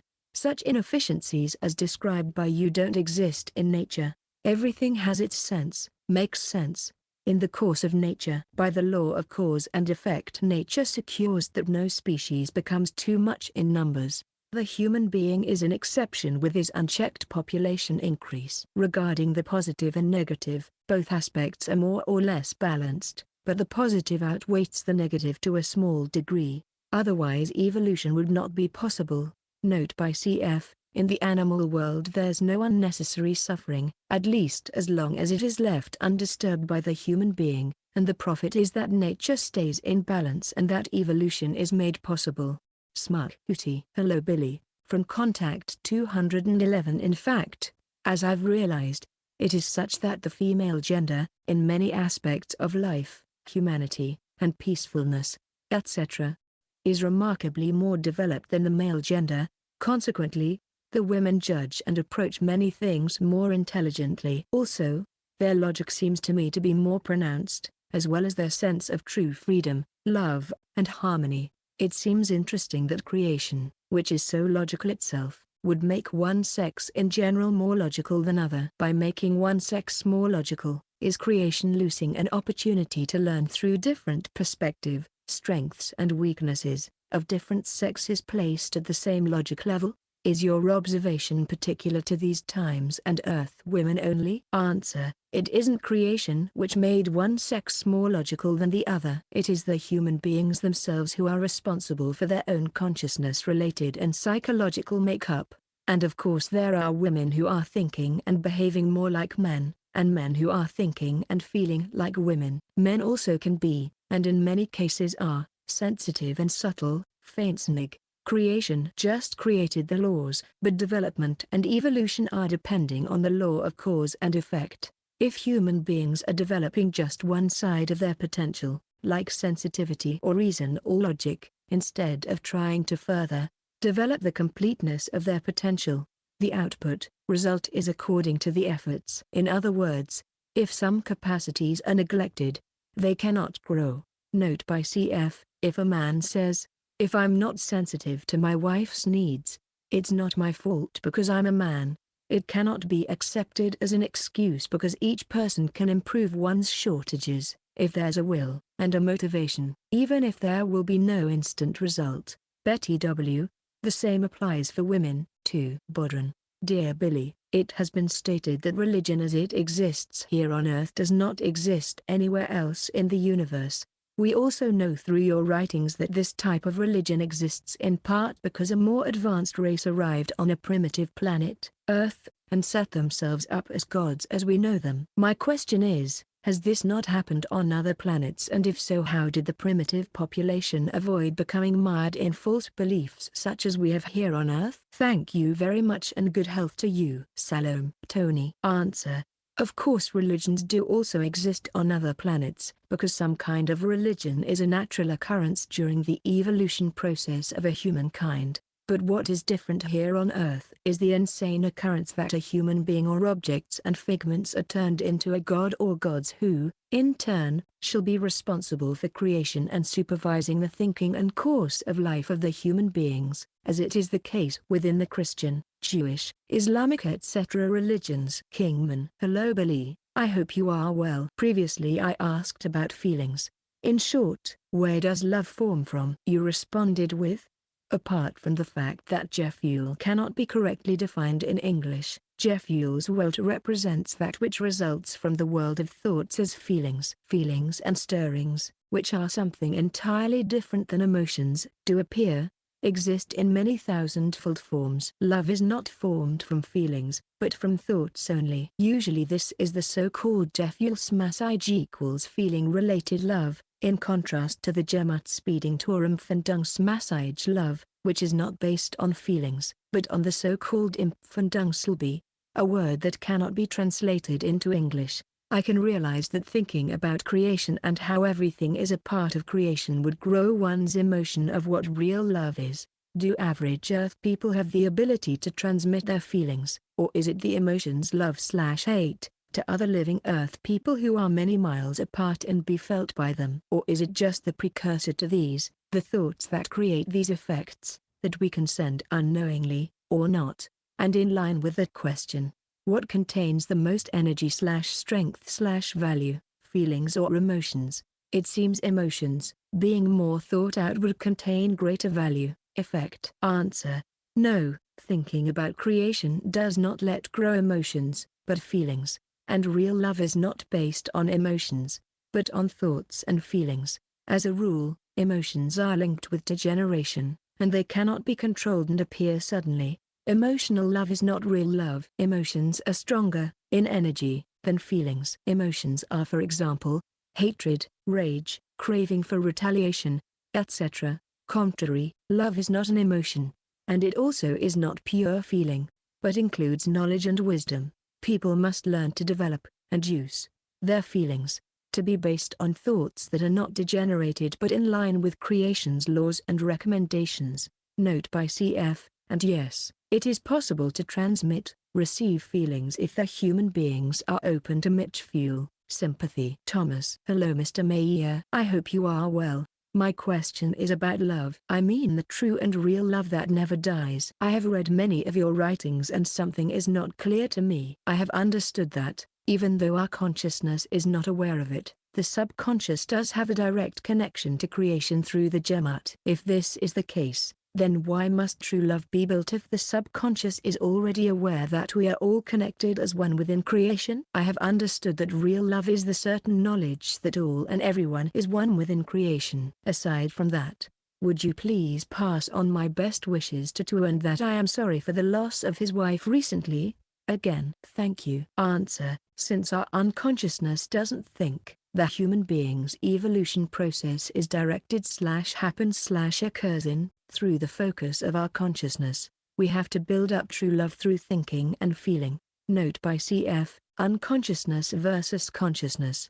If you want to build a house, you cannot sit and wait until someone has the idea to build it for yourself. You have to make the decision and take care for the money, the labor, etc. to bring about the desired result. Joe. Billy, can you please tell me, if you know, whether Earth humans have the technology to teleport from one region to another on Earth and also from one planet to another, like from Earth to Mars? Also, if I may ask, is there any Earth human activity on Mars? Answer: no, they haven't. Sebastian. Hi, Mr. Edward, Mr. Christian. I am from Poland, where we have few mysteries in our hands that I would like to ask you about. I think that you may have some answers, therefore I will try to ask you few questions in near future about Poland and Polish people, etc. Do you maybe have any information about General Władysław Sikorski, who died in an airplane catastrophe? To this day, this is a mystery for Polish people because the accident indicates that he was,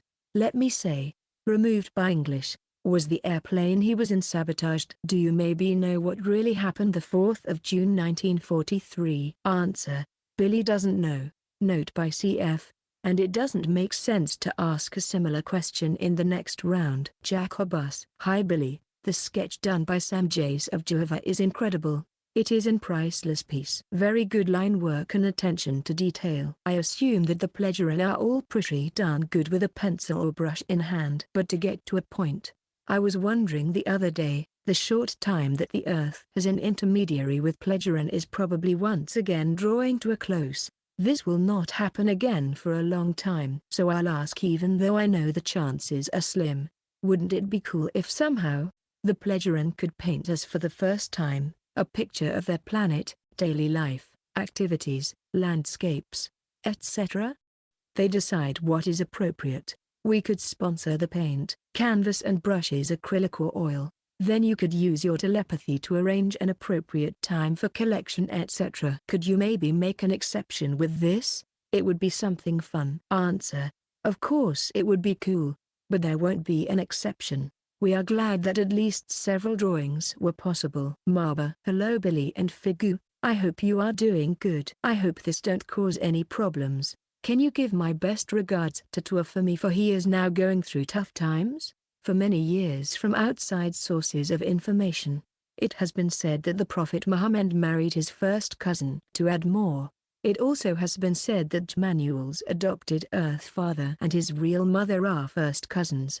It took me a lot of courage to ask you this question. Is it true that Muhammad married his first cousin, as well as if Jmanuel's adopted Earth father and real mother are first cousins? Answer: no to both of them. Stephen_Moore: hello Edward. Replying to your last answer to my last question. Yes, it is unfortunate that your words and warnings and ever more provable predictions and prophecies do not shake the brain cells of the Earth human, which they should, as they concern our survival and well-being. The persons in positions to change bigger problems on Earth do not attempt to change for the better under your guidance from your writings. Thus we continue to fall deeper into the abyss. My next question for this round concerns nature. I have read from the Goblet of Truth that nature is the appearance of creation. In Contact Report 249, to and yourself discuss overpopulation and nature, Billy.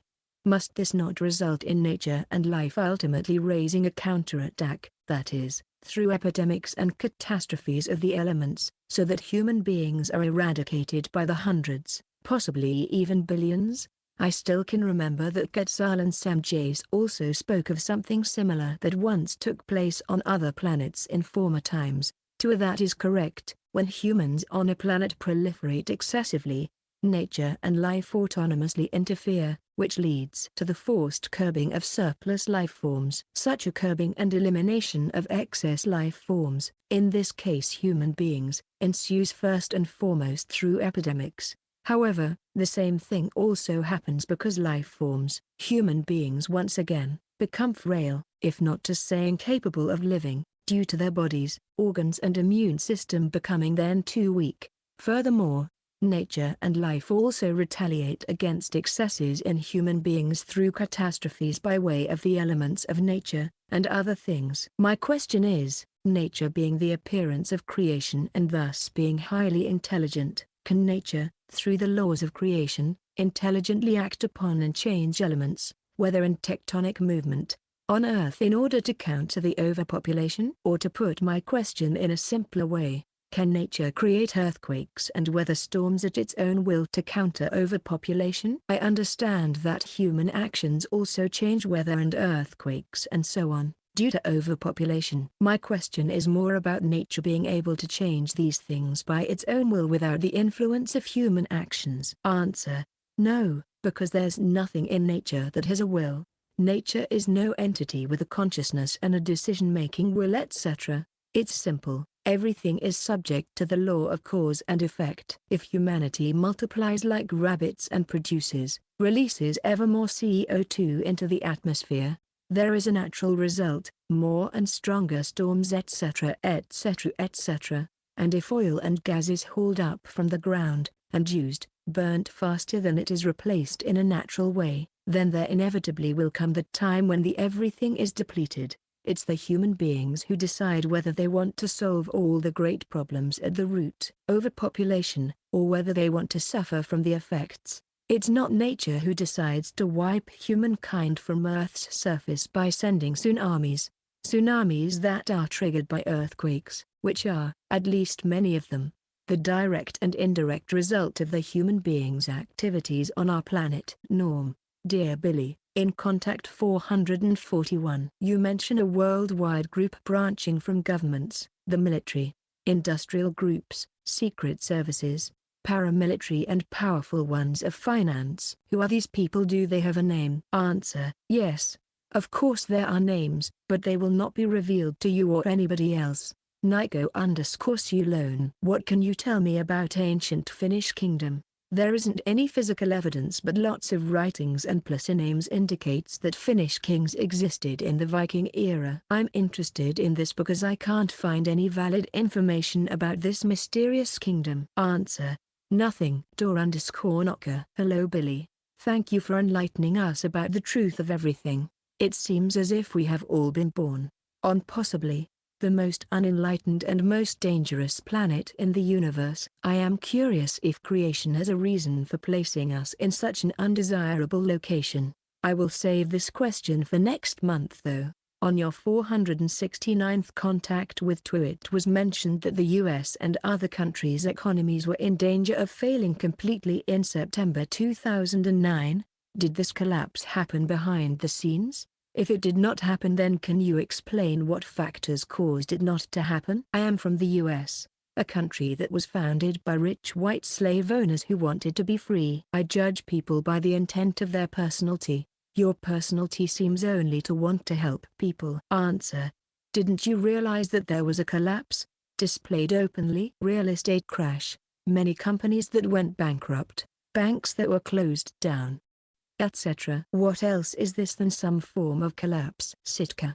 Dear Billy Mayer, on the English Figu board, I have been proposing ways to raise the vibe of humanity, which I have interpreted as the reason for the mission. One scenario I have been working on teasing out of the ethers is to develop an open source system that values, banks, and monetizes people's preferences electronically, as a more fundamental system of expression than what our current international currencies represents. I am curious what your opinion of this might be. Do you think that there is anything to be gained by attempting such a system?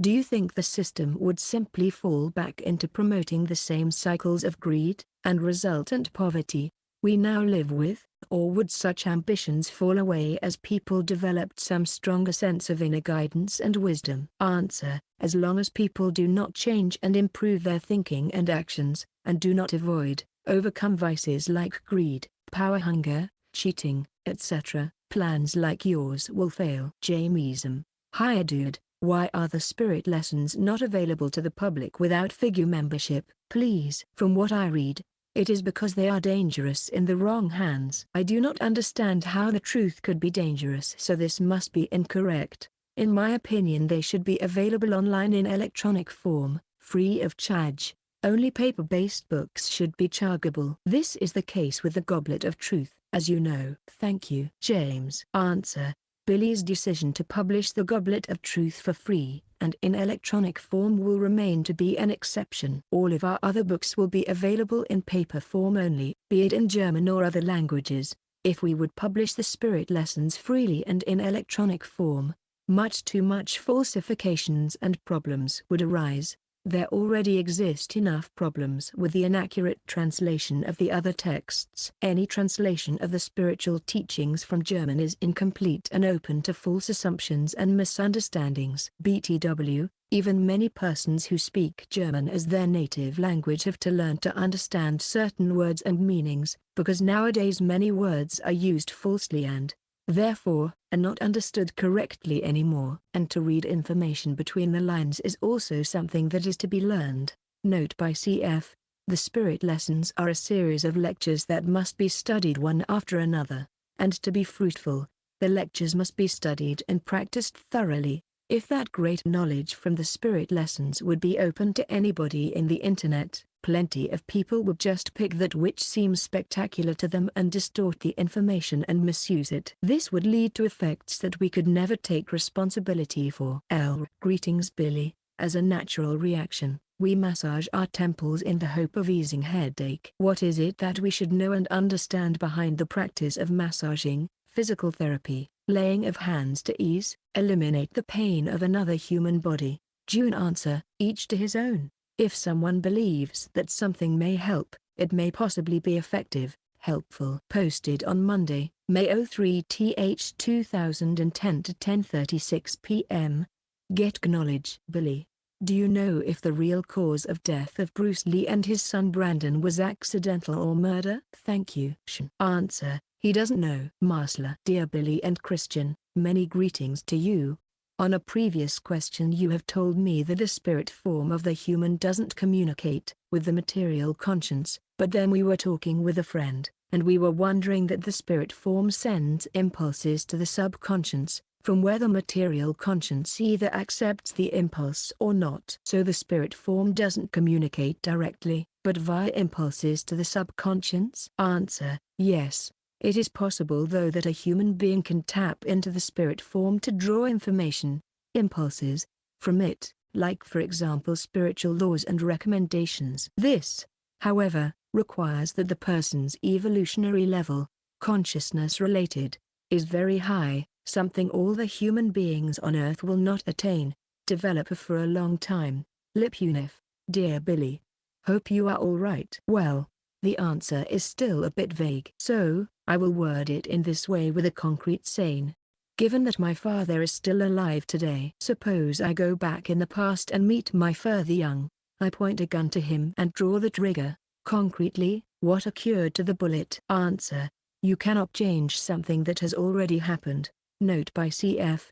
You can never undo a thought, feeling or action. Anyone who is capable to travel back into the past knows that what has happened cannot be reversed. Therefore such a person would not even think to travel into the past with the intention of using a gun in the way you describe. New initiation, dear Billy, the very dangerous satanic, Luciferian, devil-worshipping, ritual child-sacrificing, dispensationalistic, eschatological secret society members occupying the high echelons of government, corporate and secret groups that control it are continuing their vile campaign to dominate the world through a multitude of devious and cunning psychological warfare on the supposedly dumb, idiotic and just so stupid masses of willfully ignorant people. Through the complicity and the cooperation of lackeys in the media strategically positioned to do their bidding, the masses have been misdirected, miseducated, misdisinformed, misadvised and diverted into an unthinking consumer cows brainwashed with so much trash and garbage produced from it. The very important issues are never discussed at a meaningful level and only in small insignificant circles, and no real solutions are achieved in this quagmire. One very pertinent issue that must be addressed and has been for some time only in small circles is the insanities of weapons in space. The sophistication of already well-established weapons in space that target ET vehicles and of course terrestrial targets must be mind-boggling for the average Joe on the street, yet together with many other forms of secret technological weapons still classified and unknown, the fake ET invasion scenario is getting ever so closer to being consummated, Billy, since most of these weapons are produced from the private corporate sector as opposed to the governmental military-industrial complex, which you still cannot discuss because of the obvious previously stated reasons. Can you at least shed some light and information as much as it is permissible for this current time on how effectively the grassroots can counteract or even thwart to a degree this very dangerous state of affairs, surpassing the obvious answers of needing to be informed and being educated about it? Thank you, Matt Lee. Answer: what can be said is that there are no weapons in space that target ET vehicles. Note by cf. When Billy doesn't refer to the many claims in your email, this doesn't mean that he takes them as granted and agrees with you, at least not entirely. Regarding your question, a change for the better, or worse, must always occur on the personal level, within each individual. It's the responsibility of the persons who are getting aware of dangerous developments and threats in their respective countries to stand up and publish their concerns, and to elect decent and non-egoistical representatives into the governments. Smug Hootie. Hello Billy, I am asking this question on behalf of Dean, who posted this in Future of Mankind site. Is there any significance related to the prophets being born in the month of February? That is from Enoch to Billy, whose birth dates are known. Answer: the happenings regarding the fathering and birth of those prophets was controlled, regulated by Arathathasata. Through this process it was secured that the prophets were born at a certain period in the year, today named as February, where a consciousness-related development is more extensively possible than at other times. Krish 64. Hello Billy. 30 years ago I first learned about you and your contacts with the Pledjarans. From the beginning I could feel in my heart that it was all true. In a parallel fashion I also learned about a man named John Searle. He is the inventor of the Searle effect generator, SEG, which is a series of rings with magnetic rollers spinning around them in a magnetic field. This device is able to function as a generator until it is overloaded. Once overloaded, it becomes superconducting and begins to levitate. It is essentially an energy converter because it accumulates electrons from the environment and converts them into useful energy. It also enables anti-gravity of sorts to be utilized, functions very much like a beamship. The really interesting thing is that John Searle was able to invent this technology because of two recurring dreams while he was a young boy. Later in life he was able to develop flying saucers based on his invention, SEG, and flew them around the world back in the 60s and 70s. Currently John is setting up a facility in Florida and is working to rebuild this technology and bring it to market, first as a generator for homes and then as flying devices which should enable real space travel. My questions to you are: 1. Did John receive impulses from the Pleiadians about this technology, and is this technology feasible and real? 2. Will this technology be successfully developed for the benefit of our planet within a reasonable period of time, within 5 years? Thanks for your time, and I am really looking forward to reading the English version of The Goblet of Truth in its entirety soon. Best regards, Chris. Answer: Billy doesn't know. Sanjin: Hello Mr. Mayer. Could you please explain the term Gleichstellung and how it relates to man and women relationships? The English language does not have an equal term, so it would be good if you could give us a concise definition of the term. Answer: Both man and woman have the same rights and possibilities, and they have the right to develop equal capabilities. They must have equality at work and in a marriage, etc. David Mg: During the course of my day I will have had many thoughts. Sometimes a single thought comes and goes so fast that there is no time to fully comprehend what had just occurred.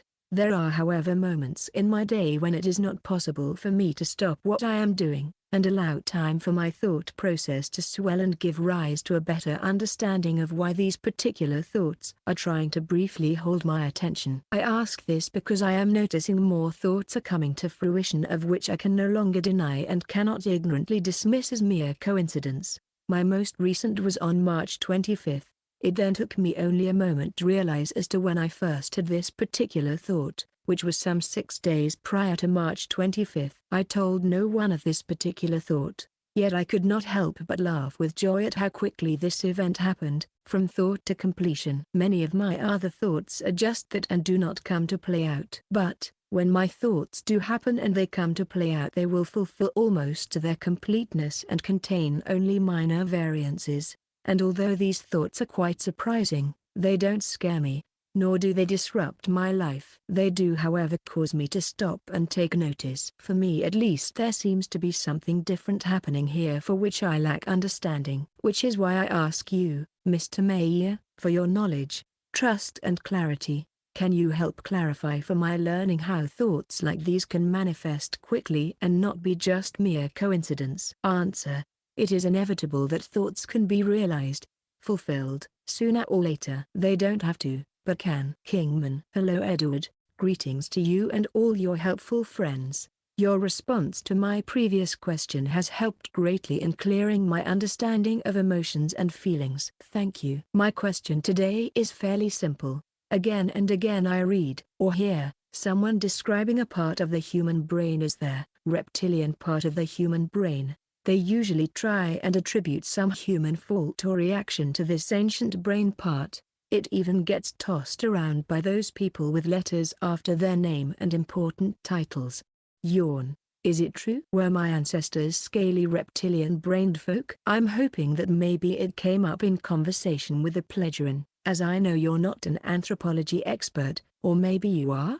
I don't really want to use this opportunity for such a question, but I think it will offer some closure for those lizard-brained people I'm confronted with. Thanks. Have a nice day. Answer: In the evolutionary process of the human beings on Earth there was never a reptilian stage, and there's no reptilian part of the human brain. Note by cf. What exists, however, are people who claim that there are reptilian ETs sitting in the governments etc. and performing their influencing. The only reptilian thing in that example are the reptilian delusional ideas of certain people. Greetings Billy, if you or the Pledgerans may. How does Gabriel's, the celestial further of Jemanuel, and his group's mission then, compare with your Pledgeran contact person's mission now? June. It was Gabriel's task to father Jemanuel, to teach him and travel with him all over the world. The mission at that time wasn't orientated in a global way. Synergy. Hello Billy and the rest at the center. During the summer of 1997 an American submarine detected an ultra-low frequency underwater sound southwest of South America, called the bloop. The sound was extremely powerful, non-mechanical and unexplainable in any scientific way such as undersea volcans and the like. The source is unknown and supposedly of a biological origin, from something much bigger than the blue whale, according to research done by scientists. The sound also ruled out the giant squid since they lack the ability to create such strong sounds. What is the true origin of the sound? And I would also like to ask something very short. Are we ever going to find skeletal remains from the so-called giants that existed a couple of thousands of years ago? Answer: Billy never heard of such an incident. Savio. Dear Billy, thanks for passing on the teaching of the existence of creation. As mentioned in earlier Q&A session, it is natural that religions exist during the evolution process of human species around the universe. It was mentioned that there are still hostile human species capable of deep space traveling exist within the universe. Obviously they know nothing about the existence of creation. My question is, how long would it take in average for a human species on a certain planet to discover and prove the existence of creation? Or is this discovery destined? Salome. Answer: this depends on the development of the people's intellect and consciousness-related evolution. Marba. Hello Billy and Figu. Thank you for answering my questions about the prophets Jemanuel and Muhammad. I really needed those answers. For over 60 years, you and the Pledgerans always tell us not to listen to the voices in your head. Somehow, I keep succumbing to these voices. Now I'm wondering this. This occurs when I'm about to go to sleep at night or during the day. I be in my bed laying down and my body is too tired to get up, but my mind is not tired. This does not occur all the time now ever since I stopped believing in a creator God. As I'm laying down in my bed, there I saw this white entity and I asked about what I would do in the future and the entity gave an answer. Now another time, I saw a person online that I really want to contact. Now I'm about to go to sleep and I heard a female voice with a British accent saying don't contact her. I heard a male voice at times, but it seems the male voice scares me while the female voice don't scare me at all. The male voice calls himself Street Germain and he claims he is a Pleiadian and told him that it is Pledgeran and that Billy Mayor is the only human being on Earth that is in contact with ETS. I hope I'm not confusing you. I think it could be caused by something that is stressing me in life. But remember, these voices do not occur when I'm wide awake and moving around. Can you explain this? Answer: this seems to be one of the many forms of schizophrenia. The reason why you don't hear the voices during the day is that you are diverted and occupying yourself with other things. It is advised that you search for therapy by a good psychiatrist. Bianca. Dear Billy, last time when we chatted briefly, you said that my name may mean White Queen. I remember that I was feeling puzzled. Can you please help or point me in the right direction so that I may find some meaning to the title you gave me? And does my name have a universal consciousness connection specifically? By that I mean besides being the obvious fact that we are all interconnected through the universal consciousness of creation? Could the meaning help me understand who I am and what is my duty in this life, because I know that given names are very important. Answer: your name was given to you by your parents. Therefore it has nothing to do with my duty in this life. But since you have that name, it's up to you to decide what you make out of it. Just as there are persons who have a name or names that are not suitable for or in harmony with their character or personality etc., there are other persons where everybody thinks that name is perfect for that person. And there are persons who have a suitable name and are changing it based on some irrational reasons or false opinions, resulting in a name that doesn't suit that person. Norm. the Thule Society's relationship with Jiza? Was there face-to-face meetings between the two groups? Answer: yes. Shaban_1190. Dear Eduard, how are you? I hope you received my letter and please tell Tua for me that I'm sorry for the loss of his third wife. Now I have a question. For a long time I was wondering about the time you took the San Francisco photos. I was just thinking that when the earthquake does happen, will your past self and past Sam Jace be there taking the photos? I was just curious. Kind regards, Shaban Palinku. Answer: not during the earthquake, but after the catastrophe when all the fires were burning. Besides, Quetzal was there, not Sam Jace. Joe: Billy, do the pledgerin consider oral sex to be wrong and unhygienic? Answer: Billy didn't ask the pledgerin about such practices because he had more intelligent things to discuss. Mavi: dear Billy, my question is about what's right to do when somebody is very sick. His body is in bad shape and the doctors begin hooking tubes all over his body in order to keep him alive, and making surgeries, etc. When and how we know we are interfering too much in his time to die? Is it appropriate to just let his illness alone and his body take care of himself, or run to the hospitals and keep somebody alive with all the tubes in his trachea for breathing, nasogastric for food, etc., and in coma for years? What is the correct way to act? Answer: if the consciousness doesn't function properly anymore, it is useless to artificially prolong life, unless the person involved has deliberately decided otherwise when he was still in full control of his consciousness. Nico_Sulone: how big purpose does the CERN have in our future advancements in science? Answer: physical basic research is important for scientific progress. Carol: hi Billy, I am sad to see that the pledgerins are no longer going to supply us with prophecies. I understand that most of humanity does not listen, but what about those of us that do? In my humble opinion, I think that they are instrumental in getting people's attention and stimulating them to think. I know that for me they really helped to open my eyes to what is going on in the world, and what we are doing to the earth. Is there any chance that they would change their minds for those of us that listen? Thanks, Carol Steves. Answer: number 30 years of predictions and prophecies have not found fruitful ground, but were either ignored or resulted in making Billy looking ridiculous. Scott: hello Billy, maybe you could clarify something for me which I am confused about. One of the passive members mentioned the following regarding Moses. Billy told me in 1989 when I asked him if he had seen Moses that he had. I asked how big he was and he said about 6 feet 4, a big man. I asked him what Moses was like and Billy made a sour face and said, an opportunist. That about sums it up from what I have read since then. Subsequent to this, someone on the English forum asked if you had ever met Moses, and the response was you had never traveled back in time to meet Moses. My question is, did you ever see Moses in your time travels even though you may not have met him? 111.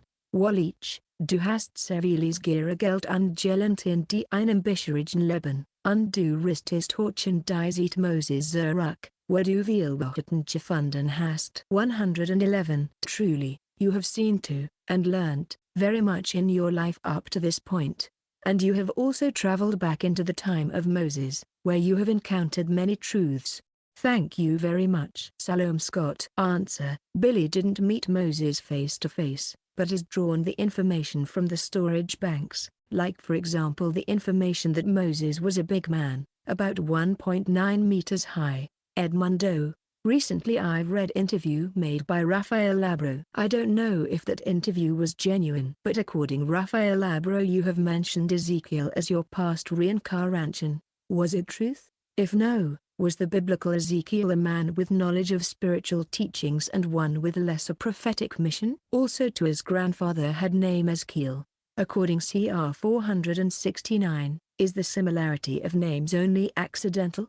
Linked to part of interview. Answer: Billy did neither say, claim this, nor is it true. Posted on Sunday, June 27, 2010 to 1:46 a.m. Elba. Dear teacher, my name is Elba and I really appreciate your work and how it's helping me in my path of evolution. My daughter is 9 years old and my husband and I thought that it's time for her start her spirituality. How would you label your method of spirituality? Is for me an honor live in this life knowing who you are. Salome. Answer. There is never a time to start anybody's spirituality, including your daughters. Children up to the age of 14 should be left alone from any indoctrination, be it spiritual teaching or a religion etc. It's entirely enough to responsibly answer the children's questions. If they're asking something, they are ready to hear the answer, and the answer should only answer what has been asked, not more. Young person from the age of 14 and older are reasonable enough to start building their own opinion and views about life.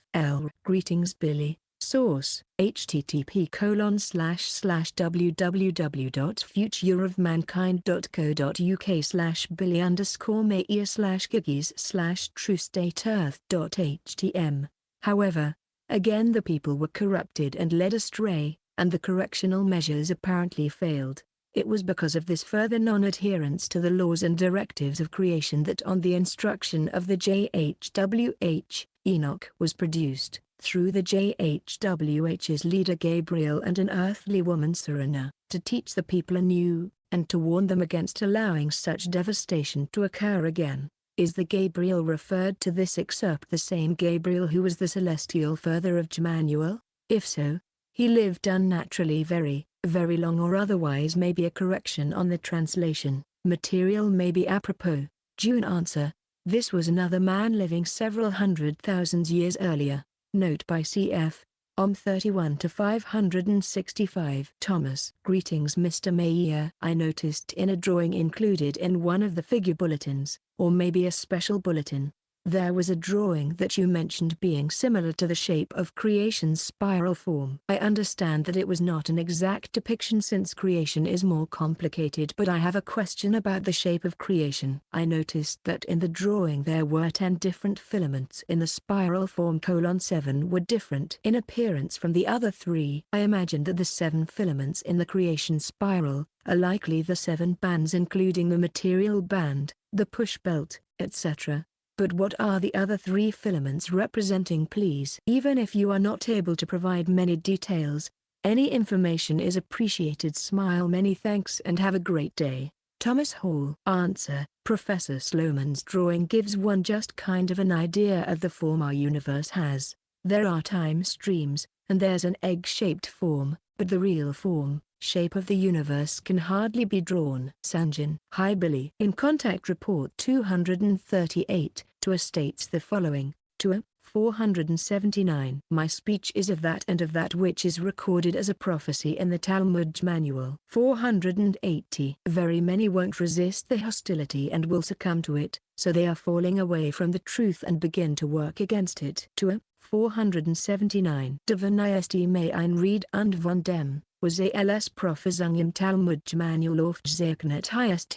480. Several Worden den Anfang Dungeon nicht weides ten anderen Unterliegen, so sie von der Wahrheit abfallen und wieder die zu arbeiten beginnen. The quote which you brought up prior to this is written in the TJ, but the one by Tua is not in the book. Where does this quote come from? Answer. You're right. The sentence is not included in the published TJ. Since a large part of the TJ has not been translated by Isa Rashid, it may be that Tua has quoted some untranslated passage. Note by cf. Billy will ask Tua on the next occasion. New initiation.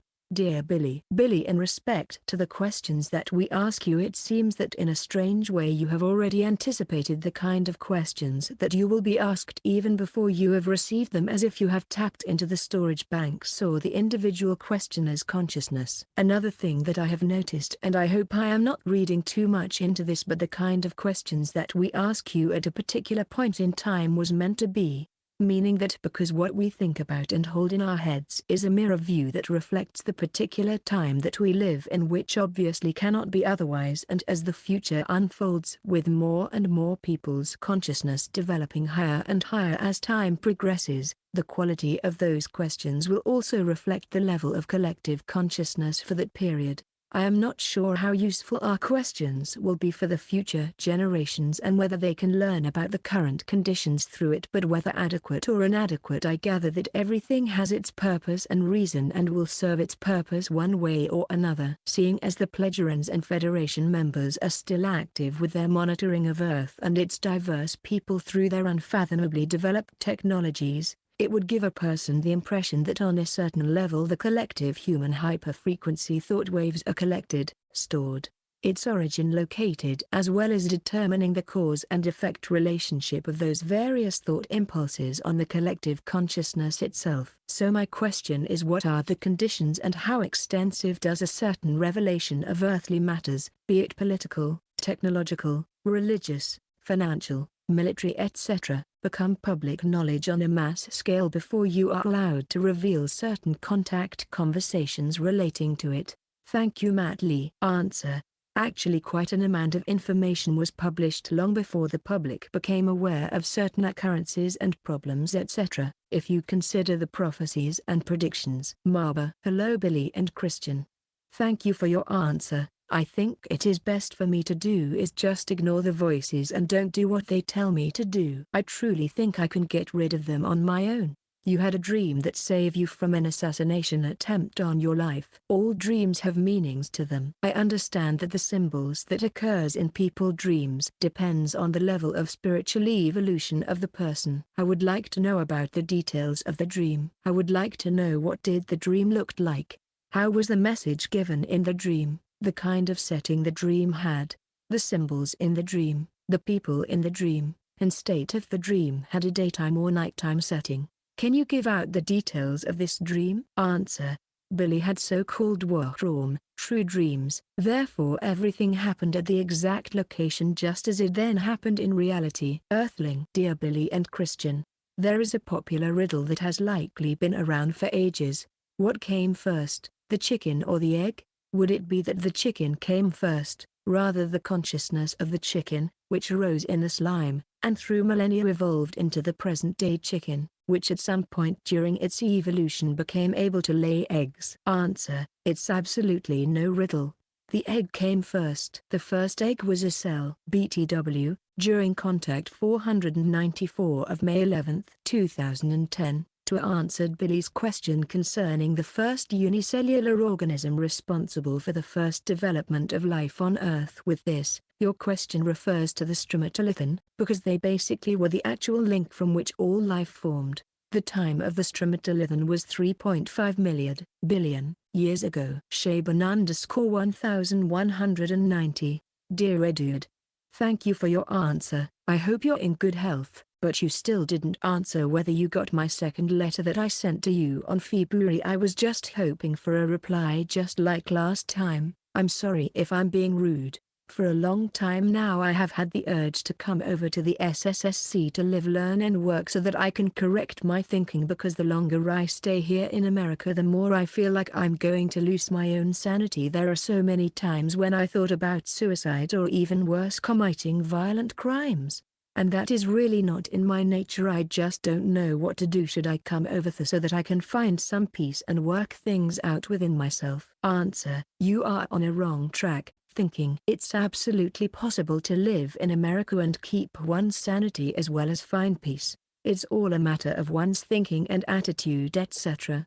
Besides, you cannot live or work at the SSSC. You have a false impression of what we are doing here, or about the conditions, terms to live in Switzerland. BTW, Billy doesn't remember a second letter, but will ask the core group members who are responsible for our English correspondence. Kingman. Greetings Edward. Research on the effects of stress on people in the workplace show that women have a harder time dealing with this type of energy due to their previous role in history as the mother and nurturer of the family. The researchers claimed that the stay-at-home wife had fewer decisions to be made and suffered less stress. The male, due to the many decisions he is confronted by in the workplace on a daily basis, endure much higher levels of stress. This seems to point to one of the reasons why women will generally live longer than their husbands. So with all this in mind, I am wondering if the ability to be non-confrontational and calm when faced with work-related stressful situations can add to the longevity of a male worker.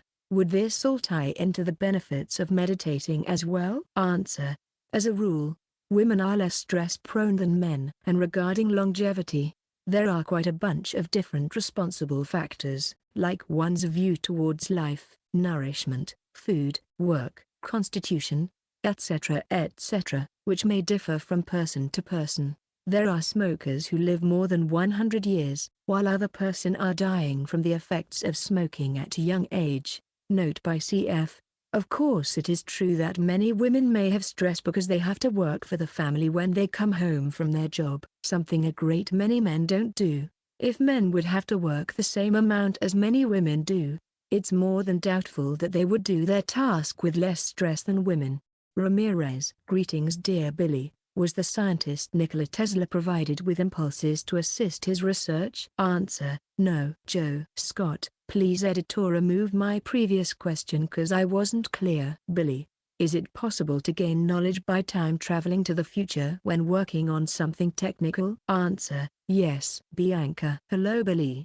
When I am on an airplane flying high above the clouds and without too much consideration about this flying activity, I am not referring only to the times when I am on my way to SSSC or simply going on a holiday. I notice that I feel differently to what I experience on the ground. A calm comes over me and I feel peaceful in my mind as if I was somewhere else completely. Is this feeling a normal occurrence due to Earth's vibrational frequencies? What causes this feeling? Is this a result from previous anticipation thoughts? I also feel a similar positive occurrence when I leave the parameters of the city and go to the countryside. And yet when it is full moon, I feel that my brain has morphed to a piece of Swiss cheese and a mouse is playing hide and seek with my thinking. I feel the complete opposite to what I mentioned before. What are the causes of these opposites and why? Answer. On the one hand, a concentration, masses, of people, their vibrations and thoughts, as in cities, can have an disturbing influence, just as one's imagination can also have an impact. For example, people who believe that they are badly influenced by the moon, and then evoke the anticipated effects, unconsciously. When the moon is up in the sky, it is always there at full size. The only thing that changes is the amount of sunlit area of moon that's visible to us. Memo. Hello dear Billy. I would like to know if there are things, related with concentration, meditation, conscious use of the consciousness powers, etc., that become impossible to attain for human beings once one becomes of certain age, or if it is possible for anyone to learn or master anything at any age. Answer. As long as the consciousness is fully working, the age plays no role. But of course the necessary efforts are required. Ben. Dear Beam and Christian, first I would like to thank you for the Goblet of Truth and all your writings. It is a real joy to read your work. My question refers to the meditation and functioning without food. There are individuals, among Buddhist monks, who claim they can meditate for a very long period of time, like months or years with no movement, no water and no food. On the one hand it seems to be impossible, but on the other you have explained that Manuel, during the feeding of the 250 people, used his spirit forces and through a state of real vision, influenced people to provide them nourishment, by condensing matter into eatable and drinkable things. I was wondering, maybe in the state of deep meditation, person can unlock this ability and therefore, can meditate without any food and water, without damaging his body. Few years ago I read about Hindu Prahlad Jani who claims he hasn't eaten anything for 70 years. Recently I read about this man again. Now the whole case seems to be much larger. Doctors and scientists are examining him thoroughly. Also military wants to know how he is doing this and they put him under constant monitored observation. I'm not sure if this man is using his spirit forces or something else. The whole case looks too seriously to be a hoax, but one never knows what is behind that. Is it possible, according to your knowledge, to stay in the state of deep meditation, with no food and the movement for months or years, without damaging the body and providing nourishment through the power of spirit? And is it possible for a human to function with no water and no food for years like this Hindu is claiming? Salim Benjamin Skoronsky. Answer. That's esoteric nonsense. No human being can live for a long time without food or water. The body needs nourishment, or else it will die. Just Sono. Hi Billy.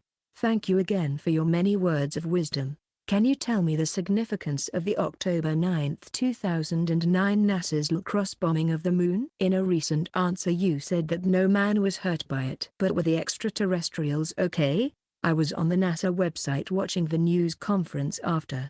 There were stars. NASA's words, which were circular and produced their own light streaming between the Earth and Moon. Some lights moving at a 90-degree angle. NASA used a specs slit, based on their information is used to track moving objects, and during the news conference their video pulled away from the object they were tracking. It looked like it was coming away from the moon. Also the Vatican telescope shows two specific disks coming out of, or going into, the crater. Do you know anything about this? Answer. There were no ETs involved. The NASA was searching for water, of which there is much on the moon. John Boy. Greetings, Billy. A coordinated countdown has been installed on the Future of Mankind UK website which should help us all with the exact timing of the peace meditation everywhere on Earth. Would you advise if reciting the peace meditation is helpful at random times in addition to the scheduled Figu times? Answer. Only a peace meditation where a great mass of people combine their efforts, like on the scheduled times, will bring the desired effect. Doing the peace meditation on random times will have no effect regarding peace, but will be just a meditation exercise. Note by CF, which, Betty W., is not a bad thing and in a personal way useful. Savio. Dear Billy, it is well known that energy and matter are interchangeable, and it is speculated that time and space are interchangeable as well. My question is it true that time and space are interchangeable like energy and matter? Answer. No. Sitka. Dear Billy Mayer, would you discuss the pleasure and concept of community, for instance, upon what foundation community is based, and why people form communities? Answer. The human being needs other people for his own evolution, for progress, security, nourishment, etc. And this is something that applies to all human beings in the universe. Marsla. Dear Billy and Christian, 10 years ago, when I first came to the USA, I was very tired and overwhelmed by seeing a different place. I soon started to have random silly thoughts. I would have sudden silly thoughts about my family. As soon as I rested, these thoughts disappear, and I was back to normal. Just a few years ago, I was once again under a very stressful situation and I soon started to have these stupid thoughts about everything.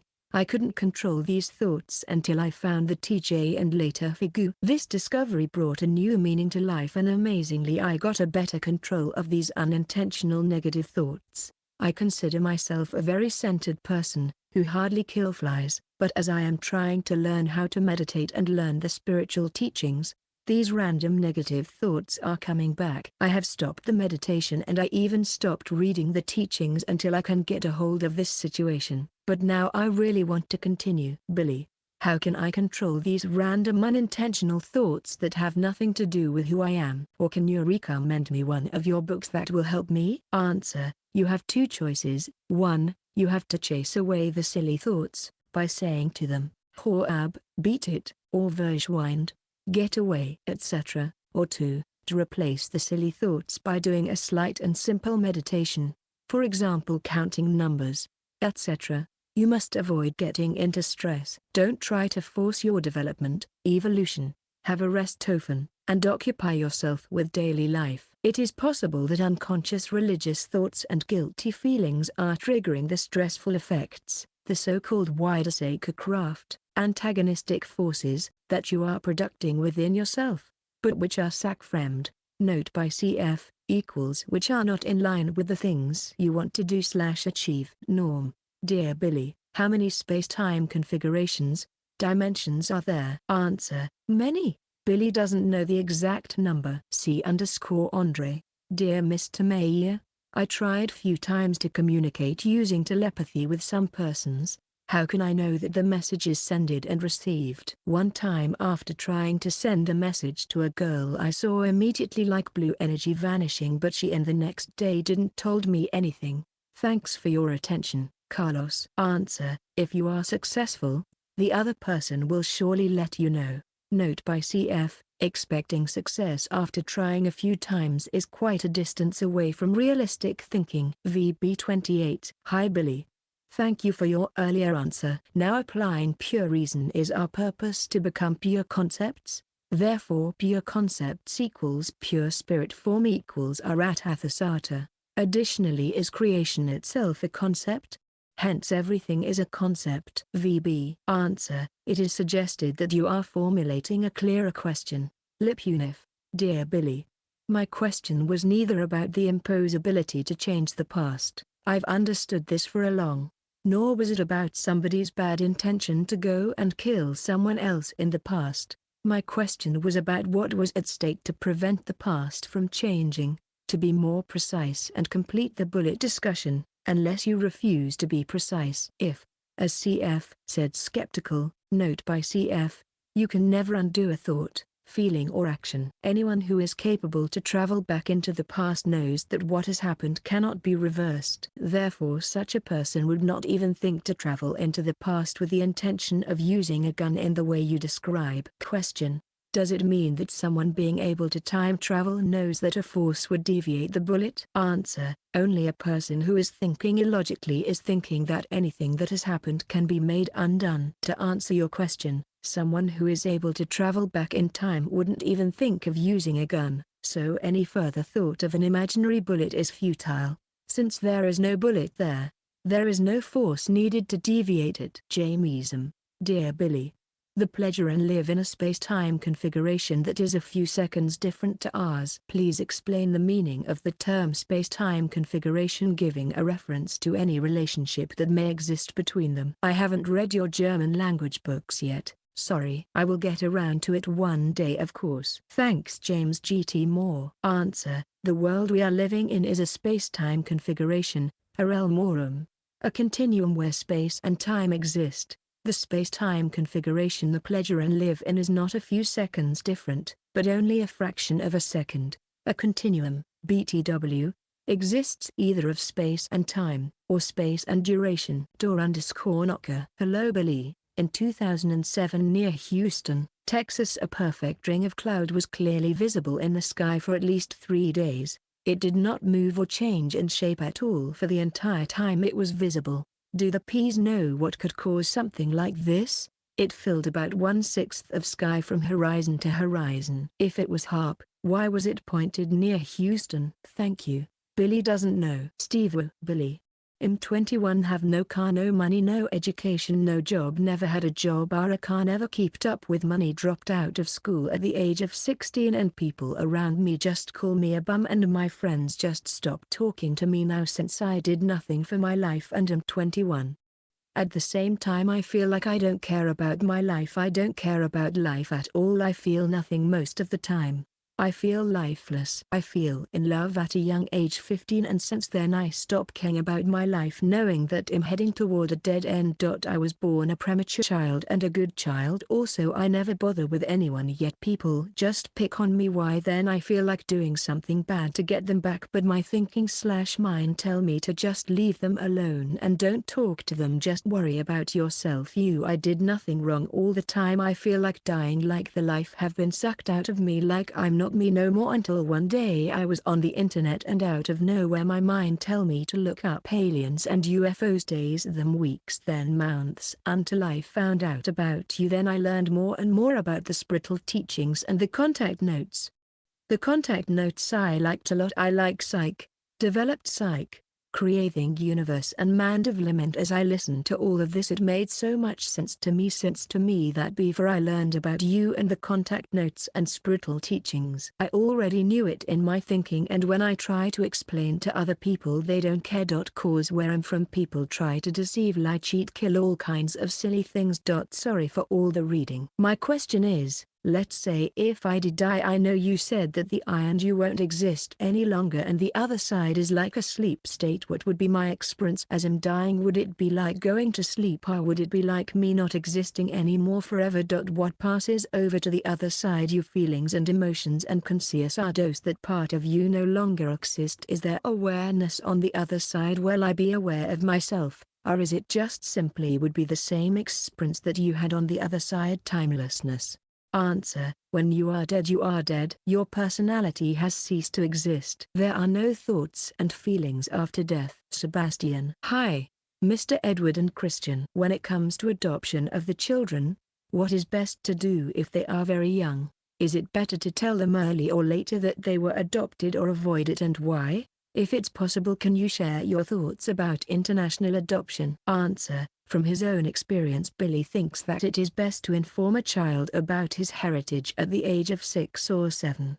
However, it is not necessary to also tell the child about who was his father, mother, the name. Just wait until the child asks. As a rule, children at the age of 6 or 7 have less problems to cope with such an information than teenagers in puberty. Note by CF: Billy's name is not Edward, but Eduard. Albert Mayer, David_Chance. Hi Billy, would you have any information about the prophet Jonah, Yunus? What was the correct spelling of his name? When was he born and when did he die? Was he in contact with extraterrestrials? If there is any truth in the biblical story, I wonder if the huge fish spoken of was perhaps an extraterrestrial vehicle in which he found refuge after being tossed into the sea. Thank you, David. Answer: this is only a fable, and no legend. Borthwi. Hello Billy.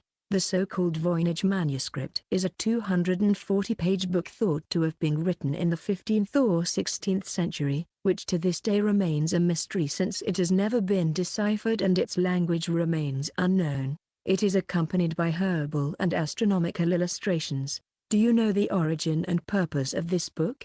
Or would be interested in finding out? David Gra. Answer: it is unknown to Billy. Posted on Thursday, July 22, 2010 to 12:50 p.m. Smug Hootie.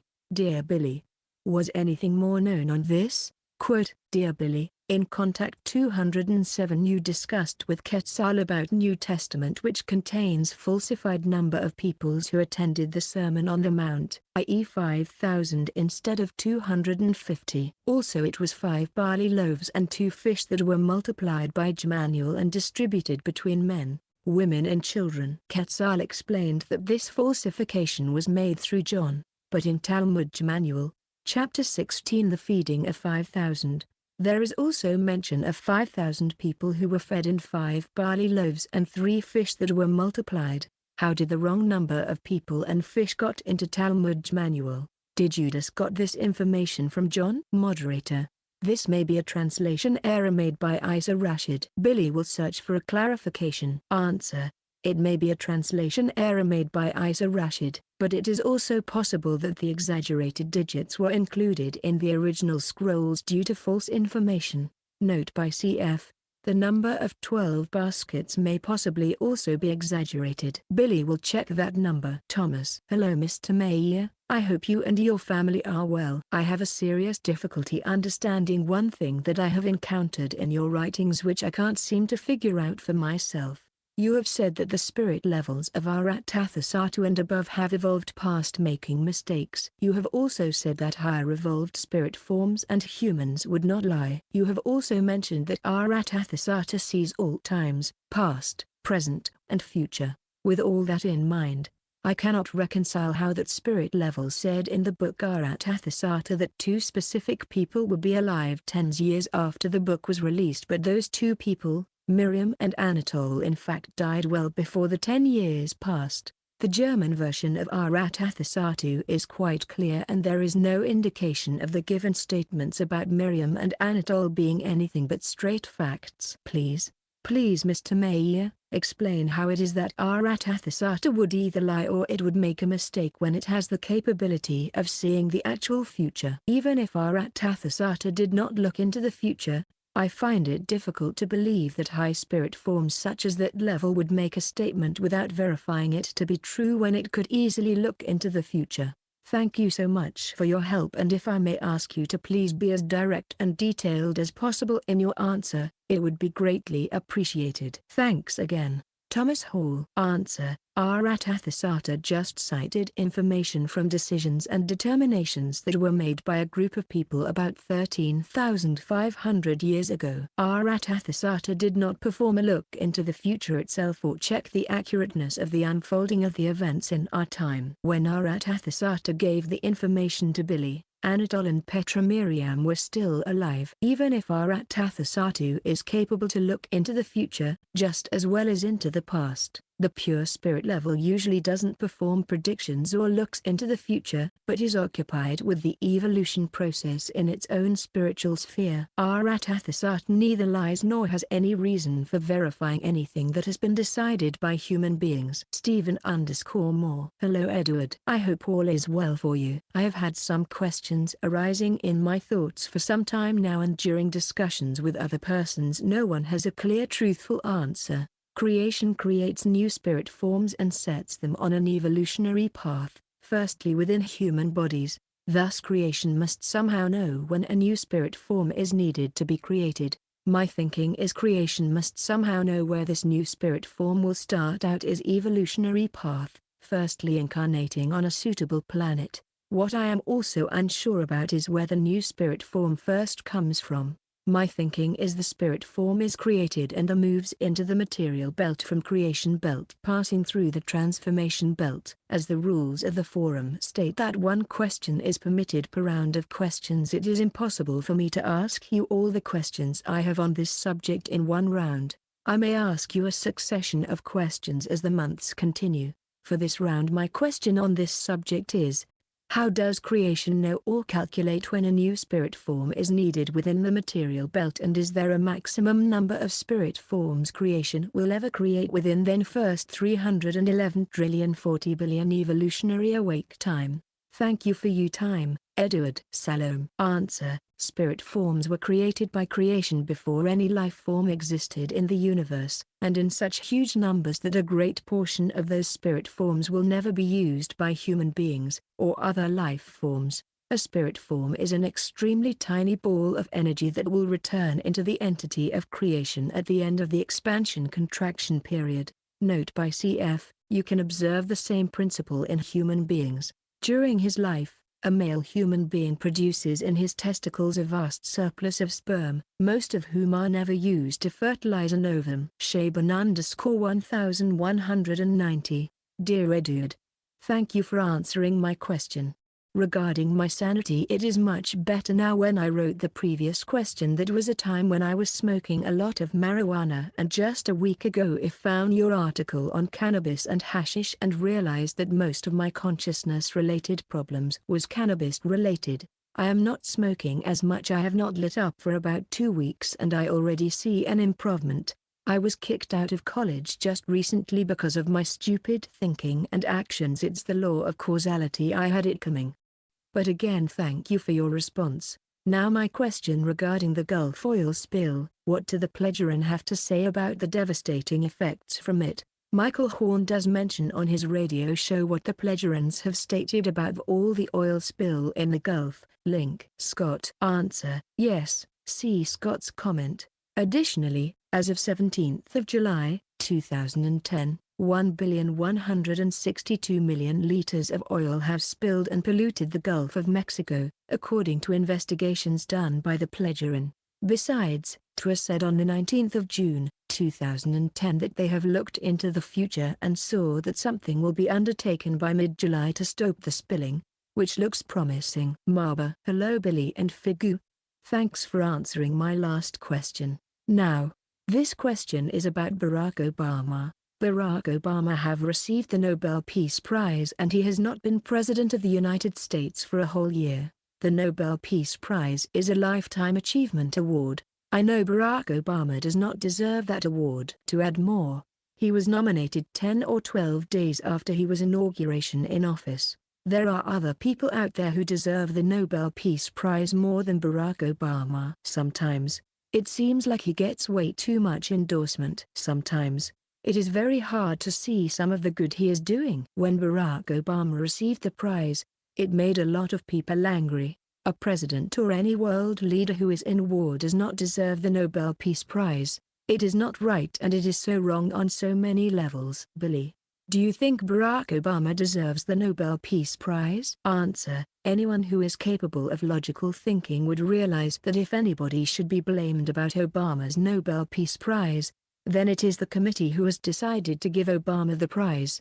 It was not Obama who was striving for that prize, and it was obvious that it was not to his liking and that it is a burden for him. Therefore, any person who was angry about the incident and blamed Obama for it, is barking up the wrong tree. Note by CF, there are over 300 million US Americans, and about 86% are more or less enslaved and impaired by religious thinking, which includes emotions of envy, hatred and revenge, an eye for an eye.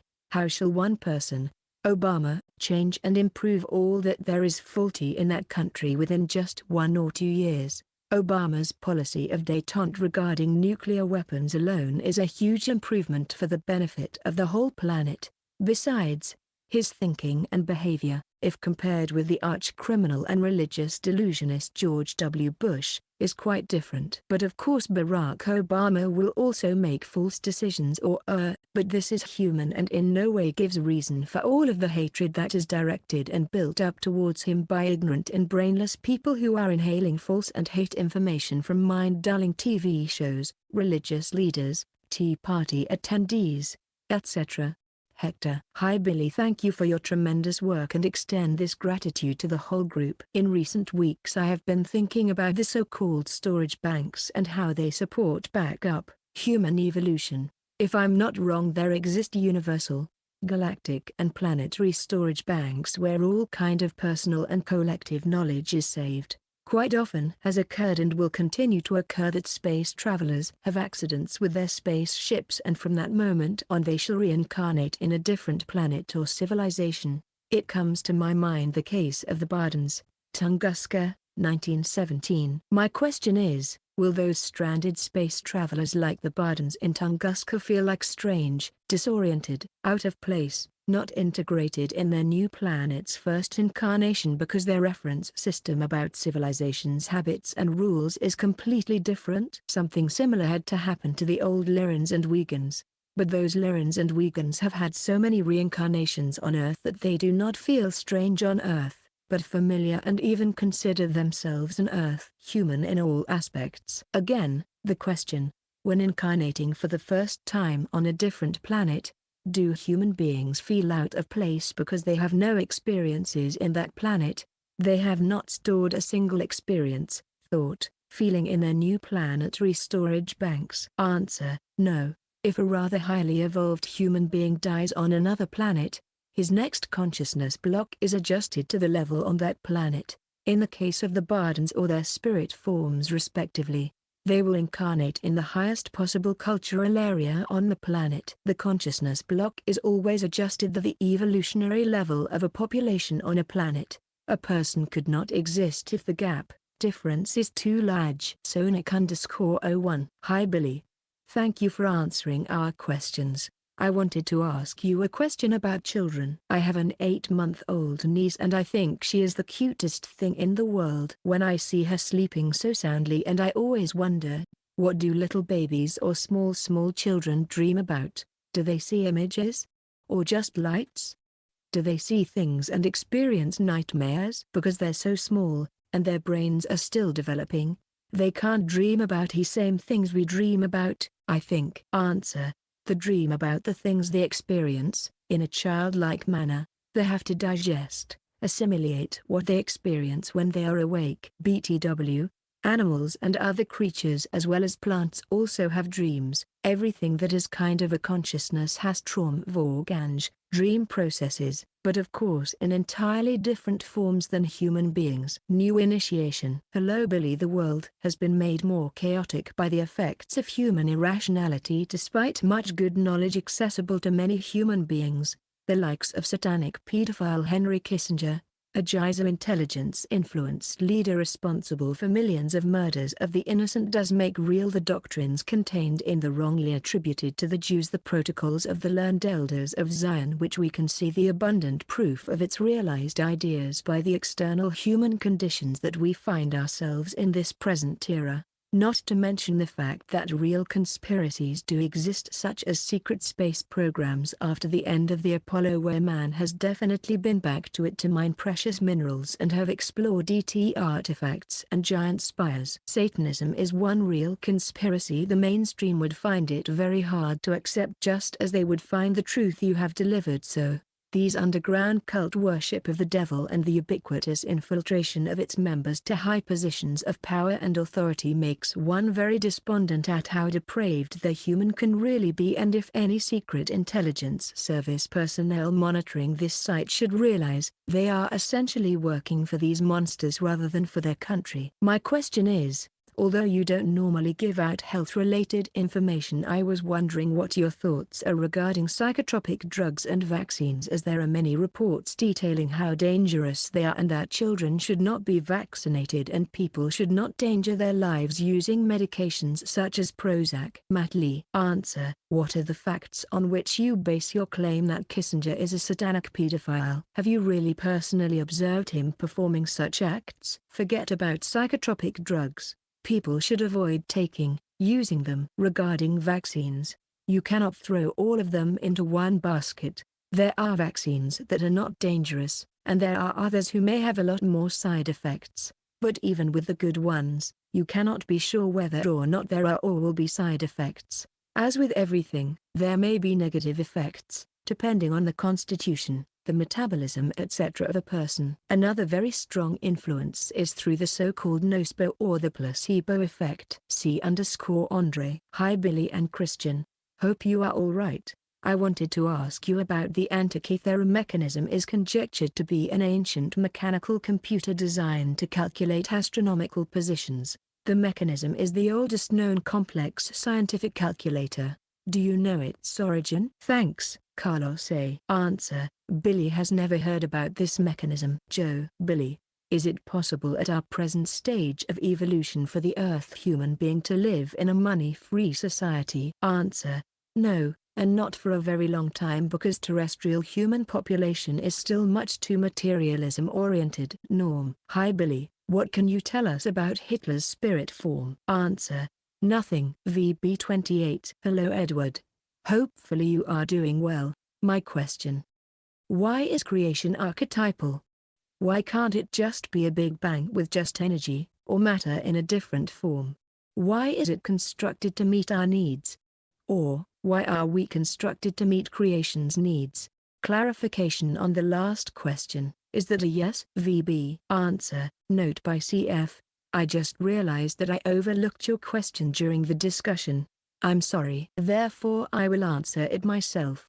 Just like we human beings on our limited planet Earth need each other to evolve and to produce, foster progress, creation needs human beings, and later the pure spiritual levels, for its internal evolution and progress. Without any action there is no progress, and nothing could exist without action. Besides, our creation/universe/universal consciousness is just one among countless other forms of creation, absolute absolutums, etc. etc. Savio.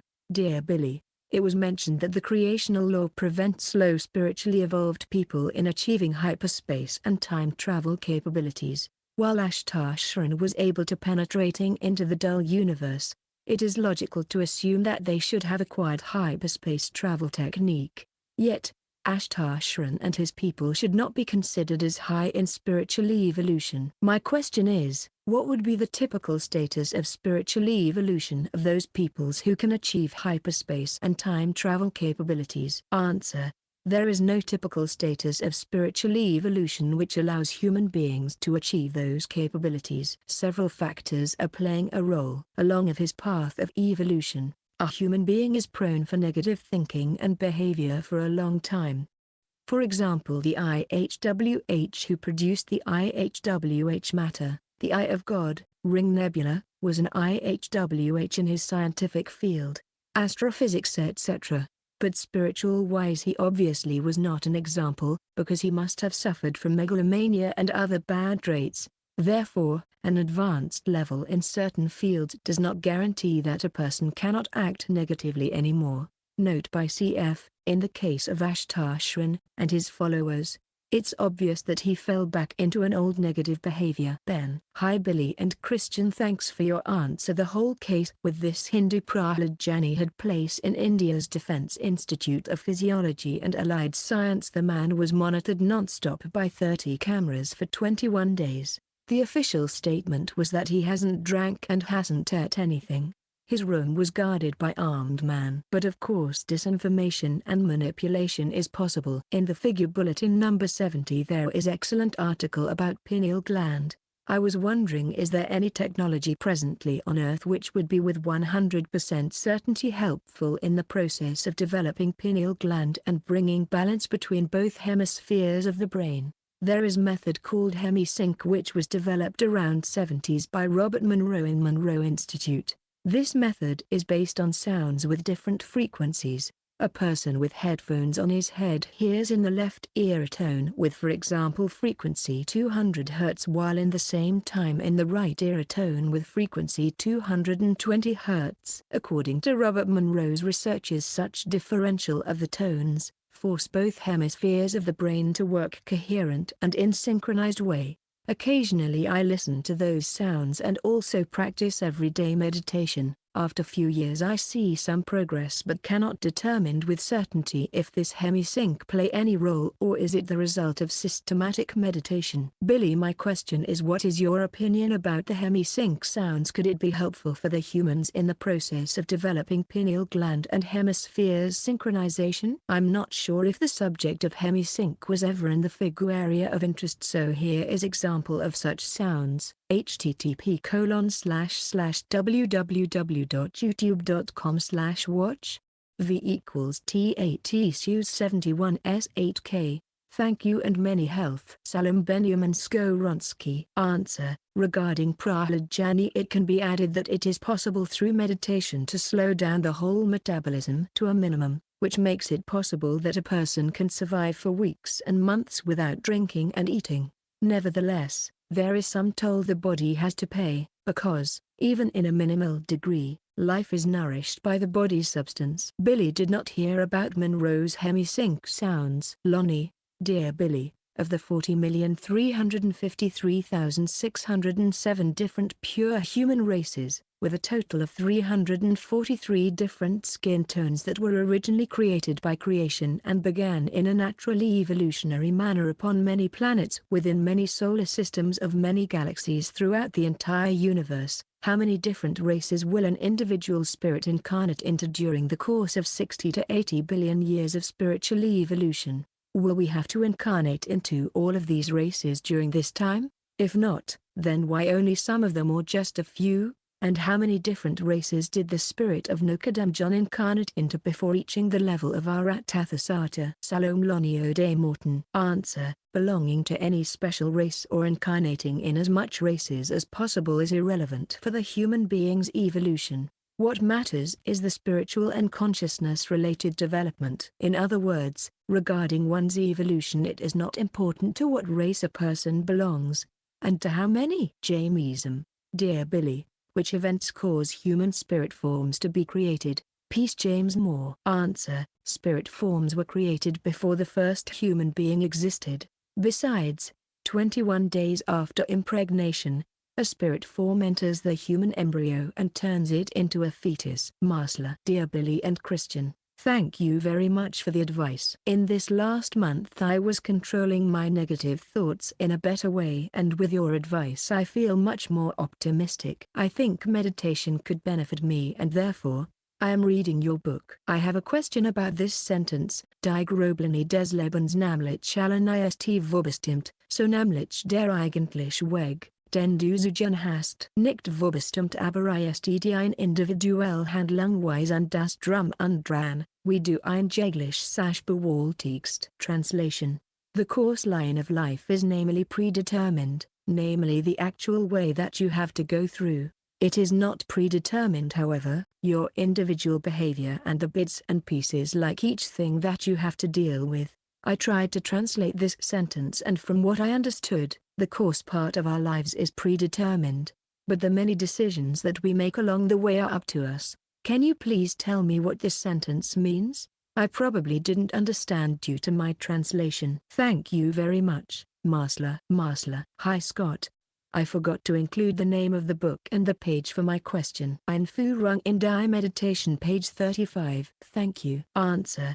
The rough line of our life is predetermined, i.e. pregnancy, fetus, birth, life, dying, death. The rest is left to our decisions. Nobody. Dear Mr. Mayer, a subneutrinos responsible for the quantum entanglement effect? Salome. Answer. Billy is no physicist and, therefore, cannot answer your question. Lipunif. Dear Billy, I got your answer right. Let me specify again that the bullet example was what is called /green, a purely hypothetical case, to help understand reasoning. As I said earlier, the real desire of killing someone in the past was out of purpose. I used it to point out the case of an irreversible action. I thought I was understood. If time travel was impossible, then I would understand that no special force would be needed to keep the past unchanged. But since, apparently, it is possible, it sounds impossible that an extra force would not appear at the proper moment to prevent the past from any change. Then, I word the same problem this way: imagine a more positive action. It's part the common knowledge that Louis XVI was beheaded during the French Revolution. It's an irreversible historical fact. Question: since the past cannot be changed, then, would a special force impede a time traveler from blocking up the guillotine? The question deals with the existence of a special force. Answer: you are searching for things where there are none. Since Louis XVI was beheaded, it's obvious that no time traveler was there and blocked the guillotine. Your example is irrelevant because it is just an unreal assumption. Note by cf. Either the time traveler was there and blocked the guillotine, and then we would know about that incident because the bystanders would have noticed, observed the person doing it. But obviously this has not been the case, or there was no time traveler present, at least not with the intention of stopping the guillotine, which obviously was the real thing. Everything is just a case of the law of cause and effect. When there is no action, there is no effect, neither creation or a god etc. equals special force, is waiting and present to prevent any illogical intentions, doings by time travelers. I suggest that you go back and read all the answers that you received regarding time traveling. Sanjin. Dear Billy, do you have some good recommendations on how to prolong the duration of one's life? Recently, I started using a supplement called resveratrol, and according to many scientific experiments, it prolongs the life of rodents. The supplement is also found in red grapes and wine, which have been reported to prolong lives in humans. This tells me that resveratrol most likely does have a good effect. What do you think about it, and also, do you have any other good ways? Thank you. Answer: Billy doesn't know resveratrol. Good ways are, a good way of life, balanced diet, food, not becoming ill, controlling one's thinking and feelings, health in general, fitness of body and mental block, psychic condition in general, etc. Note by cf. And avoid being hit by a shooting star. Smile. Bodran. Dear Billy, peace and health to you. There is currently another spate of videos on the internet debunking your photographic evidence. These, as it happens, are very well done and appear to show how most of your evidence can be reproduced to a certain extent. I think your old friend Kalkoff may be involved in some way, and perhaps this is what the Plejarin alluded to when advising against Michael Horn getting involved in a collaboration with him on a DVD project. My question is, what is the best thing to do regarding these increasingly determined and increasingly well put together claims of fraud against you? Should people keep working on debunking the debunkers? Has enough been done to keep the message from falling away from the public eye again because of these? Or are these debunkers themselves helping the cause by bringing others accidentally to the information? Thank you. Salome Tony. Answer: it's best to ignore them. Stupidity can only be dissolved by the afflicted person, himself, themselves. Billy's photos, footage, metal samples, audio recordings etc. have been proven to be authentic and real along 30 years ago. Note by cf. Trying to produce effects with today's technical means and equipment that resemble results that were produced 30 years ago with primitive means, not only viewed back from today. but also at that time, by a person with only one arm etc. is a waste of time. It's obvious that the individuals involved simply don't have the mental capacities to accept the truth when it does not correspond with their belief and delusion. Anyone who has read Billy's Eugene Butch Book of Witnesses, Witnesses Reports, will only show a weary smile towards the debunker's futile attempts of proving something that cannot be repeated because the original events are not occurring anew. Neutral person. Hi dude. I'd first like to say it is a pleasure being on this forum and being a part of creation and this process of history. I am 16 and from my experience I interpret things for my age really well. People have always said that. I would like your opinion on this. Buys is Edgar Case on the left, and on the right David Wilcock. I would like to know, is this truly his reincarnation on the right? David Wilcock. He has said in many meetings, group talks that the universe is interconnected like a spider web, and every human is connected in the same way. He says we are all one universal mind, but separate humans to make decisions, rationalize, and evolve. He says everything is light and through meditation you can begin to learn about yourself and universal creation. Can you maybe touch base on this? Is there any way a soul could find its way back to its past human life, body? Thanks dude. I hope you are in great health. I will one day visit the SSSC. I cannot as of right now because I live in Florida. Too much money? Money I don't have. Answer. David Wilcock is certainly no incarnation of Edgar Case, and a soul cannot find its way back because a soul does not exist. Aburns 87. Hello Billy. First off I wanted to thank you for your persistence regarding your mission and for leaving such a copious amount of insightful material at our disposal. I am pretty sure many of the forum members including myself are more than grateful to be alive during a time where the teachings have been made available to this degree. Thank you. Both my wife and I have put a great deal of thought into the benefits, disadvantages of having children, and we for moral, selfish reasons have decided it is not something intended for us. We were considering a vasectomy as a more permanent solution, but were concerned about any mental, physical side effects, prostate, testicular cancer, etc., since the sperm would no longer naturally exit through the urethra but instead remain in the testicles until it is reabsorbed by the body. In my mind this would go against the purpose of healthy masturbation. Do you know of any issues, complications with such a surgery? Answer. To a said during the 442nd contact of 10th of February 2007 that vasectomy is not a harmless thing. As a result it is possible that a man starts having problems with speaking in the form of anaphasia, which means having a speech disorder and later losing one's speech, with an ultimate verstummen, not being able to talk anymore. The origin is a brain disease that results from the vasectomy through which, as a rule, sperm harmfully gets into the blood. In certain cases other damage can occur, and also provoke the Parkinson disease.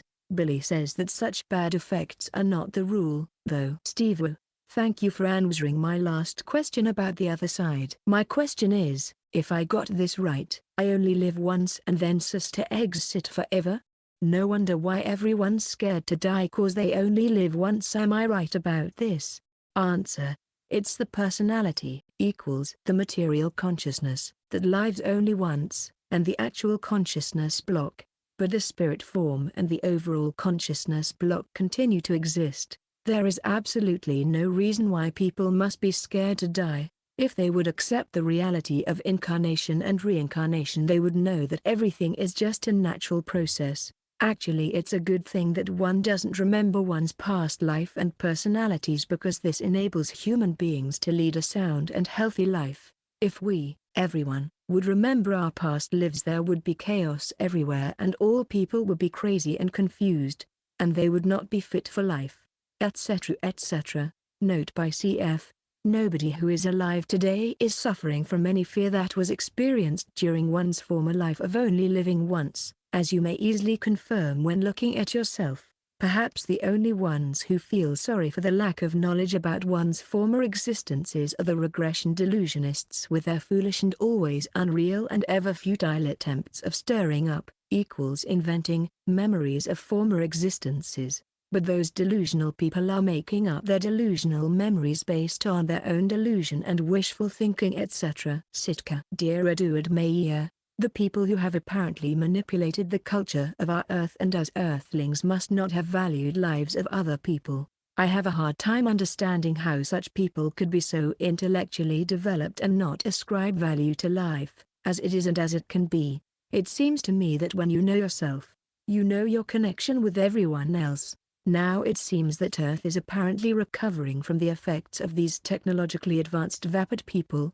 This task is set among us earthbound people who have not got a very solid grasp on common sense. An obstinately competitive social philosophy seems to be driving unsustainability on its self-destructive path because the people who maintain that philosophy are unable to address this tendency towards over-competition. My question is this: how much should one compete with other people in our society for positions, roles, social value as exemplified with wealth, power, prestige?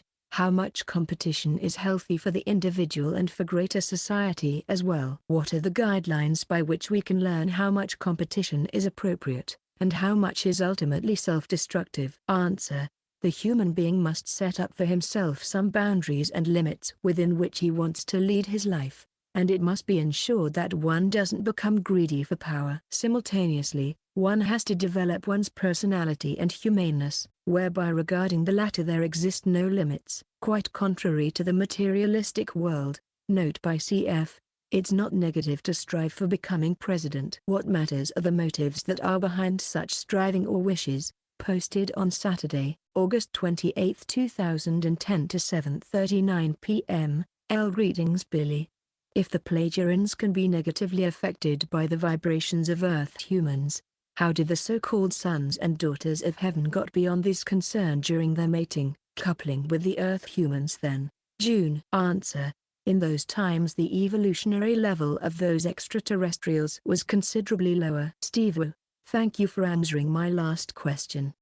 So when I die I will not exist any longer. If I got this right, I only live once and that's it. So then I am the mind and the spirit is life, and when the mind die I die and I will not exist any longer, but the spirit is creation. My question is, I am the mortal mind and I die will not exist any longer. And the spirit lives forever that used my mind, then when I die it just uses another mind, so I'm only living once. Answer: the I doesn't exist any longer, but the essence of your life, all that you have learned, knowledge, wisdom, etc., continues to exist and can be used by the new personality, the new I of the next incarnation. Yes, you as the person Steve will only live once. Scott. Hello Billy. I know in the past on this forum and up to the present various people have asked you about different past lives of people famous and not so famous. I know it has been mentioned many times the past is not as important as living today in this life. If you're free to say, when past life information has become available, Quetzal being the incarnation of Gabriel, is this something you are capable of doing through the storage banks or some other means? Or do the Pleiadians and or Arathathasata only possess this ability to access this type of information? Thank you for the information regarding the true volume of oil which has been released from the Gulf oil spill. It seems hard to get any type of accurate information from the US government or other sources. Answer: a human being can access information about his own former existences, personalities only. Therefore Billy could not detect, access Quetzal's former personalities. To get such an information needs the assistance of Arathathasata. Masla. Dear Billy and Christian, I read Being Oneself and Being a Human Being, and I wanted to reach a more neutral mindset by understanding more about dealing with aggressions from other fellow humans. For a long time I didn't know how to react to aggressions and hurting comments that come from people without one provoking them. I often find myself being angry at these aggressions, and I learned that this emotion should be avoided. Then I was wondering how a person should react in front of an aggressor. For example, if a person treats you rudely or makes some insulting comment towards you, what is the correct reaction one should take? completely ignore it, or should one try to answer as to protect one's dignity? Answer: you must learn to have patience with yourself and with other persons. You have to learn to control yourself and dissolve aggressions as soon as they arise. You may answer with a loud or harsh answer if the situation requires it, but within yourself you must not be upset and keep control over your feelings. You have to keep up a distance to your fellow human beings and always be aware of the fact that each person has a different level of showing aggressive behavior and thinking, all of which is founded in false thinking, education, etc., but is a part of each person's evolution. When a person is showing aggression, there is a reason behind it that may be understood, but which must not be accepted, though. Carol: Hi Billy and Christian. I hope you and your families are doing well. I have been practicing a form of yoga that is performed in a room heated to around 105 degrees Fahrenheit and humidified to 40% using steam. I really enjoy this exercise and it has helped me with back pain and flexibility, but I am concerned about the method they use to humidify the room. I read in one of the contact notes that using vaporizers to raise humidity is detrimental to one's health. The man that developed this yoga class, Bikram, insists that the room must be hot and humidified for it to be safe because it warms the muscles and the steamed air helps with deeper breathing. Should I avoid doing yoga this kind of environment? Thank you, Carol Steves. Answer: of course warming up is helpful for the muscles, but humidifiers can be very harmful because they can spill out fungus, bacteria, etc., which then are inhaled. If you have to humidify the air, you should use a cold evaporation system. Note by CF, 40% humidity is at the lower level of what is recommended in a heated room. Based on that, it is up to your decision whether or not you want to continue with this kind of yoga. Stephen_Moore. Hello Edward. Thank you for answering my last question on how does creation know or calculate when a new spirit form is needed within the material belt. Your answer leads me to more logical and clear thinking on this subject. Thank you. I do have one last question which has now arisen in my thinking from your answer. Out of all the spirit forms, say for the sake of this question, human spirit forms, which was created by creation before any life form existed in the universe, is there a procedure or a creational law that determines which of these spirit forms will enter into an evolutional incarnation cycle? Or another way of asking, what happens to determine which spirit forms will enter an evolutional incarnation cycle? Answer: the law of Fugung applies here. Something results depending on another fact. The motto is, who stands next, comes next. Note by CF, it doesn't matter at all for all the spirit forms whether they will be used for the human evolution or not. There is no personality involved, and in the end those spirit forms that have not been used just return into creation where they originated. No spirit form is wasted. Bodran. Dear Billy, peace and health to you. Thanks again for your previous answer. Reading through the contact notes, it seems that knowledge of your real spiritual origin was unknown to most of the Plejaran for some time. It's unclear to me at what point you yourself became aware of your spiritual history. My question now is, could you tell me when and how you became fully aware of your past incarnations? Many thanks. Tony Quinn. Answer: on the 4th of May, 1941. At the age of 4, and later also in Sfith's ship VB-28. Hi Christian and Edward, no worries, but still would like to hear Edward's answer if possible. Still having problems understanding why is creation archetypal? I don't see the purpose of humans or any humanoid being existing to pursue perfection, because it is the creation in us that lives over and over again to become perfect, or the pursuit of perfection, or pure concepts. So why can't creation just create the spirit form and allow the spirit form to pursue perfection? Anyways, my question for this round is the following. Edward mentioned that creation is continuously pursuing to become perfect, which means that there must be infinite amount of pure concepts. So the question is, are the very new concepts being conceived on the material plane, or the new concepts are being conceived on the very highest spiritual plane? Likewise, if new concepts are being conceived in every new universe, this conception of new concepts is what is causing the extension of the universe's life. Which means that the very first universe could have been only seconds old. Is my assumption correct in this? Thanks VB. Answer: It's relative perfection that creation and the human being are aiming at. There is nothing like an infinite amount of pure concepts. Everything has a cause, a structure. Aufbau. Your assumption is not correct. How watches the watches? Dear Edward Albert Mayer, I understand you were involved in apprehending serial killers many years ago. Well, I'd like to ask you a question involving a serial killer. Now, before I ask you this question, I ask it knowing that you most likely do not know the answer. However, I know the pledgerans could very well find out the answer.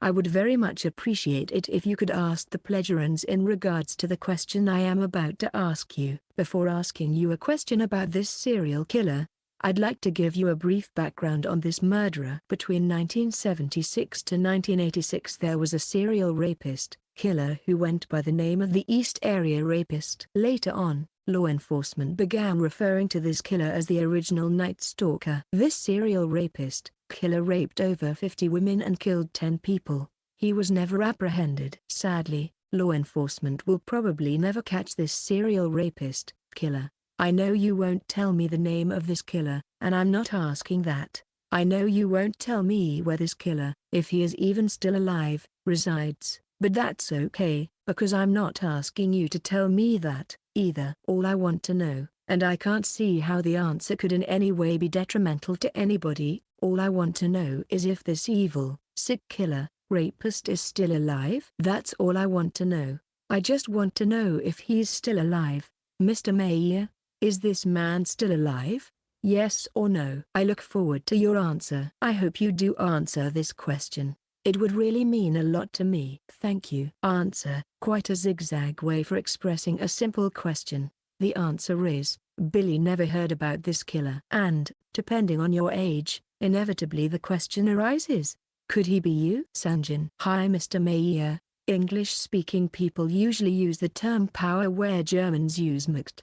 For example, höhere Macht is higher power, and the dictionary also lists a whole range of items like Machtanstreben to aim at power, Machtvermehren to increase power, JDS, Machtbesnidden to curtail SB.S power, Machtergriffen Pol to seize power, Machtdecentralisieren Pol to devolve power, JDM, Machtverlieren idiom to vest SB with power. Figu chose to translate Macht with might, and Kraft with power, which I think is correct in its essence. But since Macht and power are used in the same contexts, and correspond to the same sense, I think that it might be better to translate Macht as power. Could you please explain the difference between the terms Macht and Kraft, if there is any? Answer. Power is that which triggers, releases energy. Energy releases power. Might is a factor that is ruling/dominating/controlling, something that is above that which is normal. Might uses power and stands above power. The human being has might over himself, or not, and the mightiest that exists is creation. Marba. Hello Billy and Figu. Thanks for answering my last question. Now, my question is about the Pledgeran Federation. The biggest thing that I disagree with the Pledgeran Federation is that they let the Bafath manipulate the humans of Earth for thousands of years. The minute they knew the Bafath was doing terrible things to the Earth humans, they should have removed and arrested the Bafath. Yet, they were allowed to commit their crimes for thousands of years while the Pledgerans and their federation knew they had the power to remove them. If they knew the Bafath was under the pyramids in Giza for thousands of years, they should have removed them whether they interfere with your mission or not. I wish it is possible for me to approach Tua or any leaders within the Pledgeran Federation and complain about it in their faces. I'm not trying to bully, hurt, or insult anyone. By the way, this not the end of this complaint. My question is, why was the Bafath allowed to manipulate humans of Earth for thousands of years? Answer, because the Pledgeran had nothing to do with them. Note by CF, Billy's current mission really took off in January 1975. The Pledgeran started taking action when one of their ships was attacked during the protection process of the center building. Savio, dear Billy. Like the Roswell case, it is assumed that there is a cover-up on reporting the 1942 the Battle of Los Angeles. It is quite obvious that a spaceship-like UFO was fired upon for an hour with 1,500 round of anti-aircraft shells on 24/the 25th of February 1942. My question is, Can you comment on the origin of the UFO and the purpose of her appearance in the Battle of Los Angeles in 1942? Answer. Billy doesn't know. Sonic_01. Hi Billy and Christian. Thank you for answering my previous question. This month I have a different question in my mind which I wish to ask. I currently feel completely stagnated on my way in life. I currently live with my parents. I have no job. I can't speak German and learning German feels so overwhelming that I cannot begin to muster the energy to learn it. The meditations are also feeling like they are overwhelming to me. I want to get back on track but I don't know where to start or where I'll get the energy to start. What do you suggest I do? This is all feeling very complicated for me. Answer. Stop your whiny pubertal behavior and try to reach adulthood. Make yourself independent. Dan_C. Hello Billy. Thank you so much for all of your amazing dedication and work. I highly respect your neutral approach to life.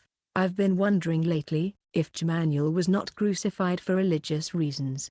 Since he clearly did have the opportunity to prevent himself from being crucified and was not himself religious, then what was the real reason for letting himself be crucified? Warmest regards, yours truly Daniel. Answer. He was crucified for religious, political reasons. Comment by CF on August 29, 2010. I've just been made aware that I mispresented this question. I will pose it anew during the next round. Sitka. Dear Eduard, et al.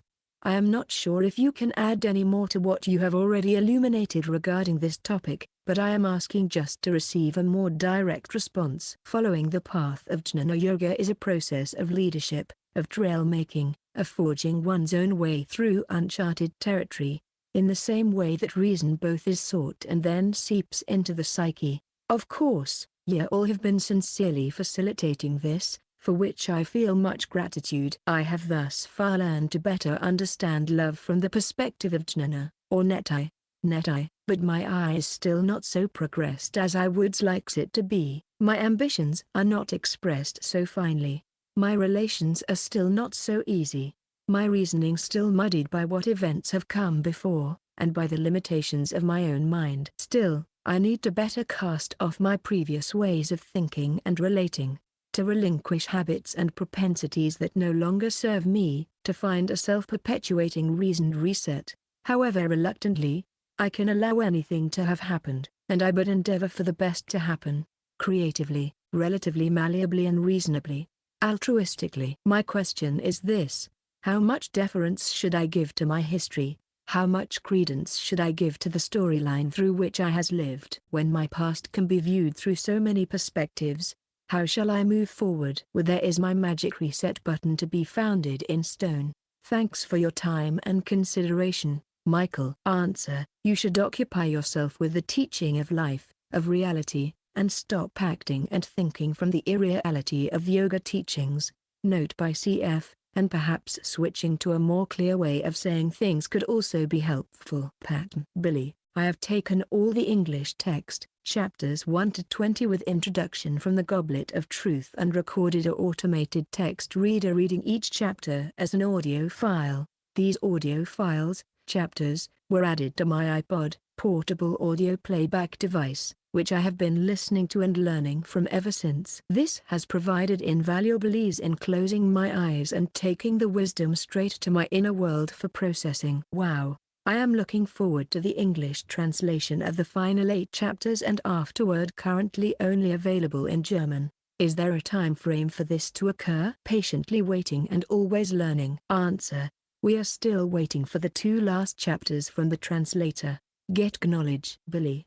About parallel dimensions and time travel. Are there parallel dimensions existing where I am a doctor and another dimension where I am a musician, or one where I don't exist at all? And do dimensions exist where a time traveler goes back in time and caused changes which in effect wiped a different line of history or dimension of existence? Thank you.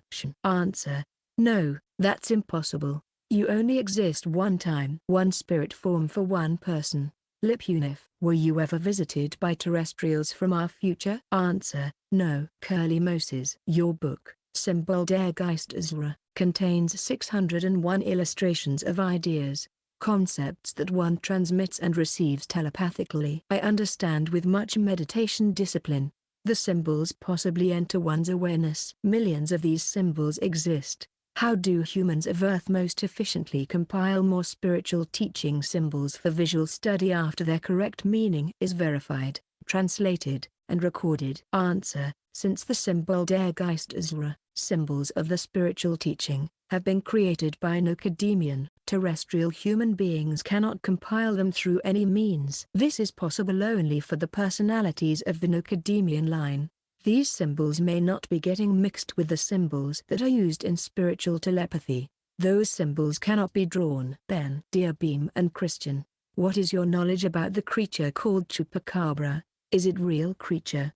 Does it evolve by natural means? If not, then how it originated? What is its lifespan? Do Pleasurer never investigated how many those creatures currently live on Earth and in which region of our planet? Does the visual description of this creature presented by alleged witnesses corresponds to its actual look? Thank you for your answer. Salam Benjamin Skoronsky. Answer: Billy does know about those ape-like creatures from TV, but cannot answer your questions. Joe. Billy, when you time travel either to the past or the future, can you stay there for as long as you want, or do you have to get back to your present time? Answer: you can stay there as long as you wish. Ire Mirrors. Hi Billy. Are we currently being visited by extraterrestrial that are not part of the Plagiaran world? The reason I ask is because I am starting to see more people saying God apparitions and such. Someone must be creating these. In the California desert there is a lady who says she is visited by the Virgin Mary. I went there while she gets these visions, and you see strange clouds form out of nowhere and lights are visible hovering in the sky. Thanks. Answer: there are 3 races visiting Earth who don't belong to the Pleasuran Federation, but they don't contact human beings, but their flying devices may be seen. The Virgin Mary claim is nonsense because Jemanuel's mother was no virgin, i.e. she was made pregnant by the extraterrestrial Gabriel through the normal, physical way. Note by CF, the lady in the desert is either a religious schizophrenic, or a swindler. Unfortunately, Isa Rashid made a false translation. Due to his religious background, Mary was a young woman, Jungfrau, not a virgin. Jungfrau posted on Sunday, October 24, 2010 to 8:05 p.m. Dan_C. Hello Billy. Thank you so much for all of your amazing dedication and work. I highly respect your neutral approach to life. I've been wondering lately, if Jemanuel was not crucified for religious reasons. Since he clearly did have the opportunity to prevent himself from being crucified and was not himself religious, then what was the real reason for letting himself be crucified? Warmest regards, yours truly Daniel. Answer: Jemanuel just fulfilled his duty. He knew from foresight that he would not die on the cross and, therefore, used the experience to learn and live through pain and torture. Scott. Hello Billy. Do you or the Pleasurans know if it is necessary for creations to be twin creations in order to travel from one creation to another? Can travel to another creation, with a material belt, be accomplished, without that other creation being a twin? My understanding of this is based on my knowledge that we live in a twin universe, creation, which is the reason the Pleasurans are able to visit Askit and her people and vice versa. Thanks so very much. Answer: no, that's not necessary. It is possible to travel into non-twin or non-triplets universes. Norm. If most of the space-traveling races are in a different time plane. What time plane are we in? Answer: in the Dern universe. David Mg. Several paintings. A fresco entitled The Crucifixion was said to be painted in 1350. The fresco is located above the altar at the Visoki Dekani Monastery in Kosovo, Yugoslavia. There are 2 objects in the painting, which interestingly could be considered as UFOs or comets, and are shown in the painting both on the top left and right sides in the sky of the painting. Now, also depicted in a different painting which is named The Madonna with Saint Giovanni no Biced, painted by Domenico Ghirlandaio, 1449 to 1494, and again also contains what looks like an image of an advanced craft in the sky when terrestrial flight was not established here on Earth at that time of when it was painted. Giving the nature of the mission and of which both you Mr. Mayer and Jmanuel both received guidance and instructions of great knowledge from terrestrial and non-terrestrial people. I hope that you may have knowledge about the images into the two paintings that appear to be crafts and how the images came to be, as well as if they do hold some close relation with the mission. Thank you for your time and patience. Answer: Billy doesn't know those pictures. Both we. Hello Billy, I thought that destiny is what lies in a person's future. However, in the contact notes Sam Jace and Quetzal have spoken of failed, unfulfilled or delayed destinies. What is the meaning of destiny in that context? And how can it fail? David. Answer: Destiny is that which a human being does, acts the next hour or day etc., based on his thoughts and decisions etc. Destiny is limited to the actual lifetime. If a person at the age of 15 decides to become a lawyer or a doctor, then this goal is his or her destiny, and if he fails to reach the set goal, he or she has unfulfilled his or her destiny. Note by cf. Destiny, Sixel, best among, is the effect of a cause. Quetzal seems to talk about events in earlier parts of the contact notes where there is mention of destiny or determinations that led back to decisions made some 13,500 years ago, equals with an effect over many incarnations, becoming effective in the 80s and 90s of the last century. However, all of those incidents and events etc. are now a thing of the past because the so-called codex has ceased to exist in the aforementioned 90s. Get knowledge. Billy. There are stories about aquatic humanoids that live in the water and was first seen and recorded by Japanese whalers. They call it ninjan. The CNs talks about an intelligent sea-dwelling race that it will make contact with us at some point in the future. Can you please clear up some info between the beings discussed in the CNs and these ninjans and maybe mermaids? Much appreciation for the continuing commitment to answering questions.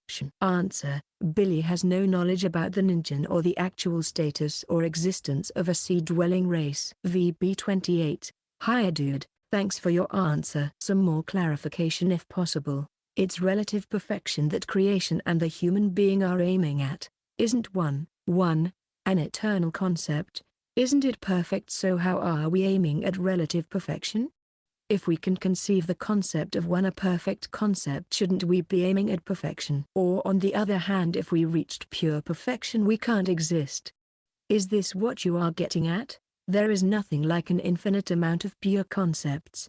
Everything has a cause, a structure, Aufbau. If there isn't an infinite amount of pure concepts, is it possible to find out how many pure concepts are there? So you are saying that creation cannot play dice. There is only one way to build a universe. So are we building the next universe? By conceiving the limit or structure of this universe. Hopefully I can add on the question that I was going to ask this round, which is this: how many personalities are there? Would the spirit form live through all of the personalities? Are the personalities universal? Like other humanoid could have them? Can we change the personality after the human is born? Is there an ideal personality to have? Also is related to the spiritual level, for example. Spiritual level 1.1 greater than max 4 personalities to live through? And what effect does the personality has on the spiritual growth? Answer: there is one personality per human being, and each personality exists just one time only. The personality is built from the knowledge etc. that is stored within the overall consciousness block. BTW, even when a person is sick with schizophrenia, that person only has one personality, but with one or more fake personalities. Sign person Lich Kitten. Note by cf. You have a rather unusual understanding of the term the equals one question. L. Greetings Billy. How is the communication process between our spirit consciousness with our material consciousness be learned and understood? June. Answer: this process occurs through impulses and is unconscious. J_Rod7. Best greetings Billy, and to all CG equals Salam. Have now heard of third universe with also an account that certain ones of the old Nocademian lineage are there. My question relates to the Aratathasata. Does the Aratathasata, the same we form from which came Nocademian, extend into the dull and also into this newfound universe? Thank you. Keep yourself warm and healthy. With love, Salom Rod. Answer: no. The spirit levels are at Athasata up to Petal are limited to our universe. Lip Unif.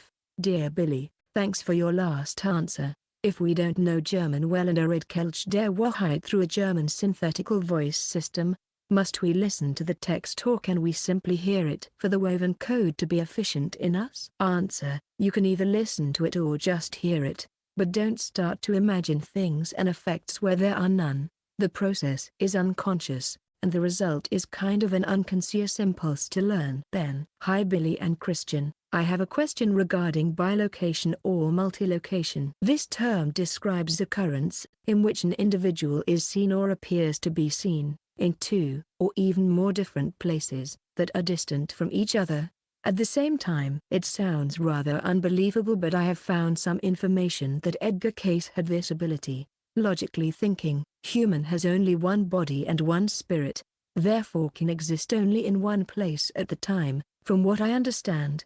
The only exception is when a time travel is involved. I thought about two possibilities. 1. An individual who has been seen in two locations at the same time, used the powers of her mental block, consciousness and teleported herself to a different location.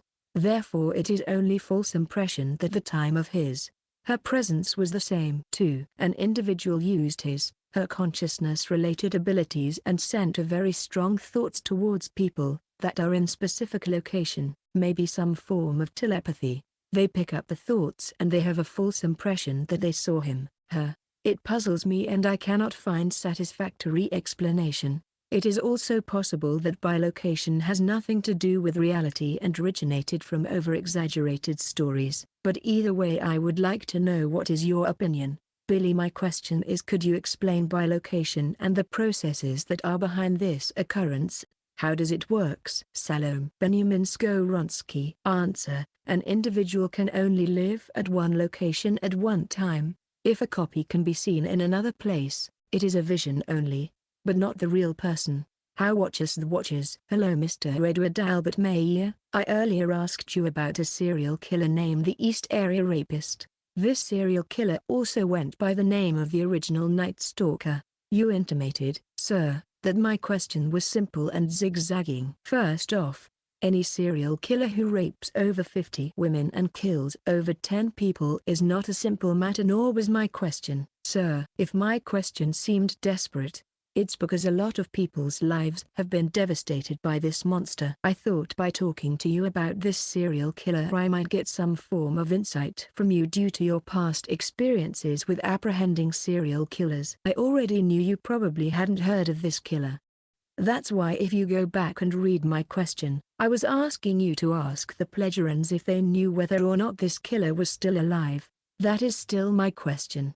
Incidentally, what did you mean by asking me if I am the serial rapist/killer I was writing to you about? Was that a joke on your part? If it wasn't very funny. Thank you. Answer: no, it was no joke, but just a thought. Of course Billy will not ask the Pledgeran about this killer. There is no reason for it, since this is the task of the police and the law enforcement authorities. Note by CF.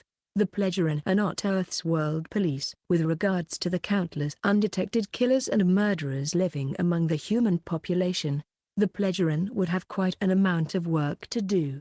Imaginostinova. Dear Edward and Christian, I'm interested if you are familiar with exercises called a Z5 Tibetan Ritus O, explained in the book Fountain of Youth by Peter Kelder. The 5 Tibetan rites is a system of exercises reported to be more than 2,500 years old form of Tibetan yoga Wikif practice on a daily basis said to prolongs lifespan. Can you tell me, does this exercises in any way prolongs lifespan more than other forms of sport activities? Thank you for your time. Peace. Irvin Malalik. Answer: Billy doesn't know about those rites. Joe. Billy, why does the spirit of the human being has to stay in the fine matter world for 152 years, and is this based only when a planet has a human population of approximately 500 million? Answer: this is a proportional number only and means that if a person lives 100 years, The duration in the fine matter world would last 152 years, if there is no overpopulation on this planet. Note by cf. This number of 152 is connected to planet Earth and does differ from planets in other solar systems. Smart Hootie. What is the difference or similarity between the concept of different space-time configuration and dimension? Salome SUV. Answer: no difference. It's the same thing. New initiation. Hello Billy. No Billy, I haven't therefore given your response. It's as if I have made a mistake and must apologize to Henry Kissinger for thinking so just because I have read that he was. My suspicion got the better of me, but also being falsely judged myself. This lesson brought that much more closer to home. Thank you. Here in Vietnam, from my experience of the place, it feels as if this country is 20 to 30 years behind the West in many ways, but yet in terms of people's virtues and spiritual level it reminds me of the good old days when people were people. Genuine in the way they go about things and deep down just good modest people. I am afraid through that with the influx of foreign money and many foreigners doling out easy money because everything is so cheap here, the local people have become very dependent on it and have become somewhat parasitic. It's unfortunate to see how arrogant Westerners take advantage of the situation and show disrespect to the local people as if they are like dogs. But on the other side of the coin, the Vietnamese lack of self-respect, dignity and esteem allow themselves to be treated this way. If a Vietnamese came to Australia or any other Western nations and treated the locals the same way that they are being treated in Vietnam, I wonder how the local Westerners would feel. Poverty and economic superiority tend to bring out the worst in people. If some level of spirituality is absent, it debases people and people debase themselves irrespective of where they fit in the spectrum. Not all of course, and it happens in every country of this world, it's just a matter of what degree. My question is, given that east coast of Vietnam is seeing an increase in deep sea oil exploration which will only increase as world demand increases due to rise in population, what does the future outlook look like for the Vietnamese people socially, economically and environmentally? Would massive flooding, typhoons, hurricanes and huge natural disasters be inevitably expected in this country in the near future, especially the East Coast? Thank you Matt Lee. Answer: Billy doesn't know. Marba. Hello Billy, I'm just going to put that complaint about the Pleasurans to the side for now. Here is a good suggestion for a contact report. You and the Pleasurans should conduct a special reunion contact report. In this contact report, you, Tua, Semchase, Plia, Gatsal, and ask it give tribute to Svath and discuss other matters. I had this type of dream more than one time. The dream is when I'm laying down on my bed taking a nap during the daylight hours. The setting of these dreams is in my bedroom and I'm in first-person view. In the dream, when I look at the wall, it begins as something coming out of my forehead. It looks like some kind of laser beam coming out of my forehead, and when it hits the wall, it turns into a blob or energy plasma of white light surrounded by an indigo or a violet aura, and it stretches out. This thing makes a sound that I really can't describe with words. With this white light with the indigo or violet aura surrounding it stretches out, it shows me a scenario. This process repeats once or twice. Can you please explain this type of dream and provide an example of one if you had a dream like this? Answer: this is kind of a vision in a dream. Nothing special. Savio. Dear Billy, I refer to Talmud Manual, Chapter 21. Truly, truly, I say to you, if you are knowledgeable and comprehending and embrace wisdom, and if you practice love truthfully and do not doubt, or when you say to a mountain, lift yourself up and throw yourself into the sea, it will come to pass. My question is, do you know of any person, present or past within our universe, who is capable of doing such a powerful task? Perhaps manual or academian? Answer: you cannot take this as reality. It's a symbolic meaning only. It means that if a human being is using his thoughts and feelings etc. correctly, he can do anything. Equals much. C_Andre. Hermeia. Do you know anything about Dr. Jonathan Reed case and its casual encounter with an alien? The artifact that belongs to that race that he showed it publicly and used it. Thanks, Carlos. Answer: no, Billy doesn't know about him. Edmundo. In Contact Report 182, sentences 108 to 113, Quetzal mentioned about infliction some constraints on future personalities if current and past personalities were lived against certain creational laws. There he said that not only they, Pledgerans, High Council, can influence formation of new personalities but creation itself act in similar way. So, can you explain in more detail this law of creation when harder conditions are laid on new personality? I want to know, in what particular situations new personality is influenced in such way, and what constraints can be applied. I'm interested merely in natural law and not in Pledgeran doings. Answer: as has been explained above to Borthwi/David's question, these occurrences had to do with the Codex and now have ceased to exist, and will not exist anymore. Now, and into the future, only the natural mechanisms apply. The Codex has been an all-time exception and must not be considered anymore. Solar. Dear Billy, do you know the cause of crash of the Polish plane in Smolensk? Who was responsible for this accident? Answer: Billy doesn't know. Hey 9. Hi Billy, what's the difference between being pro-neutral and being neutral positive? Or are they basically the same? Thanks Ian. Answer: if Billy understands your term pro-neutral correctly, this means just neutral. The term neutral positive has a wider meaning and includes positively balanced. Truth Seeker. Greetings Billy. A few times over the past few years you've mentioned that other Billet, the one who wrote a book called UFO Contact from Planet Takhart, was in fact a fraud.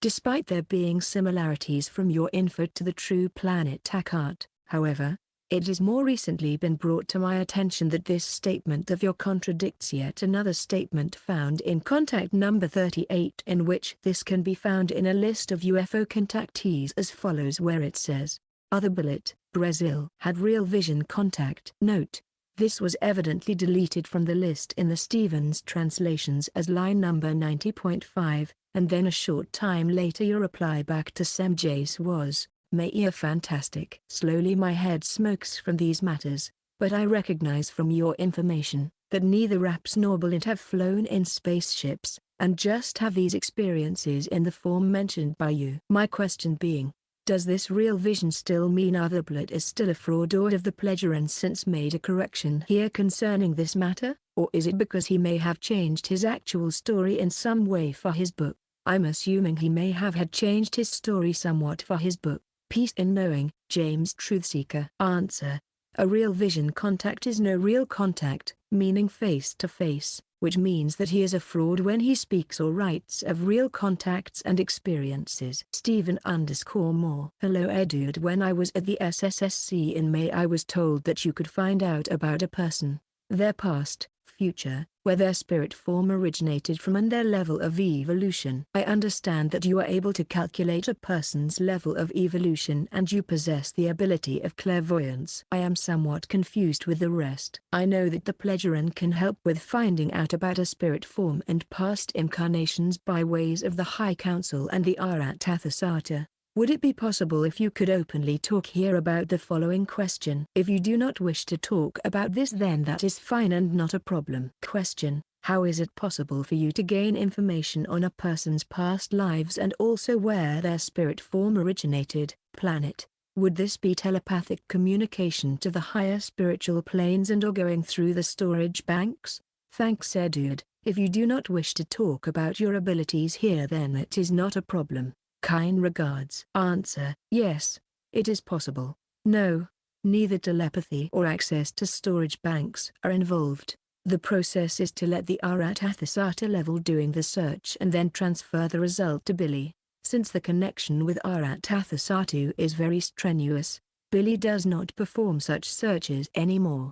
Note by CF: as a rule it does not make sense and is not necessary to know about one's former incarnations, personalities, because the actual life must be lived now anyway. There are already too many sick, schizophrenic people living on Earth who are ruffling up their egos by delusionally claiming former personalities. And there have been persons who could not digest the information about their former incarnations and then became psychotic etc. Contrary to Arat Athasata, Billy himself has no direct access to other people's storage banks. Just Sono. Hi Billy, could these possibly be structures on Mars? Links to pictures. The first two photos. There looks like a set of headlights on the lower right corner. I don't believe that the ridge is 8 inches high like they claim. What is your opinion?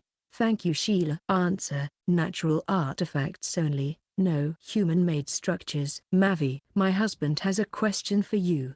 Do you have any knowledge and your opinion about A Course in Miracles? It's a study course about teaching forgiveness as the road to inner peace and the remembrance of the unconditional love of creation. Answer, this is nonsense. Jamism, dear Edward, please verbosely define the term absolute absolutum. Thanks again. James. Answer, the absolute absolutum is what could be explained in German as das absolut existierend, das absolute Erschaffen, that which absolutely exists, or that which has been absolutely created, equals that which is complete. Contrary to the several evolutionary levels of creation, the absolute absolutum does not learn anymore.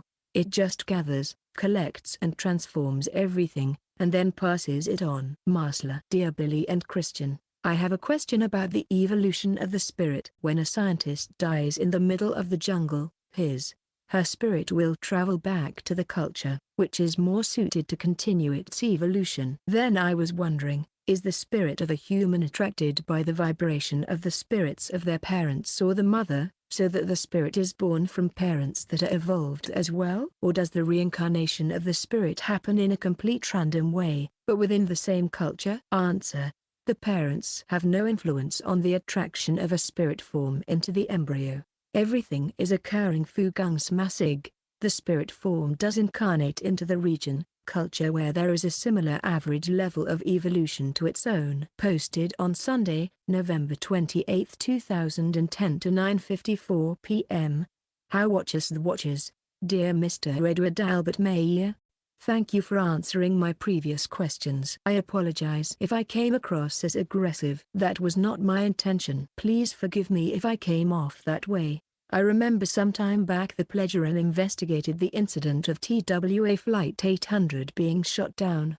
They even went so far as to explain what happened. Why would the Pledgerin do this? I thought they are not the world's police. Their investigation went so far as to name who was responsible for the crime. I am confused as to why they would investigate the TWA Flight 800 incident and name who was responsible. But looking into the case of the East Area Rapist aka the original Night Stalker is something that they would refuse to investigate. Could you please explain to me, sir, why the Pledgerin would investigate one incident, but not the other? Thank you kindly. Answer, while events like the shooting at TWA Flight 800 are part of the Pledgerin normal observation mission, usual and unusual crimes are not on their priority list, so to speak. On several instances the Pledgerins provided certain data about mass murderers, like Jack the Ripper or Jim Jones, etc. And just recently Billy had a talk with two about some capital criminals. That contact report will surely be published sometime in the near future. Elba. Dear teacher, I appreciated your response to my previous question about the spiritual teachings on children. I missed the two previous posting times dealing with the death of my mother and those thoughts and feelings. I'm feeling better now. My question now is, I have had premonition dreams. Do they have anything to do with the meditation? I had one dream with a car accident and I didn't pay attention to it. Then the accident really happened exactly like my dream. The second time I had a dream, but this time, I paid attention and I think avoided it.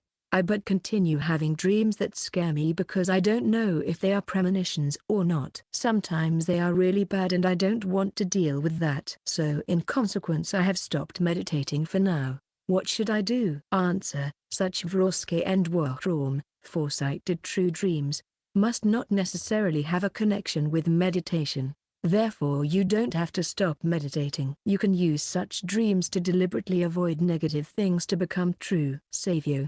Dear Billy, I refer to the evolution of human being on Earth millions years ago. During the period that the primates were developing into human beings and also branching off into apes. As human beings and other animals are equipped with different types of spirit form, while the development of primates into human beings took a very long period, and there seems no sharp-cut borderline nor critical threshold situation. My question is, would there be a spirit-type sudden changeover for switching primate into human?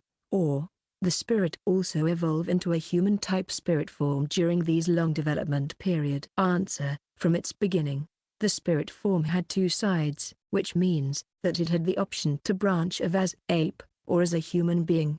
The decisive factor was the development of the brain. As an analogy, you can take the human embryo, which at the beginning contains both sexes, and then, during the development, one sex becomes decisive and determines the gender, sex of the human being to be. Lipunif. Dear Billy, thanks for your answer. In my last question, I was not mentioning any effect of any kinds. I'm a down-to-earth person. I read what was written about the woven code. I was just asking if there was a difference between hearing or listening der Kelch der Wahrheit. I now know there is no, which is a very good piece of news. Question: would it be beneficial to know der Kelch der Wahrheit by heart, or is it not worth? Answer: yes, this would be beneficial. However, the important factor is to live what is taught in the book, applying the teaching in everyday life. Ramirez. Greetings dear Billy. Concerning the High Council. Semi-spirit is a confusing term, so are these beings still mortal or at a stage beyond reincarnation? Also, could you briefly describe their appearance and level of mental capability compared to Satua or Quetzal? Are their minds something like an advanced Super JHWH? With Tua and Quetzal, thanks to the contact reports, we at least have a guiding benchmark. If they are still mortal, are you aware of their lifespans? And in that case, a further issue then arises. Since these beings are presumably drawn from diverse human species scattered all over the universe who have evolved to a certain stage, do they permanently dwell on their home planet and continue to procreate there? How did they arrive on the planet which hosts the High Council? Cheers. Answer: there is only one High Council in our universe and spread over, through it, but it is highly probable that there are different locations where it is possible to plug in equals get in contact with the HC. So when Tua is contacting the HC, he will do this in his dimension, not in ours. In the Andromeda region, the HC exists in a somewhat more concentrated, cloud-like form, kind of Ausgangspunkt, starting point, or sender, receiver.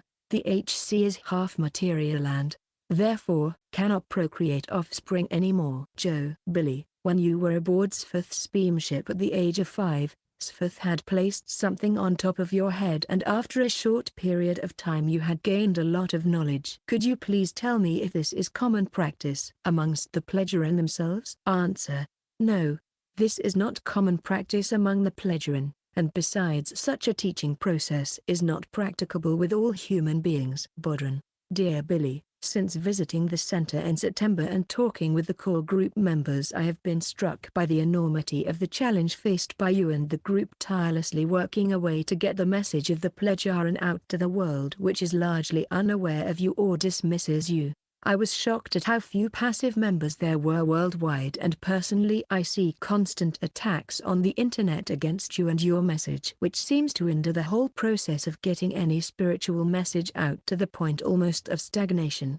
The evidence initially presented to you by the Pleasuran was intended to be presented in a way that would allow a gradual introduction of certain concepts into the psyche of the human species without forcing them to accept them as fact.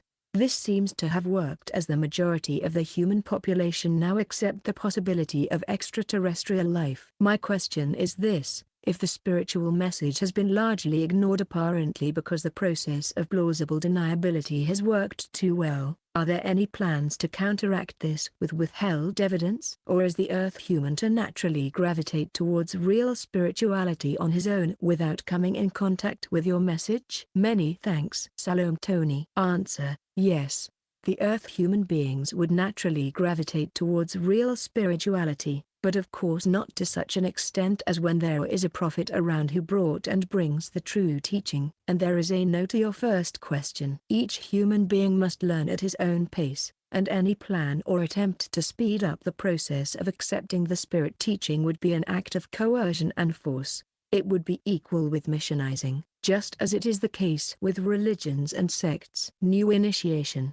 Dear Billy, there is something definitely in the air. A certain foreboding that the next couple of years is going to be very tumultuous given how much prelude is setting the stage in that direction. I am wondering whether the passengers on the supposed hijacked planes on 911 will ever be freed, whether the Dark Wanderer will hit the US, whether Pope Peter the Roman will take the papacy in 2012, whether Obama will be assassinated when he wins his second term, whether China will eventually be forced to invade Iran for oil and natural gas, whether the world economy will experience a meltdown due to the solar storm in 2012, whether they will go through with their hoaxed alien invasion on 2012, whether another false flag operation will be perpetuated on the 12th of December 2010 as most other Masonically significant days have been used up for such, whether the Muslims will take the stand and stand for their rights against so much lies and propaganda inflicted on them by the carefully controlled corrupt mass media,